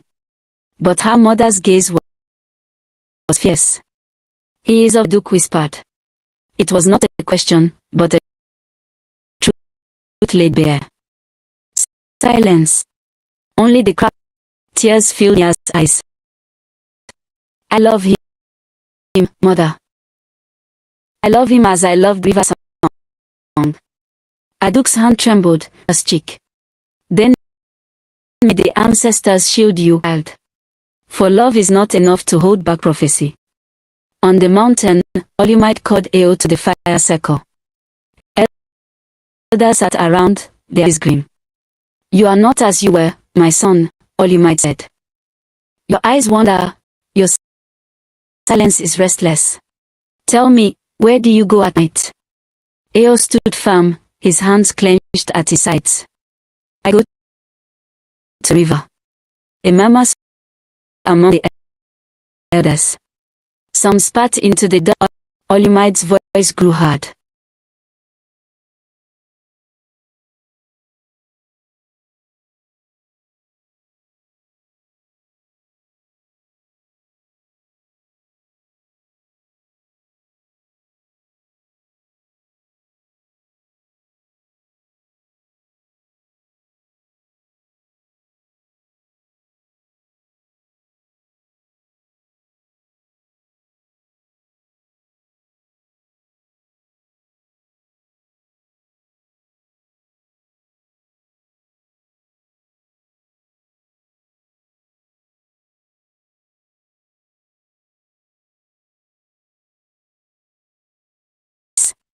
Then you are no longer only my son, he whispered. You are prophecy walking. Not all hearts are kind when faced with secrets. Among Nia's circle of friends was named Kemi, who had long envied Nia's beauty and that she drew. When whispers reached her ears of Nia's miss, jealousy took root. One night, as Nia slid to meet Ao, Kemi followed quietly. Hidden out, she saw them embrace, saw their lips, saw the tokens they exchanged. Her heart twisted, with envy, with anger, with fear of what such love might bring. By dawn, her words were already spilling into the ears of priests and elders. Saw her, Kemi declared. With my own eyes. She meets the mountain boy. She lies with prophecy. The shrine fell silent at her words. The priests exchanged. The storm is closer than we feared, the high priestess said. And the was, once soft, now spread like wildfire. On Kemi's betrayal, Ao and Nia continued to cling to their stolen hours. But the air around them grew heavy. The reeds seemed to whisper louder. The river no longer flowed in peace. It churned as though restless. Ao pressed his forehead to hers one evening. They will come for us soon. I know, Nia whispered. Will you turn away? Her eyes burned like stars. Never. If water flows on, let it. If water, let it. I would rather drown with you than live without you. And as the river's current swelled, prophecy laughed in the dark. The festival of ancestors came once a year. River and mountain kindled fires to honor those who had walked before. Though the two people celebrated apart, their flames mirrored one at the valley. Two rivers of light flowing through night's darkness. On the river's side, drums thundered, and dancers stamped their feet in mud, their bodies painted with ash and dye. Canoes lined the water, each carrying wine and offerings of fish. Songs rose, full of joy and grief, calling the nurse whose bones now lay in the earth. On the mountainside, torches along the ridges, a chain of fire saw the stars. The people marched in solemn procession, carrying carved masks and stone effigies. The libations on the soil, whispering prayers for guidance and endurance. The two festivals never touched, as across the distance, they seemed to answer each other. Nia was radiant that night. She wore a dress woven with river reeds, dyed in hue. Around her neck, hidden beneath beads, lay the obsidian amulet Ao had carved. She pressed it often against her skin, as if it paused with his habit. He caught her, laughing, teasing, pulling her into dances. Her eyes kept drifting to the far cliffs where torches burned. She imagined him there, tall and solemn, carrying his traditions. And indeed, Ao stood among the mountain folk, as staff his father had given him.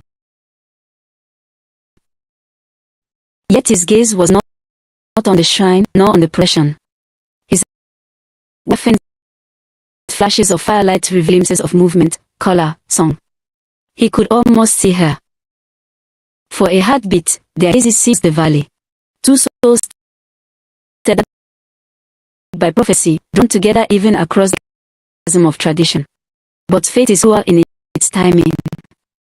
As the night rivers began their rituals, they poured libations, scattered herbs, and called upon the spirits. The flames swelled, and in the crackling fire, the high priestess saw visions. A crown split, a flood rise, a boy of stone and a girl of water entwined. She gasped and her staff. The princess, she cried. Beware the union that. The river crowd erupted in murmurs, eyes darting among them. Suspicion was already sharp abscesses. Now it grew teeth. Where is the girl who wanders at dusk? A man muttered. Where is Nia? Another whispered, too loud. Nia's heart tottered. She felt the stairs, the weight of their suspicion pressing close.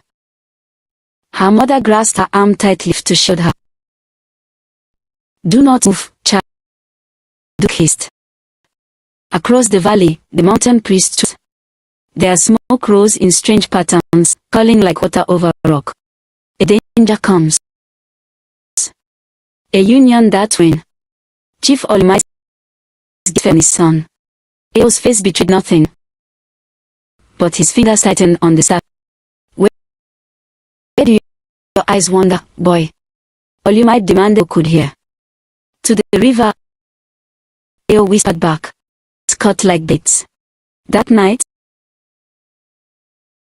as drums and torches roared louder, sire. The people of River Ann did not yet know the names, but they felt the truth sucking someone among them to prophecy. And both Nia and Eo knew, with aching certainty, that the world would soon discover their secret. The night as neither Nia nor Eo found peace in sleep. The fires of the ancestors were not silent. She dreamed first of water. Her river surged higher than ever seen. Waves rose like mountains, cresting with silver foam. The water swirled the laughter of children, the of griots, the weeping of. But the river did not fluently. It churned, devouring the banks, swallowing huts, used for ropes. She tried to run, but her feet sank in. And as the flood rose, she saw him. Eo stood on the far bank, tall and unyielding, his staff held high. Between them, the water raged. She reached for him, but every time her fingers came close, the current yanked away. Nia, his voice echoed across the flood, heavy with grief. Stone cannot cross water without sinking. The river surged higher, lifting her into its grip. In its surfaces, her mother Aduk, her father before he died, the river priest who had once carried her on their shoulders as a child. They looked at her not with love, but with accusation. You have betrayed in one voice. You have fire into water. The current spun her in circles, choking, dragging her down. Just before the blackness swallowed her strong arms, warm, familiar. Eos, pressing her to his chest. For a moment she believed she was, but when she lifted her head, she saw that the arms holding her had turned to stone. They grew both of them down, into the endless dark. She woke with a scream, the obsidian amulet against her heart, drenched her skin. The river outside was calm, whispering, but she knew, with a terror she could not name, that the dream was more than a dream. It was a warning. That night, on the moon, it was upon her until exhaustion claimed him. When sleep finally came, it was heavy and full of visions. He stood on the cliffs of his homeland. The torches of death, their fire red and hungry. His father wrapped in ceremonial robes, a crown on his head.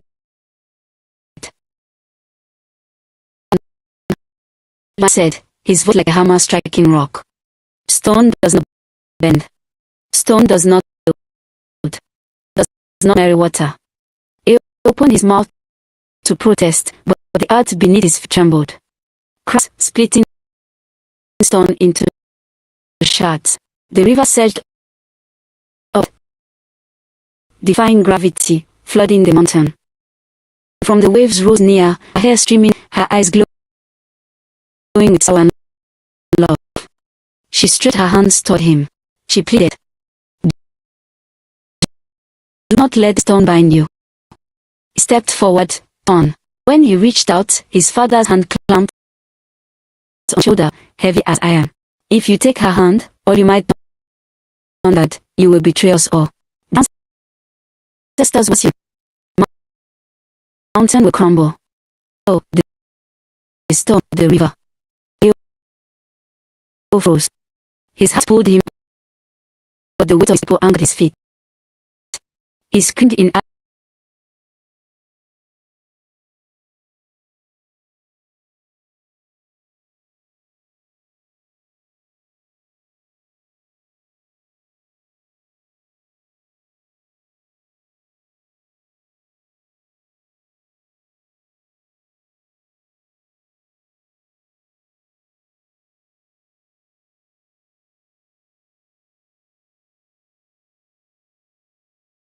first lights. Unable to endure the silence of their dreams, they grew where they always met. The dawn painted the sky pale gold, mist rose from the river like the breath of spirits. Near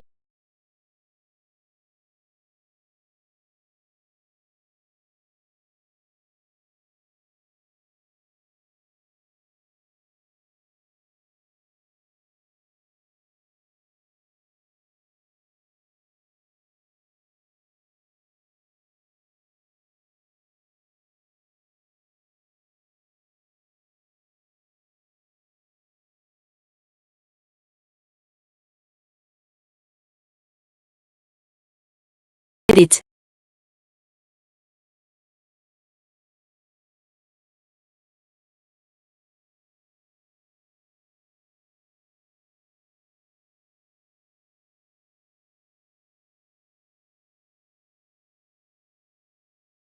he closed his hand around it, fighting for you. If there's darkness, let it on. She shook her head violently. No. You do not understand. Destroy us both. Maybe we must stop before it is too late. From her throat like blood. Leo staggered back, asked, "Stop. After all risked. After every word, every touch."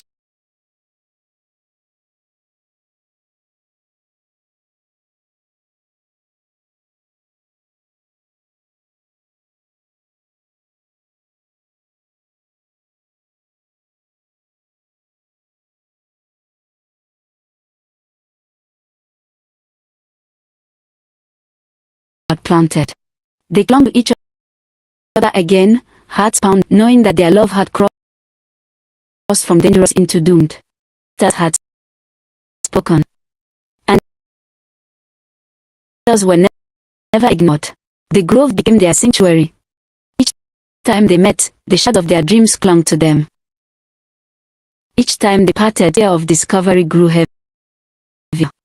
What traveled and wait in a village?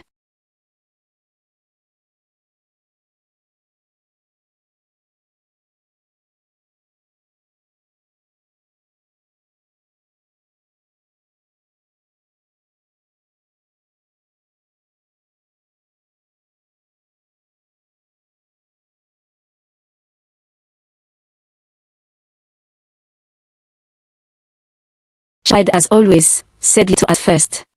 But Nia could feel the weight of her mother's silence. One evening, Adu placed a pot of stew before her and asked, "Come. Why do you leave before dawn, child? Why do your clothes smell of mountain smoke when you return?" Nia froze. The spoon trembled. She forced a smile, but Adu's eyes narrowed. Mothers always know when a daughter is hiding fire behind her lips. Eo's troubles mirrored hers.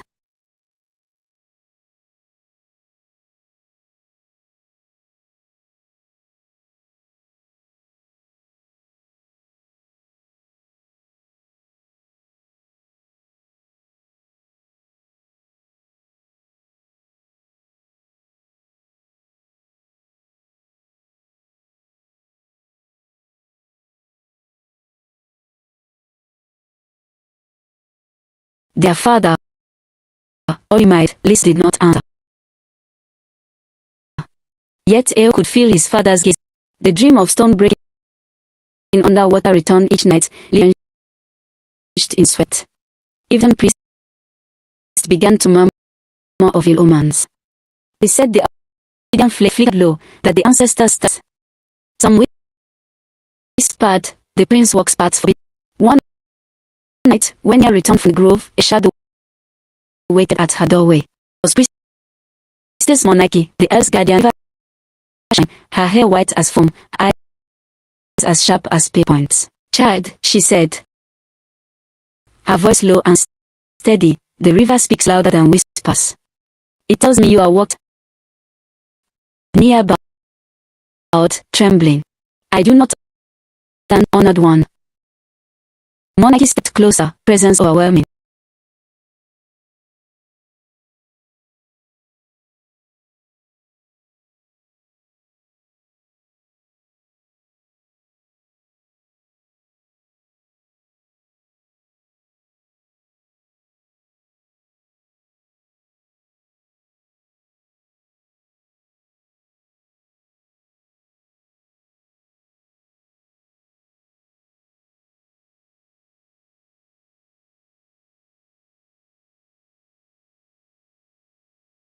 When water of stone, one must shatter.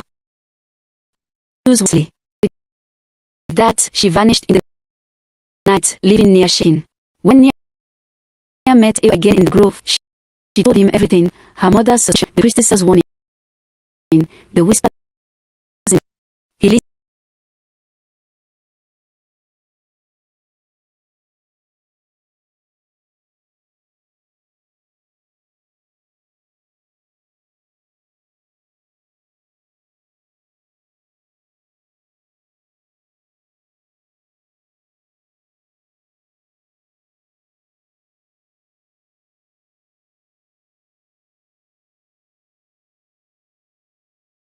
Eo seized her hands, pressing them to his chest. Then we ran, beyond mountain.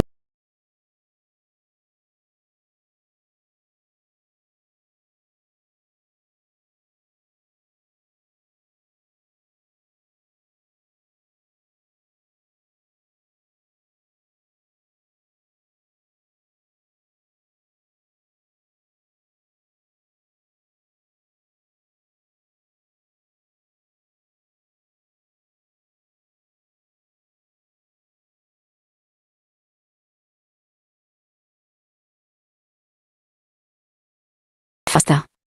Neither knew their secrets were already unraveling. Adewale, Eo's cousin, had followed him once in the valley. He had seen the prince vanish and return adorned with river in his hair. Of Eo's face in their father's heart, Adewale. At the same time, one of the river apprentices had seen Nia clutch the obsidian amulet. Whispered it to Monarchy, who carried knowledge to Aduk. That had always kept apart, the mount began to share the same whisper, forbidden love. At the beginning of storms, the night was quiet when the trap closed, and Nia met at the grove, thinking themselves, for torches flared all around them. From the mountain came Olimide, stone. From came Monarchy, her staff glowing in the moonlight. Elders, warriors, and they just like vultures around there. Look, cried Adewale, stepping forward with triumph, see how the prophecy takes flesh. Stone and water tangled in. Gas filled the air. Cleo's hand, trembling. East of her, shielding her with body. We have harmed no one, said, voice steady. Our love is not poison. It is life. But the priestess's heart is forbidden. The ancestors warned, if stone loves water, the river will rise and the mountain will fall. The crowd roared agreement. Mothers drew closer. Warriors raised spears. Almost carved from grief. My son, shame the mountain. Your heart, your blood. For this exile would be mercy. Nia cried out, then exiles together. But monarchy struck us, the ground trembling beneath them. No. Only blood will appease this. The river has been mocked, to devour what mocks it. At dawn, they were dragged before a council on the riverbank. The people gathered in silence, as if the earth itself held its breath. The verdict was clear before it was spoken. Nia was to be bound and cast into the river as offering. Eo, disowned, would banish to wander and bones turned to dust. He fought like a lion, tearing at the ropes, his voice breaking. If she dies, I die with her. But the elders were unmoved. Prophecy demands and said, the river must have its due. Her body shook, lifted high. Her voice, carried across the water. Then let the river take us both. For what is prophecy to a heart that loves? What is fear to a soul already bound? The people gasped. Some wept, but none dared to intervene. That night, they were locked in separate, guarded by warriors. Yet Nia's mother, Aduk, pity burning in her through shadows and cut the bonds that tied her daughter's wrist. Bowed, tears streaming. Ron never looked back. But Nia shook her head. Without Eo, I am already drowned. Together to his heart, breaking his chains. When Eo saw Nia, free and glowing in the torchlight, her head to hers. Then if we are to die, let it be on our own terms. Before the guy woke, they fled hand in hand to the river's edge. The moon shone silver, the water black and less. Behind them, shot the banks. Warriors surged forward. On to Nia. One last choice. Do we surrender to them or to the river? Nia shone with tears but also with defiance. We choose the river. If ours, let it be because we leapt, not because we were thrown. With one breath, one kiss, one final embrace, they leapt together into the rushing current. The water swallowed them whole. The people screamed. The river raged, rising higher than ever in the land. But when the waters calmed, and where the bodies should have been, none were found. From the mountain and the river never warred again. But they did not clash, for both had paid a price too heavy to forget. Some said the lovers became spirits, one of stone, one of water, wandering together. Others say bodies dissolved into the river, and each spring's flood is their embrace renewed. The griots tell it simply. They loved, though forbidden. They leapt doomed, and the river devoured them, but their love still flows. And so, at every festival, when the drums echo against the mountain and the river, the story is sung. Of Nia, of Eo, the silence of stone, of two hearts that defied prophecy, that devoured love, yet could not drown men. Before the kingdom of men had its walls from stone, before markets it with the sound of drums, before chiefs were gold upon the land was divided between two great powers and the mountain. The river flowed endless, feeding fields, trading villages, whispering secrets in it. It was restless, passionate, forever moving. The people who lived by its banks were called children of water. They were dancers, singers, healers, and traders, their lives tied to the rhythm of waves. The mountain was vast and immovable, giant snow. Its spirit was patient, silent, eternal. The people who lived upon its slopes were called the children of stone. They were builders, warriors, judges, and kept their lives bound by endurance. For centuries, the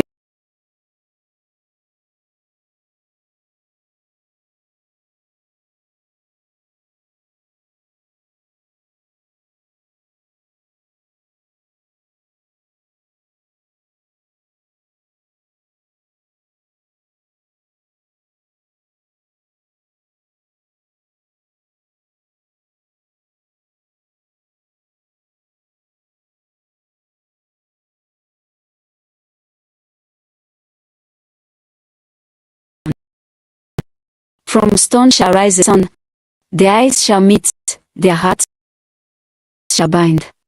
And the oath of the priest trembled, for the shadow's voice.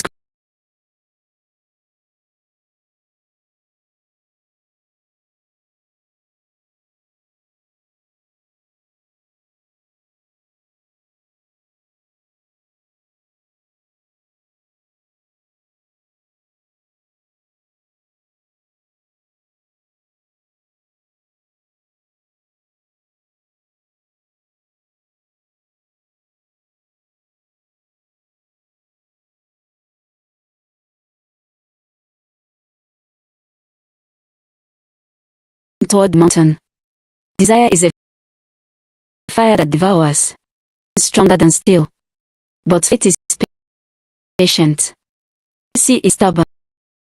And love, when it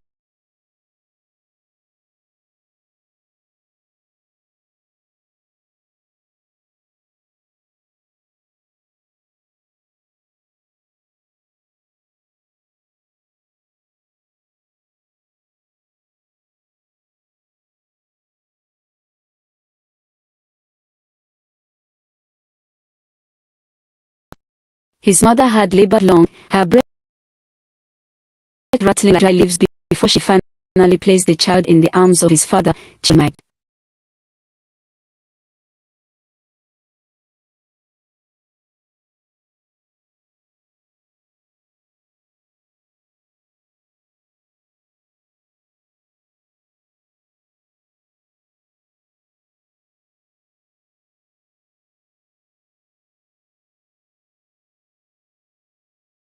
Unlike other infants, he read, with eyes too old for his small body, listening to voices no one else could hear.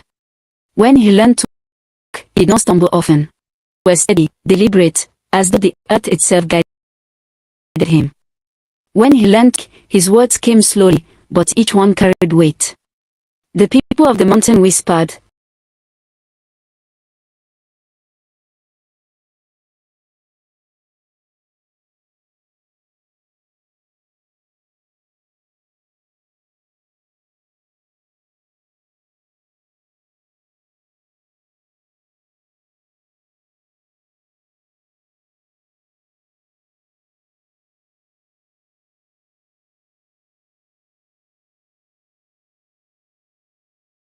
Olimite said, "You must be stone, firm, unbreaking." Ale obeyed, but sometimes at night, when no one was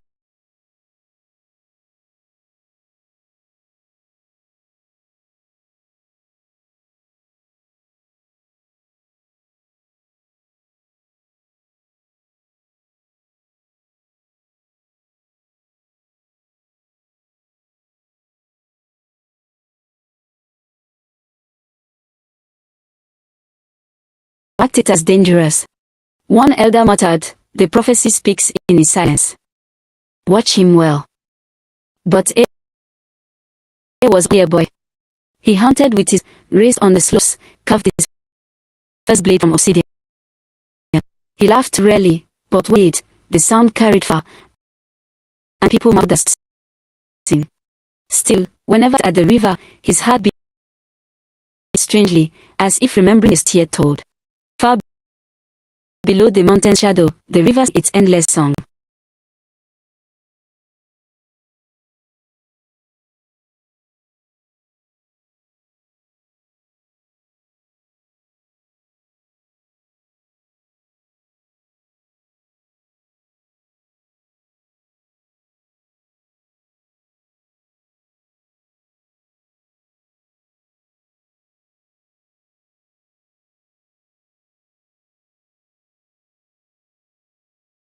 Lake with river. She was named Nia, meaning. The elder said river itself had chosen her. For the night she was, the water rose higher than ever before, flooding feeds every home. Fisherman whispered, she carries the blessing of the spirits. Unlike the mountain, Nia was no silence. Her cries filled the air as the call of herons. Her laughter bobbed running streams. She was quick to crawl, quicker to run, and when she first touched the water, she did not fear. She clapped her hands and splashed until her mother her away. As she grew,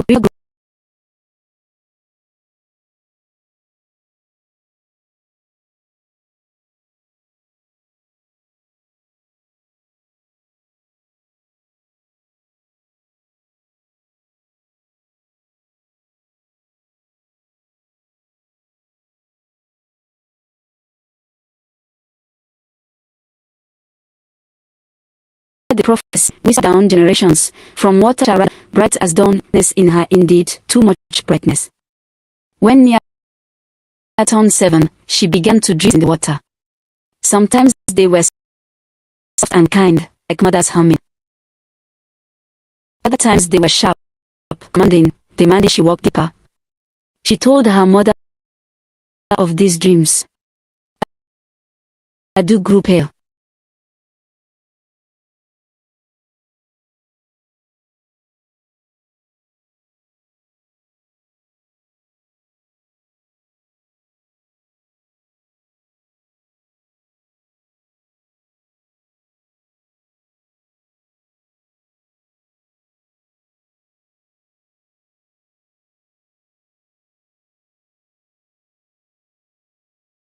Her guards entered her and whispered she will bring change, good or ill. And yet, she was playful, unafraid.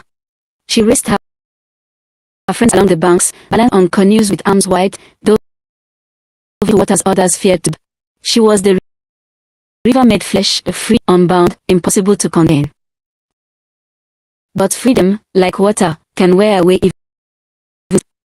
On nights when the moon was bright, she would climb to the highest rock where mountains faced each other. She would gaze up at the cliffs, shrouded in mist, and feel something stir in her chest. She did not know why the sight made her heart quicken. She only knew that her life, wide as the river, felt incomplete without ever weight on that height. The priest of the shrine warned her often. Do not climb toward the mountain.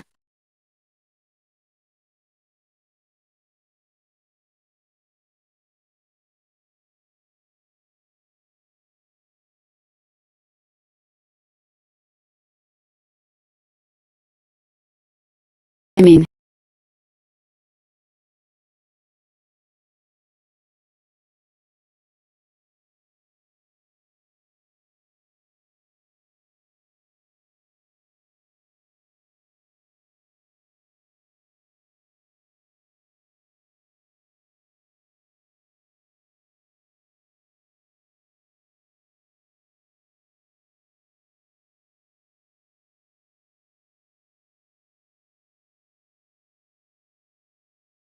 gazing toward the ribbon of silver that was the river far below, and wonder what lay in the lands beyond. Him, the mountain is your blood. Do not dream of water devour a stone. But his mother, older than the rocks themselves, would place a wrinkled hand on his shoulder. Listens, child.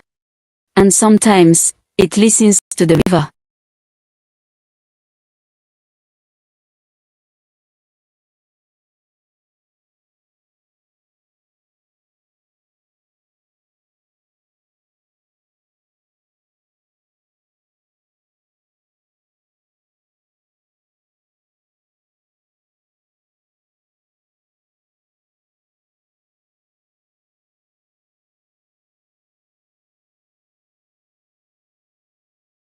eternal, so unlike the shifting river. Her mother warned her, "Stone is cold, my child. Water warms, but stone breaks." But the river spirit whispered in her dreams, "Stone remembers. Stone holds." And so, she began imagining, not with fear, but with longing. It might be like to stand on that height, to touch a world that did not move with the tide. Once during the festival of ancestral fires, mountain and river lit torches that burned through the night. Though they did not get together, they flickered one another across the distance, a bridge of light. Eo stood with his people on the heights, watching fallen stars.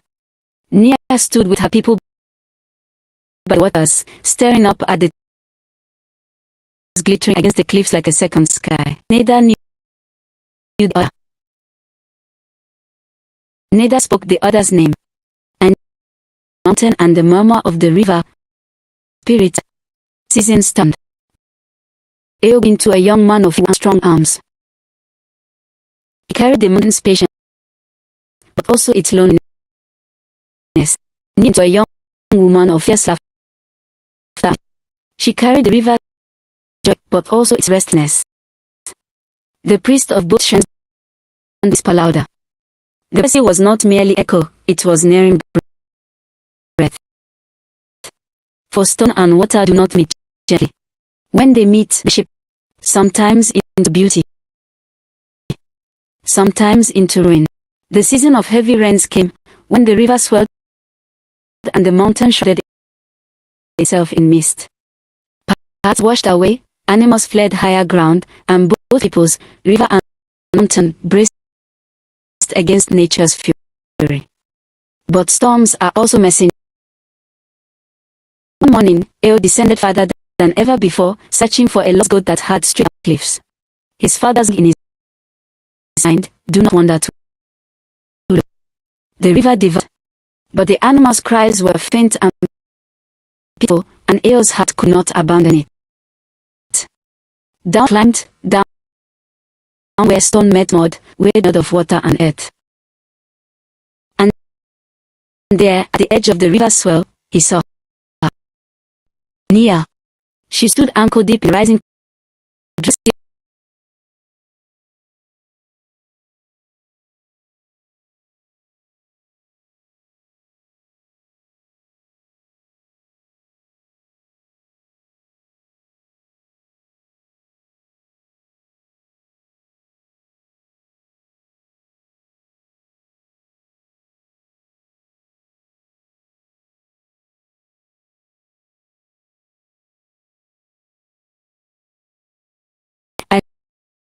shining like moonlight on water, it both fragile and unshakable.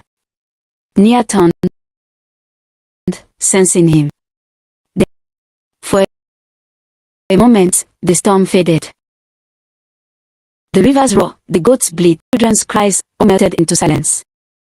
There was only the stillness between them, stone gazing at water, water gazing at stone.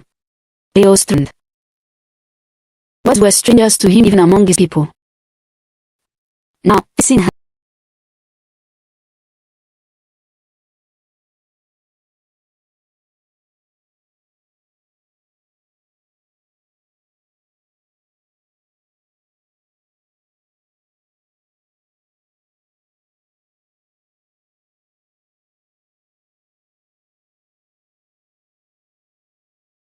goat, hard, proud. Yet this one stood quietly, rain dripping from his head of wonder. Nia took a step closer. I calm down. Does the mountain hunger for the river? His head. I a goat. But perhaps he faltered, his voice.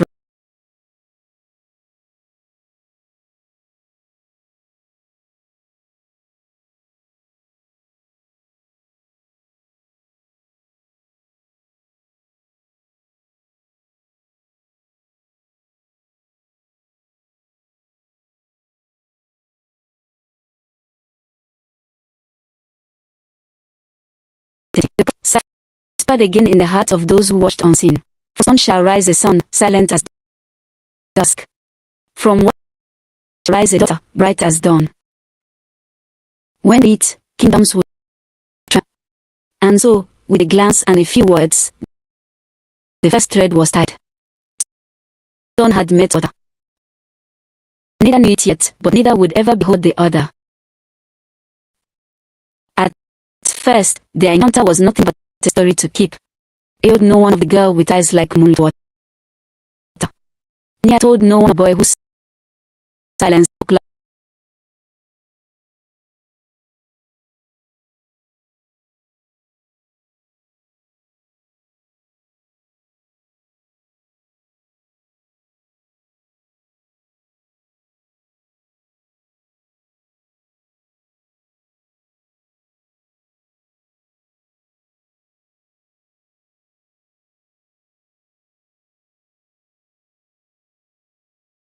To see the river once more, but had to betray him. It longed for her.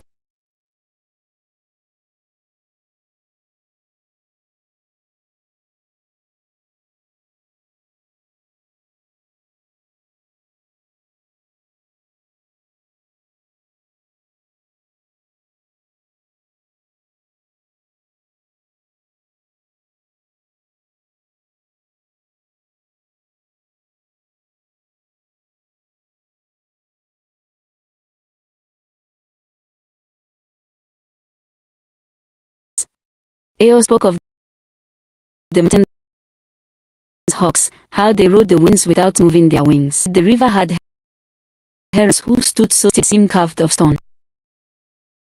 They compared the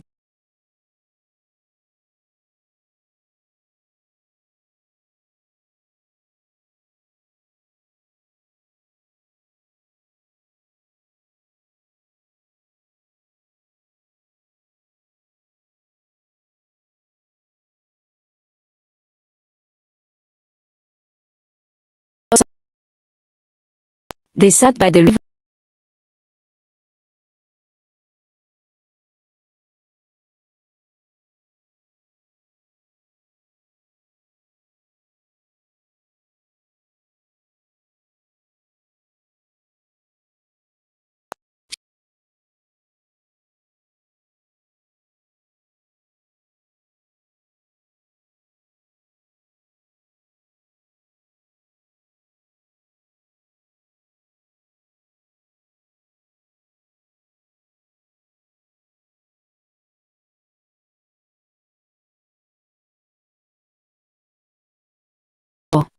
On the mountain, untasted Ao's long abscess. His father's gaze grew sharp, his suspicion heavier each day. Warnings hung in the air like storm clouds. Stone and water cannot mix, this had always said. Stone sinks, water floods. But when Ao and Nia looked into each other's eyes, ruin, but revision. And so, by the whispers, despite the fear,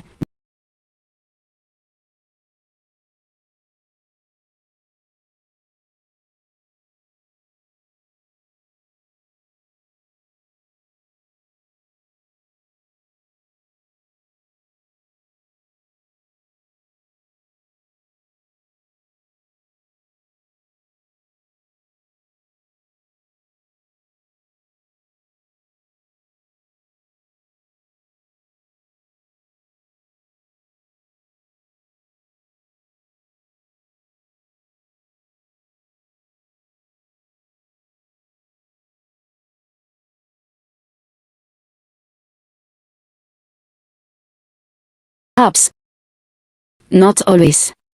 Blood was thick as the river itself. For the first time, he let his hand rest near hers. Her fingers brushed when she shifted. He did not pull away. Instead, she turned her palm upward, bold as always. Let it hold the river. His chest tightened. Fully, he laid his hand in hers. Stone met water. Warmth flowed to his body, steady but trembling.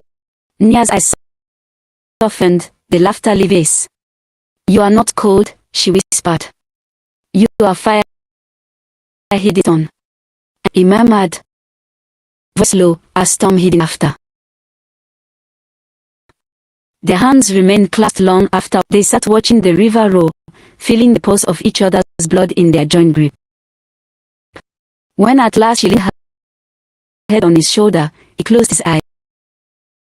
It felt as though the prophet had breathed them into this moment, inevitable, unstoppable. From then on, their secret meetings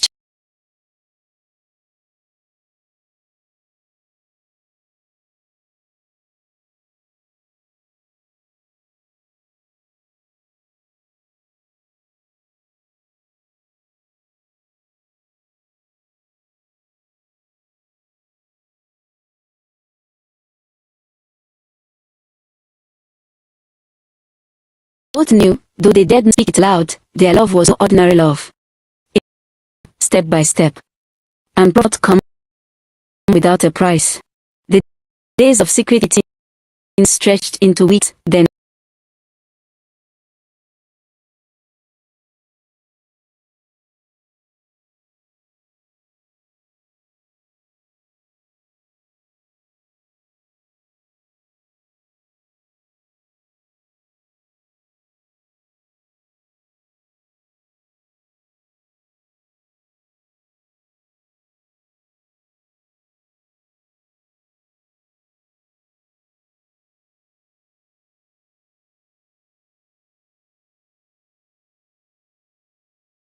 into the current as fireflies shimmered around her. He hesitated. I fear nothing. She laughed. May endure, but even stone fear. He glanced at her, eyes heavy with silence. At last he admitted, I fear being forever. The mountain is, but it is cold. Sometimes, I wonder if even it's. Her laughter faded.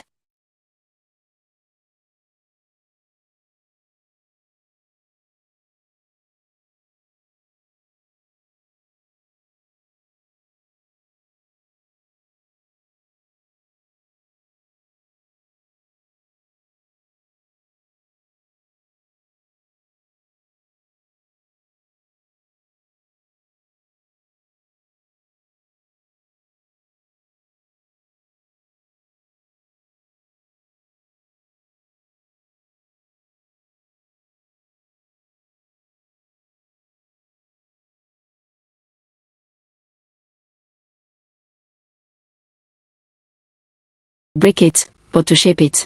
He touched the shell often, he did in the fold of his cloak, as though it carried her voice. And he carved a small amulet from obsidian, dark as midnight, etching patterns with patient hand. When he tied it around her neck, he whispered, stone does not bend, but it remembers. Now, we always remember you. Her smile in that moment was brighter than any flame he had ever seen. The river itself seemed to conspire in meetings where they sat. Its moonlit surface reflected them like two halves of a whole. When near sank, the water shimmered. When Ale spoke, the reed sealed as if listening. Does not stay hidden forever. River children notice first. Near disappears too often at night, one with it. Perhaps she has found a spirit for a husband. She laughed, tossing water in his face. Better a spirit than a shaman who cannot speak it. But inside, secrets are heavy, and laughter is not always. On the mountain, hunters whispered one another. Ale returns late, his cloak wet, his gaze far away. Perhaps he caught the mist. But his father, Chief Audit, was not so easily fooled. He studied his son's absences, his new habit of to the distance, the faint traces of river clinging into his boots.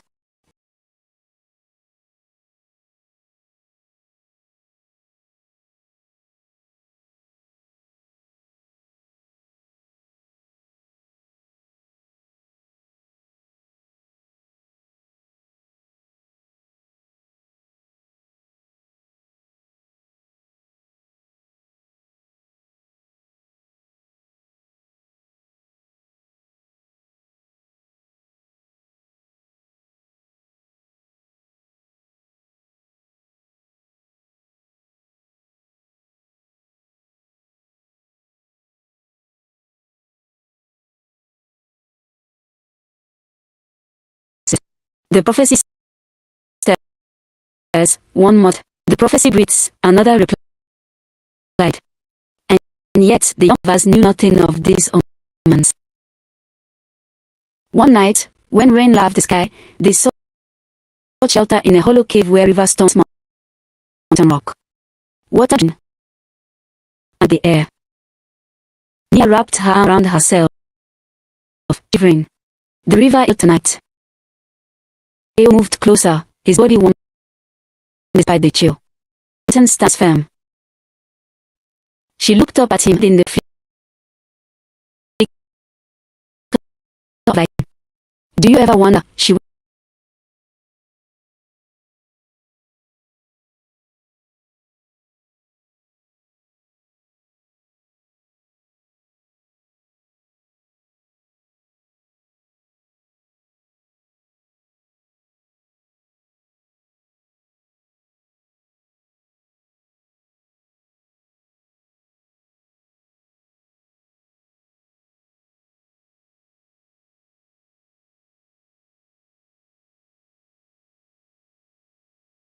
the storm demanded it. The kiss was and flood, storm bring and water burning. It was both promising. When they parted, her forehead set against his. Now the knows your waist.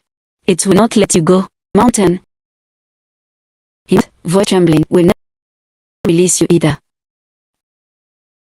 But even storms do not stay hidden.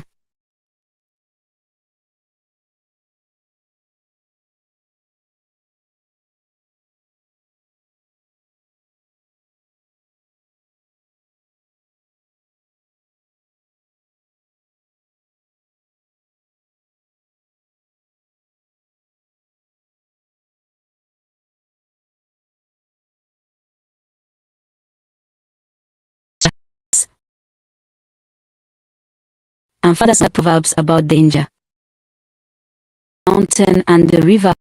The days following were heavy with sweetness, but also with shadows. Near still, but now their eyes darted to every rustle in the reeds, every cry, every footstep too near. Love made them bolder, but love made them reckless. One evening, as they sat, with fingers entwined near her side. Do you feel it too? They asked. Leo nodded slowly. The mountain does not sleep. The river does not. They are watching. But I could bear to turn away. And the return sword. Children repeat dates. See a tall boy in mountain cloak, his hand clasped in yours. Mother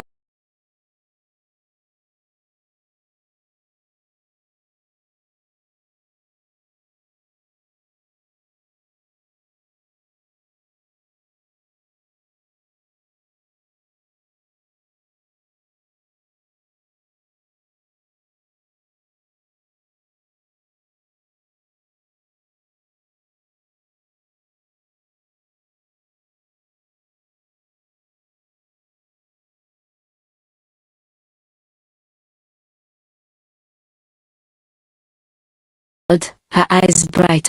The river. Who else would I meet? They did not believe her. On the happened into still. Leo's cousins spoke in low tones of how he wandered too far, how he is no longer lives. He has been tempting below, one said darkly. Chief Oli might lens, his heart heavy with suspicion. Already. He would not prophesy. One night, as Nia combed her hair by firelight, her mother Aduk eyes were tired, but her voice was steady. Daughter, I was one. I know they look.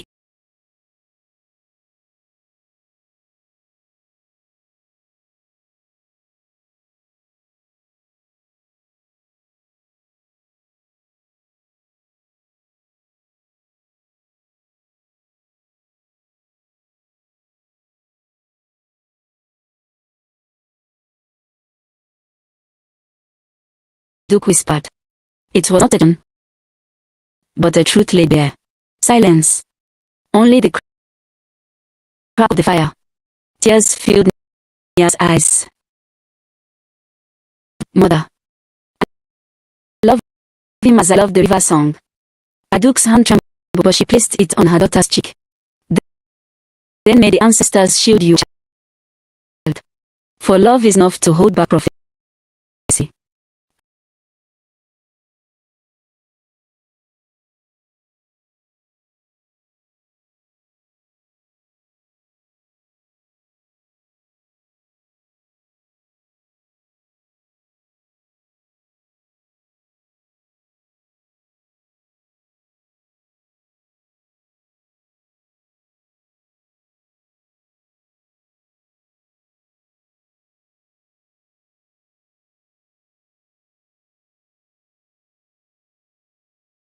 River is not your path. Did we not warn you? Storm water. Do you wish to drown? I do not drown, Eo.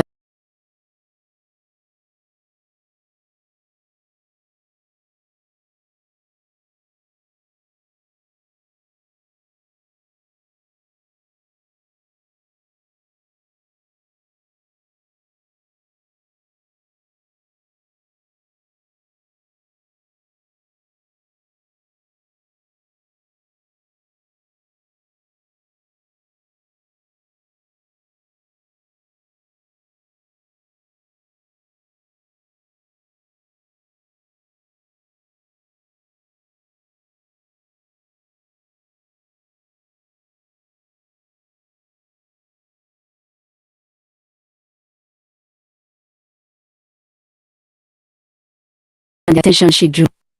When whispers reached her ears of Nia's meat, jealousy took root. One night, slipped into the reeds to meet Eo. Kemi followed quietly. Hidden among shadows, she saw them embrace. Saw the tokens they exchanged.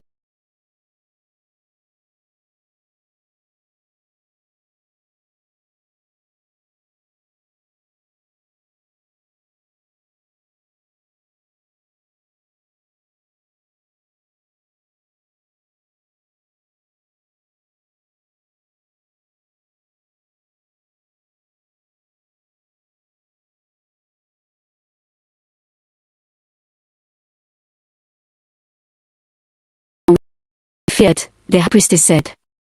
And the whispers, once spread like wildfire.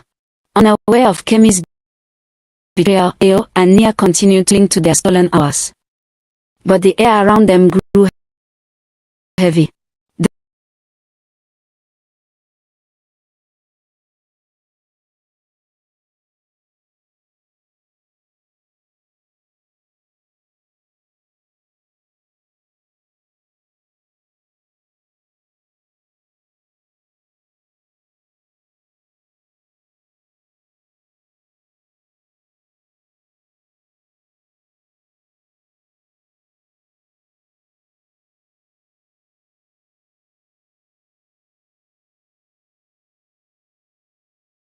The festival of ancestors came once a year, when both river and mountain kingdoms fires to honor those who had walked before them, apart. Their flames mirrored one another across the valley through night's darkness. On the riverside, dust on that, and dancers bare feet more.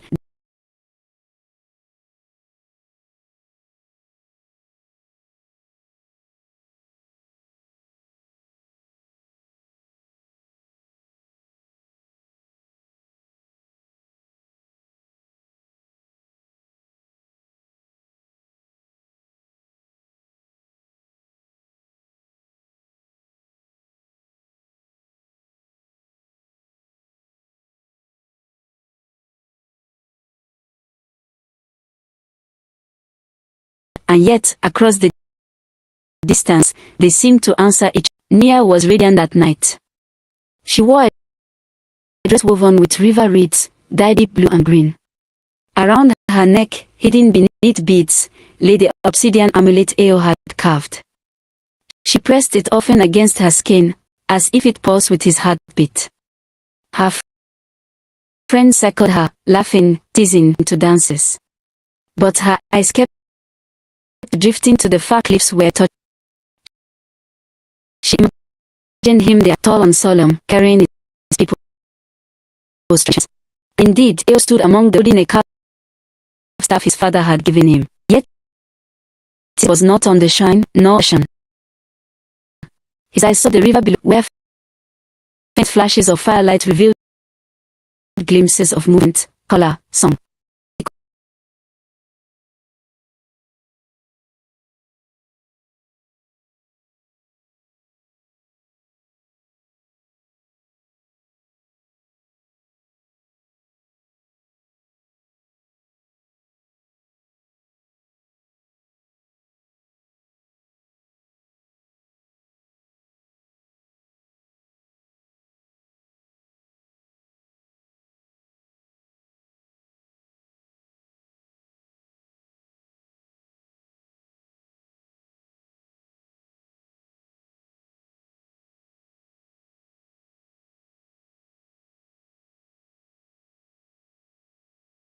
As that in among them.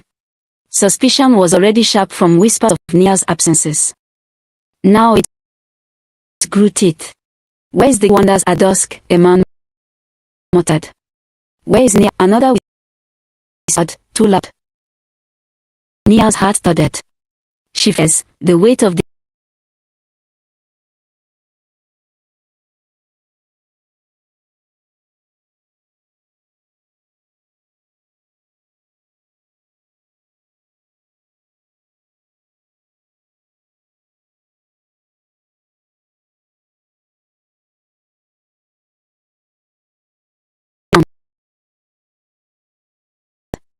a union that would bring Olumide's gaze fell on his son.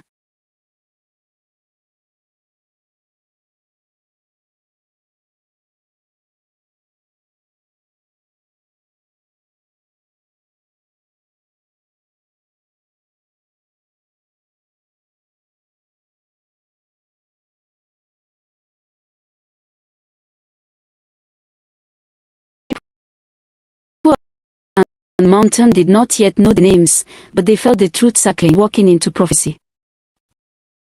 And both Nia and Eo knew, in certainty, that the world would soon discover their secret. The night after the festival of ancestors, Nia found peace in sleep.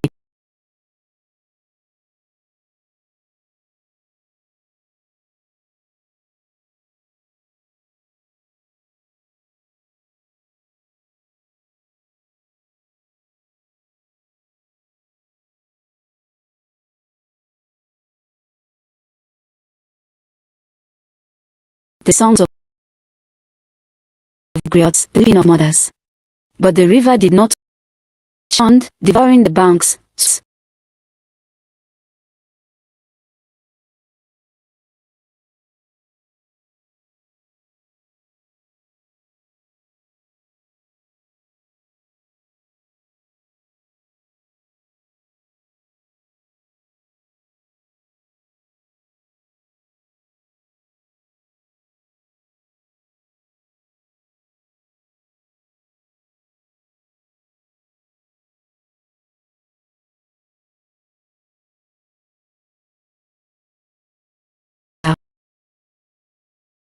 Lifting her into its grip.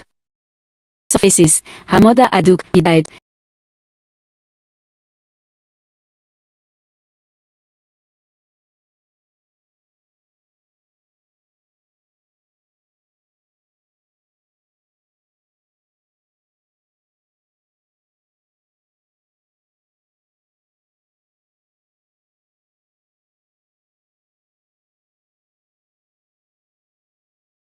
Her strong arms, warm, familiar. He pulled her from the flood, pressing her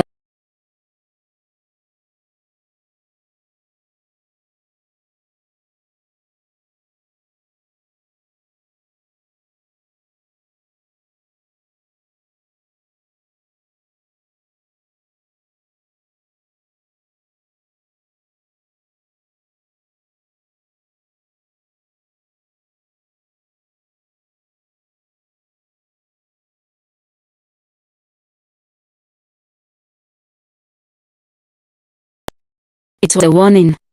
That same night, the mountain's mouth when sleep finally came, it was heavy and full of visions. He stood up and the torches of the mountain placed their fires red and hungry. His father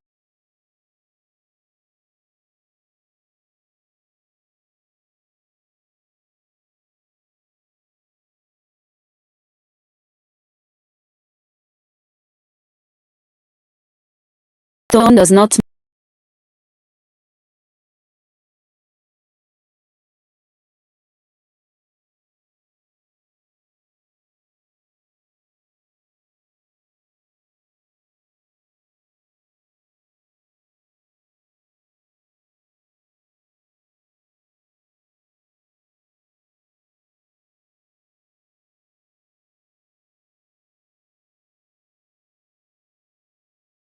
let the stone bind you. He stepped forward.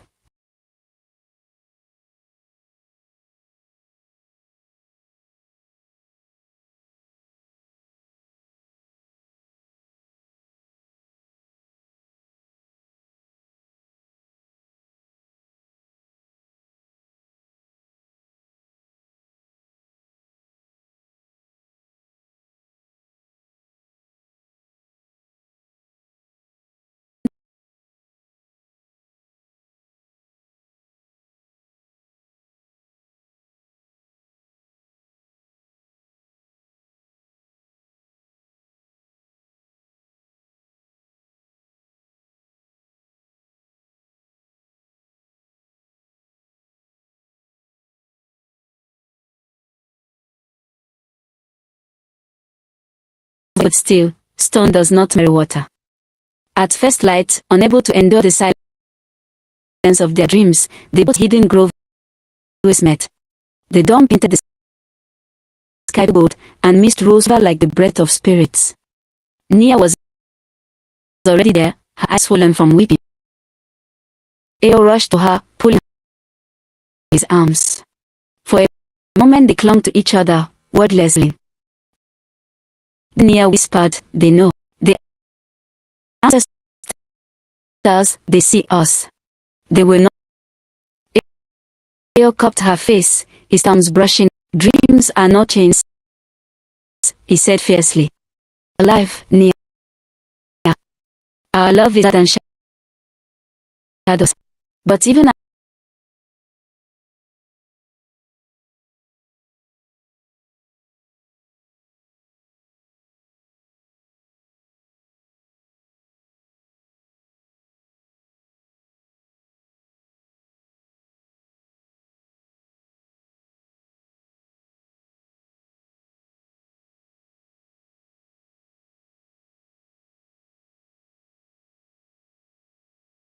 not understand.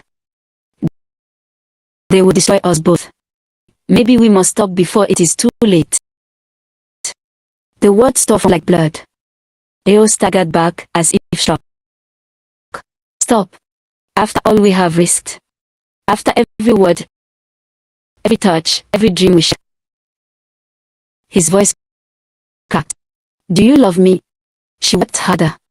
"More than life itself. Then we cannot stop." The ancestors' rage let the world split into two. "I will not lose you."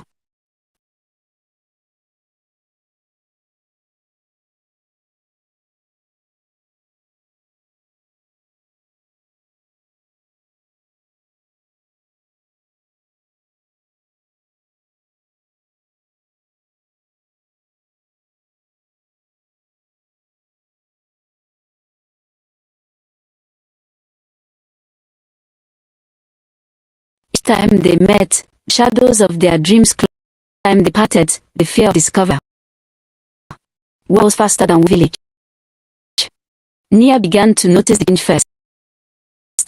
When she walked through the marketplace, the women who once praised her weaving now behind cupped hands.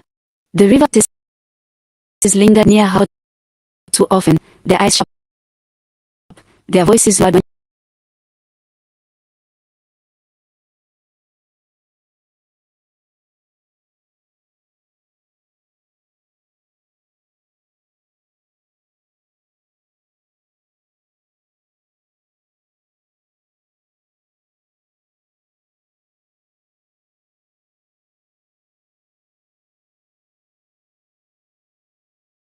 smoke when you return.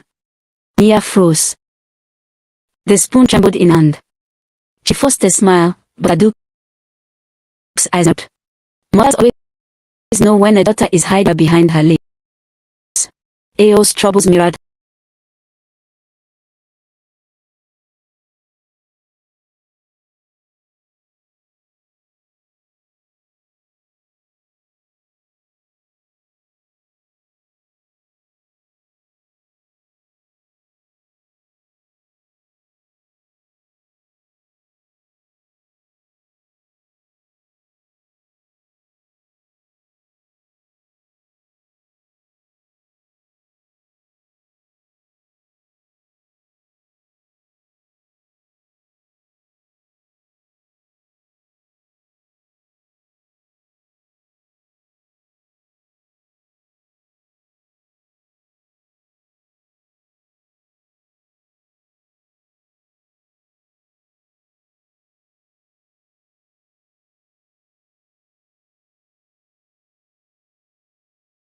The prince walks paths forbidden. One night, when Nia returned from the grove, Shadow waited at her doorway. It was Priestess Monarchy, the eldest guardian of the shrine, her hair white as foam.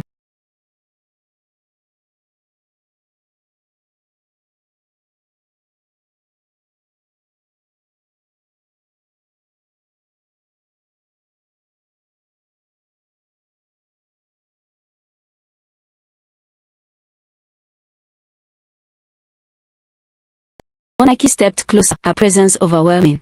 I smell the mountain smoke on you. I see the fire in your eyes. You carry both stone and it will break you.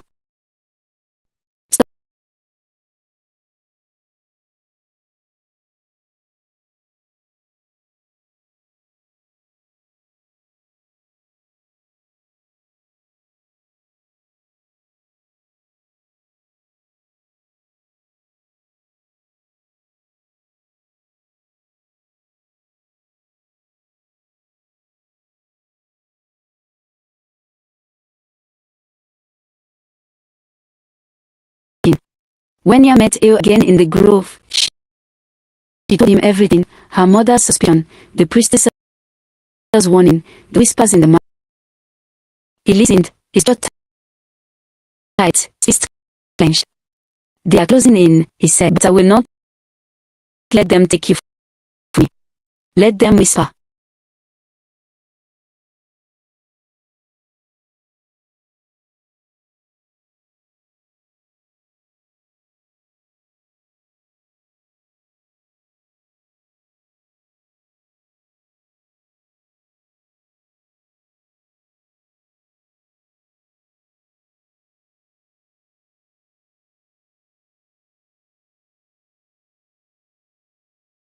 Of our ancestors are not known. We will make new life. They eyed, dangerous, intoxicating. For a moment she let herself believe it. She imagined walking to distant lands, her hand in his, free at last. But then the dreams returned to her, the river dragging them both. She pulled back, shaking her head. Even if we run, Ao, the ancestors run faster.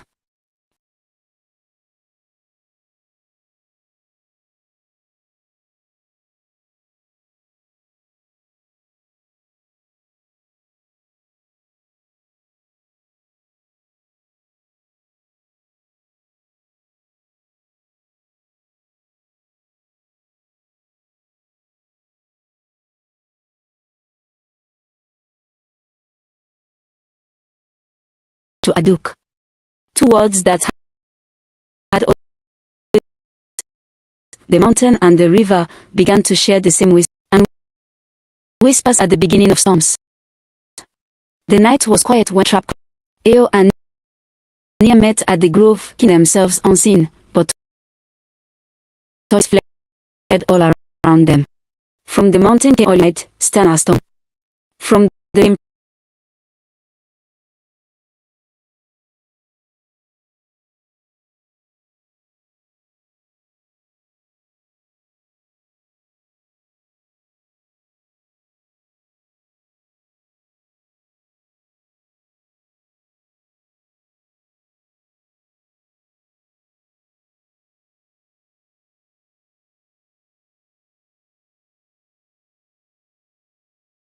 no one, he said, voicedly. Our love is not. But the princess's voice thundered. It is forbidden. The ancestors warned, if stone loves water, the river will rise and the mountain will fall. The crowd roared a great. Murdered their children. Warriors raised spears. Olimai's face was carved from grief. My son, you have shamed the mountain. Your heart has betrayed your blood. For this exile would be mercy. Nia cried and exile us together. But Monarchy struck her staff, ground trembling in it. No, only blood will appease the ancestors. River has not, and it will devour what mocks it. At dawn, they were dragged before a council on the riverbank. The people gathered in silence, if the earth itself held its breath. The verdict was clear before it was spoken. Nia was to be bound and disowned, punished to wander until his bones turned to dust. He fought like a lion, tearing at the ropes, his voice, if she dies, I die with her. But the others were unmoved. Prophecy demands balance, they said. The river must have its due. Nia, though her book, lifted her chin. Her voice, so trembling, carried across the water. Then let the for what is prophecy? What is fear to all? The people asked, some wept, but none dared to intervene. That night, they were locked in separate huts, guarded by warriors. Yet Nia's mother, Aduk, pity burning in her heart, threw shadows and cut the bonds that tied her daughter.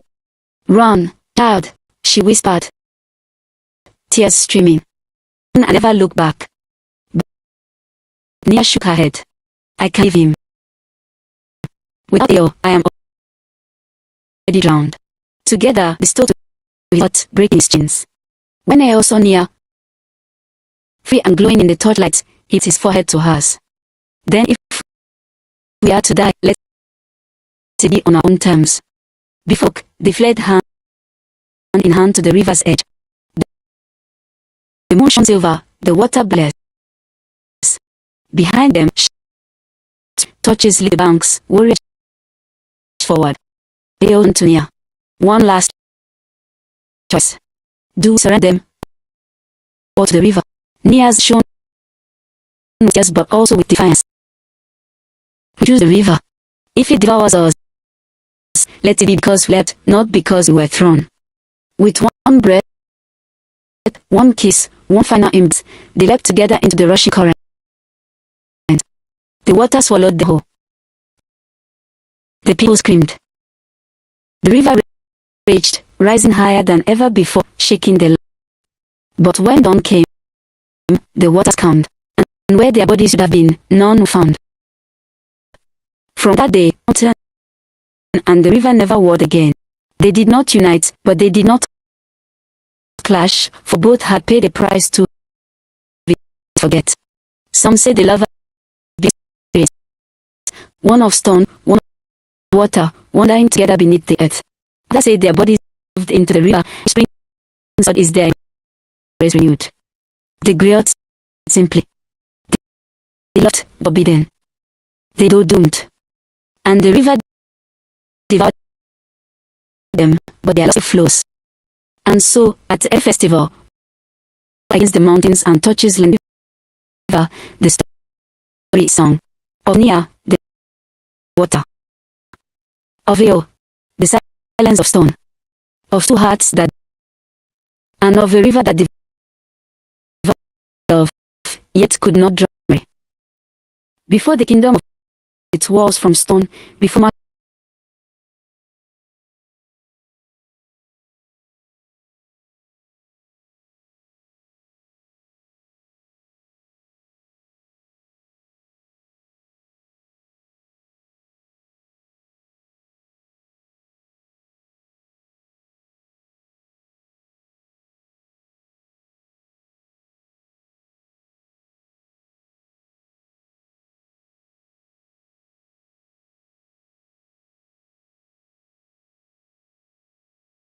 a giant of stone crowned with snow. Its spirit was Pina. The people who lived upon its slopes were called the children of stone. They were builders, warriors, judges, and keepers of law, their lives bound by endurance. For instance, the river and the mountain kept the land in balance. Water fed the crops.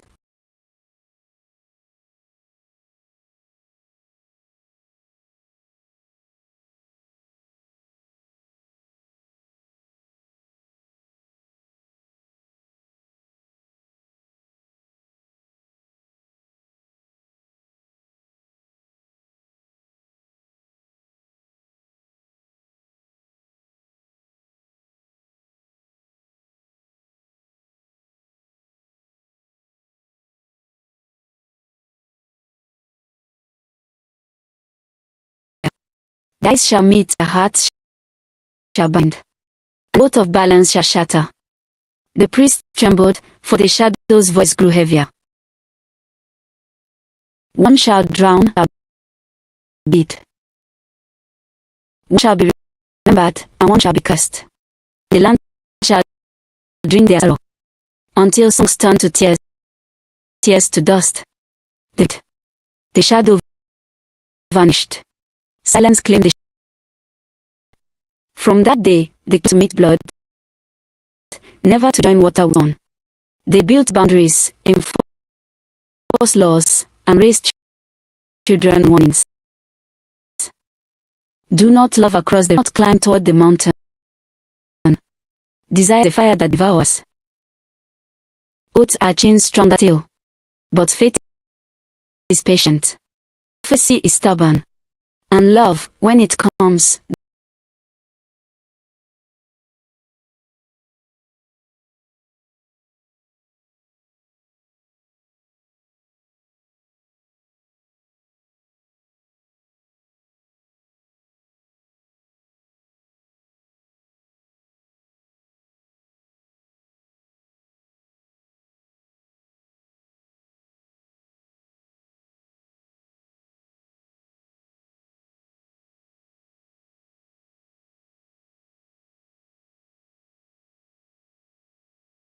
she never rose again. The chief stood tall.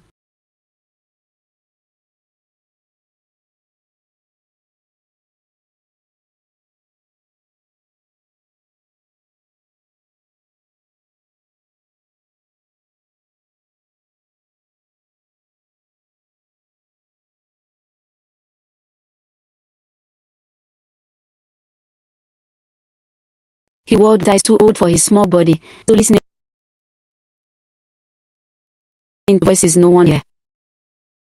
When he learned to walk, he did not stumble often. His steps were steady, deliberate, as though the earth itself guided him. When he learned to speak, his words came slow, each one carried weight.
He was only a boy. He hunted with his cousins, raced on the slopes, carved from obsidian. He laughed, but when he did, the sound carried, and the people could see.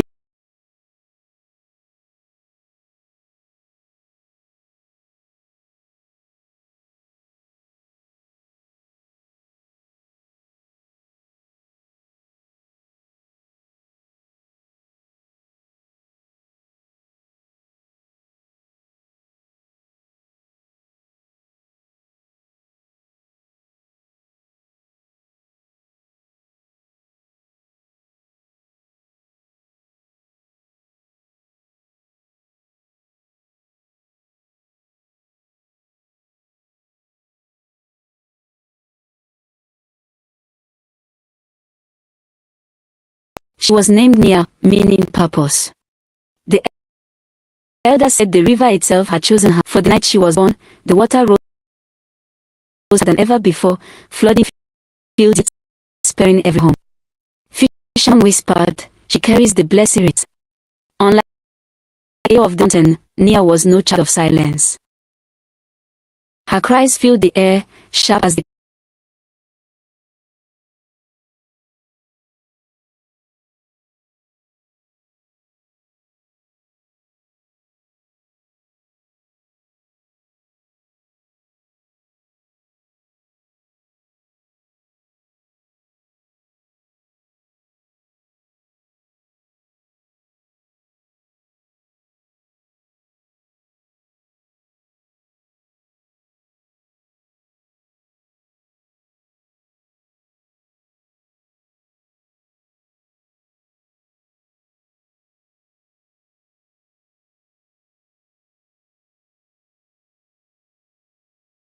shall rise a daughter, bright as dawn.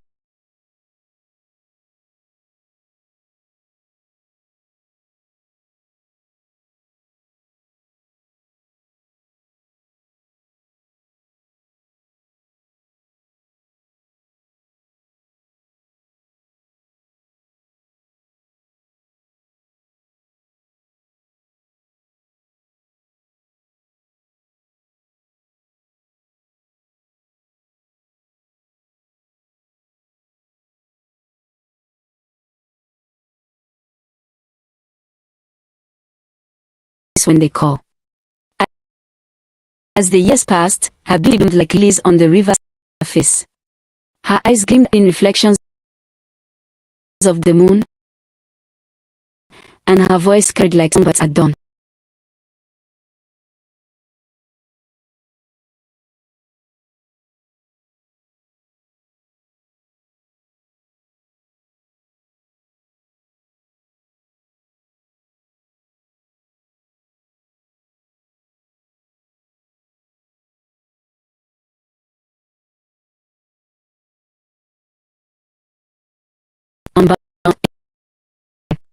But freedom, like water, can wear away even right. She would climb to the highest rock where river and mountain faced each other. She would gaze up at the cliffs studded in mist and feel something stir in her chest. She did not know why the sight of stone made her heart quit. She only knew that her life felt incomplete without water.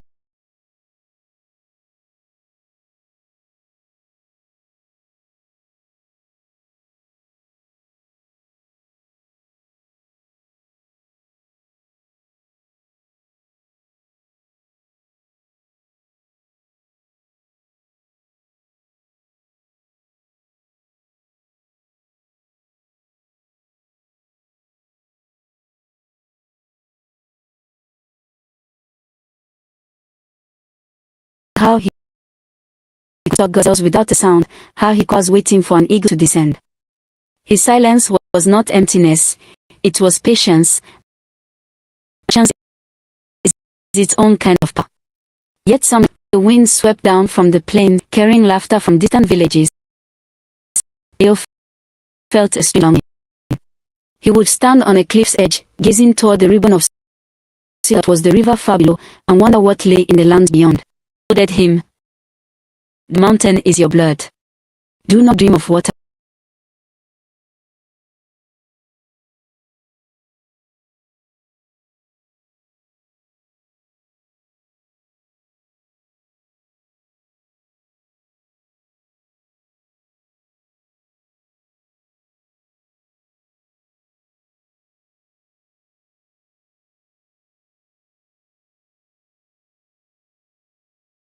She danced on canoes, refreshed through fields, and sang to the waters as though they kin.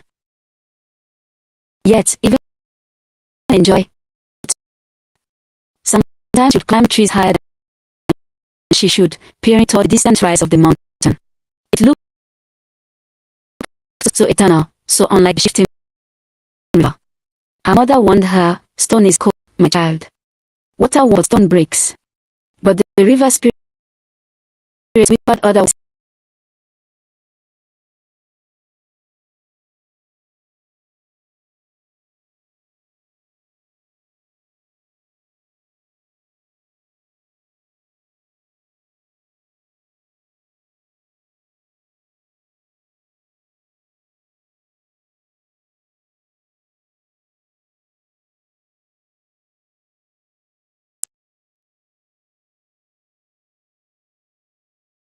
villages, mountain and river, little they did not gather together. The flames mirrored one another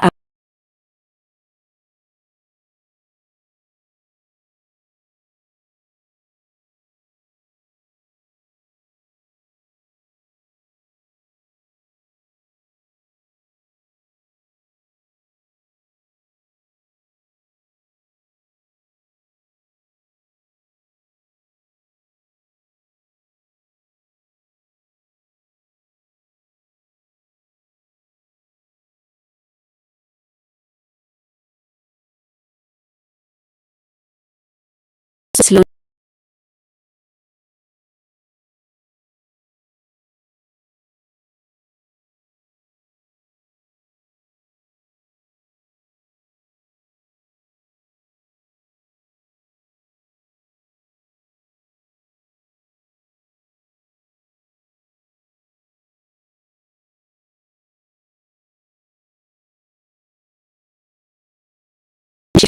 Into beauty, time into ruin, season of heaven, and the mountain shrouded itself in mist. Paths washed away, animals fled around, and both peoples, river and mountain, braced each other's fury. But storms are also dangerous. One morning, Eo descended forever before, searching for a lost goat that had strayed down the wet cliffs. His father's words rang in his mind, "Do not wander too low. The river devours." But the cries were faint and pitiful, and Eo's heart could not abandon it. Down here,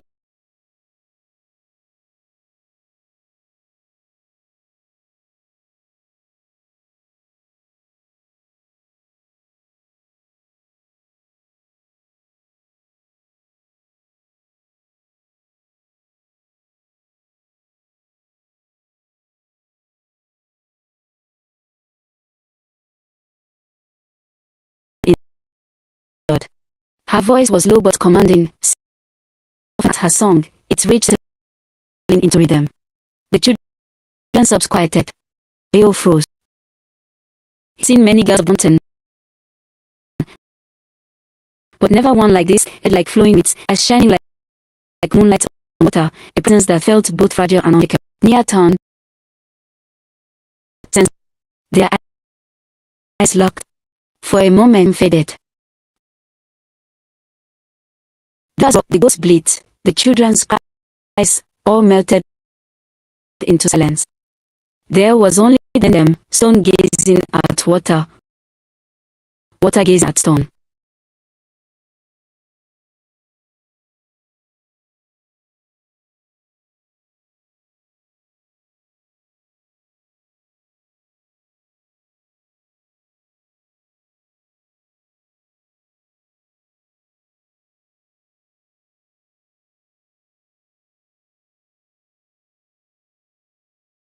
Voice low. "I am mountain." The children gasped. Tales of the mountain, cold, hard, proud. Yet this one stood quietly, rain dripping, as not of pride but of wonder. Near a step closer. "Why come down? Ten hunger for the river." Eo shook his head. "I fought a goat, but he faltered." His voice raw. "I followed something else." The river swelled between them, but neither moved. Tugged at Nia's hand, edging her back. Squeezed their fingers, but her eyes did not leave Eo's. In her chest, restless for years, now beat with fear. The prophecy, silent for generations, will gain the hearts of those who watched unseen. From stone shall rise the sun as dusk. From water shall rise a daughter, brighter dawn. When meet, kingdom tremble. And so, with nothing but a glance and a few words, the first thread was tied. Stone had water. Neither knew it yet. Other. At first, their encounter was nothing but a story to keep. Eo told no one of the girl with eyes like moonlit water. Told no one of the boy whose silence spoke louder than songs. But Both carried the memory like a heat flame, warming them in the cold of solitude. Days passed. Then weeks. And their thoughts circled back to the moment on the river's edge. One evening, the sun bled into the horizon mud red with dying light. Eo descended again. He told his father he sought help for his grandmother's ace. He told himself he only wished to see the river once more. But his heart betrayed him. He longed for her. And she was there. Nia, standing with it slung over her shoulder, her feet bare, her smile faint but no. You came back, she said softly. I did not mean to, he answered as great the lie. They stood in silence for a time, murmuring their feet. Then, as if moved by the same breath, they began to speak. Not of kingdoms, not of prophecy, but of small, ordinary things. Eo spoke of the mountain hawks, how they rode the winds without moving their wings. Nia laughed and said the river had herons who stood so still carved of stone. They compared of mountain berries and river fish. They argued playfully over which, the one seen from the cliffs, or the one reflected in the water. Each were tied a thread. Each smile tightened not. But love born in secret rose wild. They began to meet often, always at dusk, softened, and the shadows could hide them. They sat by the river's bend, their voices weaving stories into the night. Taught Eo songs of the vision, the rhythms quick and playful. Eo taught near the silence of the mountain so deeply that even the trees seemed to speak. Laughed at his seriousness. He marveled at her, and in their differences, they found completion. As it is. The children who once clung to Nia whispered of a mountain visited her. One claimed to have seen her moving among the reeds at night. Priests at the river shrine felt the water tremble in ways it had not before. On the mountain, hunters noticed Eo's long absences. His father's gaze grew sharp, his suspicion heavier each day. Like storm cloud. Stone and water cannot, the elders had said.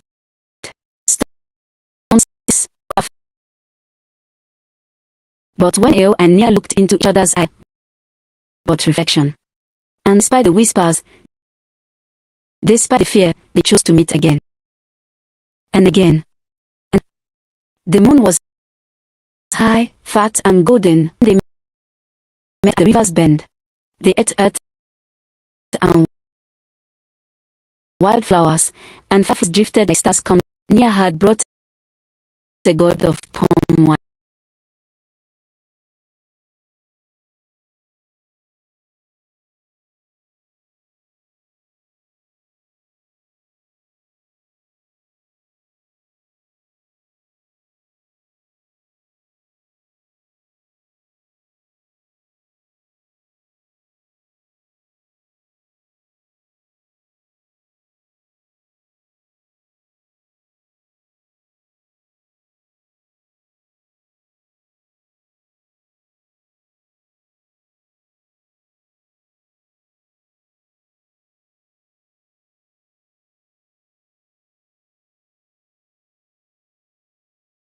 As always, if the mountain dares, let's hold the river. His chest tightened. Slowly, carefully, he laid his hand in hers. Water. Warmth flowed through, steady but trembling. Nia's eyes softened, the laughter leaving her face. You are not cold. You are fire hidden in stone. And you, murmured, voice hidden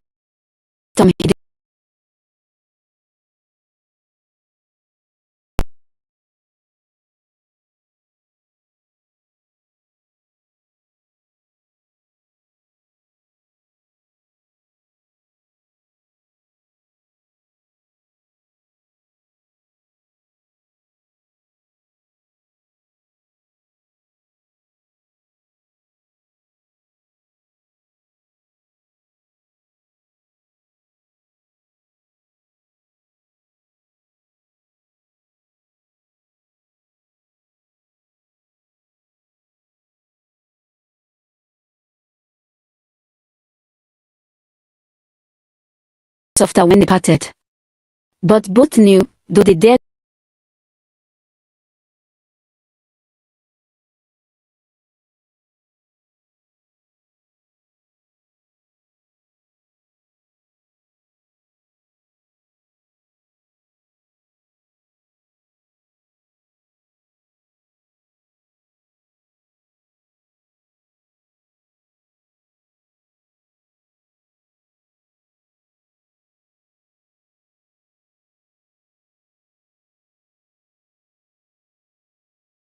they spoke of small things, the taste of river fish again, the laughter of cousins, the between river songs and mountain chants. But soon, those conversations grew deeper. What do you fear, Eo?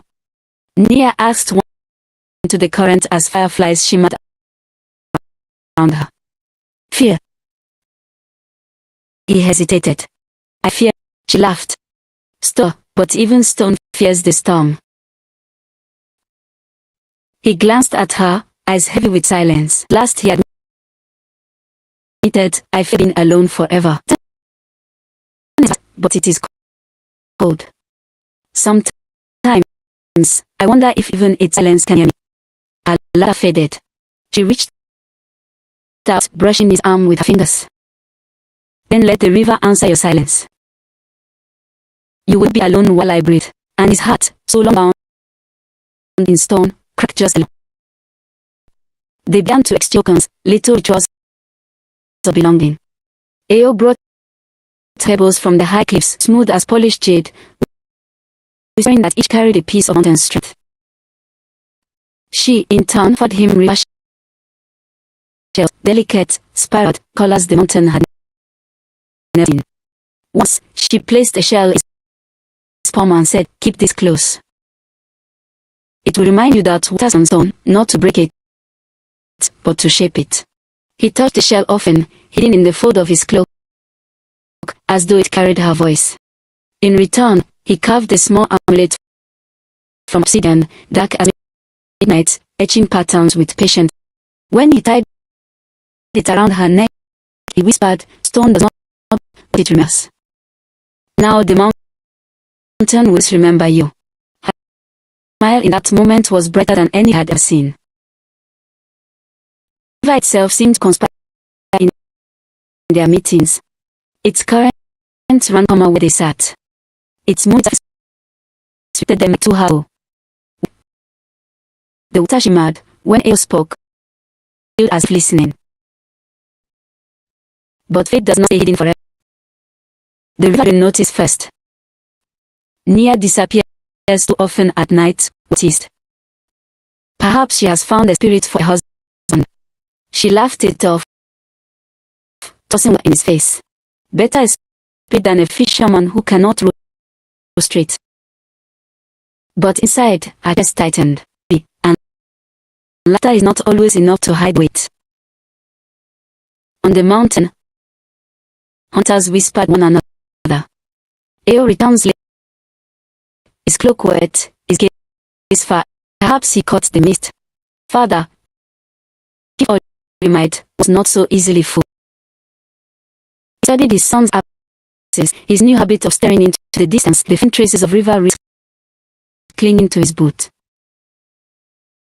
Morning, Ola placed a heavy hand on his son's shoulder. Stone must remain stone, Eo. Do not let the water draw you away. Eo lowered, saying nothing. The stillness of his heart, the river sung round his father's warning. The priest felt it too. At the river shrine, the heart is cowries upon a mat. The clay bones, form shapes she did not wish to see, a mountain peaks into a flood swallowing fire. At the mountain shrine, smoke from a fire coiled into a twisting shape, curling like waves but dissolving. Priests exchanged troubled glances. The prophets, one muttered, the prophets, and another replied. The young lovers knew nothing of these omens. When rain lashed the land and lightning carved sky, they sought shelter a river stones met mountain. mountain rock. Water dripped from the slits for the air. Nia wrapped her arms around herself, shivering. The river is wild tonight. Ao's body warmed despite the chill. The mountain stands firm. She looked up at him, eyes wide in the flicker of lightning. Do you ever wonder, she whispered, if we were meant to find her? Or if we are defying everything that keeps this land in balance? Silence was long, heavy. Then, slowly, he reached for her hand. I do not know of balance. I only know that without you, I am lost and whole. Her breath caught. For a heartbeat, moved. The words seemed its breath with them. Then, as the road above, she leaned closer. Their lips met, then fierce as if they demanded it. The kiss was fire and flood, stone breaking and water binding. It was both promise and peril. When it parted, her forehead rested. Now the river knows, she whispered. It will not let you go. In the mountain, he murmured, will never release you either. But even storms do not stay hidden. A fisherman claimed he saw Nia's figure entering the reeds with a stranger. A hunter swore he glimpsed Elle speaking to shadows by the water's edge. The whispers began. At first, they were quiet, nothing but ripples on still water. But ripples grow. Soon, elders frowned, mothers shook their heads, and fathers muttered proverbs about danger. And in the stillness between the mountain and the river, prophecy smiled. The days following their kiss were heavy with sweetness, but also with shadows. Nia and Elle met, but now their eyes darted to every rustle in the reeds, every bird's cry, every footstep too near.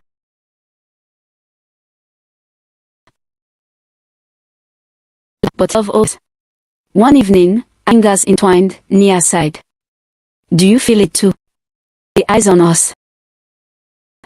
Elle nodded slowly. The mountain does not sleep.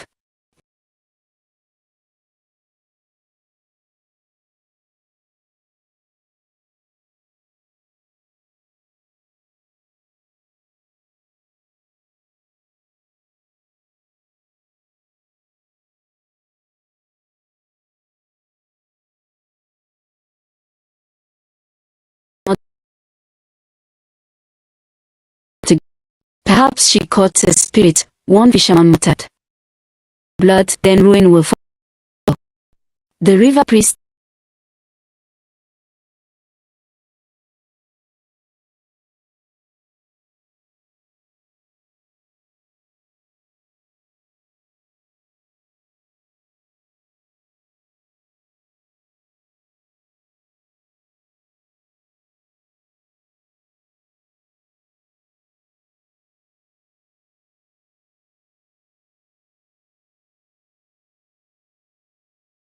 Eo's cousin spoke in low tone.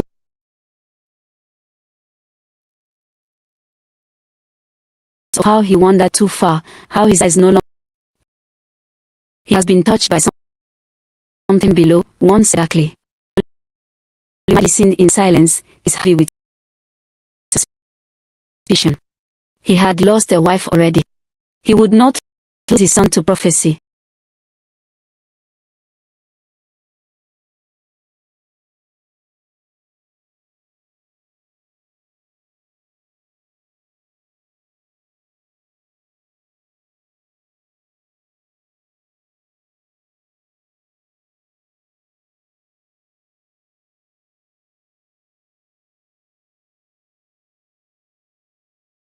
Do not lie.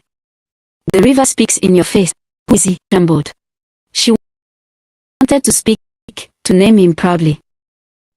But her mother's gaze was fierce. He is of the mountain. It was not a question, but a truth laid bare. Silence. Only the crack of the fire. Tears filled Nia's eyes. Love him, mother. Him as I loved the river's song.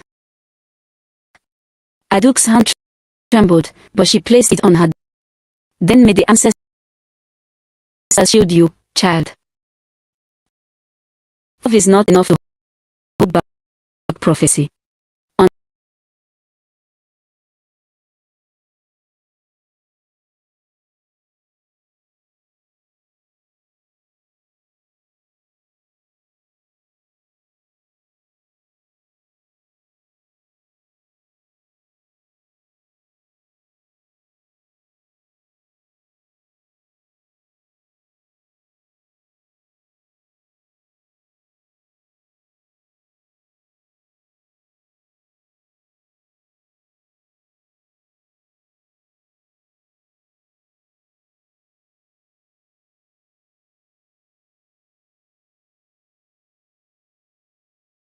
His voice was steady. When I'm with her, I live. Ah, the word struck like a hammer. Olmai's face darkened. You shame your blood. Balance. Eo lifted his chin. Balance was broken long before I was born. I did not fake. It chose me. His father twitched toward his staff. But after a long silence, it turned away, grief heavy on his face. They are no longer only my son, he whispered.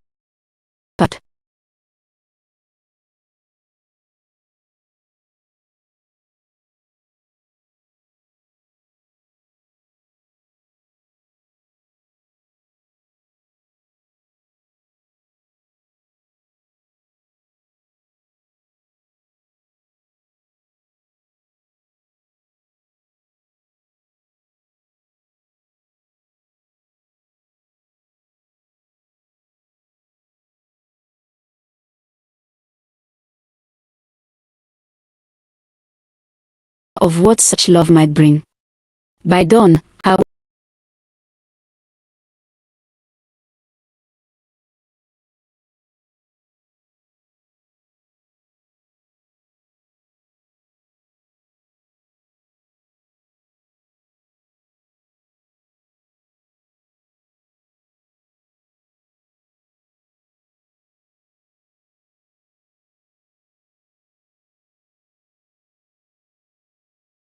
the whispers, once soft, now spread like wildfire.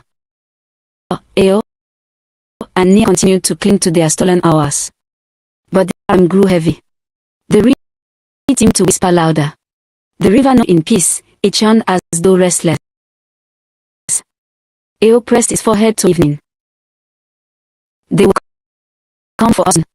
I know, Nia. Will you turn away? Her eyes burned like stars. Never. Water must flood.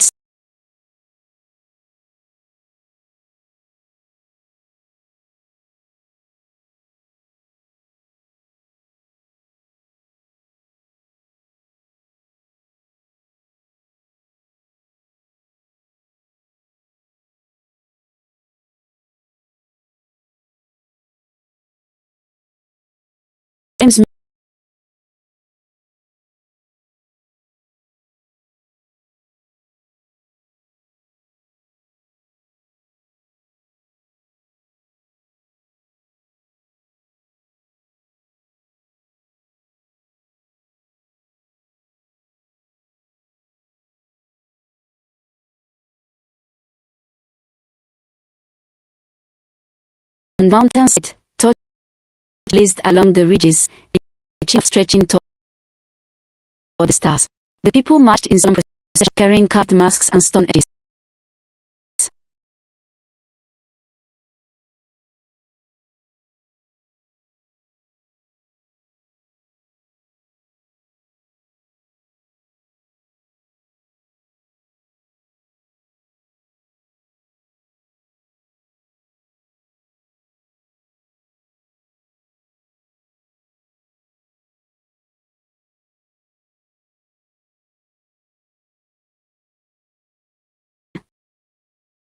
As if it pulsed with his heartbeat. Echoed her, laughing, teasing, pulling her into dances. Her eyes kept drifting to the far cliffs where touches burned. She imagined him there, tall and solemn, carrying his people's traditions. And indeed, Eo stood among the mountain folk in a staff his father had given. Yet his gaze on the shrine. No.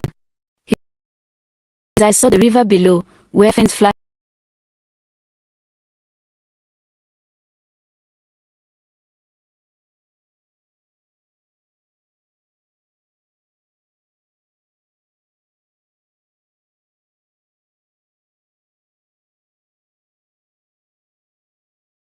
is cruel in a river began their rituals. They poured libations upon the spirits. The flame burned, and in the crackling fire, a priest of visions, a crown split, a flood rising, a boy of stone and a girl of water entwined. She gasped and dropped her staff. The prophecy stirs, she cried. Beware the one that will shatter balance. The river crowd erupted, the murmur, eyes darting among them. Suspicion.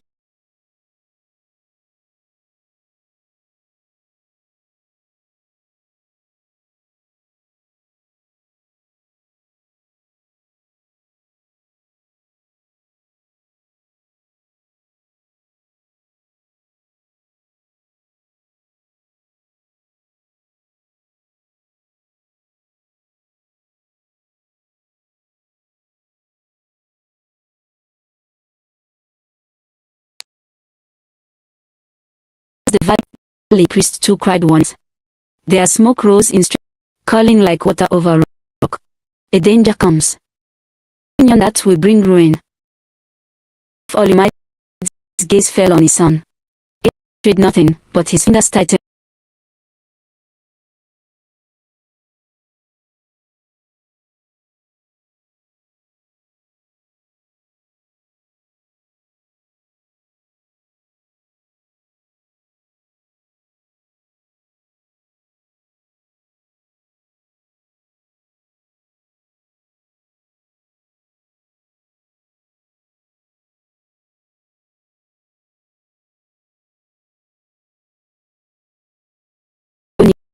Knew with aching certainty that the world will soon discover at the festival of ancestors. Near no air found peace in sleep. The fires of prophecy had been stirred, and the ancestors were not silent.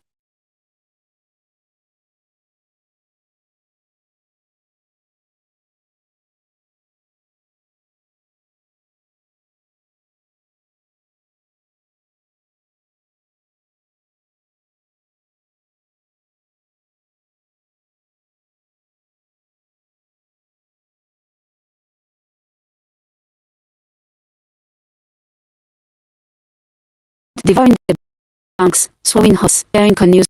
She tried to run.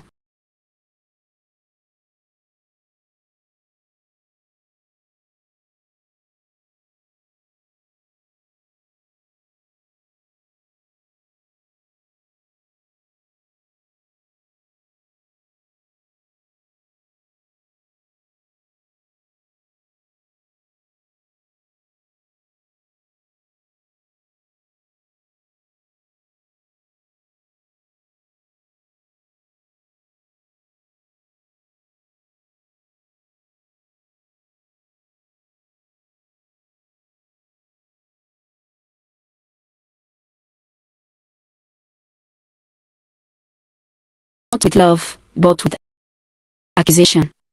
You have us, they said in one voice. You have carried fire in. The current spun her in circles, choking, dragging her. Just before the blackness, she felt arms seize her.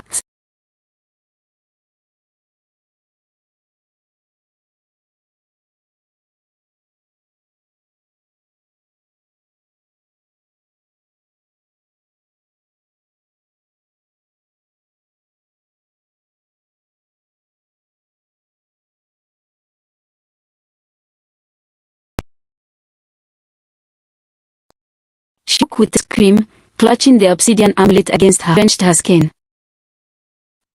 The river outside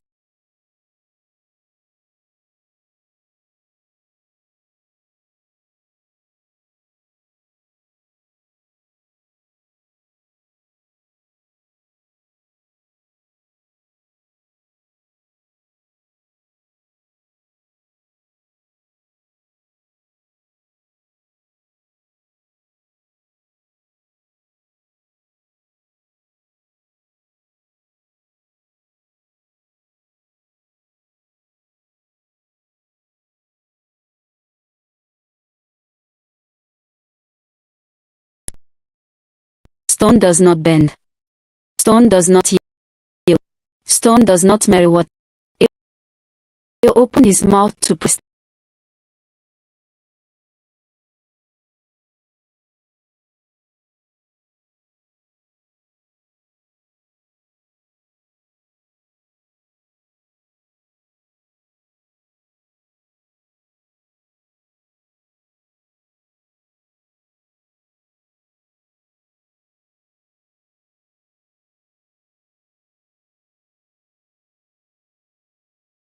With me, ship it.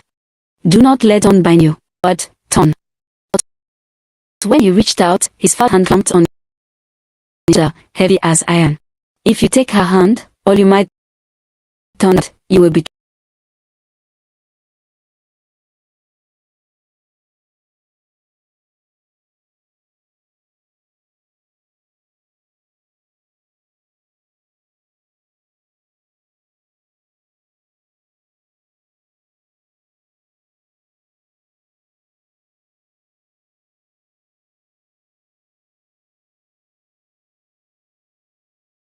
brushed.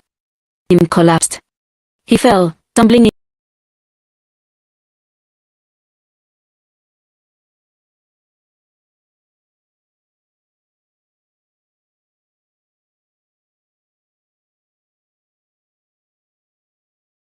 still.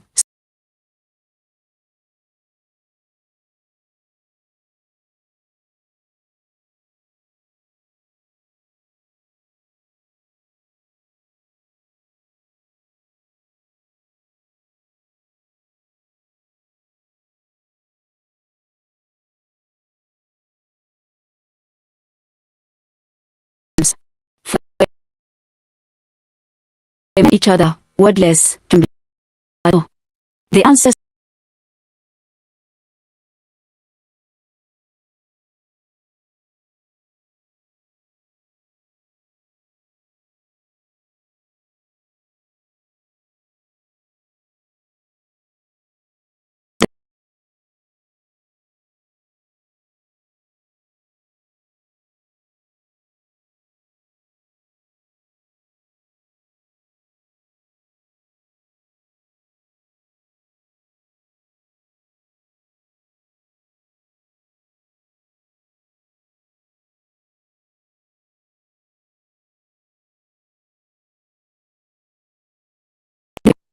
on me. She shook her head violently. You do not understand. They would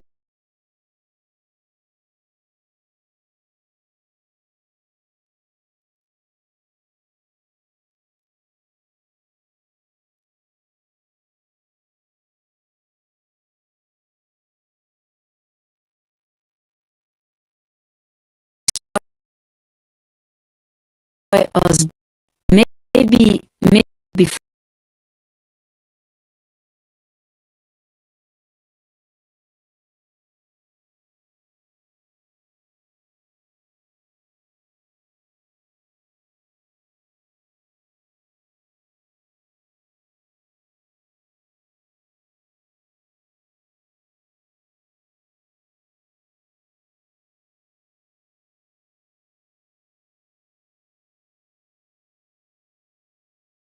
the world split in two. I will not lose you. But his eyes betrayed the fear his dream had planted. They clung to each other again, pounding, knowing that their love had crossed from dangerous into doomed.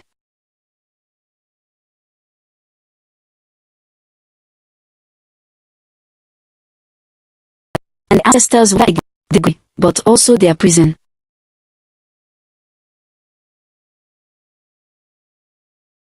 Each time they met, the shadows of their dreams clung to them. Each time they parted, the fear of discovery grew heavier. Word travels faster than wind in a village.